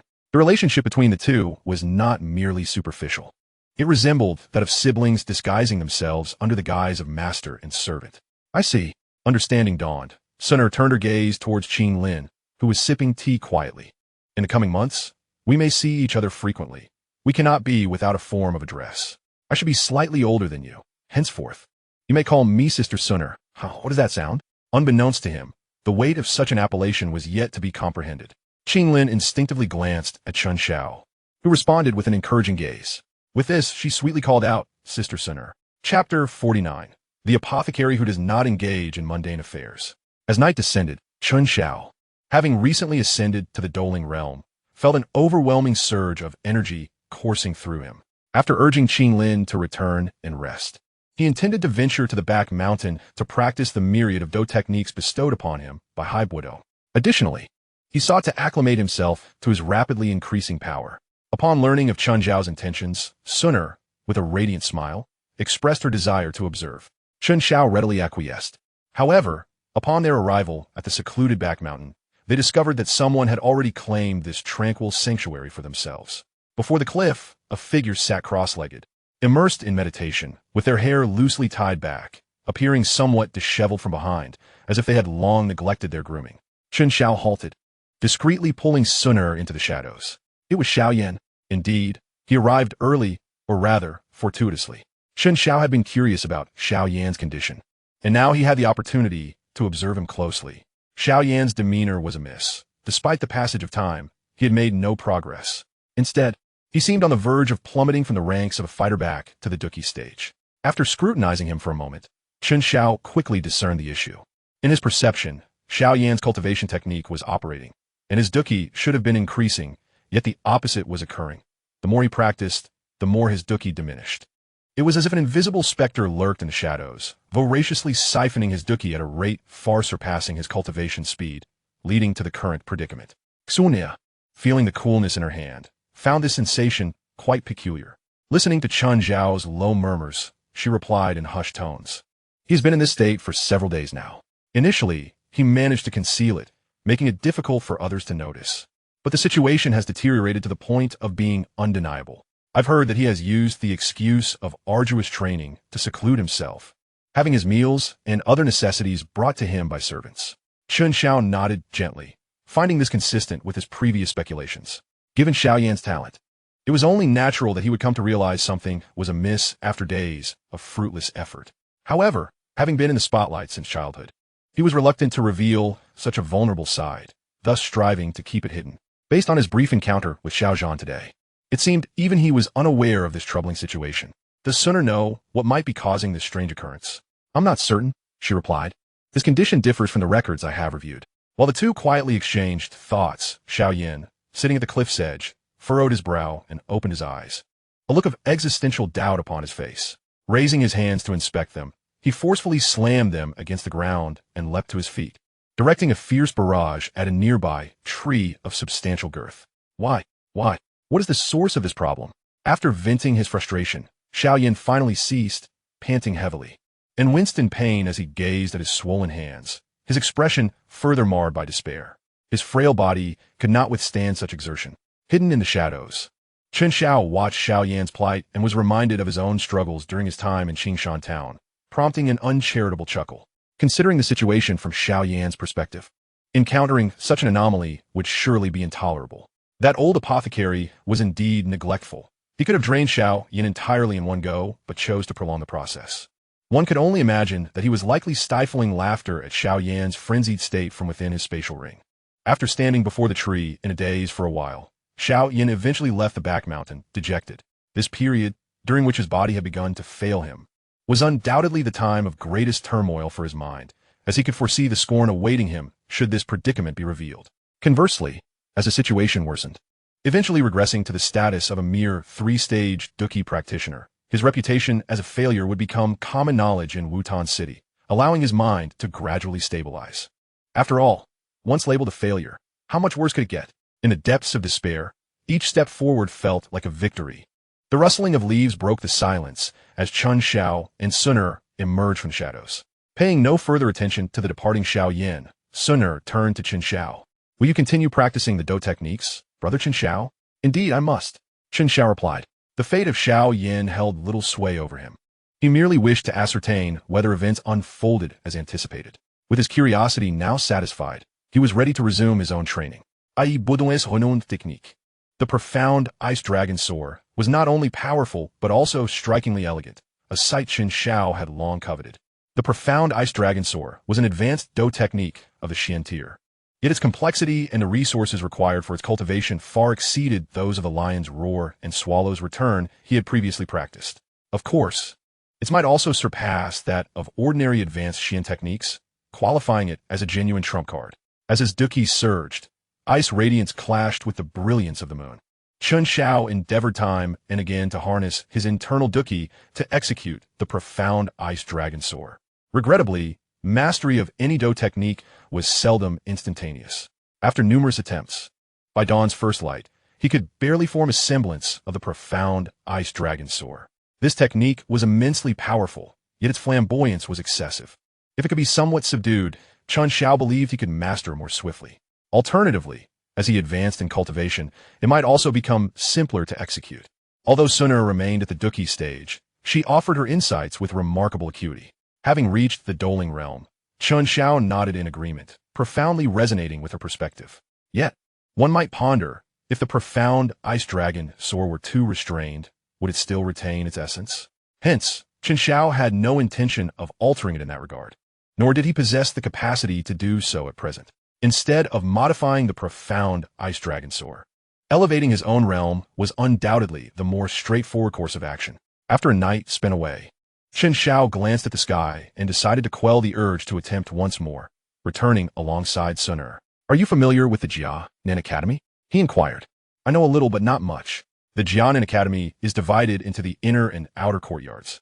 Upon entering the academy, all students begin as outer courtyard members.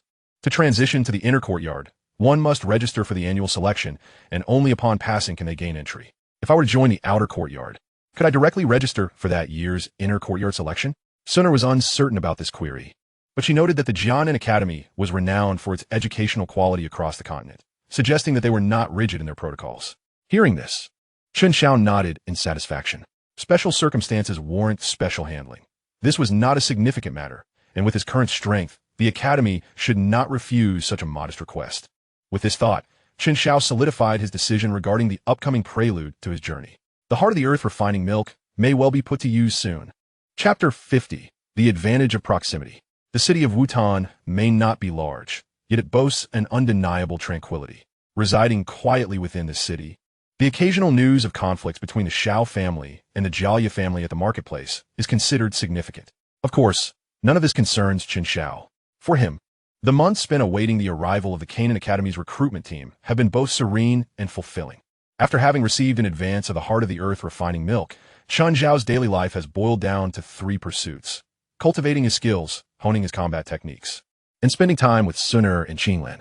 The effects of the heart of the earth refining milk are remarkable, although Chen Xiao cannot harness its full potential like an apothecary, requiring it to be diluted with water for his medicinal baths. The benefits are nonetheless substantial. Not only is his strength steadily increasing, but even his relatively frail physique has experienced significant enhancement. While it may be an exaggeration to compare him to magical beasts, his physical strength is already on par with that of an adult. Furthermore, the quantity of the heart of the earth refining milk he received in advance is considerable, amounting to 4 vials. One of these vials is of notably superior quality, thick and exuding a captivating fragrance. The remaining 3 vials are of inferior quality, lacking in both color and viscosity.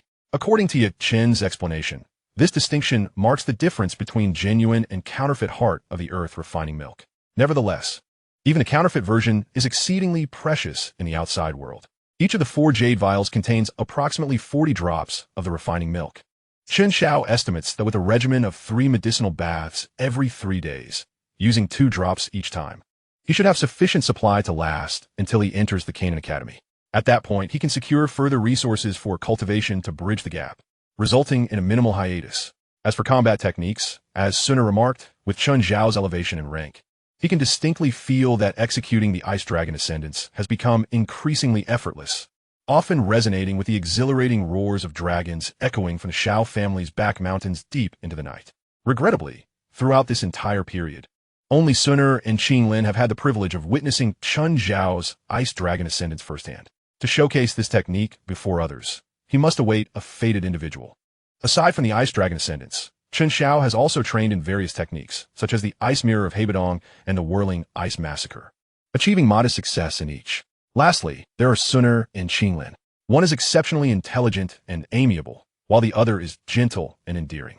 As the days pass, the bond between the 2 women naturally deepens, often showcasing their affectionate camaraderie, which evokes immense envy from Chen Xiao. Regarding Chen Xiao and Sun Er, he senses that upon his return, Sun Er appears to have become even more affectionate than before. The most notable change is her increased frequency of seeking him out, often engaging in rather intimate gestures. For instance, during this period, Xiao Yin frequently ventures alone to the back mountains, and whenever Chen Xiao and Sun Er arrive, she will pull Chen Xiao aside to sit together at a distance, freely chatting until Xiao Yin departs, after which they resume their training. This repeated physical closeness has gradually transcended the boundaries of mere friendship. Clearly, after nearly 7 years of acquaintance, the once subtle strokes of their friendship are now becoming richly vibrant and intricately detailed, evolving into a more splendid tapestry. Time flies, and 5 months pass swiftly. It is not until one evening that Chen Xiao receives a message from the little physician, abruptly realizing that the day for the Canaan Academy's recruitment team to arrive is imminent. The magical Beast Mountain Range. Gazing at the delicate script and the rather simplistic map, Chen Xiao meticulously recalls the contours of the magical Beast Mountain Range in his mind, ultimately confirming that the valley where the team resides is still on the outskirts, which brings him a sense of relief. The little physician, astute in pharmacology, would not be easily underestimated if one were to perceive her as a frail maiden. Especially after mastering the 7-colored poison manual, her ability to protect herself is formidable. Some poisons listed within that manual could pose a challenge even to formidable Douqi level experts. Even Chen Xiao, who has already ascended to Douqi Ling, has prepared some poisons for backup in his storage ring. A glimpse reveals the truth. Therefore, while the magical beasts in the outer regions of the mountain range might pose a challenge due to the little physician's relative inexperience, those truly capable of threatening her are exceedingly rare. Moreover, with her innate talent, once she commences her cultivation, her progress will undoubtedly surpass normal expectations. Perhaps she will soon treat the outer magical beasts as mere experience fodder to effortlessly conquer. Putting this matter aside for the moment, Chen Xiao feels the surge of Dou Qi within him. Let him set a modest goal to attain the rank of 4-star Douqi Ling before entering the Canaan Academy. Within the Canaan Academy, common identities bear little weight. They place utmost importance on cultivation talent. The higher the talent, the greater the strength, and the more one is valued. Resolute in his decision, Chen Xiao carefully folds the little physician's letter, retrieves a jade vial from his storage ring, and delicately pours 2 drops of liquid, resembling emerald beads, into a wooden tub. As the heart of the earth refining milk mingles with the water, its color rapidly fades, becoming nearly imperceptible to the naked eye. However, as Chen Xiao disrobes and immerses himself in the tub, he can feel a sharp sting radiating from his skin, akin to applying chili pepper extract to broken skin. Hiss. Despite having experienced this sensation dozens of times before, he cannot help but let out a soft hiss. Gradually acclimating, Chen Xiao steadies his breath, forming the hand seals for cultivation, and soon enters a state of deep practice. The arrival of the Canaan Academy's recruitment team to the Jiamat Empire has never been a secret. They may delay by a day or two for various reasons, but they have never missed their arrival. As the date draws nearer, the atmosphere in Wutan City and surrounding locales grows increasingly fervent, surpassing even the excitement of festive seasons, as everyone eagerly anticipates being chosen as this year's recruitment site. After all, proximity to the source yields the first fruits. If their city is selected as a recruitment site, it would be a tremendous boon, not only bringing an influx of people, but also offering convenience, as they would not have to travel back and forth. The young scions of the Xiao family are equally hopeful, with those intending to register for the assessments sweating profusely in the training grounds, their dedication to cultivation markedly intensified, desperately trying to seize every opportunity to enhance their chances. During breaks, they often gather to speculate whether anyone in the family might succeed in the assessments this year. I believe our eldest elder's granddaughter, that cousin Xiao Yu, has a good chance this year. I saw her yesterday, and she appeared confident, not like someone faking it. Speaking of which, we must mention young Master Xiao Yan. He broke through to the Douqi level 6 months ago and has long surpassed the threshold for the Canaan Academy. Young Master has seemingly transformed into a different person over the past half year, solely focused on rigorous training and is rarely seen. This is not right. Speaking of this matter, I find myself increasingly suspicious that something may have happened to him. A few days ago, I encountered our clan leader, and his pallor was truly alarming. Previously, I had met the eldest and second young masters, and they too wore somber expressions. Is this true? Such matters cannot be spoken of lightly. Ultimately, the truth cannot remain concealed, and despite Xiao Yan's efforts to avoid public appearances, the prolonged duration of such unusual behavior continues to provoke speculation. It is reasonable to anticipate that the day of complete exposure is not far off. In this atmosphere, for days swiftly passed. At long last, the eagerly awaited enrollment team from the Canaan Academy arrived, and the assessment location was set in Wutan City. Chapter 51, Qualification. At dawn, the crisp sound of knocking roused Chen Xiao from his meditative state. Gomein, Qinglin. Leaping from the bed, Chen Xiao donned a clean robe from the side. Due to the medicinal bath the night prior, he was clad only in thin undergarments, while not indecent. It was hardly appropriate. As he dressed, the door creaked open. However, Chen Xiao soon sensed something amiss. Today, Qinglin did not greet him with her usual sweet call. Young master, it's time to freshen up. Confused, he looked up to discover that the one who entered was not who he expected. Sun. Observing the girl with a charming smile, who seemed to have surprise written all over her lovely face, Chen Xiao was indeed taken aback. Although Sun frequently visited him during this period, she had never come so early before. Qinglin ran over to my place before dawn, asking Sun to come and call for you. Lest you miss the enrollment assessment, she explained with a bright smile, sensing his bewilderment. Upon hearing this, Chen Xiao couldn't help but chuckle. The enrollment team from Canaan Academy would not merely linger in Wutan City for a single day. Where could that girl have gone? Why not take a guess, brother Chen Xiao? With Qinglin's nature, she must have gone to help me queue up, right? On the first day of the enrollment team's arrival, the number of applicants was at its peak. Arriving late would mean missing out altogether, which is precisely why cities vie to be chosen as enrollment locations to get a head start. Given Qinglin's considerate character, it was indeed something she would do. You know Qinglin quite well, brother Chen Xiao, Sun affirmed with a nod, confirming his speculation. It was my oversight not to clarify with her in advance that there was no need to rush. Chen Xiao shook his head helplessly, realizing yet again how this little girl warmed his heart. With a sigh, he hastened his movements, quickly dressing and freshening up before setting off towards the Xiao family's main entrance with Sun. Only after leaving the Xiao residence did the sky fully brighten. Nonetheless, upon arriving at the designated square in the city center for enrollment, they were met with a throng of people that seemed to stretch endlessly, causing them to gasp in astonishment. Clearly, there were many others sharing Qinglin's sentiments. In some respects, Qinglin possessed remarkable foresight. Within the expansive square, a cacophony of voices rose into the air as countless youths desperately surged toward the center of the square.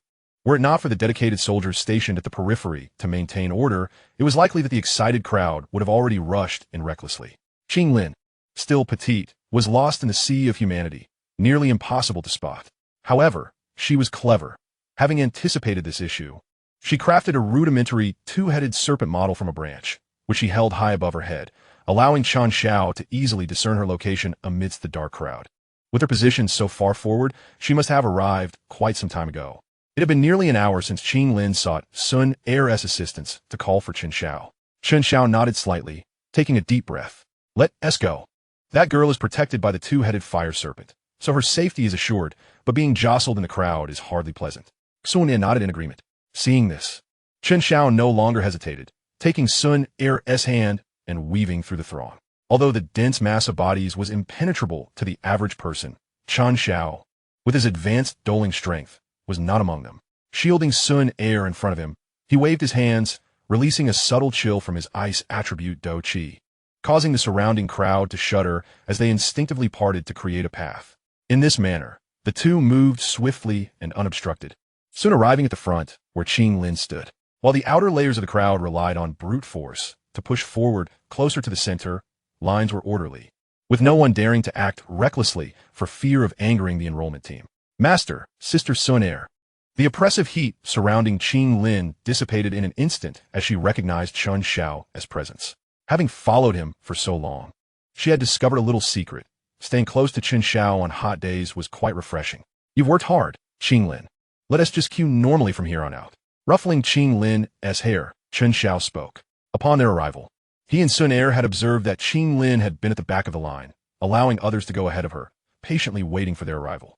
Thus, although Chen Xiao was confident that he could easily attract the attention of the enrollment team's instructors by merely releasing his doling level aura, he refrained from doing so, not wishing to undermine the girl's kind intentions.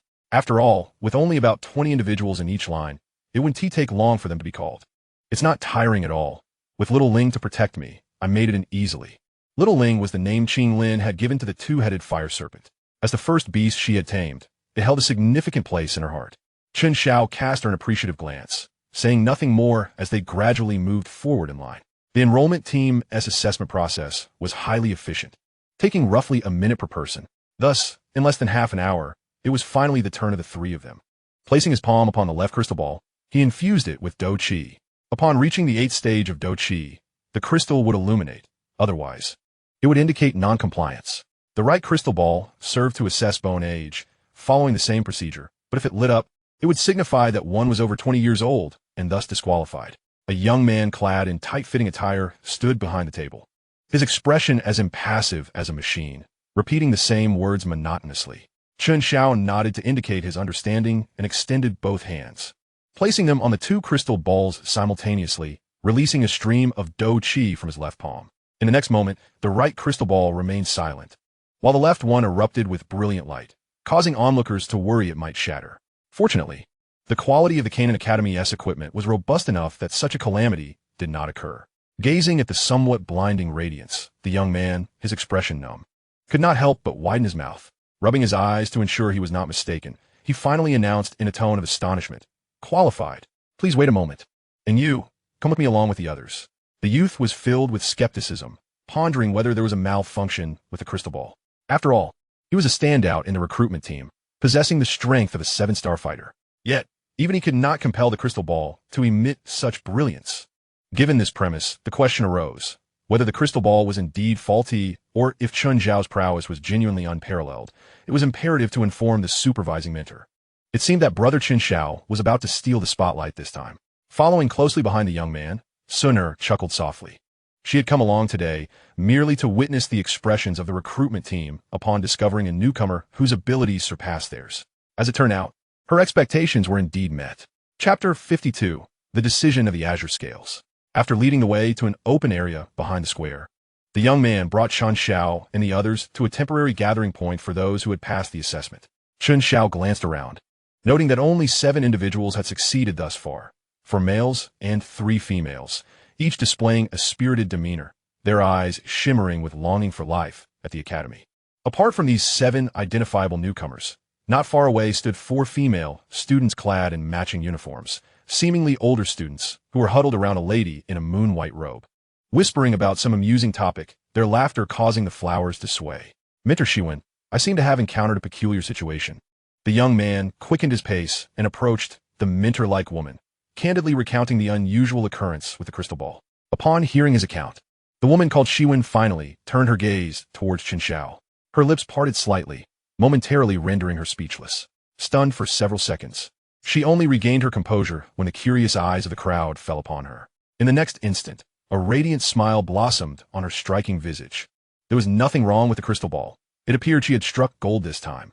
As she spoke, she stepped towards Chen Xiao and the others. Little monster, what is your name? It was evident that, as a mentor, she possessed a keen eye, able to sense that Chen Xiao's abilities were somewhat intimidating. His realm was astonishingly, even higher than hers. As the leading mentor of the recruitment team, securing a gifted new student would yield her considerable rewards from the academy.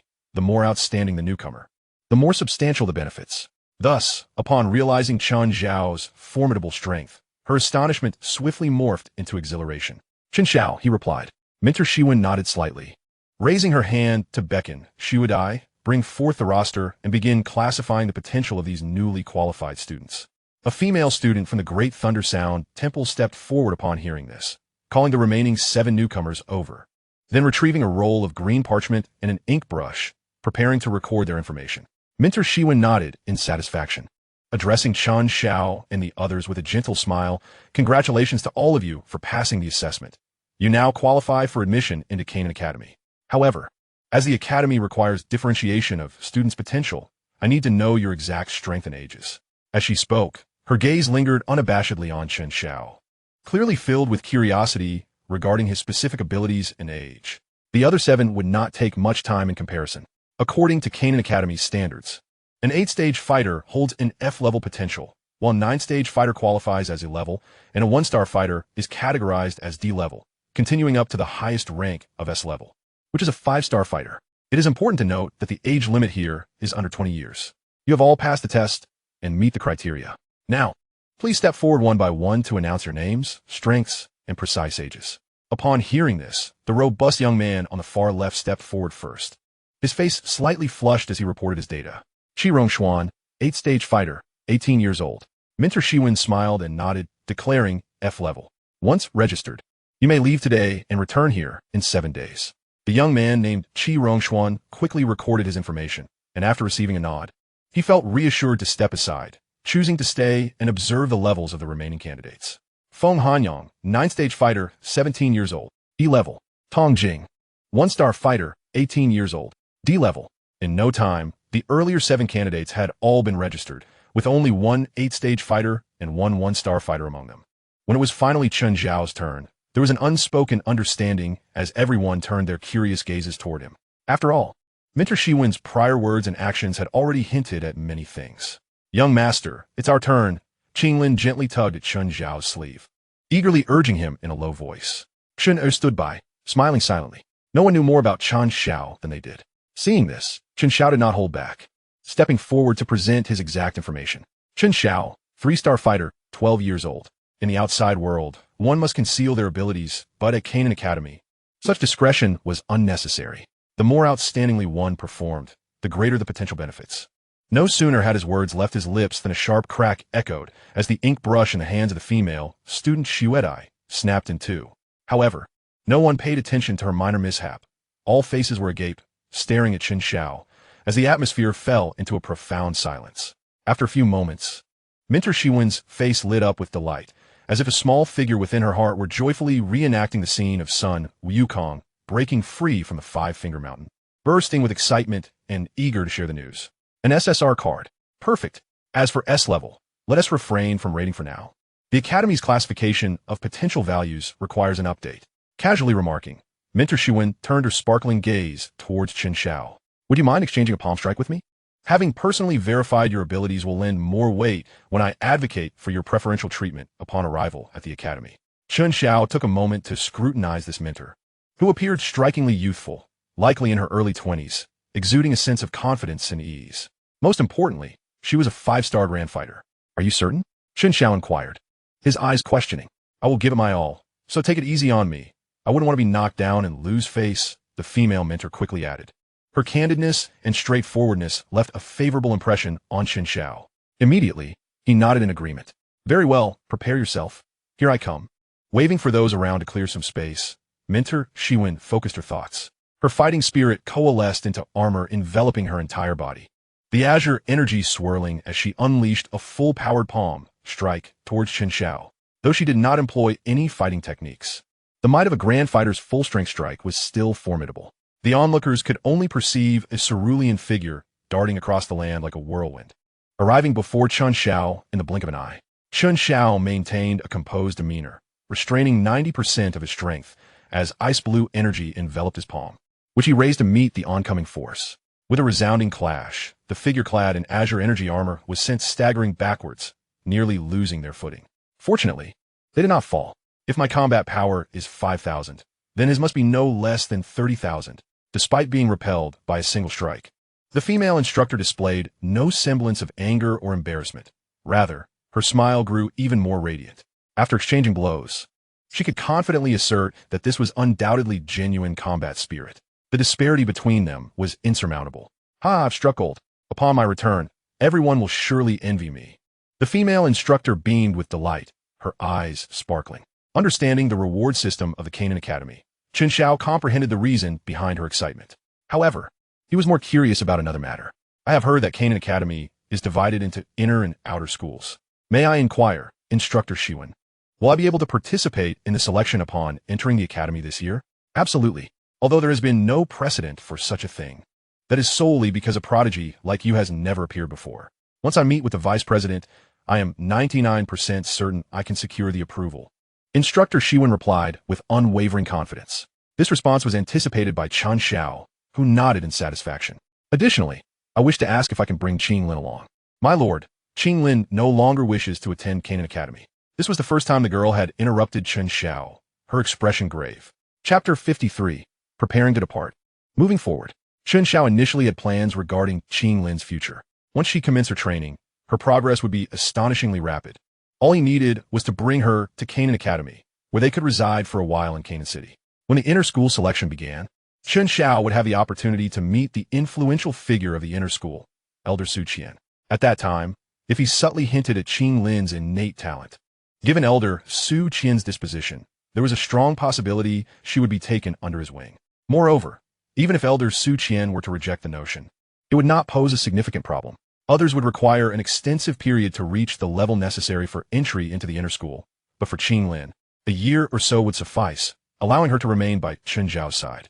With the resources of the academy at their disposal and Chen Zhao's ability to leverage the foresight in his mind, Qing Lin's advancement would undoubtedly not lag behind that of the Tianqi mansion. In fact, when the time was ripe, Chen Xiao could even draw upon the legacy of the Tianqi mansion. Given all these considerations, Chen Xiao had never contemplated sending the girl to the Tianqi mansion. However, plans often go awry. He distinctly remembered that upon returning from Qingshan town, Qing Lin had been filled with curiosity about Canaan Academy and had even inquired about it specifically. Yet, after spending several months in Wutan City, her sentiments had seemingly shifted. What was the reason for this change? Upon returning from the enrollment plaza to Sun Er's quaint courtyard, Chen Xiao turned to the two girls sitting opposite him. Qing Lin was obedient and relatively naive. Absent any external influences, the likelihood of her changing her mind was minimal. Thus, the root of the matter likely lay with Sun Er. Sister Sun Er said that my lord has advanced in strength too rapidly over the years. Upon entering Canaan Academy, with systematic learning, your foundation will deepen significantly, inevitably leading to a qualitative leap. Although Qing Lin possesses the Bai, Shi, San Hua Tong, if she were to remain by your side, her growth might not keep pace with yours, potentially becoming a burden. Therefore, Sister Sun Er wishes to find a better opportunity for Qing Lin, believing that there she will receive the best training, and within 10 years, she will surely astonish you. Without any reservations, Qing Lin divulged the private conversation she had with Sun Er, a rare occasion where she spoke so much at once. Feeling somewhat helpless at being exposed by the little girl, Sun Er did not attempt to stop her. It was indeed beneficial to clarify the matter. After listening, Chen Xiao nodded slightly, gaining a clearer understanding. Over the past 5 months, Sun Er had indeed developed a fondness and affection for Qing Lin.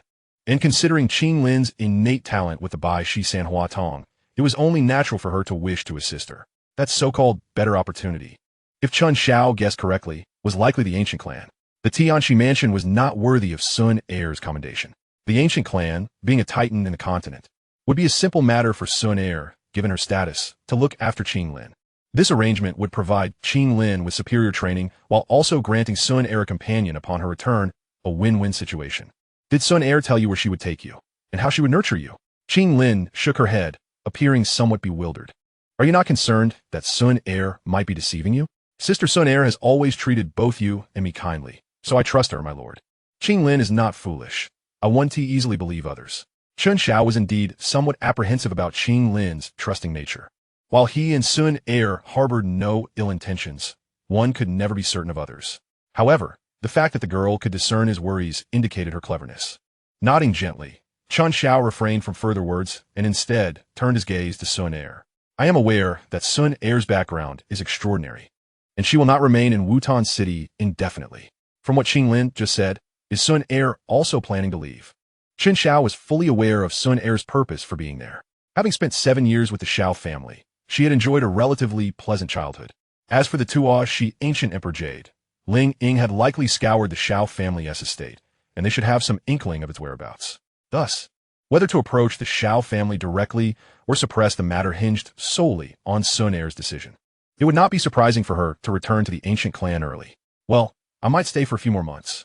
I still have some minor matters to attend to. When I am ready to depart, I will take Qinglin to Canaan Academy and then bid farewell to you. Brother Chen Xiao. Sun Er had never denied her origins, though she had not elaborated on them either.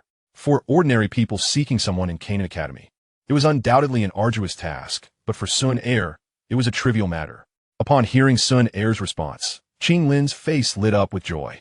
She had thought that once Chen Xiao left in a few days, it would be a long time before they could meet again. To her surprise, she could still visit Canaan Academy.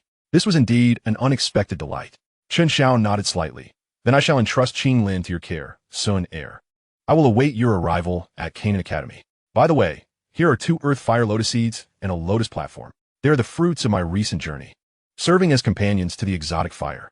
Regrettably, they hold little value for me, so I shall gift them to you, Sun Er. Seeing the 2 jade bottles and the lotus platform that Chen Xiao produced, Sun Er's expression shifted. Brother Chen Xiao, I regard Qinglin as my sister. Even if you do not say so, I would not allow her to suffer any losses regarding these items. Sun Er, do not misunderstand. I am aware of your bond with Qinglin. This earth fire lotus seed and lotus platform are not mere rewards. Consider them a parting gift from me. In my possession, they serve only as bargaining chips, but for you, they may prove to be of some utility in the future. Do not fret, for I still retained 2 earth fire lotus seeds. The earth core lotus platform is an exceptional item. One who possesses a fire affinity can cultivate upon it, significantly accelerating their training speed. The lower one's realm, the more pronounced the effects. Chen Xiao is rather reluctant to part with it and would never sell it to outsiders. So after much contemplation, I decided to gift it to you, Sun Er. Previously, I had taken advantage of you a few times, which serves as one reason. Now, as our relationship grows closer, it presents another. Gifting it to you does not cause me distress. The earth fire lotus seeds are of similar nature, though their value is slightly inferior to that of the earth core lotus platform. Retaining 2 for myself is more than sufficient. Ultimately, with my prepayment, I do not lack training resources. Upon hearing Chen Xiao's explanation, Sun Er finally smiled radiantly. Since it is a gift, she would not refuse. However, she felt it sufficient to accept only the lotus platform and 1 seed, suggesting Chen Xiao keep the extra for precaution. Unbeknownst to her, Chen Xiao's ability to leverage prepayment led her to hastily find an excuse to return 1 seed. As the daughter of the ancient clan's leader, she is not in want of resources. Be it the lotus platform or the lotus seed, their sentimental value holds greater significance, and retaining 1 seed suffices. Very well, let be as Sun Er suggested. Chen Xiao readily accepted this outcome without pretension. He did remind Sun Er, but as she was not yet prepared, she would present this gift when bidding farewell at the Jianan Academy. In the days that followed, Wutan City remained vibrant and bustling, particularly the enrollment square, which was teeming with people. During the fervent enrollment period, a piece of gossip began to circulate within Wutan City. It was said that a newly admitted student, having passed the assessment, could be described as a prodigy, having achieved a 3-star doling at the tender age of 12. The recruitment team's female instructor could hardly contain her joy at the prospect of such a newcomer. The news spread with increasing fervor, and Chen Xiao's name was frequently mentioned.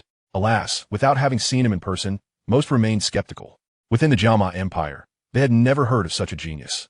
Even the previously renowned Xiao Yan seemed a mere small fry in comparison.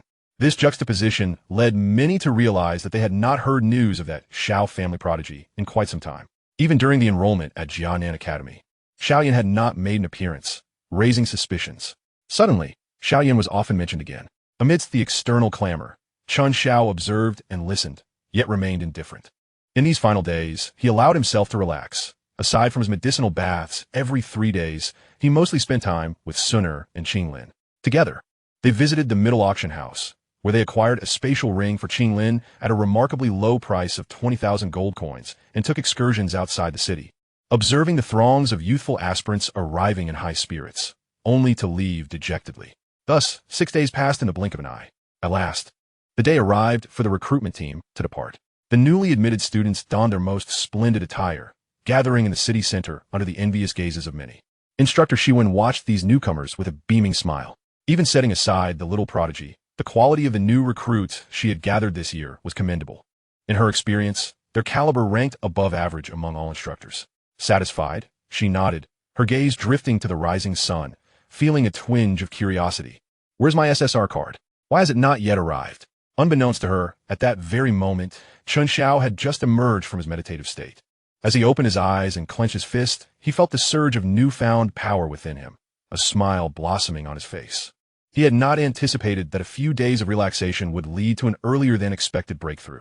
The ancients were indeed correct about the importance of balancing work and rest. Leaping from his bed, Chen Xiao opened the door to find Suner and Qinglin waiting outside, looking charmingly eager. Chapter 54. Welcome to Jianan Academy. In the expansive city center square, 9 gigantic flying magical beasts stood side by side, resembling small combat aircraft from a distance. Instructor Shiwen positioned herself at the forefront of the crowd, occasionally rising on her toes to gaze toward the Xiao family's direction. Finally, as she awaited with bated breath, the silhouette she longed for came into view, swiftly approaching. "Instructor Shiwen, I hope I'm not late?" "Not at all. We are scheduled to depart at the SI hour, and there is still some time. I was merely anxious as I hadn't seen you," the female instructor replied with a smile. Embodying the exuberance of someone who had just won a lottery, her thoughts restless until the prize was secured, as if in a dream. "Now that you're here, we are all present.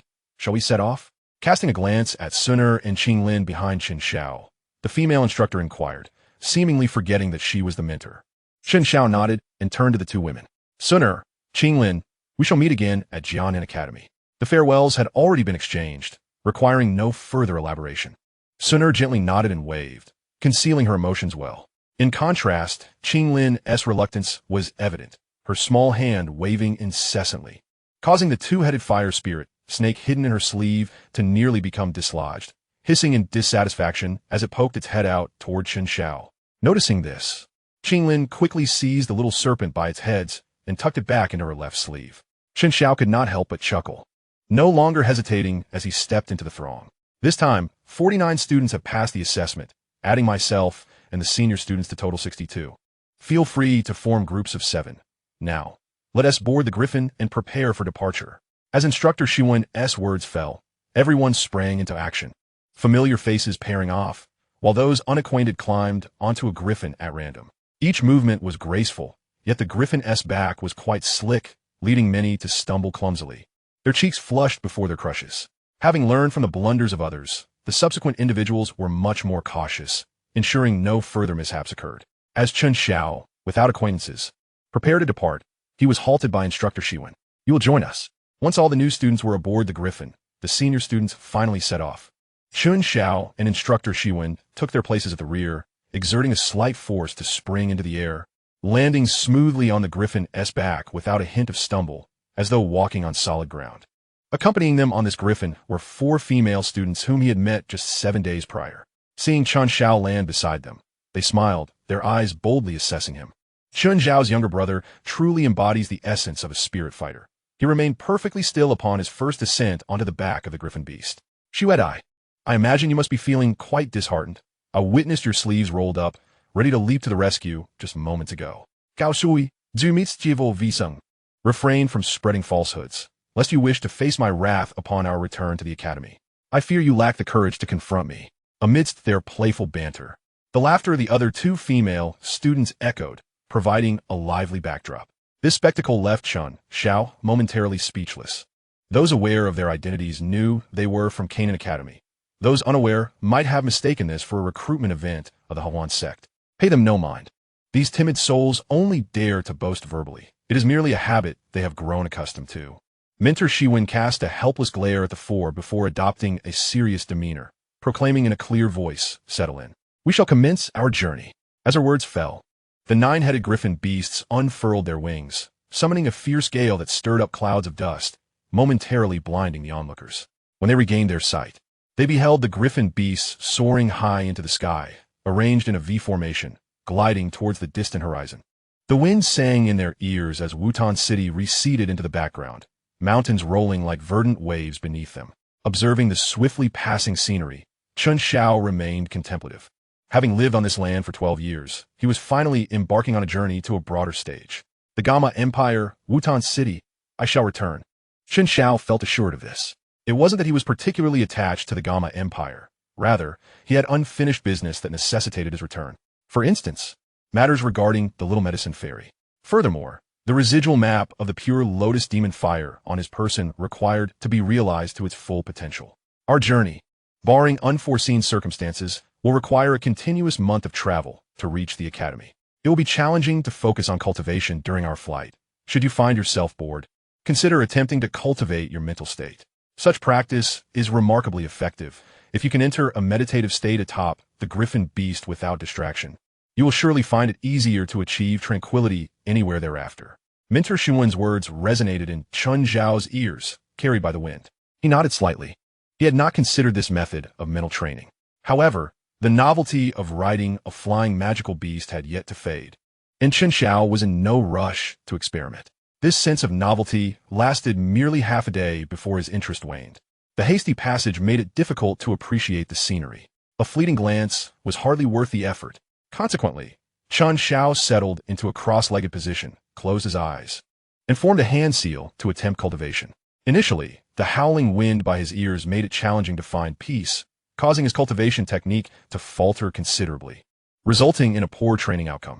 However, as time passed and he gradually adapted, he too could enter a state of focused meditation, much like the seasoned students. Alas, the inability to undergo medicinal baths during the flight was a missed opportunity. Otherwise, Chen Xiao was confident he could make significant strides toward becoming a 5-star spirit fighter. Engrossed in his cultivation, the concept of time easily became nebulous. Until one day, Mentor Shiwen's light-hearted voice broke the silence. It appears we are fortunate. We have not encountered a black storm on this black domain plane. The reputation of Canaan Academy precedes it. The many empires of the Northwest would not dare to antagonize a recruitment team bearing its name. However, the journey to and from entails certain risks. The first being the unpredictable black storms that may arise at any moment on this plane, a natural disaster. The second involves formidable individuals within the Blackhorn domain who hold a disdainful view of Canaan Academy. Should the recruitment team cross paths with such adversaries, annihilation could ensue, a human calamity. Thus, having traversed the Black Domain plane smoothly and entered the territory of the Blackhorn domain, Mentor Shiwen breathed a sigh of relief. Natural disasters are unpredictable, whereas human-made calamities allow for considerable maneuverability. This was not Mentor Shiwen's first expedition. Her experience in avoiding the notorious powerhouses of the Blackhorn domain was invaluable. Under her guidance, the Griffin Beast convoy made a brief stop at a small town on the edge of the Blackhorn domain, where a stern-looking middle-aged man of fighter rank approached swiftly. Mentor Shiwen dismounted the Griffin Beast to greet him, engaging in a hushed conversation before returning with a satisfied expression. The most notorious figures of the Blackhorn domain were not active in public. Our journey is secure. Beneath her seemingly carefree demeanor lies a meticulous mind. Many mentors claim she is overly cautious, yet she believes that careful navigation ensures a smooth journey, an investment that guarantees safety. The Griffin Beast convoy took to the skies once more, heading northward. Chen Xiao continued his cultivation, and after an indeterminate period, he noticed the wind around him had softened. He opened his eyes to gaze into the distance, where a majestic portal of indeterminate material stood solemnly, shimmering in the twilight. Welcome to Canaan Academy. Chapter 55. The fair and just selection competition of the Inner Academy. Outside Canaan Academy, a city and a town were constructed adjacent to the institution, namely Canaan City and Peacetown. The landing site of the recruitment team was in Canaan City, which is closer to the academy. After watching the group of griffin beasts ascend into the sky, Mentor Shiwen distributed contribution points to the senior students assisting with recruitment and sent them on their way before approaching the 49 new students engaged in animated discussions. She gently clapped her hands to capture their attention. New students, as you can see, behind us lies Canaan Academy. However, before entering the academy, there's a minor task to attend to: class assignments. Ordinarily, each mentor is responsible for the new students they recruit. You are fortunate, as am I. I was recently promoted to an advanced mentor, so congratulations, you shall all become students of my advanced class 9. I trust no one would prefer to forego the advanced class in favor of a reassignment to a yellow class. The new students erupted in laughter, shaking their heads in unison. Although they were not yet clear on the distinctions between the advanced and yellow classes, it was evident that the advanced class was decidedly superior. Mentor Shiwen nodded with satisfaction before turning her gaze to Chen Xiao. Special students merit special treatment. Those with A-grade potential and above possess the right to choose their class freely. However, within the outer academy, the advanced class is the best available. Class 1 and Class 9 are practically indistinguishable. There remains about a month until the inner academy selection, so for now, I will place you in Class 9. What do you think? Sounds good. Chen Xiao responded promptly. For him, the outer academy was merely a transitional phase. All the mentors possessed only the strength of great fighters, making any class equally viable. That is reassuring. Rest assured, I shall escort you inside shortly before meeting with the Vice Dean. I trust the outcome will not disappoint you. This year, having benefited from your influence, I anticipate a substantial reward, and you may seek my assistance at any time in the future. I shall do my utmost. Both personally and professionally, Professor Shiwen solemnly pledged. Although her capabilities and status may offer limited assistance, the essence lies in her attitude. One must not take advantage and then feign ignorance. After exchanging a few simple words, Professor Shiwen guided the 49 students into the academy. Subsequently, she personally led them to their assigned dormitories and the location of Class 9 of the Xian stage. Throughout the journey, she diligently shared important information regarding the external academy's regulations. She was indeed a responsible mentor. As night fell, Professor Shiwen informed them of the assembly time for the following morning and announced the dispersal, allowing the youthful students to depart in small clusters towards their dormitories. The first night in Canaan passed without incident. The next day, following the monotonous opening ceremony, the new students officially commenced their training in the external academy. Simultaneously, Professor Shiwen delivered good news to Chen Xiao. He had received permission from Vice Dean Hu Qian to participate in the internal academy selection. Upon learning of Chen Xiao's situation, the Vice Dean smiled cunningly, expressing his intent to surprise the elder of the internal academy. He reassured Chen Xiao that he could focus on his training. While the external academy may not significantly enhance his strength, accumulating knowledge would be beneficial. I understand. Thank you, Mentor. Chen Xiao replied with a nod of gratitude. In the ensuing month, Chen Xiao lived the life of an unremarkable new student, practicing, attending classes, and acclimating to academy life. Due to the limited time remaining in the external academy, he had no intentions of joining the enforcement team, nor did he consider the alchemy department worth his attention. Thus, the month swiftly elapsed. Notably, during this period, Chen Xiao's continuous medicinal baths led to the complete depletion of the Earth Core Body Refinement Lotion he had previously obtained. His strength reached the pinnacle of a 4-star doling, merely a step away from 5 stars. A new day dawned. The much-anticipated internal academy selection finally commenced. In the center of the expansive plaza, a towering arena, standing a meter high, was erected. This ensured that even amidst the throngs of spectators, all students could witness the entirety of the arena's proceedings. At noon, Vice Dean Hu Qian, clad in a flamboyant red robe, ascended the stage. After briefly outlining the prohibitions against lethal force and the use of temporary enhancement pills, he proclaimed in a booming voice, "The internal academy selection for this year has officially begun." A roar of cheers erupted from the students, echoing through the air. Amidst the clamor, Hu Qian leaped from the stage to observe from above, while a stern-looking middle-aged judge took his place. The rules of the internal academy selection are refined annually to ensure fairness and efficiency. This year, following discussions among the Vice Dean and other dignitaries, a knockout system would be implemented. After preliminary screening, a total of 401 students would vie for 51 coveted spots in the internal academy, progressing through 3 rounds of eliminations, with 1 student exempted in each round. Whispers of confusion arose among the audience. Did this not imply that with a stroke of luck, one could secure a spot in the internal academy without even participating? Though the odds were slim, the possibility lingered. Do not worry, the judge reassured, as I previously stated. This year's internal academy selection will adhere to 3 principles: fairness, fairness, and once more, fairness. After the final 51 have been determined, any contestant with grievances may issue a challenge. Should they prevail, they can usurp their opponent's position. Hearing this, many nodded in agreement. There are no infallible rules. Yet the inclusion of a challenge provision in this election was already satisfactory to them.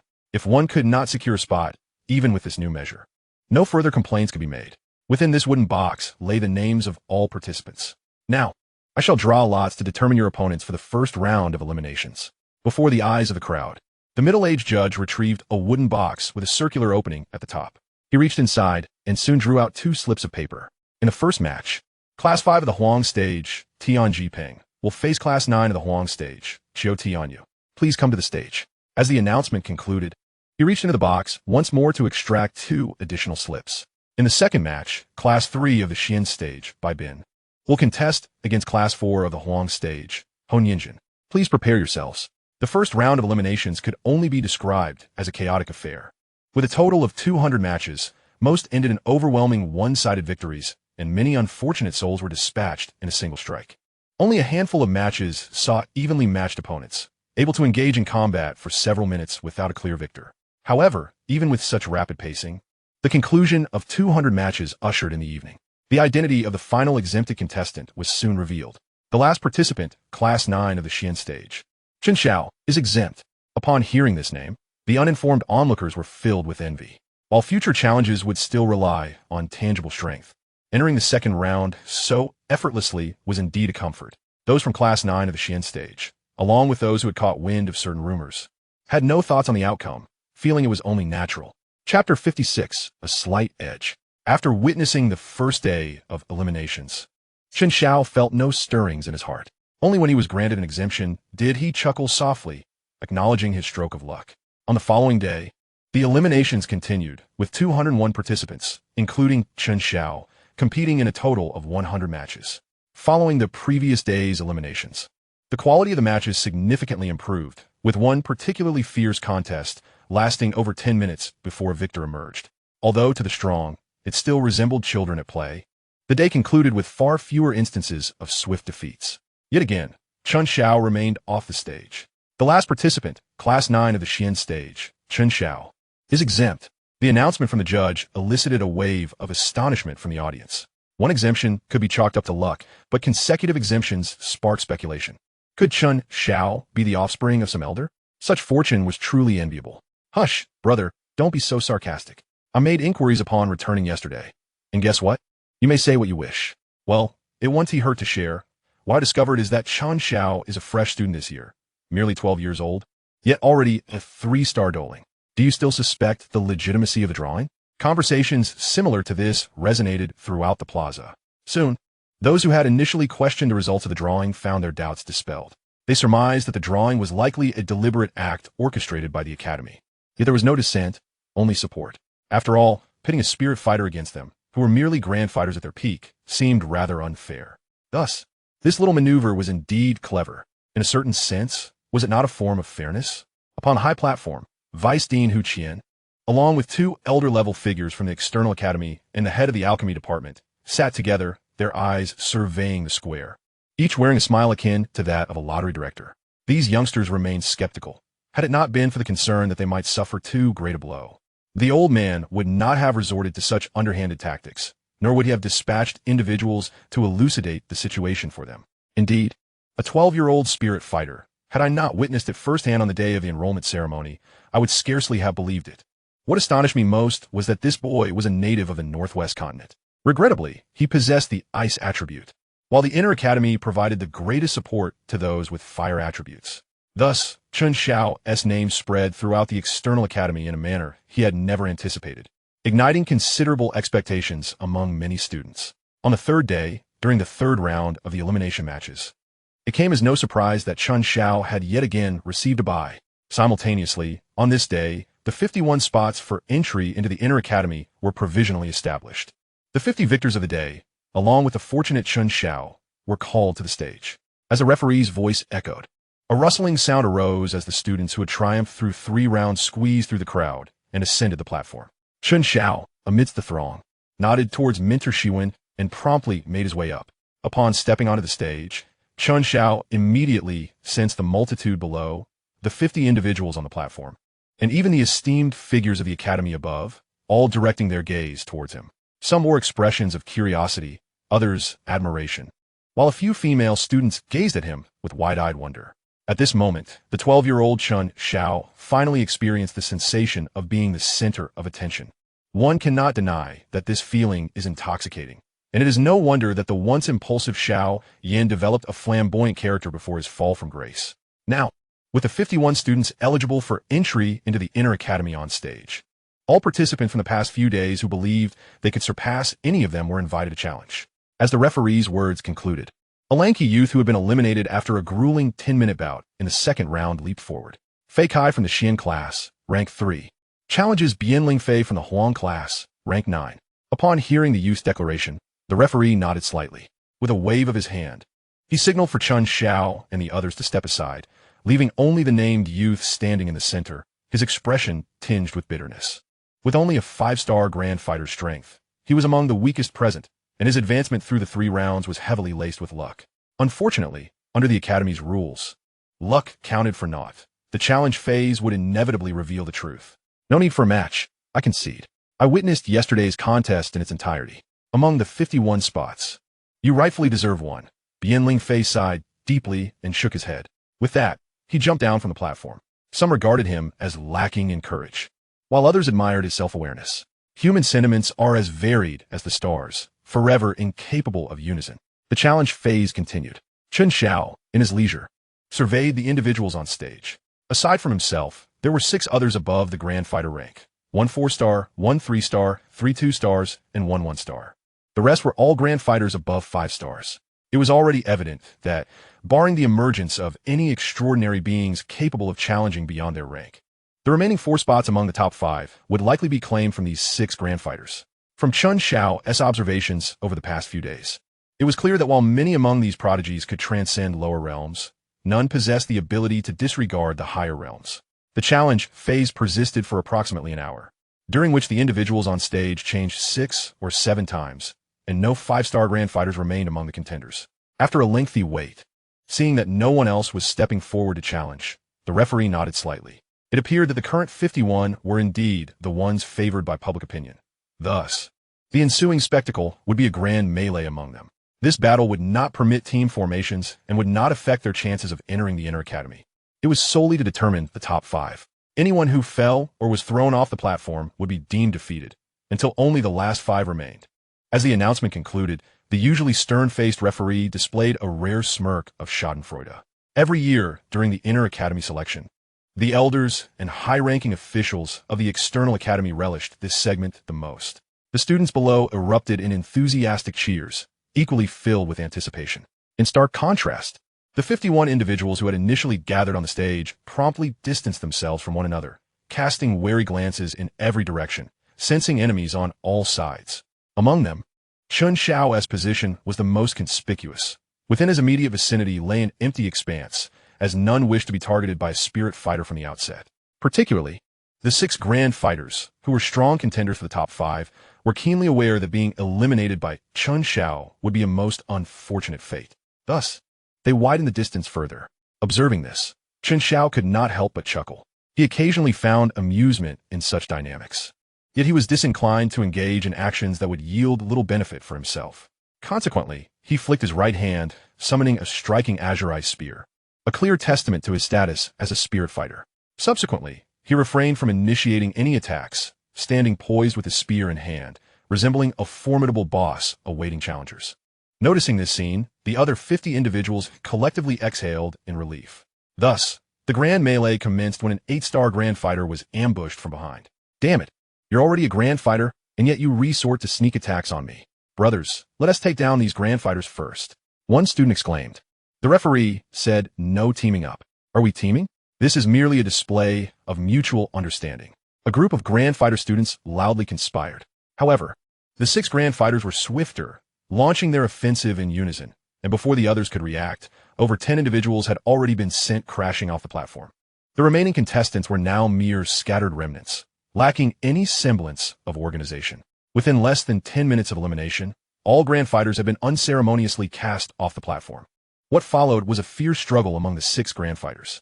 Nearly everyone anticipated that the 1-star Grand Fighter would be the first to fall, yet the outcome was unexpected. This seemingly unremarkable youth, wielding a long staff, managed to outmatch 2 2-star Grand Fighters, securing his place among the last 5. Thus, the top 5 for the selection round was conclusively determined. As the spots were confirmed, the 4 individuals, who were not well acquainted with Chen Xiao, exchanged glances and, in unison, made a tacit decision.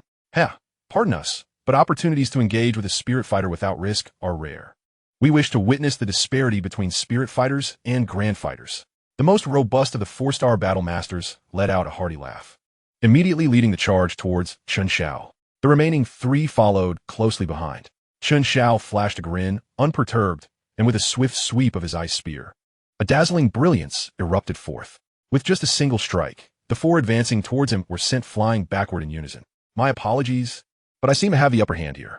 Chapter 57, The Library Pavilion. The internal selection competition had concluded splendidly. According to the customary regulations, the students who secured a place in the Inner Academy would enjoy a respite of 10 days to prepare for their transition. The top 5, however, were required to await notification from the higher-ups to enter the Academy's library within 7 days. As a reward for their outstanding performance, they would have the opportunity to acquire a personal item from the library based on their own strength and luck.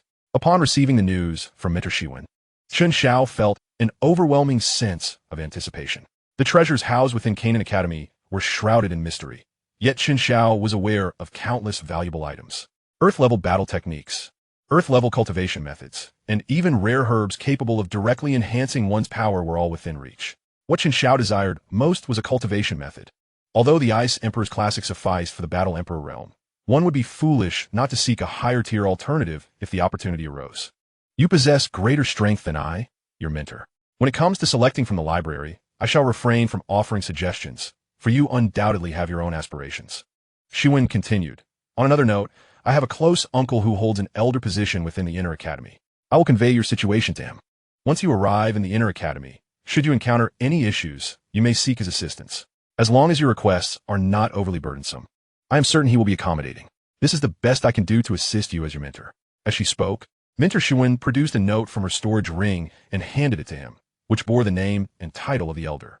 To hold an elder position in the Inner Academy likely indicated that he was a battle emperor, or at the very least, a battle king. Upon entering a broader arena, it seemed that expanding one's network was remarkably straightforward. Chen Xiao accepted the note without hesitation, recognizing the value of forging connections. Establishing rapport with an elder who was likely a battle emperor could only prove beneficial.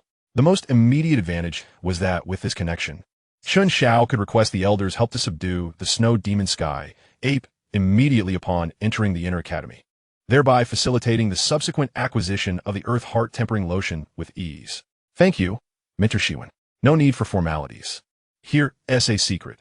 Because of the recruitment of you, the Academy has granted me a generous reward sufficient to support my cultivation until I break through to battle spirit. Numerous mentors are envious of my fortune, Xiwen replied, a smile illuminating her face, revealing her genuine happiness. Chen Xiao nodded slightly, responding with a smile, Congratulations. I wish you a swift ascension to battle spirit. Mutual congratulations. Once I break through to battle spirit, I intend to resign from my mentoring position. Perhaps we shall meet again in the Inner Academy. Although the internal selection competition had concluded, its aftermath lingered. In the days that followed, traversing the pathways of the Outer Academy, one could still overhear many students fervently discussing the event. As the top contender, Chen Xiao was frequently mentioned. Consequently, wherever he went, he found himself the center of attention, much to his chagrin. On the 5th day post-competition, while Chen Xiao was engrossed in his training within the dormitory, he suddenly heard someone calling from outside. Chen Xiao, are you in there? The vice president requests your presence. Opening his eyes, Chen Xiao rose and opened the door to find a striking young woman standing before him. It was she. He recognized the visitor as Fu Tong, the sole female participant among the top 5 in the selection competition, wielding the strength of a 2-star battle master. She was also the last remaining 2-star battle master, as the other 2 had become mere stepping stones beneath the feet of the youth who wielded a long staff. Understood, Thank you, Chen Xiao replied, feeling a sense of anticipation for the awaited moment. He expressed his gratitude and, without further hesitation, shut the door and followed her. My name is Fu Tong, hailing from the northwest Tianxi Empire. Thank you for showing mercy that day, she said. The Tianxi Empire? Chen Xiao's thoughts drifted to the Tianxi Manor. No need for formalities. The selection competition prohibited severe injuries. I am from the Gamma Empire, an ordinary nation with far less renown than the Tianxi Empire, which commands respect across the northwest continent. What brings you to Canaan Academy, seeking something so distant? The Tianxi Manor is indeed formidable.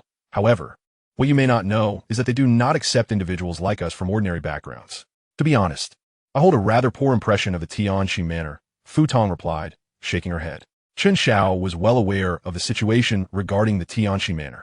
He merely sought a reason to engage in conversation. Since Fu Tong bore no ties to the Tianxi Manor, they could interact normally. In Chen Xiao's mind, a slight possibility existed that he might stand opposed to the Tianxi Manor in the future. As they engaged in casual conversation, they unknowingly arrived at the office of Vice President Hu Qian. The two fell silent and entered, one after the other. The spacious and well-lit room was filled with towering bookshelves, adorned with an array of ancient tomes, exuding a scholarly ambience. At the center of the room stood the other three top competitors, quietly awaiting their turn. Behind the desk, an elderly man with a head of white hair, clad in a red robe, was leisurely perusing the documents before him, enveloping the room in a tranquil atmosphere.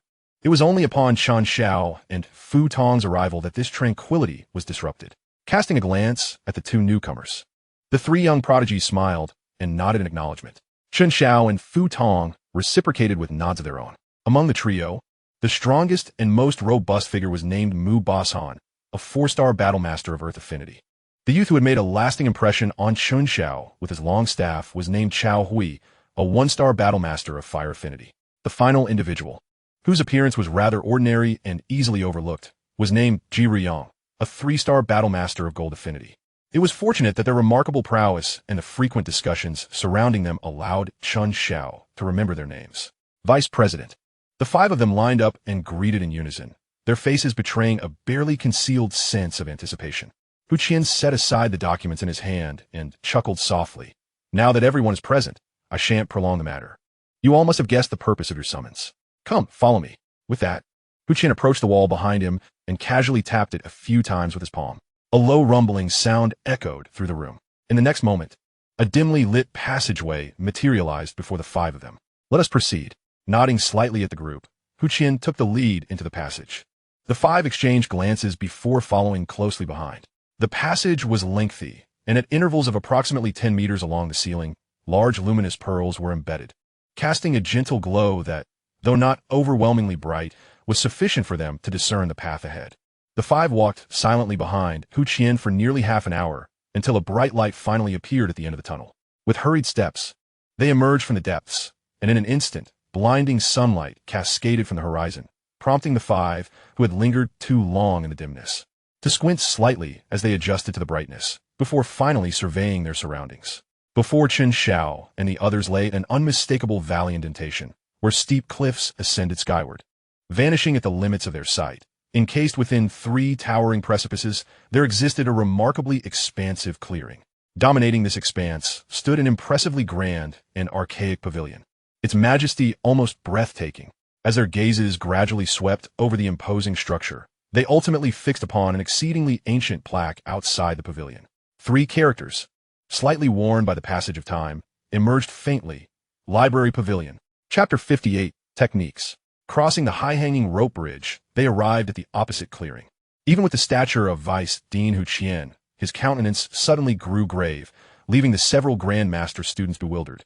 Without offering an explanation, Hu Qian merely gestured for the 5 to stand at attention. He then stepped forward, bowing slightly toward the library pavilion, clasping his fists in salute.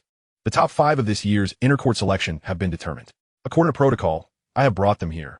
I beseech the 2 elders to open the door. Under the enhancement of battle aura, Hu Qian's words reverberated through the small valley, lingering in the air. Just as Fu Tong and the others were enveloped in confusion, 2 figures cloaked in gray suddenly appeared at the entrance of the library pavilion, like phantoms. The 2 elders, upon sighting these individuals, Chen Xiao felt a jolt within. Assessing their current strength, He likened himself to a frog gazing at the moon from the bottom of a well. After all, these were bona fide Dozone powerhouses, the greatest reliance of the Jiannan Academy since Dean Meng Tianqi's departure. However, it was somewhat regrettable that these two seldom involved themselves in affairs. Otherwise, given the trajectory of past events, relying solely on the motley crew summoned by Han Feng, they would likely have had no opportunity to even enter the outer court, let alone penetrate the inner court. The two elders made their appearance, but did not respond to Hu Qian, not even opening their eyes. Meanwhile, Vice Dean Hu Qian maintained his respectful posture, his expression betraying no hint of change. This tableau persisted for several minutes until the two old men seated at the entrance of a library pavilion slowly opened their eyes, revealing a gaze devoid of emotion, akin to a still pond. Their impassive eyes swept over the waiting crowd, momentarily pausing on Chen Xiao. Before the elder on the left, whether known as Elder Qian or Elder Bai, hoarsely spoke, a hint of appreciation lacing his voice. The quality of this year's top 5 is indeed superior to that of previous years. Strong individuals carry a certain gravitas, Chen Xiao understood. However, he could not help but think that these two elders were putting on a rather exaggerated act, far less genuine than a certain ice emperor. Hu Qian, standing before them, sighed in relief and rose, smiling. To receive even a word of praise from the two elders is a source of pride for these young ones. I kindly request the elders to lift the spatial seal. Spatial seal. Upon hearing this new term, a flicker of bewilderment passed over Fu Tong and the others. Yet, Chen Xiao noticed that beside him, Chao Hui displayed no signs of confusion, suggesting he possessed some understanding of the spatial seal. The spatial seal was an extraordinarily formidable barrier that only a Dozuan powerhouse could establish. To have even witnessed it, let alone heard of it, required a certain level of qualification. Quite impressive. No wonder they could easily dispatch two two-star grandmasters. As these thoughts crossed his mind, Chen Xiao redirected his gaze. Within the pavilion, the two elders remained silent, slowly extending two withered hands from their sleeves. They began to form hand seals. And as their movements progressed, Chen Xiao and the others could distinctly sense two waves of profound, formless energy emanating from their palms, like ripples across the surface of water. The invisible waves gradually expanded, ultimately interacting with subtle spatial folds that were difficult to discern. Upon contact, the space before the group shimmered like a mirror made of water, sending forth concentric ripples. Moments later, the ripples ceased, and an entrance was gently torn open by an invisible hand. All done, with those two words. The two elders closed their eyes once more. Thank you, elders, Hu Qian expressed his gratitude, then turned to the 5. You may enter now. Remember, regardless of what you seek, do not force it, for all objects within have been imbued with an energy layer. If your hand can pass through the energy layer without obstruction, then you may take what lies inside. However, regardless of how much you manage to obtain, you may only choose one item to bring out. Also, you have 1 hour. Hu Qian hurriedly imparted these instructions, feeling rather helpless. Under normal circumstances, these precautions would have been communicated by the two elders.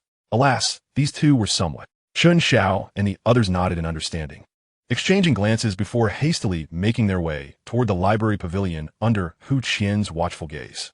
Upon reaching the entrance, the gray-robed elder on the right gave a subtle flick of his sleeve, and the once-closed door creaked open, revealing a dimly lit passage within. Seeing this, the 5 offered a slight bow before stepping inside. As the 5 entered the library pavilion, the heavy door slowly closed behind them. Inside the pavilion, as the door sealed shut, a faint yellow light emanated from the depths of the dim passage. Humans possess an inherent attraction to light, and upon witnessing this, the 5 instantly understood the direction and quickened their pace. Emerging from the dark corridor, the yellow glow intensified, revealing an exceedingly spacious chamber. Along the walls of the room were nearly 10 energy shields, each of which pulsed with light, illuminating the room as if it were day. There's no more path ahead. According to the Vice Dean, we must retrieve what we desire from within the energy shields. Could it be these? The robust Mu Buosheng, leveraging his height, spoke as he reached out toward the nearest energy shield. However, at that moment, a faint sound of wind slicing through the air suddenly emerged. Though the sound was extremely subtle, it was crystal clear to those present. Immediately, the group shifted their gazes toward the source, ultimately landing on an energy shield on the left. Something's about to come out, Chen Xiao warned, swiftly moving to position himself before the energy shield, ready to seize the opportunity. Amidst the astonishment of the others, a burst of red energy abruptly shot forth from within the energy shield. Chen Xiao had already prepared himself. With a swift motion, He reached out his right hand, penetrating the red energy layer with nearly no resistance, firmly grasping whatever was encased within. Upon closer inspection, it was a scroll, high-level profound technique, heavenly fire conflagration. Upon reading the small characters inscribed on the scroll, Chen Xiao's interest waned instantly. A high-level profound technique may hold considerable value in the outside world, but within the library pavilion, it could only be deemed mediocre. Moreover, it was a fire attribute technique, utterly useless. "Do you want it?" he inquired, directing his gaze at the only fire affinity youth among them. Chao Hui decisively shook his head, expressing his disinterest in martial arts techniques, instead yearning for a terrestrial-grade combat skill or a high-tier medicinal formula. He then added, "The treasures emitted by the scripture pavilion may be random. Perhaps we should all share our desires and keep an eye out for one another." This proposal garnered unanimous support from the group. The efficiency of 5 individuals working together certainly surpassed that of one alone. Chen Xiao, possessing greater strength, did not decline. Noticing the others looking to him, he stated plainly, "I require an ice attribute technique, with anything below terrestrial grade being unacceptable." Mu Bushing immediately followed suit, saying, "I am similarly inclined towards a soil attribute technique or a terrestrial combat skill, preferably of a defensive nature. I relish the sight of others being helpless against me." Upon hearing this, Chen Xiao couldn't help but chuckle. This burly fellow, beneath his innocent exterior, harbored quite a mischievous streak. However, recalling that it was Mu Bushing who had led the charge against him in the arena days prior, it seemed less surprising. The metal attribute user, Ji Ruyang, interjected, "I too desire a terrestrial combat skill, with the emphasis on formidable attacking power."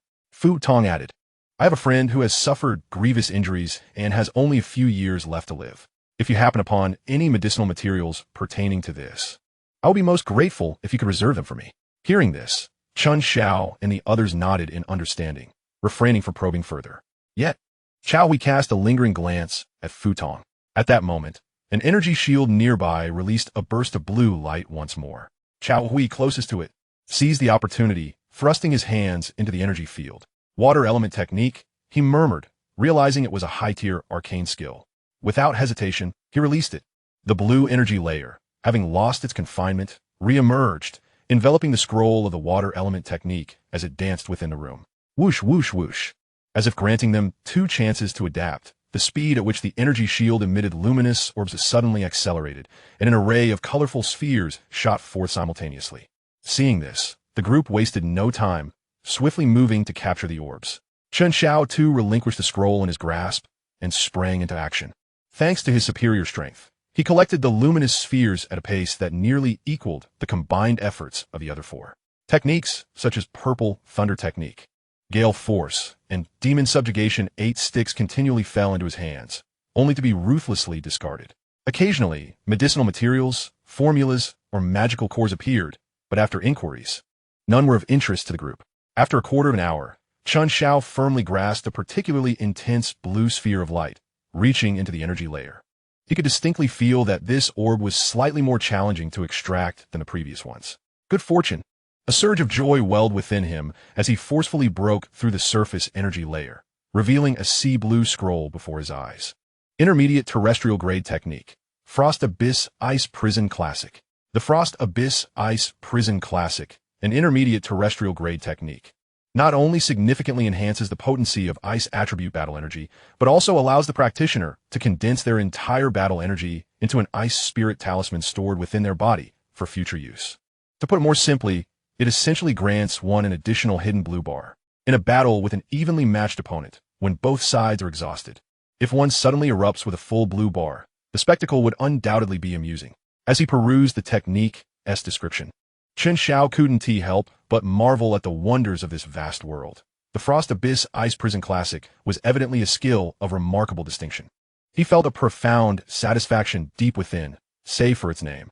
Henceforth, he would refer to it simply as the Ice Prison Classic. The forebear who created this technique possessed a wonderfully innovative mind, yet it seemed they were not adept at nomenclature. With a slight smile, he tucked it away into his pocket. Turning his gaze back to the 4 who were still busily engaged, Chen Xiao, in high spirits, did not remain a mere bystander. Observing a vibrant orb erupting from the energy shield, he deftly intercepted it.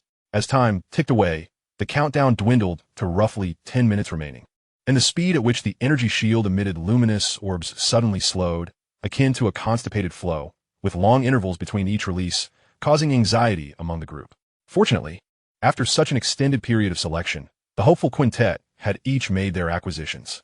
Mu Buoxing did not find the soil attribute technique or the defensive terrestrial combat skill he sought, but instead acquired a near-transparent silk armor. This silk armor exhibited astonishing defensive capabilities. Even with Chen Xiao's limited perspective, he surmised that it would be difficult for a battle king to damage it even slightly. Ji Ruiyang, on the other hand, obtained a terrestrial combat skill renowned for its formidable offensive power. Qiao Hui also achieved his desire, acquiring a treasured 7th-tier medicinal formula from the Canaan Academy, known as the Zongyuan pill. This pill could accelerate the cultivation speed of a battle zone level practitioner by a third, attesting to its remarkable value. The three were thoroughly pleased with their gains from this endeavor, while Fu Tong, who sought life-extending materials, wore a slightly dim expression, having not fulfilled her wish. She was left with no choice but to settle for a low-tier terrestrial technique. Do not be too discouraged.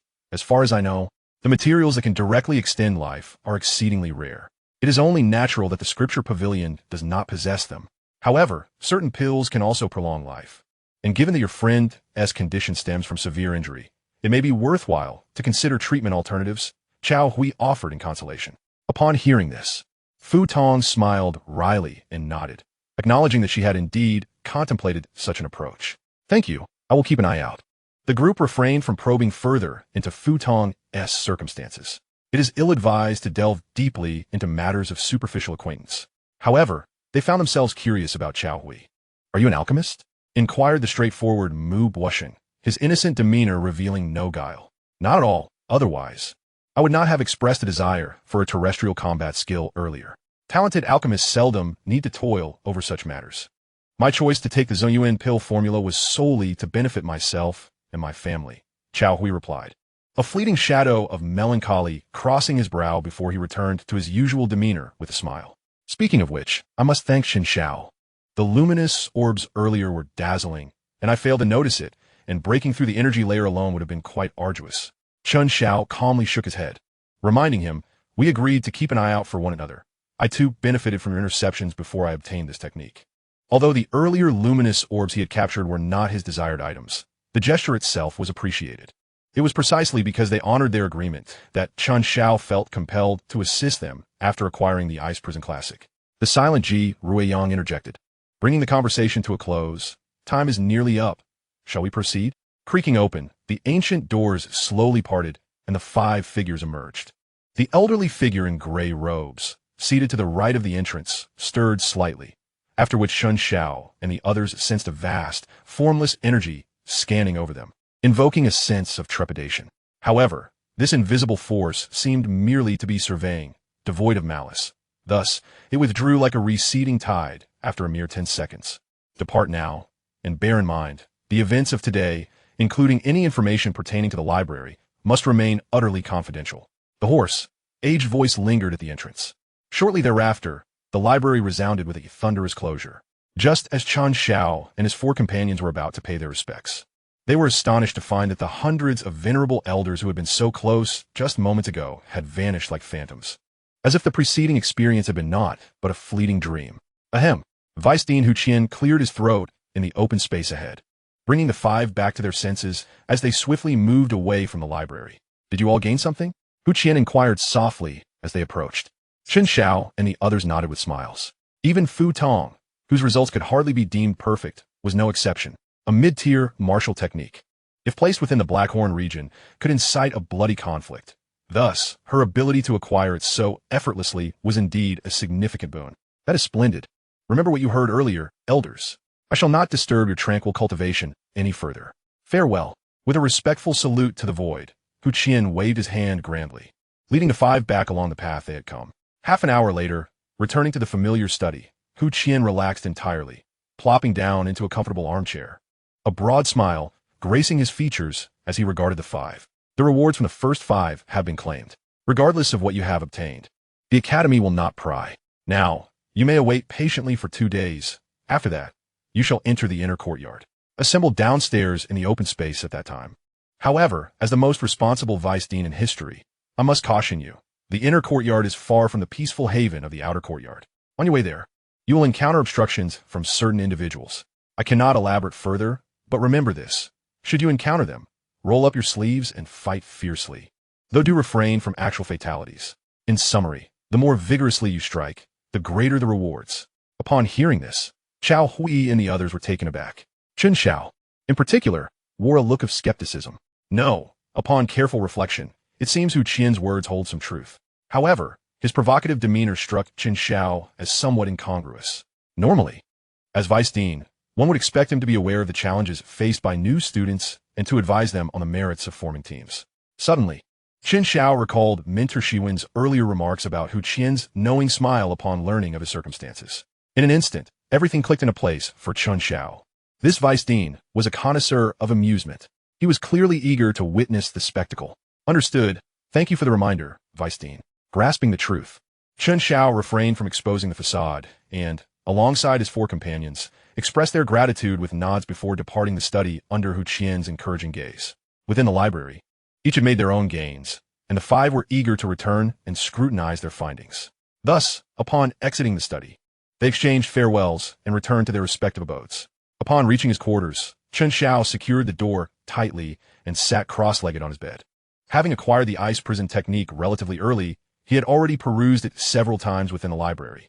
Therefore, he wasted no time in commencing his cultivation anew. Chapter 60, Journey to the Inner Courtyard. Changing cultivation techniques is not an uncommon occurrence in the Douqi Continent. In fact, it is exceedingly prevalent. A higher-tier technique that is more suited to one's abilities promises foreseeable future benefits. It can accelerate your cultivation speed, enhance your combat prowess, and even elevate your limits. Moreover, there is a crucial factor to consider. Transitioning to a higher-tier technique will only slightly fluctuate the practitioner's current realm with negligible impact. The sole caveat is that one must swiftly adapt to the new technique.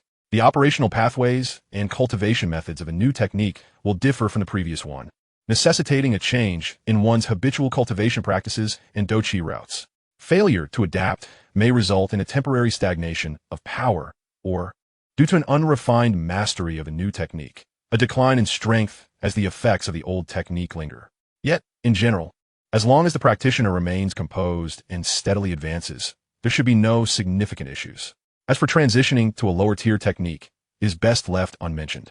Anyone with a modicum of sense would refrain from making such a foolish choice, unless they were fortunate enough to acquire a unique technique with immense potential. Akin to the burning formula. During his time in the Xiao family of Wutan City, Chen Xiao had privately discussed this matter with Sun Er and was already well versed in the necessary precautions. Thus, as he began to adapt to the ice prison technique, although he eagerly anticipated the effects of the mid-tier technique, he dared not rush. Like someone newly initiated into the realm of fighters, he meticulously guided his internal Douqi, slowly following the cultivation path laid out by the ice prison technique.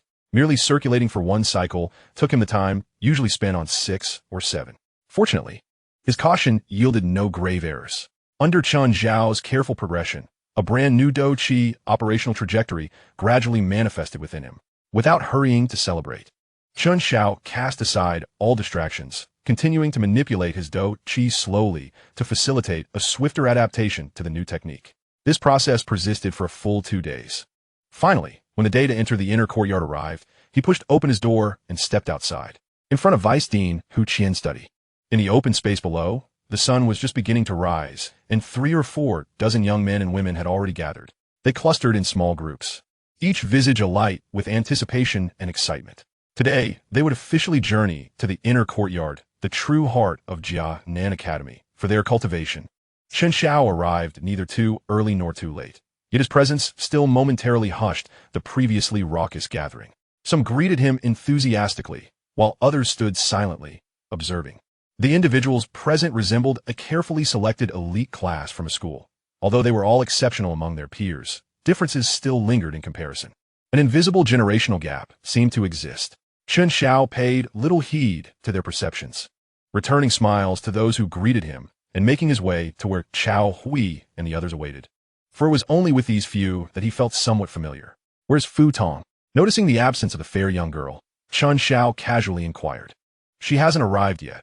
Like you, she chose that option and is probably busy adapting to the new things over the past couple of days. Xiao Hui replied in a lowered voice, mindful of the elder's vague warnings. Only those in the know understood the implications, while the uninformed remained oblivious. Chen Xiao nodded slightly. refraining from further questions, engaging in casual conversation with the three. After another quarter of an hour, the last few students, including Fu Tong, who had secured their spots, finally made their appearance. All 51 were gathered. Shortly thereafter, the door to the study above swung open, and Vice Dean Hu Qian, accompanied by 3 elders, stepped out. Upon witnessing their arrival, the whispers that had filled the open space abruptly ceased. Hu Qian surveyed the 51 students gathered, nodding in satisfaction before stepping forward with a light chuckle. Half an hour ago, I could already hear your clamoring. It seems you all are quite eager to venture into the inner courtyard. Given this enthusiasm, I shall refrain from unnecessary verbosity. The inner courtyard is indeed the true heart of Canaan Academy, and you will gradually come to understand its significance once you enter. However, due to its confidentiality, most instructors, and even some elders, are unaware of its exact location. Therefore, I will escort you to a specific place where you will be well received. Now, that is all. The griffin beasts have arrived. Everyone, prepare for departure. As Hu Qian's words faded, a vast shadow enveloped the area. The students looked up to see 10 enormous griffin beasts soaring towards them from the azure sky to the east. Most present were familiar with these magical creatures, having ridden them upon enrollment, with some even having made a spectacle of themselves in the process. In no time, the 10 griffin beasts landed steadily on the expansive ground, stirring up a gust of wind. Fortunately, as the cream of the crop from the outer academy, none were toppled by the force. Hu Qian instructed, form groups of 5 or 6, with the first 5 in a separate group. At his command, the students no longer hesitated and swiftly ascended onto the backs of the griffin beasts. All right, let us embark. With Hu Qian's directive, the 10 griffin beasts sprang into the air, their wings beating vigorously as they soared towards the seemingly endless mountains behind the academy. Hu Qian and 3 elders also unfurled their battle energy wings, rocketing upwards to form a square around the entire griffin formation. As the griffin beasts advanced deeper into the wilderness, many students curiously gazed down at the verdant forest below, seemingly attempting to discern the location of the inner courtyard. However, as they flew further into the depths, they saw no sign of the inner courtyard. Instead, fierce magical beasts erupted from the mountains, with some primitive flying beasts charging directly at the griffin formation, launching attacks without hesitation. In response, the 3 elders unleashed their powers, each burst of energy resulting in an explosion of crimson mist in the sky. Thus, the 4 formidable beings protected the griffin formation with ease, their flight accompanied by a trail of blood mist. Countless flying magical beasts assailed them, yet none posed a threat to the griffin beasts. The might of a battle emperor was truly fearsome.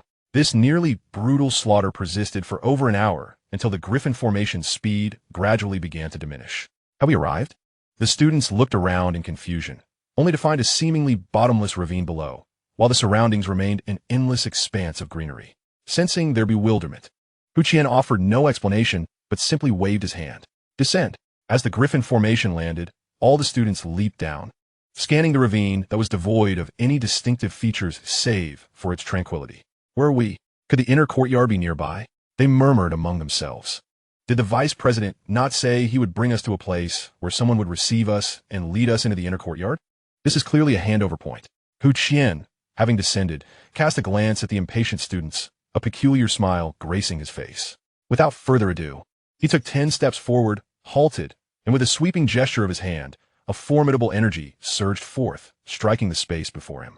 In the wake of this energy's impact, the previously tranquil space rippled with waves. These ripples surged rapidly, ultimately manifesting a silver door towering at least 7 or 8 feet high, appearing as if conjured from thin air. The sight left many students astonished, discovering that this seemingly mundane location concealed such intrigue. The silver door swung open with a crisp sound, revealing a scene behind it that was once again a dense forest, seemingly indistinguishable from the lush woods they had seen on their journey.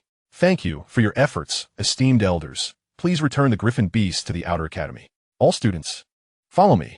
After addressing the 3 escorting elders, Hu Qian waved his hand and proceeded through the silver door, with dozens of students trailing closely behind. Had they stumbled upon such a spatial portal alone, they might have been cautious, but with the vice president leading the way, no one felt any sense of danger. Crossing through the silver door, the students felt a momentary disorientation before their feet landed firmly on the ground. As they looked ahead, they beheld 2 elders and several middle-aged men standing at the entrance of the forest, seemingly having appeared there unbeknownst to them. Moreover, Nearly 20 senior students from the inner courtyard stood behind them, each adorned with a badge emblazoned with a tower-like design, easily marking their identities. Old, you are as punctual as ever. Your escorting of the new students makes things so much easier. This year's newcomers. Wait, why is there one more? One of the elders, upon noticing the throng entering, greeted Hu Qian with a smile, his sharp gaze sweeping over the crowd before expressing mild surprise at the discrepancy in numbers. Typically, each inner courtyard selection only permitted 50 slots. However, this did not imply that only 50 new students entered the inner courtyard each year. Besides the outer academy selections, various other channels, such as the alchemy department from the outer academy, allowed for additional entries. Plans often change. This year, we had a somewhat special circumstance during enrollment, and since he wasted too much time in the outer academy, I made an exception for him to participate in the selection, thereby adding one more spot. As Hu Qian recounted this, a beaming smile spread across his face. Turning to Chen Xiao and the others, he gestured for them to come closer, then introduced them to the two elders. This is Grand Elder Su Qian, and this is Elder Qin. Both are significant figures in the inner courtyard. Should you need anything in the inner courtyard, you may seek them out. Rest assured, they will be of great assistance. These 5 young ones are this year's top 5 from the selection competition, possessing commendable strength. The last remark was evidently directed toward Elders Su and Qin. While Hu Qian's words were modest, the pride in his smile was unmistakable. As the vice president of the outer academy, the students he brought forth were indeed remarkable, and he felt a sense of shared glory. Particularly, presenting himself before these familiar elders brought him immense joy. Upon hearing this, the two elders became slightly more serious, scrutinizing the top 5 from the selection competition. When their gaze fell upon Chen Xiao, they both could not conceal their astonishment. He was not yet 13 this year. Hu Qian continued to embellish. Su Qian and Elder Qin gasped softly, their hearts shaken to a greater extent. A 12-year-old with a 4-star Do Ling was a sight they had never encountered before, even with their vast experience. As for Ziyan, the elders in the inner court were well aware that her true form was that of a magical beast, though they were uncertain of the specific type. It was indeed astonishing. Old man Hu, your decision was wise. Allowing such a genius to remain in the outer court would be a grave disservice to them. Grand Elder Su Qian nodded in approval. Hu Qian chuckled with pride, but soon adopted a more subdued demeanor. What does the old fellow mean? Is our outer court not worthy of nurturing a few geniuses? I never claimed such a thing. You are well aware of the circumstances in the inner court. Upon hearing this, Hu Qian merely pursed his lips, refraining from further rebuttal. He understood all too well how significant the matter at hand was. The Jialan Academy had risen to fame across the continent, routinely attracting youths from the Central Plains seeking education. The progress achieved thus far was, at the very least, attributed to that particular matter, accounting for no less than 40% of their success. Very well, I shall take over from here. After speaking to Hu Qian, Grand Elder Su Qian turned to address the new students. Although you have successfully passed the selection trials and secured your place in the inner court, this is merely the beginning. Su Qian smiled, raising his hand to reveal a cluster of pitch-black crystal chips that materialized in his grasp. He flicked his wrist, and the chips shot forth, suspended in mid-air before all present, including Chen Xiao. The students grasped the chips, immediately feeling an unusual warmth emanating from them. Looking down, they noticed a transparent surface on the chips, emblazoned with a large red numeral. 5. As they gazed at the crimson figure, confusion flickered in the eyes of several students, uncertain of its significance. However, Chen Xiao understood its purpose. The fiery energy contained within was a form of currency in the inner court. He glanced towards the older students in the distance, who were eyeing the chips with fervent anticipation, their desire unmistakable. Some matters cannot be succinctly explained. Once witnessed and experienced, understanding comes naturally. You need not inquire further. Simply remember one essential truth. Cherish the chips in your possession as if they were your very lives. Once you enter the inner court, you shall comprehend their importance. If you doubt me, observe the avaricious glances of those behind you. They speak volumes. Granelder Sukian Chakiv. Upon hearing his words, the students promptly stowed the chips away, sensing that Su Qian was not jesting. Next, you must venture into the forest, traverse its depths, and reach the far end where the inner court you yearn for awaits. Su Qian gestured towards the group of older students and continued, saying, as you navigate this forest, remember to exercise utmost caution, for according to the rules of the inner court, they are permitted to act freely within this realm. This means they may attack you, employing every means at their disposal, except for taking your lives, to seize the fiery energy from your chips. Your task is to evade them by any means necessary or to defeat them. As long as you avoid capture and successfully reach the inner court, you shall be rewarded. The sooner you arrive, the more bountiful the rewards will be. Additionally, there are other teams of senior students lurking within the forest. With one final reminder, Grand Elder Su Qian pointed sharply towards the dark expanse of the forest. We refer to this competition for fiery energy as the Fiery Energy Capture Tournament. Now, I officially declare the commencement of this year's Fiery Energy Capture Tournament. Young ones, begin your escape. As the dozens of students plunged into the thicket several minutes later, Grand Elder Su Qian subtly waved his hand towards the 20-odd senior students, signaling them to proceed. Upon witnessing this, the older students were filled with excitement, rushing eagerly into the forest, fearful of having their prey snatched away by others. Most of the seniors willing to lower their status to participate in the Fiery Energy Capture Tournament shared two common traits. Firstly, they were impoverished, and secondly, their strength and status within the inner court were unremarkable. Even the notorious black and white duo stationed at the forest's edge, who were both Do Ling experts, were rather ordinary in the hierarchy of the inner court. Otherwise, with numerous avenues available for the inner court to acquire fiery energy, stronger individuals would find it simpler and would not need to target these new students, which could lead to criticism and enmity. You should also participate and observe closely. Su Qian advised the few middle-aged men behind him. Although he had already cautioned against causing fatalities, tempers could easily flare among these spirited youths, leading to irrationality in the heat of the moment. Therefore, having a few overseers to maintain perspective was indeed necessary. The middle-aged men nodded slightly and promptly made their way into the forest. Thus, only Grand Elder Su Qian, Elder Qin, and Vice President Hu Qian remained in the area. What was that lad's background? Su Qian inquired of Hu Qian. The Jialan Academy does not place undue importance on the students' identities, but neither do they completely disregard them. Rest assured, he is of unblemished origin, hailing from a small empire named Jiamar. His background is rather ordinary among this batch of students. Compared to him, that lad surnamed Xiao deserves more attention. He comes from a medicinal alchemy family in the Central Plains, albeit a collateral branch, and has not revealed his alchemist identity in recent years. As he spoke, Hu Qian produced a stack of documents from his spatial ring, containing information on 51 individuals, including their names, realms, Douqi attributes, and the locations from which they had been recruited, whether through official channels or by reputation. Su Qian accepted the documents, storing them in his spatial ring. He was acutely aware of the allure that a rare flame held for alchemists, and thus, even if he did not wish to speculate on the students' intentions, he had to remain vigilant. The Fallen Heart Flame was of paramount importance to the Jialan Academy. I will remain vigilant. Are you returning directly to the outer court, or will you stay to observe the capture tournament? No ruse. Let us watch for a while before heading back. Exchanging glances, the three elder men wore expressions of eager anticipation. Soon after, Hu Qian and Elder Qin unfurled their Douqi wings and soared into the sky, while Grand Elder Su Qian gracefully ascended, walking upon the air. A demeanor that elicited envy from Hu Qian. The gap between a Dozong expert and a peak Do Huang, though seemingly a mere step apart, was as vast as a chasm. It also marked a significant threshold for the powerful across the continent. Within the dense forest, the new students dispersed with remarkable coordination upon entering. Before encountering the predation of older students, they still harbored a semblance of hope, believing that by minimizing their visibility, they might pass through the forest undetected. Consequently, aside from a select few who were particularly close, most chose to venture alone. The top 5 were no exception. Chen Xiao accepted the outcome with great satisfaction. True comrades are those whose strengths are equal or complement one another. Otherwise, they become mere burdens. He was not encumbered by the responsibility of dragging 50 freshmen along.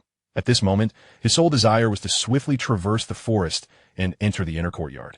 Thus, after setting off alone, Chen Xiao unfurled his purple cloud wings and soared directly into the depths of the forest, without even a fleeting thought of ambushing the 20 or so senior students behind him. This group of seniors had already become impoverished, yielding little in terms of resources, making it unworthy of his time. In contrast, the formidable duo of black and white at the forest's end, those two spirit fighters, were his true targets, as they might provide a lucrative opportunity. Moreover, the substantial rewards mentioned by Su Qian awaited him. The sooner he arrived, the more bountiful the rewards. With this motivation, Chen Xiao was determined to set a new record for the fastest completion time. The forest was vast, and even with the aid of his purple cloud wings, Chen Xiao flew for a full 10 minutes without reaching the end. However, he did notice three figures swiftly approaching from behind. Their effortless demeanor was far more refreshing than his own exertion with the wings. Recognizing their identities, Chen Xiao slightly slowed his pace. Yet, upon noticing his change in speed, the three individuals also decelerated, maintaining a considerable distance. This state persisted until they neared the edge of the forest, where they spotted two waiting teams of senior students below. "Captain, we have a newcomer approaching." Beneath a colossal tree, 5 seniors clad in matching black attire lounged lazily under the sun, appearing from a distance as 5 shadows of ink. Hearing the soft footsteps, one of the seniors turned his head, rubbed his eyes, and remarked, "Am I seeing things? At this hour, how could a newcomer have ventured 10 miles into this forest?" The tall youth lying in the center casually responded, but before he could finish his sentence, he suddenly sat upright. As Chen Xiao drew nearer, he felt an unfamiliar aura. "Are you a newcomer?" he asked, quickly rousing his companions, his expression one of skepticism. He sensed that this remarkably handsome young man was a spirit fighter of considerable strength, strong enough that he could not precisely gauge his level. He had only experienced such pressure from the top seniors on the inner courtyard rankings, who were all at least 3 minor realms above him. Yet now, a newcomer seemed to exert the same pressure, leaving him in doubt. Chen Xiao nodded, clasped his hands, and smiled. "Indeed, I am a newcomer.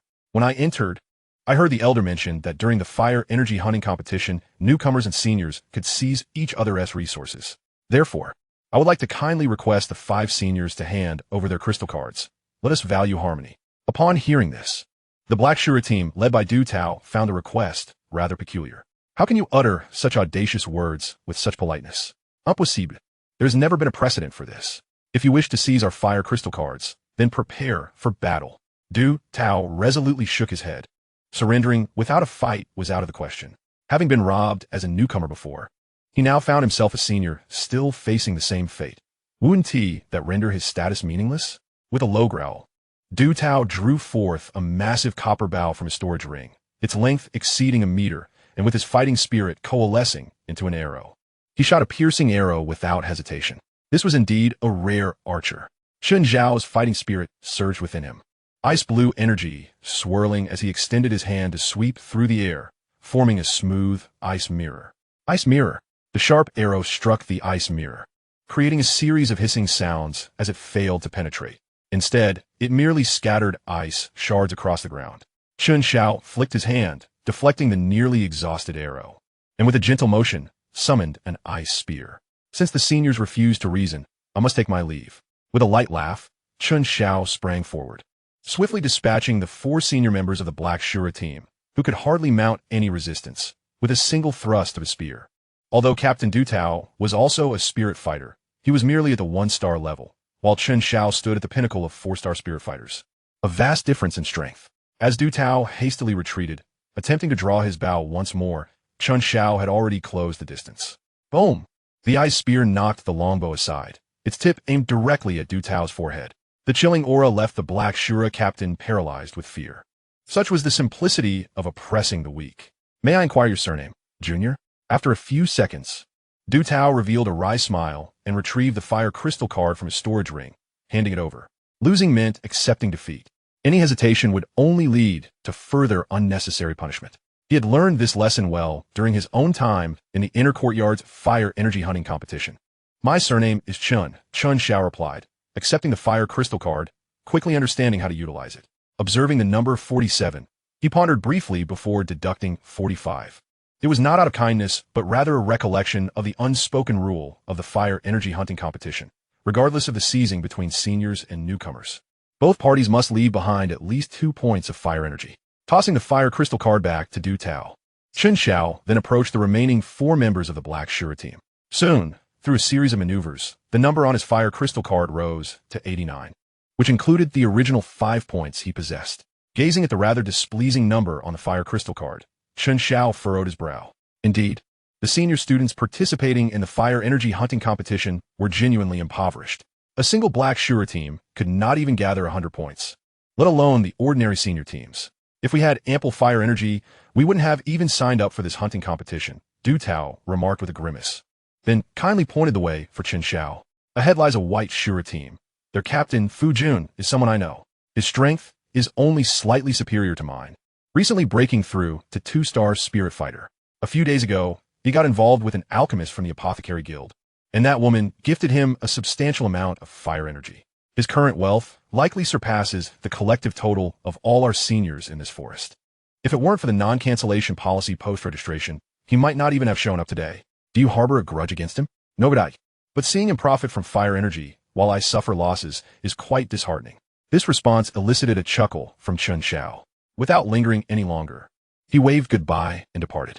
A few minutes later, in a rocky clearing at the forest's edge, Chen Xiao bent down to accept a blue fire crystal card from a battered young man in white. Glancing at the number displayed, 216, Du Tao's words proved true. This individual's strength was indeed comparable to his own, yet his resources were remarkably abundant. Thank you, he said with a light laugh, expertly deducting fire energy, leaving only 2 points for the other. Naturally, he would not overlook the members of the White Shura team either. Once Chen Xiao concluded his dealings, the figure on his fire crystal card astonishingly reached 345. Chapter 63. Entering the inner courtyard. After passing through the black and white twin demons team, Chen Xiao found himself free from any further hindrances as he exited the forest. Just as he stepped out from the forest's edge, Su Qian and the other two, who had been stealthily following him, made their presence known. Congratulations, Chen Xiao. You are the victor of this year's fire energy hunting competition and undoubtedly the sole winner. Regrettably, due to old man who failing to give me any prior hints, I could not arrange for you a formidable opponent. What a pity.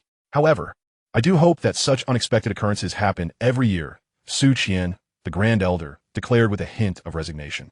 The three of them had witnessed Chen Xiao's entire progression through the challenges. The so-called black and white twin demons team had posed no real threat. Easily scattered by a single-ice spear, Chen Xiao nodded slightly, patiently awaiting further information. As the sole victor of this year's fire energy hunting competition, you are entitled to 50 days of fire energy. Additionally, you hold the record for the fastest passage through this forest in many years. Hence, I shall award you an extra Qinghua crystal card and an additional 50 days of fire energy. A Qinghua crystal card? Chen Xiao was aware that fire crystal cards came in various ranks. Previously, the leader of the Black Demons team wielded a black fire crystal card, which was exceedingly valuable, while the leader of the White Demons team possessed a blue fire crystal card, each clearly distinguishable from one another. However, he could not recall the specific details. Within the inner courtyard, fire crystal cards are categorized from lowest to highest as black, blue, green, red, and purple. The black crystal card you currently hold is the most basic level, granting access to practice on the first and second levels of the Heavenly Burning Refinement Tower. The blue crystal card allows entry to the third and fourth levels, and so forth. To upgrade a crystal card in the inner courtyard, one must exchange fire energy. Transitioning from a black fire crystal card to a blue one requires 100 days of fire energy, from blue to green requires 200 days, and so on, increasing by 100 each time. Upon hearing the Grand Elder's explanation, Chen Xiao suddenly understood. In essence, this single Qinghua crystal card was worth 300 days of fire energy, coupled with the 100 days awarded by Su Qian. That amounted to an impressive 400 days of fire energy. I understand now. Thank you, Grand Elder. No need for thanks. This is a reward you have earned through your own strength. Simply transfer your fire energy to the Qinghua crystal card and return the black fire crystal card to me. Su Qian smiled as he retrieved a blue crystal card from his storage ring and tossed it to Chen Xiao, the prominent number 100 visible on its surface. Chen Xiao nodded in acknowledgement, promptly executing the transfer. As he observed the number on the Qinghua crystal card transform into 445, a satisfied smile graced his lips. Very well, from this moment on, you are an official student of the inner courtyard. Allow me to escort you inside. Accepting the returned black fire crystal card, Grand Elder Su Qian nodded. Are we not waiting for the other newcomers? The fire energy hunting competition is far from over. Some newcomers are adept at hiding, and it may take them anywhere from 3 to 6 days to emerge. Elders Qin and who will oversee matters here, and I shall return when the time is right. Upon hearing this, Chen Xiao ceased further inquiries, nodding as he followed Su Qian's lead up the sloping steps nearby. The stone steps were lengthy, yet at their pace. It took less than a minute to ascend leisurely. Upon reaching the final tier, Chen Xiao found himself standing atop the hillside, gazing into the distance, where the scene before him evoked a sense of awe. Beyond the hillside lay an enormous sunken basin, its shape reminiscent of a colossal meteor crashing down from the heavens, leaving a profound impact. Contemplating the fallen heart flame, Chen Xiao could not help but speculate whether the formation of this basin was related to it. Within the vast expanse of the basin, numerous towering structures stood, while shadows that appear to be as small as fleas flitted about atop the edifices. This sight bore an uncanny resemblance to the ninja academy he had envisioned in his childhood. As you can see, that is the core of Canaan Academy, the inner courtyard. Your prowess in the outer courtyard is unmatched. However, within this inner sanctum, you will encounter many formidable students. Young one, are you prepared to embrace the challenges ahead?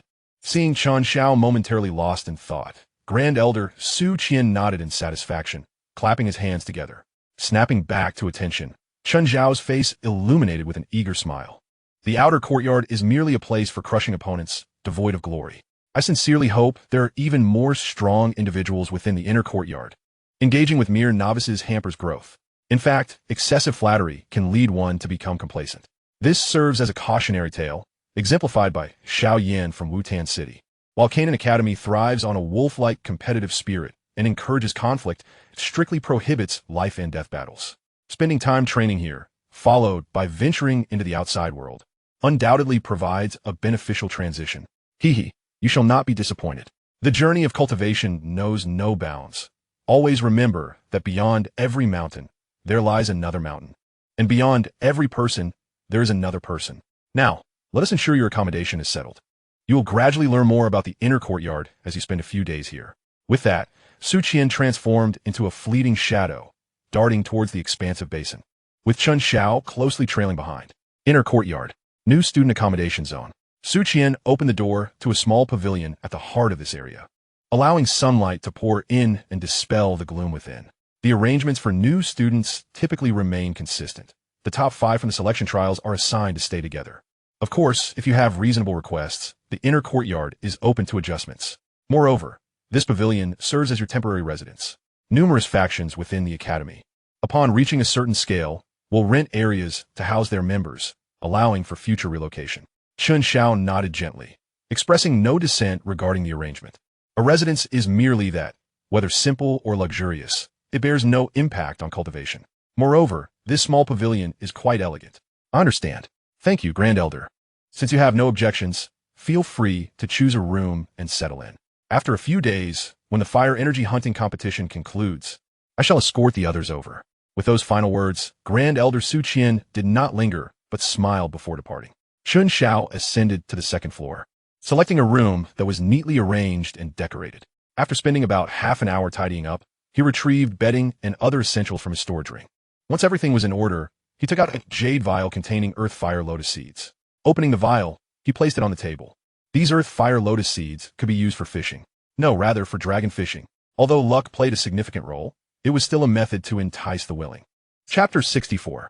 Ziyin remarked that ice attributes are immensely valuable. It is widely known that the void ancient dragon can also be referred to as the treasure-seeking dragon, possessing an extraordinary sensitivity to heavenly materials and earthly treasures, far exceeding human comprehension.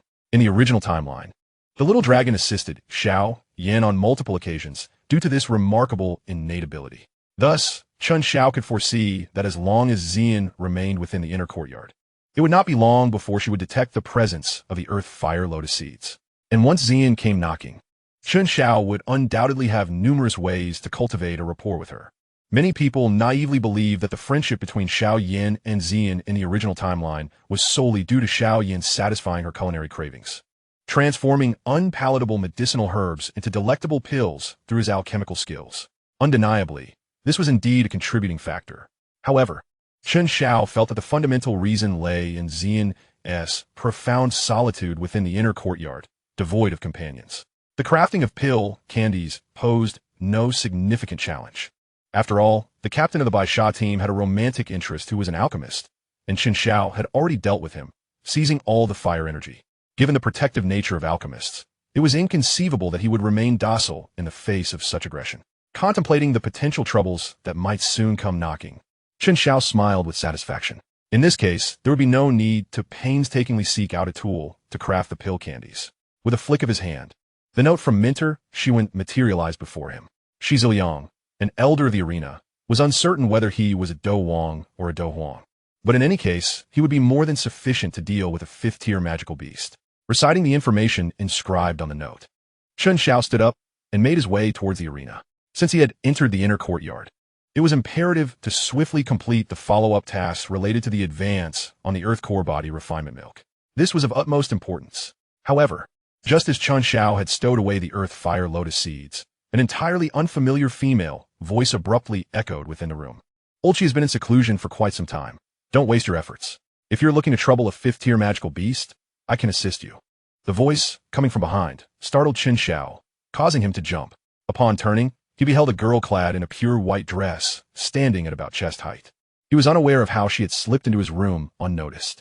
This girl appeared youthful, seemingly of a similar age to Qing Lin, with long, light purple hair cascading down her waist. Her cheeks were exceptionally delicate, seemingly as soft as a flower petal.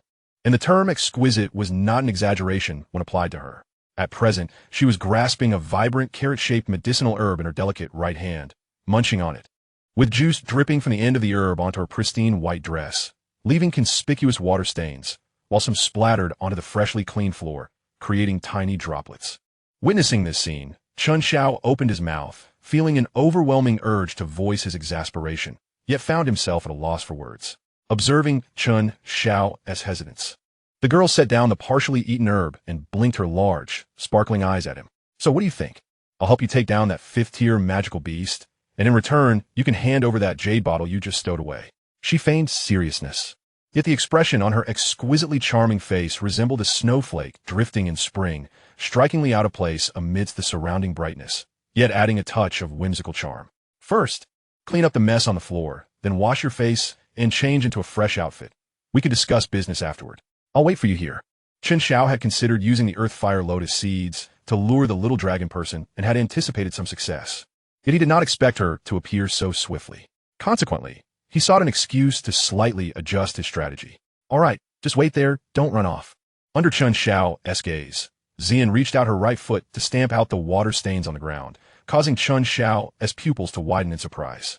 Cheerfully agreeing, Xian's figure flickered, and she vanished from sight as if by magic. She came without a trace and left without a sound. Her speed was so swift that Chen Xiao couldn't even catch a glimpse. After tidying the floor, Chen Xiao had barely settled back down when his gaze was brightened by the reappearance of the girl, now clad in a brand new white dress. Her cheeks still bore remnants of moisture, clearly having hastily wiped her face with water, suggesting a mere attempt to meet the bare minimum. Now we can talk. But I warn you, don't think of playing tricks on me, or I'll be quite heavy-handed. Unceremoniously, taking a seat across from Chen Xiao, the girl raised her delicate little fist in a mock threat, adorably fierce.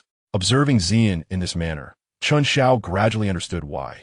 Despite the multitude of alchemists in the inner courtyard, she remained so isolated. In social interactions, how could one lead with threats? If someone unfamiliar were to witness this, how could they not be intimidated? Are you certain you can handle a 5th-tier magical beast? Absolutely certain. I've dealt with 5th-tier magical beasts before. It's a 1-to-9 affair. With one punch, they'll likely beg for mercy, Xian declared proudly, brimming with confidence in her abilities. Were it not for Su Qian's restriction on her attacking students at will, she could have simply taken action to seize what she desired without all this hassle. Chen Xiao feigned contemplation for a moment before nodding. All right, I'll trust you this once. Great. You won't regret trusting me. Where are those magical beasts? Let us set off right now. Xian was decisive, eager to waste no time. She had seen the Earth Fire Lotus seeds, which were undoubtedly a prized find, and she was keen to get her hands on them and savor their taste. Chen Xiao also wished to expedite the follow-up tasks and, upon hearing Xian's suggestion, immediately agreed. I only know that the snow demon sky ape resides deep in the mountains behind the inner courtyard. I'm not clear on the exact location, so we'll need to search. That's simple. As long as it's in the mountains, there's no magical beast I can't find. Let us go. Let's make quick work of it. Without further hesitation, the two departed the lodging area under Xian's lead, heading towards the deep mountains behind. The sun blazed fiercely, even in the afternoon, causing discomfort. Chen Xiao subtly circulated his Douqi, creating a refreshing breeze around him, akin to a walking air conditioner. Noticing the cooler temperature surrounding him, Xian slowed her pace slightly, drawing closer. Relishing the reprieve from the heat, Xian grinned, revealing her cute little tiger teeth. Who would have thought that your average strength would prove so useful with your ice attribute?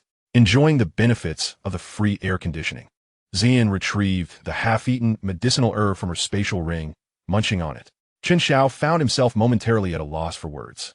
To this day, he had encountered numerous formidable individuals, Hai Bo Dong, Yin Yun, Queen Medusa, Vice Dean Hu Qian, Grand Elder Su Qian, and others. Yet, all regarded him with a certain degree of esteem, except for this little dragon person, who seemed to equate him with the ordinary. Furthermore, this was the first time he had heard that an ice attribute could be so beneficial.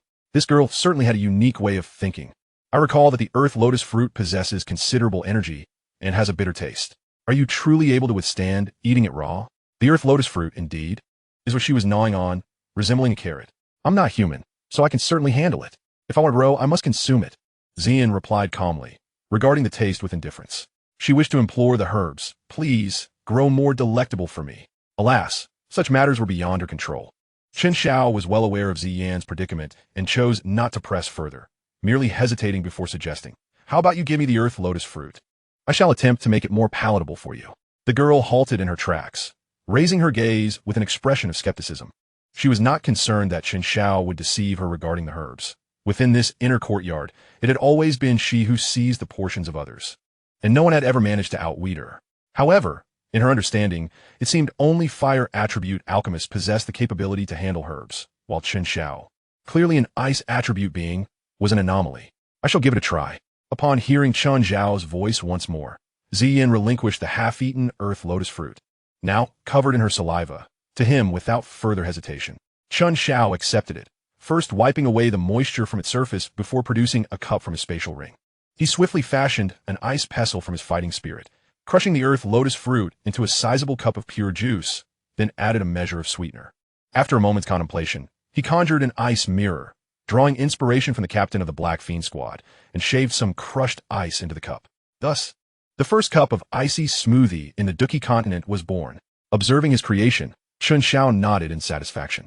While he could not extract the essence of the herbs like an alchemist, discarding the dross for Ziyan's better absorption, he could indeed enhance the palatability of simpler herbs while retaining their original efficacy. As long as one's thoughts remain steadfast, solutions will always outnumber difficulties. Truly, the ancients do not deceive me. Give a taste. Resisting the urge to take a sip himself, Chen Xiao offered it to the astonished girl. All right. Ziyan accepted it, curiously inspecting it from top to bottom, as she had never contemplated such an approach before. With anticipation, she took a small sip. In an instant, a wave of sweet, icy sensation spread from her mouth throughout her entire being, causing her squinted eyes to widen in astonishment. Delicious. Chapter 65, When the Cup Overflows. 5-star doling. As long as it tastes good, you should finish it quickly to prevent the contained energy from dissipating. Different herbs require diverse methods of handling and preservation. Some are as precious as a pampered heiress, demanding careful collection and special containers for preservation, where even the slightest jostle might diminish their efficacy. Others, however, are as resilient as a diamond, impervious to damage. Crushing them requires not just brute force, but often an extensive period of refining with special flames. Thankfully, the earth lotus fruit was relatively conventional in its preservation and usage, allowing Chen Xiao to process it simply. I feel no difference in energy. Ziyan repeated then took several large gulps until she had consumed it all, letting out a satisfied belch. By the way, I am Ziyan. What is your name? Feeling the energy of the earth lotus fruit merging with her body, Ziyan's mood brightened, leading her to recall a matter of importance. Chen Xiao. Chen Xiao? I shall remember that. If anyone bullies you in the inner courtyard, just invoke my name. It will surely be effective. However, your strength is quite commendable. There aren't many who can bully you. Despite her modest height, Ziyan was extraordinarily capable. Furthermore, her straightforward nature led her to offer protection based on the simplest of sentiments. She simply found him likable. As long as you do not strike at me, I am confident that I can surpass others in no time. The two engaged in casual conversation, delving deeper into camaraderie. After more than an hour of searching without finding the snow demon ape, they grew increasingly familiar with one another, no longer resembling strangers meeting for the first time. It is getting late. Let us return for now and continue our search tomorrow, Chen Xiao suggested. No need to return, unless we have to run the same route again tomorrow. I'm very familiar with these mountains. The places we just searched were not promising. The next areas are frequented by magical beasts of at least 5th rank, and there are even 6th rank beasts present. I cannot be too reckless. Let us stay here for the night, rest well, and we shall surely find it tomorrow. Ziyan waved her hand, leading Chen Xiao to the face of a cliff. To Chen Xiao's astonishment, she soared into the air, reaching the middle of the cliff where she seized a protrusion and exerted tremendous force. In the next moment, A stone as large as two adults embracing each other was forcefully dislodged, crashing to the ground with a thunderous sound. Above, a cave, not particularly spacious but sufficient to accommodate several individuals, came into view. We shall stay here tonight. I have dealt with the nearby magical beasts, so they will not dare approach. Standing inside the cave, Ziyin turned to Chen Xiao below, clapping her hands and speaking loudly. Observing her nonchalant demeanor and the massive stone nearby, Chen Xiao realized he had underestimated her. This little dragon girl might appear innocent and naive, yet in truth, she was emboldened by her own strength. While one might worry about her safety, it was far more prudent to be concerned for oneself. Spending the night in the depths of a mountain teeming with magical beasts was a serious consideration for Chen Xiao. Yet Ziyin's familiarity suggested this was not her first experience. Taking a deep breath, he dismissed his apprehensions, pushing off the ground with his toes and leaping towards the cave. As he soared through the air, he conjured an ice spear to assist him, landing effortlessly inside the cave. "Is this your usual weapon?" Ziyin inquired, glancing at the striking ice spear in Chen Xiao's hand. "I have not trained specifically, but I'm accustomed to using knives and guns." "Why do you ask?" "Oh, just recalling how the old man so used to ramble on about how a weapon reflects its wielder's habits and personality. He said that if I ever encountered someone using hidden weapons, it was best not to get involved." The old man Sushi referred to was undoubtedly the esteemed Elder Suqian. Chen Xiao raised an eyebrow, glancing at the ice spear in his hand. While Elder Su's assertion was somewhat absolute, it held a kernel of truth. He remembered that prior to meeting the Ice Emperor, Haibuodong, he had always favored using a long knife. However, ever since their encounter, despite their brief time together, he had unconsciously been influenced. Elder Su's words were not without merit. Chen Xiao nodded in agreement, omitting any mention of the numerous vials of poison concealed within his spatial ring. "Elder Su is quite amiable, albeit rather verbose. By the way, if you have no idea where the snow demon ape is, why are you so intent on finding it? If it is merely for the magic core, we could easily find any 5th rank magical beast tomorrow. It is not for the magic core. I have heard whispers of some valuable treasures in the vicinity of the snow demon ape's domain." This matter was not easily disclosed, but thankfully, he had already consumed the earth core body refining milk in advance. Unless something unexpected occurred, the earth core body refining milk within the cave would be depleted, and this visit was merely a procedural formality. Therefore, it was acceptable to convey a generalized response to Ziyin. "We shall discover the truth tomorrow." Upon hearing of a promising find, Ziyin's eyes sparkled with excitement. Her anticipation heightened as she silently calculated how to allocate the rewards, should they indeed uncover something valuable. After all, she had merely committed to dealing with the snow demon ape, without pledging to share the spoils equally. An 80-20 split? Perhaps a 70-30 would suffice, as providing information is no small feat. How clever I am. One peaceful night passed, tranquil to the point of seeming incongruous amidst the rampant magical beasts of the deep mountains. This small detail underscored that Ziyin was not only renowned within the inner courtyard, but also held considerable prestige among these magical creatures. Chen Xiao emerged from his meditative state, intending to rise when he suddenly felt the uncontrollable surge of his internal fighting energy. A joyful expression lit his face as he closed his eyes once more, focusing intently on his breakthrough. Ziyin observed his actions, a slight pout forming on her lips, envy flickering in her eyes. Although she too sensed her strength steadily increasing with each medicinal herb she consumed, she felt no inclination toward advancement. Even she could not ascertain how much longer or how many herbs it would take for her to ascend to the next tier. Without making a sound, Ziyin perched at the edge of the stone cave, her feet dangling as she gazed into the familiar depths of the mountains, lost in thought. Each day, she endured the unpleasant taste of the herbs, all in hopes of growing stronger, swiftly shedding the influence of the transformation grass, and uncovering her true nature as a magical beast and whether she had a clan, or perhaps family. As moments slipped by, with the sun rising on the horizon, Chen Xiao, who had been resting with his eyes closed, felt a slight tremor in his body. Opening his eyes, joy radiated from his expression. 5-star dose spirit. Chapter 66, completing the sequel. With their cultivation concluded, the two set off once more to seek the snow demon ape. During their journey, Chen Xiao diligently recalled the terrain where the snow demon ape resided, while Ziyin continuously adjusted their route based on his descriptions, eliminating locations that bore no resemblance. In this collaborative effort, by midday, they finally located a small valley that closely matched Chen Xiao's account. The valley was modest in size, encompassing only a few hundred square meters, with an entrance distinctly shaped like a gourd. "Is it a large monkey?" peering cautiously from the valley's mouth. Ziyin locked eyes with a massive white ape, standing at an impressive 3 meters tall and basking in the sunlight at the cave's entrance, quickly withdrawing her head to inquire. Chen Xiao also sensed the situation within the valley.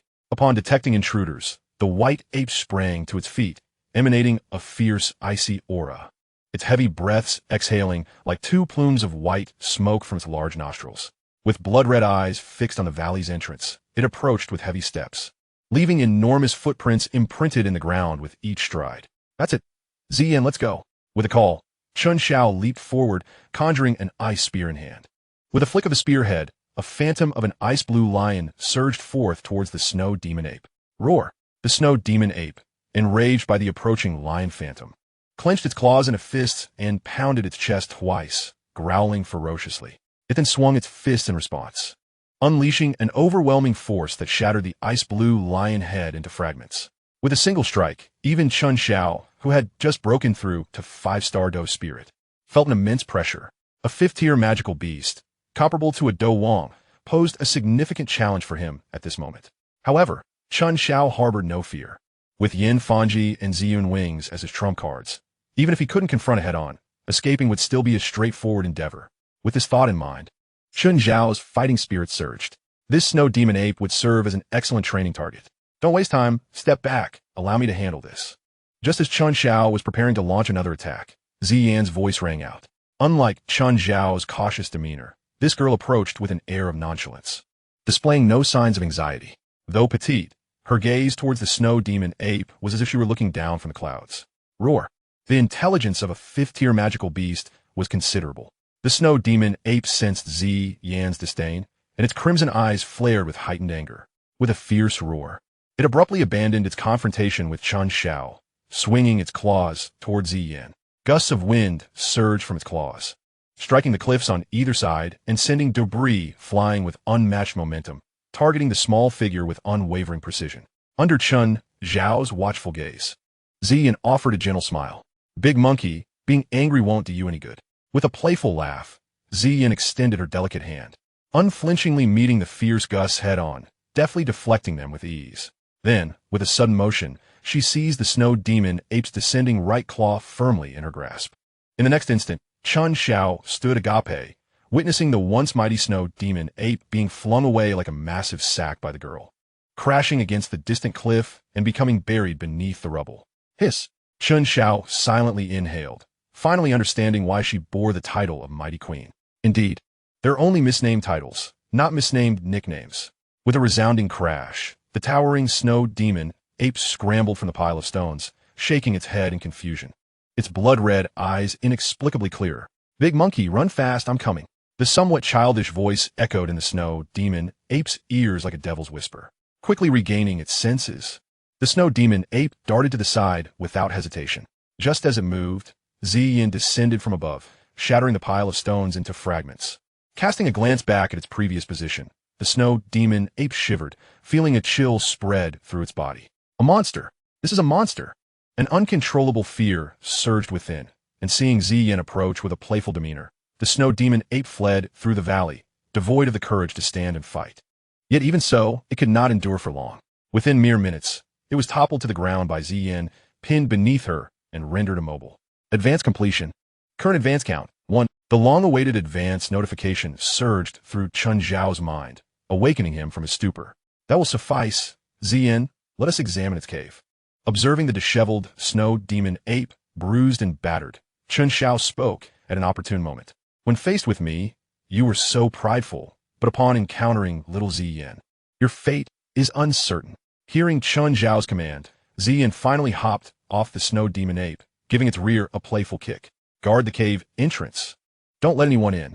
Whimpering, the snow demon ape reluctantly shuffled to the cave entrance, squatting down, filled with a mix of anger and helplessness. What might be the strength of this snow demon ape in terms of the Stardow King? As they entered the cave, Chen Xiao casually inquired.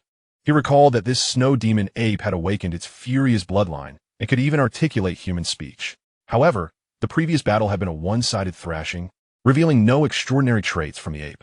Perhaps a one-star Do King, Ziyin replied lightly, indicating that this large monkey was still a tad short of maturity and possessed rather mediocre strength. To her, Defeating a 5th-tier magical beast hardly constituted an achievement. Instead, she was far more eager to discover what treasures lay within this cave. Chen Xiao nodded slightly, contemplating the situation, arriving at a singular conclusion. At this moment, the snow demon ape had not yet awakened its furious bloodline, nor had it attained the ability to speak with the aid of the earth heart tempering milk. Not dwelling on this matter, the two began to scrutinize the snow demon ape's lair. Dubbed a lair, it was merely a vast cavern. Inside, the ground was strewn with rubble, and tufts of white fur were ubiquitous. In one corner of the cavern, the ground was significantly depressed, with a greater accumulation of white fur and large footprints than in any other area. "There's nothing here," Xian remarked with a slight wrinkle of her delicate nose. The overpowering stench of the snow demon ape within the lair was quite displeasing to her. Chen Xiao smiled faintly, unleashing a surge of Douqi that swept aside the fur in the corner, revealing a layer of fine sand underneath. This sand was loose and distinctly different from the soil elsewhere in the cave, clearly having been disturbed frequently. "Ah!" Xian exclaimed, moving closer and, after a moment's thought, raised her fist to begin striking with a straightforward force. With a single blow, she left a depression the size of a water tank and over a foot deep. "Indeed, there is something unusual here." Xian beamed, repeatedly delivering blows. Soon, with a resounding thud, a large chunk of earth fell away, exposing a wide underground opening. "Let us descend and take a look," Chen Xiao suggested, nodding as Xian glanced back at him. Without hesitation, she leapt into the opening, with Chen Xiao closely following. Illuminated by the light emanating from the white stone walls, they beheld a subterranean world adorned with stalactites.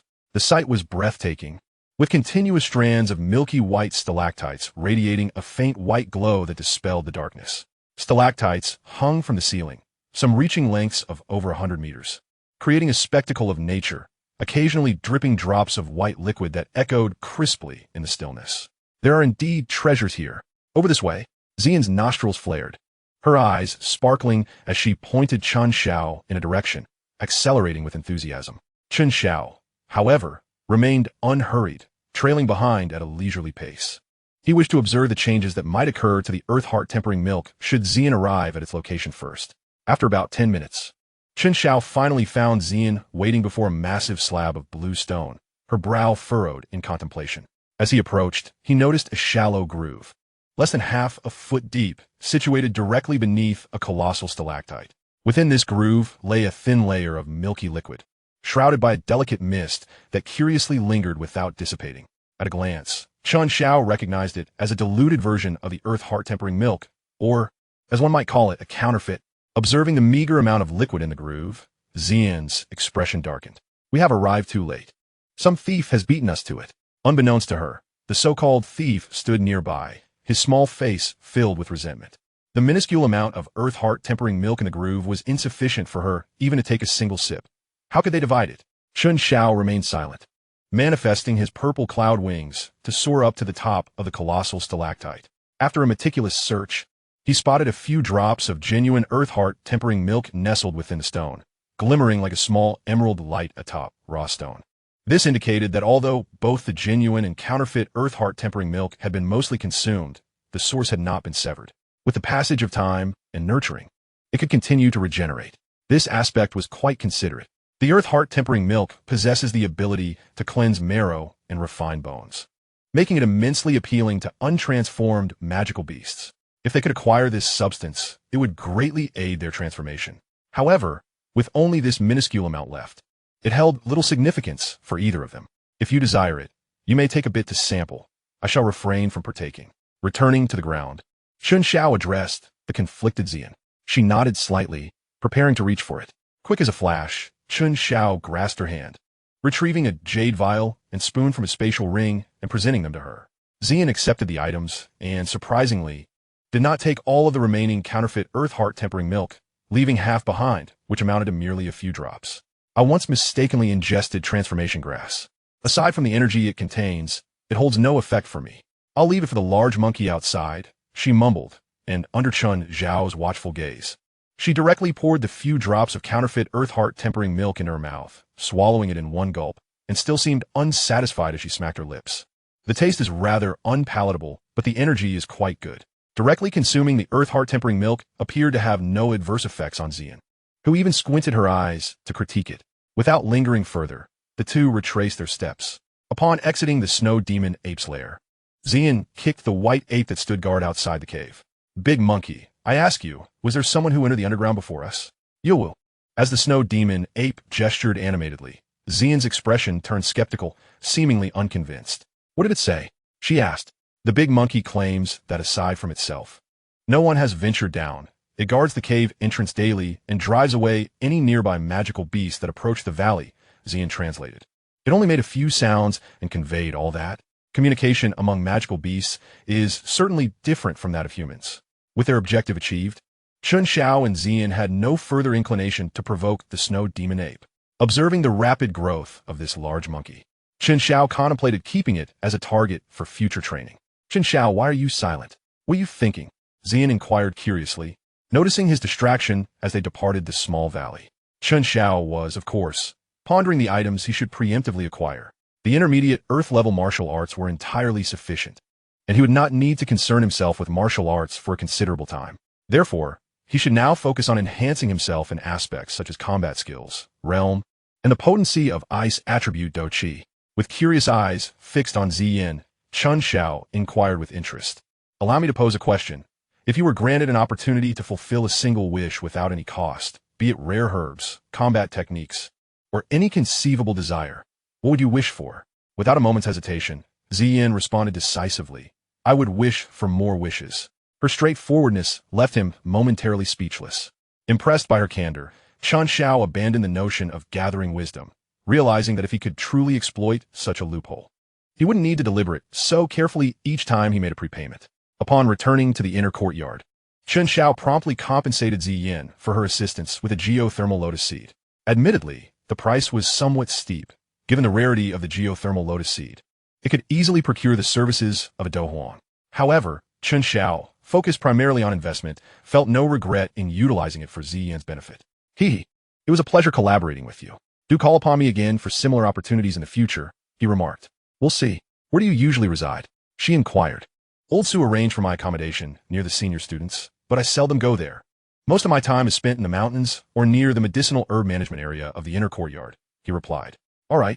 Once the new student fire hunting competition concludes, do seek me out. Xian nodded, waving her hand and vanishing from sight. Chen Xiao continued to ponder his forthcoming prepayments. In his mind, 3 options stood out as particularly suitable. The first was the Earth-tier combat technique, 3,000 thunderclaps, which had already been confirmed to be circulating in the Black Corner region. Mastering this technique would significantly enhance his combat prowess and survival capabilities, equipping him with a trump card to confront adversaries beyond his current level. The second option was the heavenly cold qi in Han Feng's possession. This spiritual object held a value comparable to the lesser-ranked exotic fires in the eyes of fire attribute practitioners. If he could secure it and successfully refine it, it would greatly amplify the potency of his ice attribute Douqi, fundamentally elevating his strength and providing him with a means to engage in battles beyond his current capacity. Ordinary fire attribute practitioners would find themselves utterly restrained by him, and even those wielding lower-ranked exotic fires would struggle against his formidable Douqi. The third option was the heavenly fei fruit, a rare medicinal herb that could enhance one's strength merely by consumption. If used as the main ingredient in pill refinement, it could still prove beneficial even to those at the Douhuang level. This item was cataloged in the Canaan Academy's library, although Chen Xiao had not seen it recently. He knew from past events that Xiao Yan had discovered the heavenly fei fruit, confirming its existence. He decided to assess the subsequent details. With a mere thought, Chen Xiao directed his consciousness into his mind. 3,000 thunderclaps, prepayment available. Subsequent conditions, 6 months of training in the Black Corner region. Heavenly cold qi, prepayment available. Subsequent conditions, inform Han Feng about Yao Chen's whereabouts. Assist Han Feng in acquiring the fallen heart flame from the inner courtyard. Help Han Feng obtain the green lotus earth heart fire. Travel to Zhongzhou and inform Xianyi. Find a way to eliminate Han Feng. Completing any one of these will suffice. Heavenly fei fruit, prepayment available. Subsequent conditions, secure a top 10 position in the upcoming strong ranking tournament in 8 months. Chen Xiao had previously understood the subsequent conditions for both 3,000 thunderclaps and heavenly cold qi. Upon reviewing them again, he noted slight changes, though they were not significant. As for the heavenly fei fruits conditions, while not particularly challenging, the 8-month waiting period was excessively long. His greatest desire was the heavenly cold qi. However, the initial options seemed fraught with peril. Han Feng was not bound by any clan ties like Queen Medusa. His character was too dubious. Reporting to Zhongzhou would also take considerable time, and given his current strength, encountering any enemy there would likely result in a life-or-death struggle. Even if everything proceeded smoothly, the aftermath would be fraught with complications. Eliminating Han Feng appeared more straightforward, yet he was a 6th-tier alchemist and a peak Do Huang, each role presenting its own complexities. After careful deliberation, Chen Xiao reluctantly set aside his yearning for the heavenly cold chi and shifted his focus to the earth-tier combat technique. 3,000 thunderclaps. This was primarily due to the relatively shorter time frame for its prepayment. He could complete the subsequent tasks for 3,000 thunderclaps and then pursue the heavenly fey fruit later on. With his decision made, Chen Xiao refrained from immediately extracting 3,000 thunderclaps. After all, he was currently within the inner courtyard, and he would need Elder Su Qian's approval to venture into the Black Corner region. Chapter 68. The Heavenly Burning Refining Tower. The following morning, upon awakening from his cultivation, Chen Xiao followed the flow of students from the senior ranks to a core location within the inner courtyard, the Heavenly Burning Refining Tower. Standing in the spacious area and awaiting entry, he gazed at the enigmatic black tower buried deep underground, his brow furrowing. Even before stepping inside, he could sense that this place was not particularly welcoming to him. The fire attribute energy here was exponentially denser than that of the Tagore Desert, while energies of other attributes felt thin and sparse in comparison. Open the tower. After a lengthy wait, an ancient voice resonated from within the black tower as a bell tolled. The tightly shut tower doors creaked open, and the waiting seniors surged inside in droves. Chen Xiao observed that the first groups entering the Black Tower wore badges, indicating they belonged to larger factions within the academy. Once these groups had entered, it was finally the turn of smaller factions and those unaffiliated with any group. Chen Xiao lingered at the back of the line, taking his time to absorb the peculiar atmosphere of the heavenly burning refining tower. The closer he drew, the more he felt an increasing sense of unease in his chest. Upon reaching the entrance, he took a deep breath, suppressing the rising agitation within him. With resolute steps, he boldly crossed the threshold into the darkness beyond the door. As the light abruptly dimmed, he felt his feet settle onto a hard stone surface. Before he could relax, a searing pain suddenly coursed through his body, as if an invisible flame had ignited within his meridians, burning fiercely. Hiss! Despite his mental preparation, Chen Xiao couldn't help but let out a soft gasp. Swiftly, he activated his techniques, channeling his Do Qi to combat the rampant invisible flames. Hiss hiss! In an instant, the clash between his icy Do Qi and the invisible flames produced peculiar hissing sounds within him, visible steam emanating from his pores, making his appearance notably striking. Is this a new student? Has the fire hunting competition ended? Observing Chen Xiao's condition, the surrounding seniors expressed their astonishment. Earlier, while waiting outside, some seniors had noticed his unfamiliar face but had not associated him with a new student. After all, his strength was far superior to most of theirs, making it difficult to perceive him as an ordinary newcomer. Although the faces may be unfamiliar, it is not unusual for a new formidable presence to emerge among the over 1,000 students in the inner courtyard. It is only now that they have come to a startling realization of the truth. For it is only the freshmen entering the celestial fire refinement tower for the first time who undergo the searing trial of the heart fire. Silence. Proceed with your tasks and do not obstruct the way. A voice of gentle reprimand rang out as a modestly dressed elder from the inner courtyard appeared, casting a stern glance at the chattering upperclassmen before shifting his focus to Chen Xiao. A 5-star doling, this year's freshman possesses quite the terrifying potential, albeit with an ice affinity. As an elder of the inner courtyard, he was well aware of the nature of what was suppressed beneath the celestial fire refinement tower. The fallen heart flame, renowned as a cultivation cheat, is precisely why this tower has become the most coveted training ground for the students of the inner courtyard. However, the same environment yields vastly different benefits for individuals of varying elemental affinities. While students of other affinities can indeed reap some advantages from the fallen heart flame, the effects are significantly diminished compared to those of fire affinity. In the span of 10 days to half a month, the disparity might not be overtly apparent, but over the years, it becomes glaringly obvious. Many upperclassmen, who once outshone their fire affinity peers upon entering the inner courtyard, find themselves caught up to and even surpassed in just a few short years. Such instances are far too numerous in the inner courtyard. Chen Xiao, however, was not preoccupied with the external circumstances. His entire focus was devoted to the enigmatic heart fire within him. The heart fire is formless and intangible, yet it offers a palpable sensation. Upon contact with the ice attribute Douqi, it hissed and crackled, causing the once robust streams of Douqi to rapidly contract, as if they had suddenly shed a layer. Nevertheless, Chen Xiao could sense that the Douqi, having been scorched by the heart fire, had become far more refined compared to those that had never encountered it. This was a qualitative enhancement. The celestial fire refinement tower is indeed beneficial for me. A subtle smile graced Chen Xiao's lips as he relaxed, continuously directing the Douqi within towards that flickering heart fire. Time slipped away unnoticed until the searing sensation within him faded and the heart fire vanished entirely, prompting Chen Xiao to slowly open his eyes. The first sight that greeted him was an aged visage. With an ice affinity, you have persisted for 21 minutes in the celestial fire refinement tower during your first attempt. You are the first to achieve this, and I can sense that the heart fire within you has been entirely expended. This must be the true reason for your awakening, correct? In other words, the 21 minutes was not Chen Xiao's limit, but rather the heart fire's. Chen Xiao nodded slightly, expressing his gratitude to the elder for his guardianship. His confidence in venturing into the celestial fire refinement tower so casually stemmed from his thorough understanding of it, knowing that the presence of elders within would ensure his safety. It is merely my duty. I am Elder Lu. You may address me as Elder Lu. As a freshman, I shall impart a few more words to you. The celestial fire refinement tower offers the least assistance to those of water and ice affinities, yet can still aid in refining your Douqi.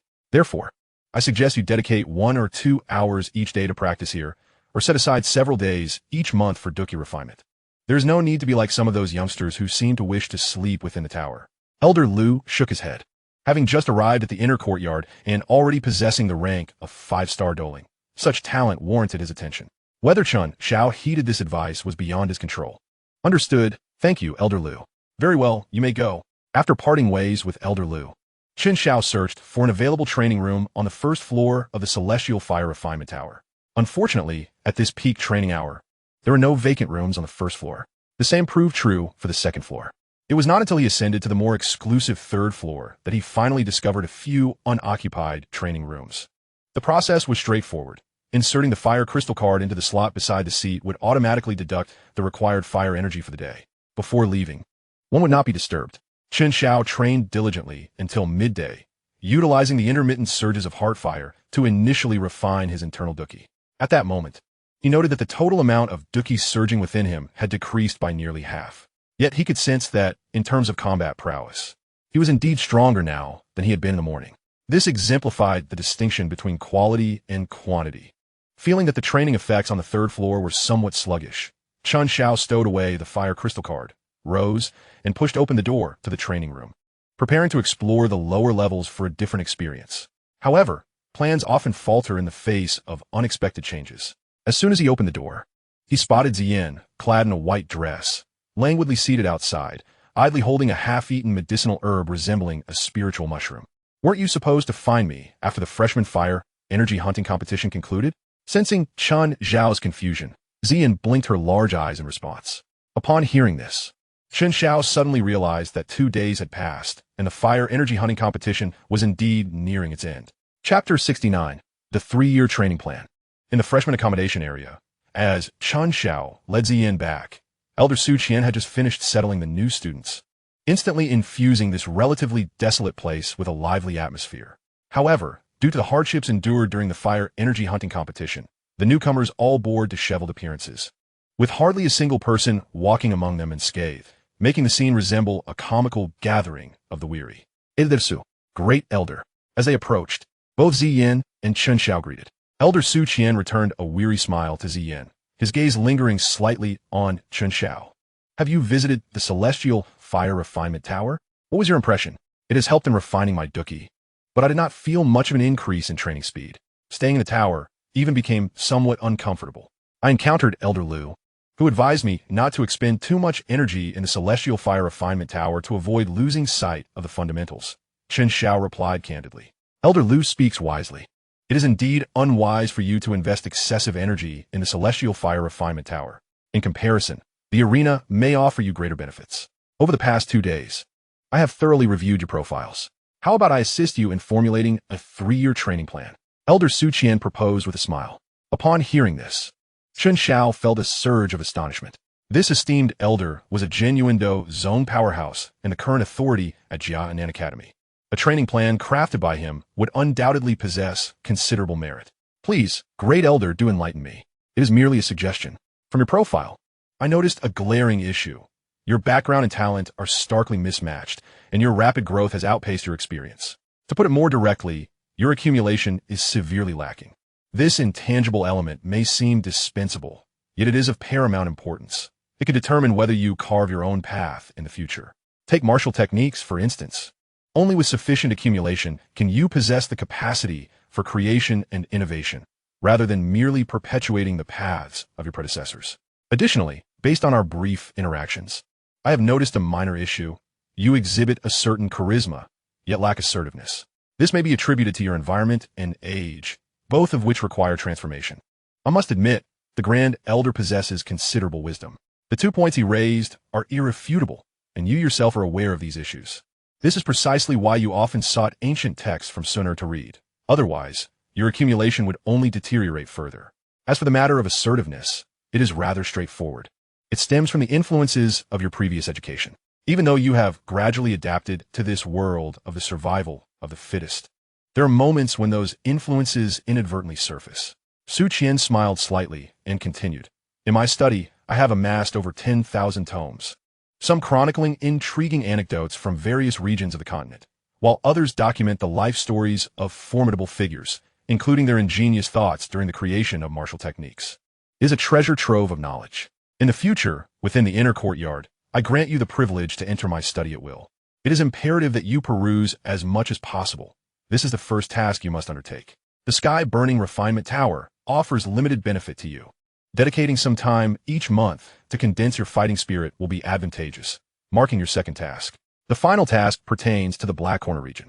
Though infamous, it serves a significant purpose for Canaan Academy. The enforcement team in the outer courtyard hones their skills there, and the youngsters on the inner courtyard rankings often venture into the Black Corner region to undergo trials of blood and humanity. You should also frequent it.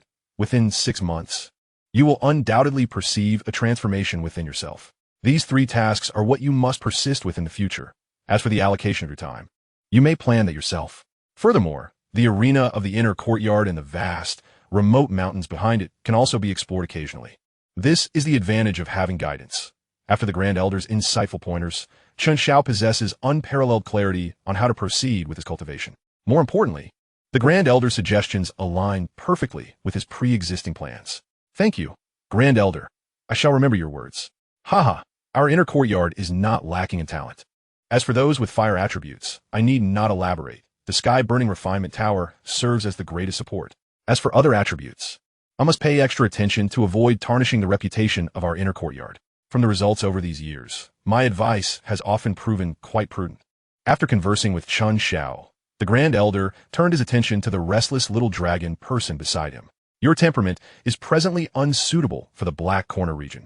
You require supervision. Those on the blacklist will not show our academy any mercy, and should they capture you, I would be unable to rescue you. Regarding Ziyan, Su Qian is well aware of her nature. This girl simply cannot remain idle. If she were to enter the Black Corner region, it would not be long before news of pillaging treasures would circulate among various sections. Although Ziyan possesses exceptional spatial talents, frequenting dangerous places inevitably leads to peril. Therefore, Su Qian is reluctant to allow her to venture into the outside world for the time being. Ziyan pouted slightly, declaring, I have no interest in the Black Corner region.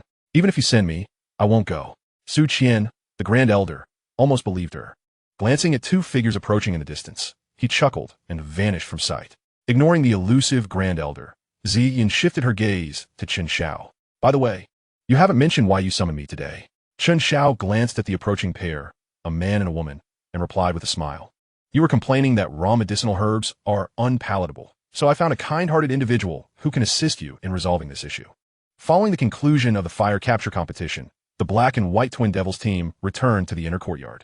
Fu Jun, the captain of the White Devils team, undoubtedly suffered the gravest losses, having had his fire energy completely siphoned away, leaving him with no opportunity to recuperate.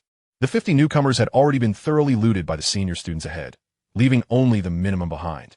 Upon returning to the inner courtyard, Fu Jun initially maintained his composure, but as he pondered further, his anger escalated. He promptly sought out a connection within the Alchemy Guild, intending to vent his frustrations and reclaim some semblance of dignity. As for more severe consequences, he dared not entertain, knowing that Chen Xiao could easily overpower him upon entering the inner courtyard. It was clear that the gap between them would only widen in the future. Thus, minor skirmishes were inconsequential. There was no need to provoke an irreparable rift. Rome. That's him. This arrogant brat. I've already mentioned that you belong to the Alchemy Guild, yet he disregarded my warnings and robbed me clean.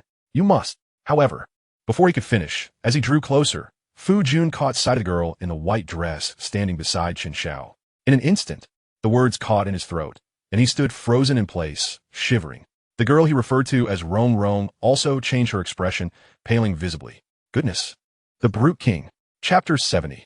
The young lady of the Xiao family sets off on a journey. Observing the two individuals caught in a dilemma and rooted to the spot, Chen Xiao waved his hand. The pair remained motionless, shaking their heads vigorously, their eyes betraying an unmistakable fear as they glanced at Ziyan. Although they had never truly sparred with her, they had witnessed how the top 10 on the strength rankings were thoroughly defeated by Ziyan last year. Each punch she delivered, though not aimed at them, left many senior students with significant psychological scars. Since that time, this seemingly young girl had become the most dreaded presence among all the senior students in the inner courtyard, with her reputation growing increasingly ominous, causing many to tremble at the mere mention of her name. I called you over, Ziyan voiced her dissatisfaction. The hesitant duo dared not delay any longer, forcing strained smiles as they approached, unsure of how to greet her, and merely standing by awkwardly. What happened to the leftover medicinal herbs you had earlier? Ziyan inquired, somewhat perplexed, yet she still retrieved them from her storage ring and handed them to Chen Xiao. Chen Xiao nodded slightly and passed them to the female alchemist. I heard from the captain of the Black Devils team that you are an alchemist. What rank are you?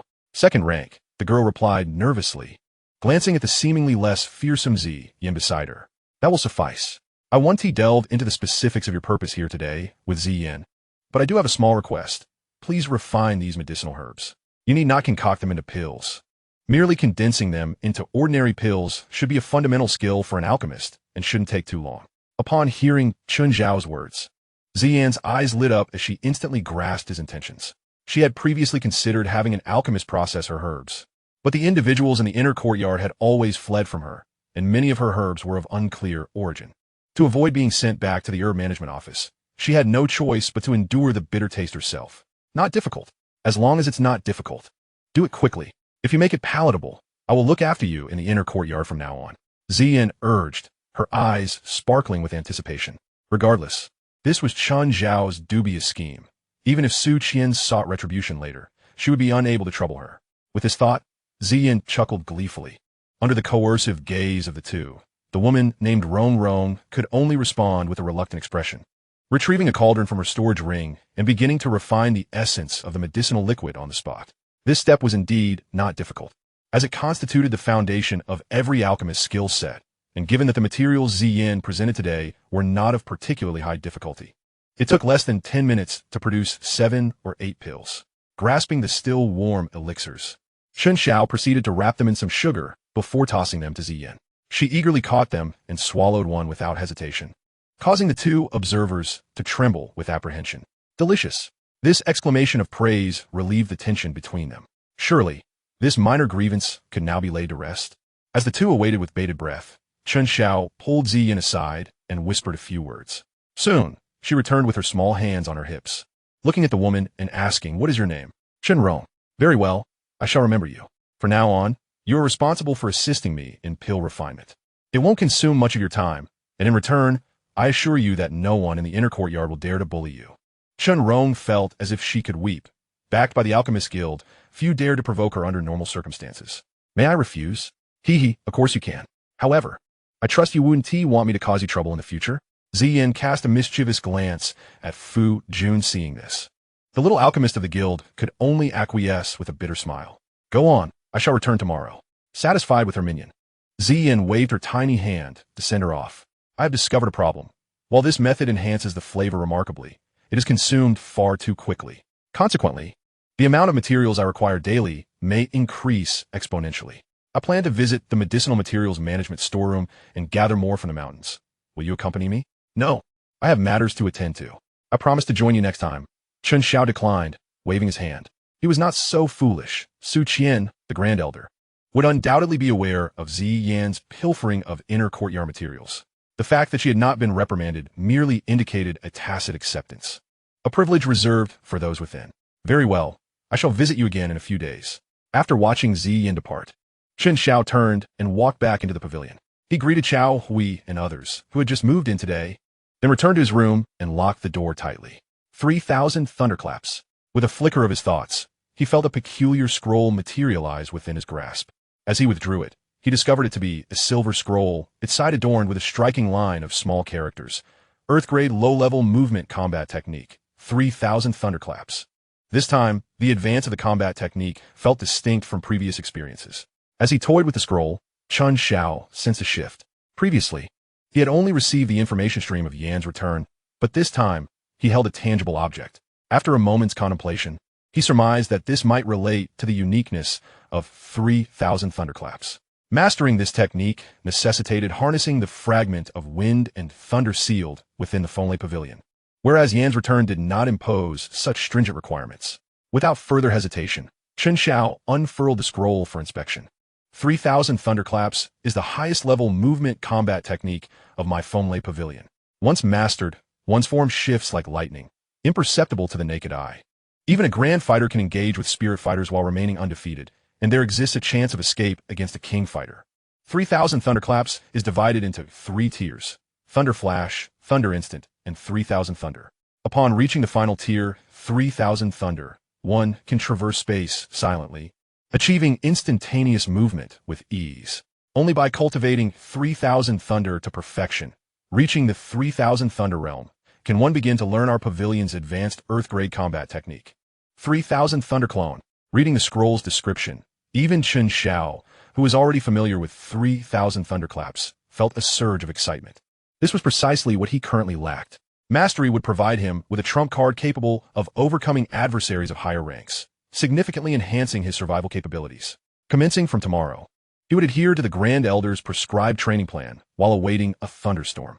The cultivation of Earth-grade combat techniques was notoriously challenging and required an appropriate methodology. The technique of 3,000 thunderclaps could only be effectively cultivated during a thunderstorm for greater success.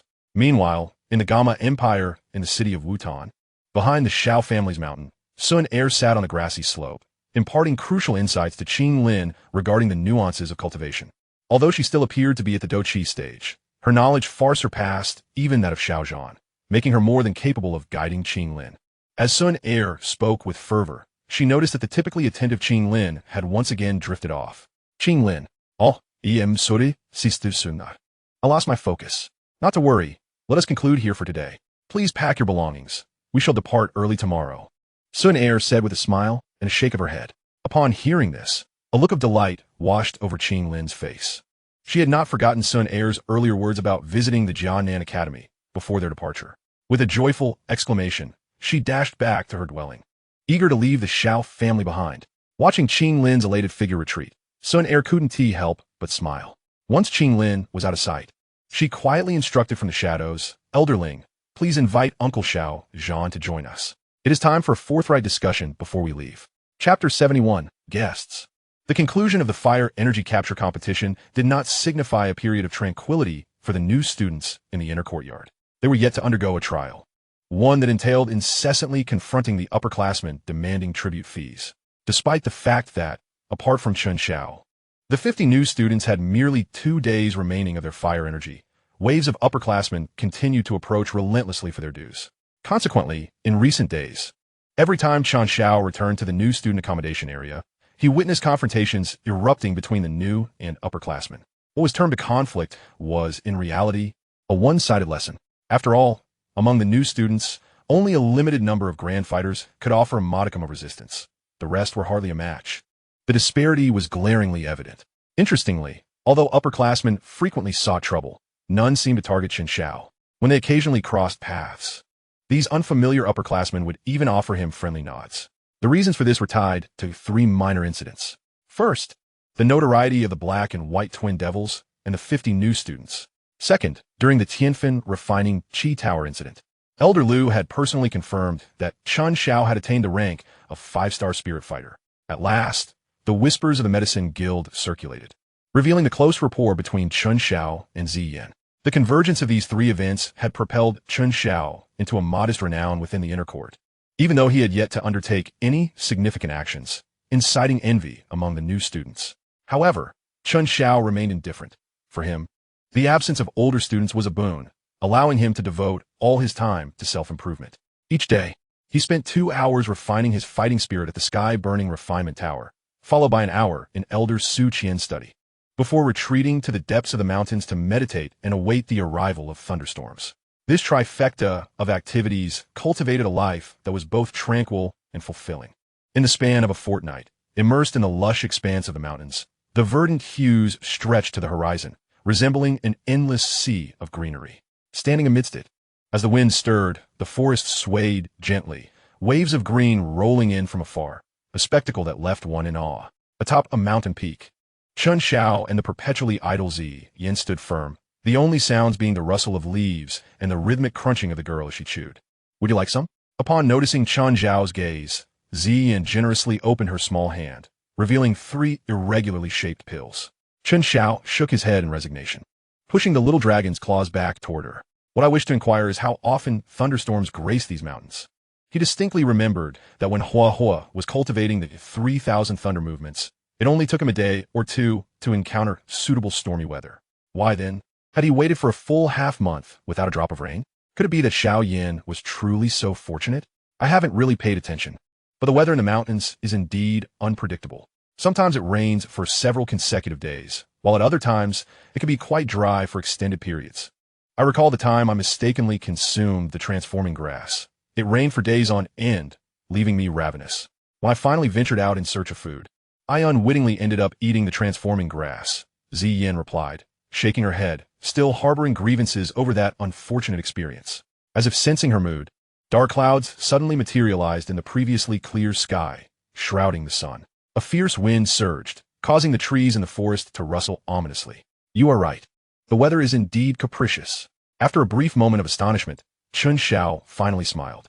Suddenly, a flash of lightning streaked from the clouds, its blinding brilliance casting a silvery glow upon the mountains. "I'm going to cultivate my fighting techniques. If you have no pressing matters, please keep an eye from a distance and ensure these magical beasts do not disturb me. Of course, just be quick about it. I've been frequenting the medicinal herb management vault these days, and old Hao is becoming increasingly vigilant." Ziyin instructed before tossing an empty jade vial down towards a magical beast, hitting it squarely on the head and then gleefully chasing after it. With no concerns for Ziyin, Chen Xiao settled into a cross-legged position, retrieving the scroll of the 3,000 thunder movements from his spatial ring. As the sounds of thunder intensified, droplets of rain the size of beans began to cascade from the heavens, causing the temperature of the surroundings to plummet. Yet, the silver scroll in Chen Xiao's hand appeared to be automatically activated, radiating a gentle warmth. Upon closer inspection, he could discern faint silver arcs of electricity flickering from within, sending tingles through his palm. Raising his gaze to the flickering arcs within the dark clouds, Chen Xiao took a deep breath and, without hesitation, tore the scroll open and placed it across his legs. In an instant, a blinding beam of silver light erupted from the scroll, transforming into a massive column of energy that shot skyward, piercing the dense layer of clouds above. The resplendent beam stood out starkly against the dim sky, visible even to Ziyin, who had scurried several miles away, prompting her to abandon the magical beast she was pursuing in favor of approaching to observe in astonishment. Fortunately, the energy beam did not persist for long. It lasted only a few breaths before retracting with a swift hiss, completely drawn back into the scroll. Chen Xiao felt a slight relief wash over him. His gaze returned to the scroll, now enveloped in a subtle silver glow, where strange images flickered in and out of view, seemingly demonstrating the correct methods for cultivating the 3,000 thunder movements. With unwavering focus, Chen Xiao channeled his spiritual strength, comparable to that of any seasoned alchemist, fully committing to memorizing each movement depicted in the images. At that moment, the silver glow of the scroll intensified, and eventually, it began to levitate, slowly rising until it hovered at Chen Xiao's chest. The images became increasingly vivid and lifelike until, at a certain instant, the small figures, resembling lively sprites, broke free from their confines and surged toward the distant sky. The ice mirror. Chen Xiao had been well prepared, a shimmering ice mirror abruptly manifested above him, intercepting the fleeing energy figures. Unable to escape, these figures became entangled in the air. Seizing the opportunity, Chen Xiao concentrated, enveloping all the energy figures with his spiritual power, drawing them into his mind. A deep rumble of thunder reverberated from within Chen Xiao, followed by a series of bizarre, shadowy images flashing through his consciousness, causing his body to tremble slightly.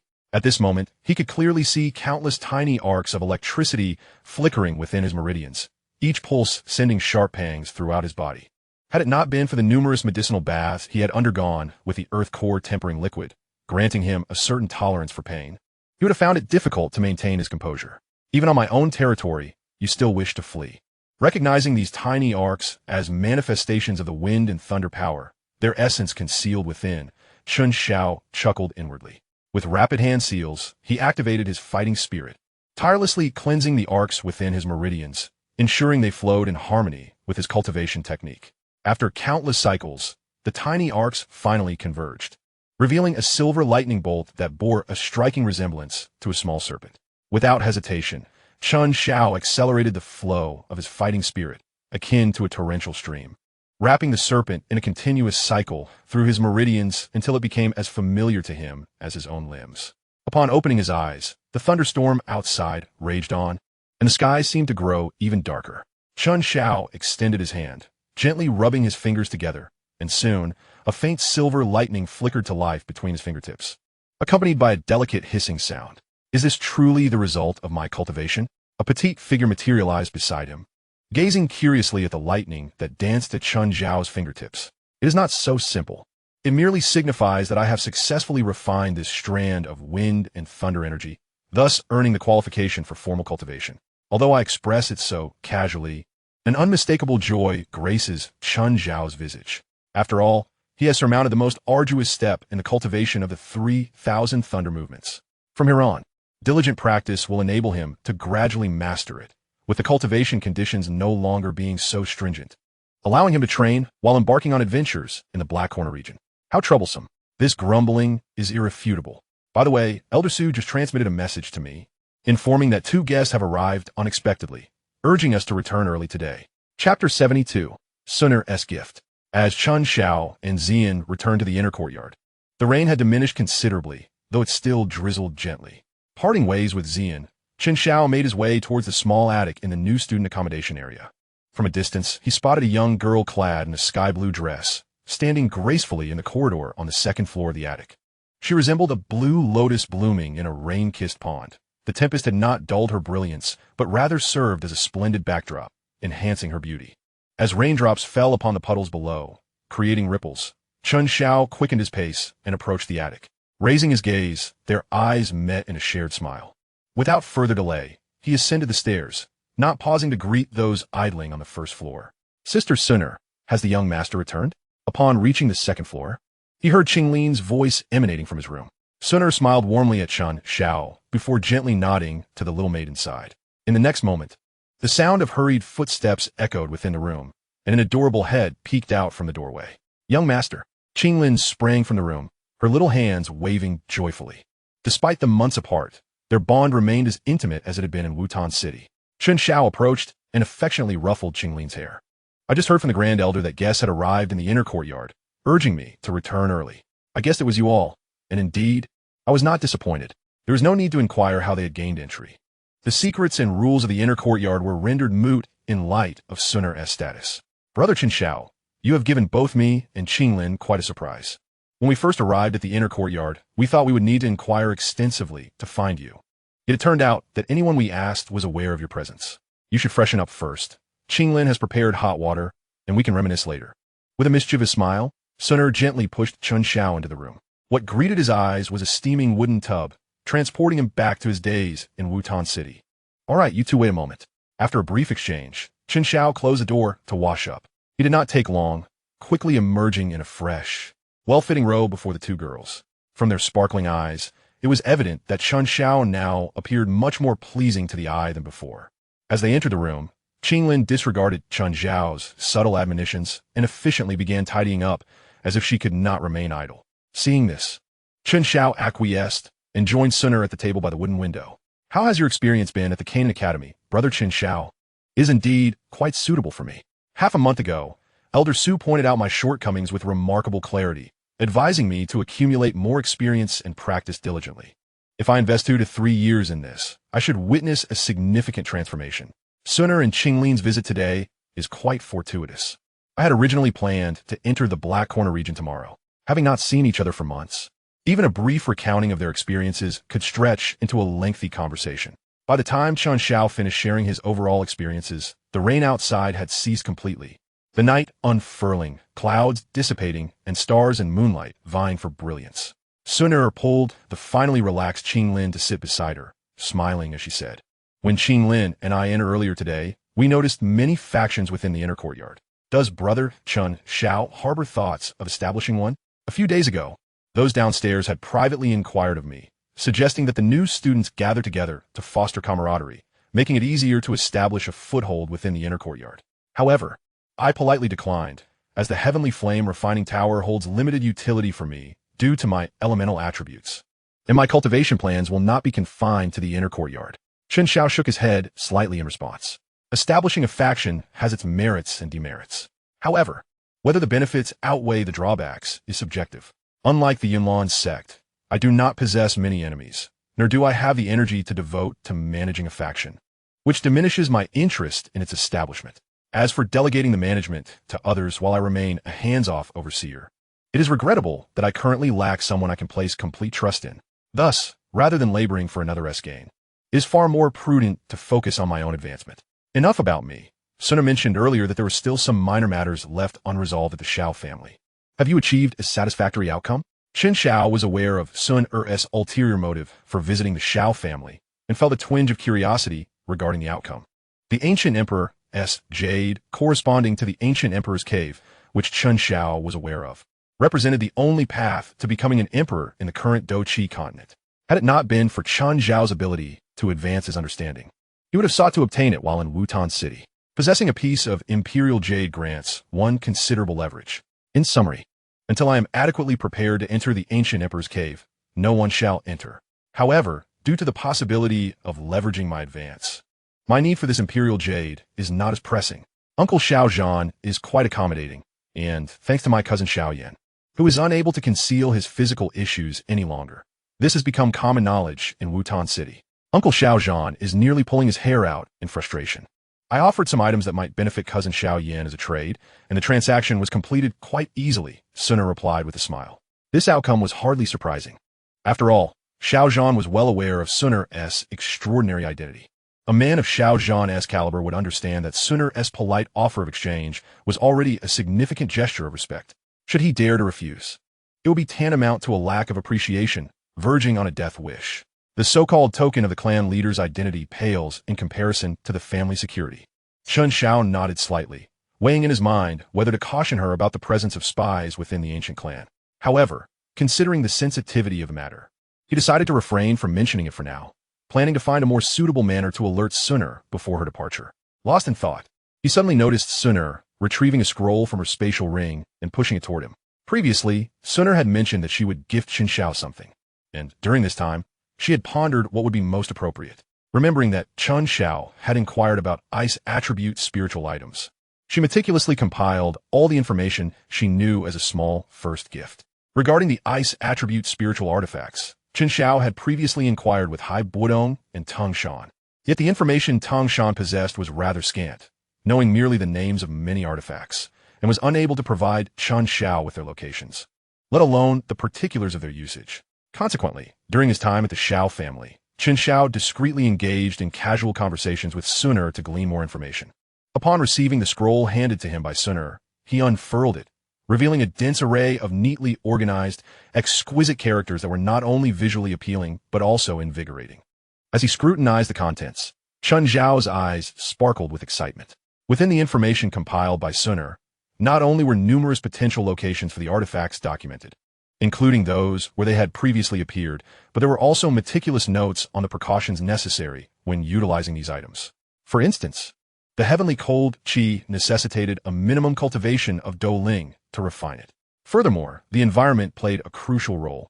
Ideally, The refinement should occur in an intensely hot setting rich in fire attributes to enhance the chances of success. From the joy radiating from Chen Xiao's expression, it was evident how much he cherished this gift. Observing this scene, both Suner and Qing Lin, seated opposite him, couldn't help but smile. Young master. Sister Suner spent over half a month recording this information whenever she recalled something. Qing Lin chirped, eager to commend Suner. After Chen Xiao's departure, the two women had kept each other company in the Xiao household, their bond evidently strengthened. Chen Xiao looked up at Suner, his heart fluttering with increasing affection. Thank you. This scroll is immensely beneficial to me. Its worth is entirely comparable to the cultivation techniques I am currently practicing. Young Master Chen Xiao, you exaggerate. I merely compiled some information. These details are not particularly secretive within the Central State, as many established factions possess at least some knowledge of them. Suner responded with a smile, shaking her head. Chen Xiao did not pursue the matter further, for he understood that information itself held intrinsic value. A realization he had come to during his time in Tagore, when the knowledge of the Qinglian Earth Heart Fire had facilitated everything that followed. By the way, I have a query for you, Suner. When refining these ice attribute artifacts, is it necessary to prepare a nascent spirit in advance, similar to how one would for the fire attributes? He inquired. Nascent spirits were exceedingly rare, particularly in the northwestern continent. Though Chen Xiao was aware of two locations where such entities could be found. One was with Yao Chen, and the other lay within the magma realm beneath the Heavenly Flame Refinement Tower, where the esteemed Flame Sovereign resided.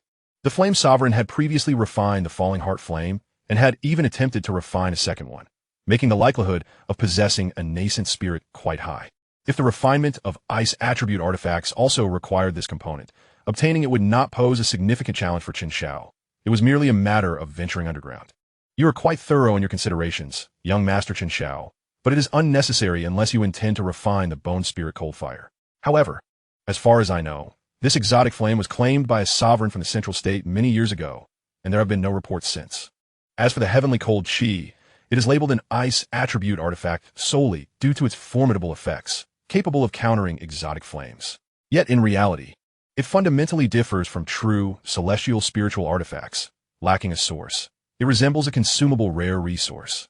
The more one refines it, the more potent their Douqi becomes. However, I surmise that as the quantity refined increases, the enhancement effects may diminish over time, Suner elucidated. Upon hearing this, Chen Xiao reflected on the original trajectory where Han Feng utilized the heavenly cold qi against the falling heart flame, and it indeed appeared to lack any spiritual essence, functioning more as a resource. Realizing this, Chen Xiao felt a tinge of disappointment.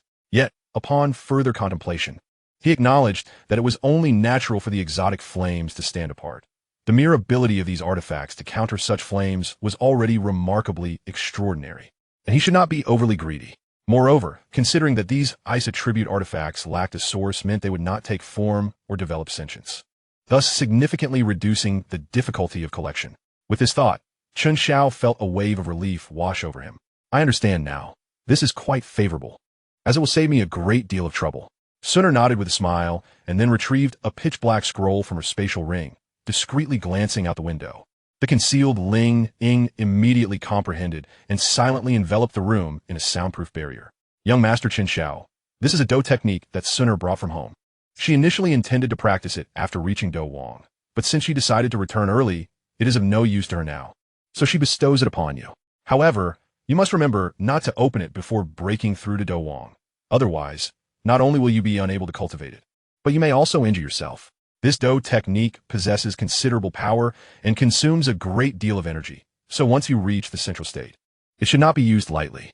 It was the first time Chen Xiao had witnessed such a solemn expression on Suner's face throughout their many years of acquaintance. Coupled with her instructions, although the surface of the black scroll bore no writing, it exuded an air of profound mystery. Yet, Chen Xiao had already deduced the truth. There could only be one answer, the Imperial Seal technique. Only this Do technique could evoke such seriousness from Suner. This technique was indeed one of the ancestral clan's trademarks, a genuine secret not to be passed down. When Suner presented this technique as a gift, it signified a deeper bond between them. Chen Xiao inhaled deeply, meeting the gaze of the girl whose eyes sparkled like gemstones. I will use it with caution. Suner, wait for me in the central state. I will surely attend your coming-of-age ceremony, and perhaps by then I will have earned the admiration of your family, allowing me to use it openly. Suna responded with a slight hum, her gaze momentarily averted from Chen Xiao, her cheeks tinged with a faint blush. Though she was only a few years away from adulthood, the actual ceremony was still some time off. The ancestral clan's coming-of-age ceremony was never held for an individual, but rather grandly celebrated at fixed intervals. In the shadows outside the window, Ling Ying observed Chen Xiao stowing away the pitch-black scroll before silently dispelling the soundproof barrier. Her heart swelling with unspoken sentiments as she reflected on how, upon their arrival at the Xiao family, it had been her intention to divert her mistress's attention by mentioning Chen Xiao, leading to a growing interest in this boy who seemed so out of place within the Xiao family. Gradually, the two solitary souls became friends, day after day, year after year, their bond deepening imperceptibly until it blossomed into what it was today. With such thoughts, Ling Ying suddenly felt a pang of anxiety. What if the truth were to come to the attention of the ancestral clan? Inside the room, after bestowing 2 gifts, Suna finally refrained from producing anything else. Glancing at the luminous moonlight outside, she stood up, pulling Qing Lin along, and said with a charming smile, "Young Master Chen Xiao, both Qing Lin and I are quite curious about the renowned Jia Nan Academy. It was raining when we arrived, so we didn't get a chance to explore properly. Why don't you take us for a stroll during the remaining time?" To this, Chen Xiao readily agreed. Although he had only been in the inner courtyard for less than 20 days and his daily activities were limited, he still possessed a fair understanding of the layout and arrangements of the inner courtyard. The night enveloped the world like water, with a deep azure sky adorned by twinkling stars and a radiant moon casting a silvery veil over the inner courtyard. From the accommodation area to the heavenly flame refining tower, and then to the ever-bustling arena, although all doors remained firmly shut. The tales narrated by Chen Xiao infused Suna and Qing Lin with ample emotional resonance, filling them with enthusiasm. Before they knew it, the night had deepened. Exiting the elder's study, the only door left unlocked, Suna glanced at the sky, her delicate and exquisite face bearing a hint of melancholy. Noticing the shift in the young girl's demeanor, both Chen Xiao and Qing Lin understood that it was time to part ways. Chen Xiao gently ruffled the downcast head of Qing Lin, offering reassurance. "It is merely a brief separation. Think of it as a time for cultivation in different places. When we have all made some progress, we shall reunite in the central state." Qing Lin nodded slightly, yet her spirits remained low, her head bowed in silence. Chen Xiao then turned to Suna, hesitating for a moment before suddenly extending his arms, enveloping her delicate waist in an embrace. "Suna, wait for me in the central state." And, as he whispered softly in her ear, the tips of the girl's ears flushed a deep crimson, her youthful face illuminated with a captivating blush, mingled with a trace of astonishment. After a brief moment of surprise, she obediently nodded in agreement. From a distance, Ling Ying remained oblivious to the whispered exchange, instinctively turning away to avert his gaze. After a short while, when he turned back, he found Suna already holding Qing Lin as they prepared for their final farewell. "Brother Chen Xiao, take care. Young master." Chen Xiao stood rooted in place, waving to bid them farewell until their figures faded from view, before he let out a soft sigh. Subsequently, he did not return to the loft, but resolutely altered his direction towards the Black Corner domain.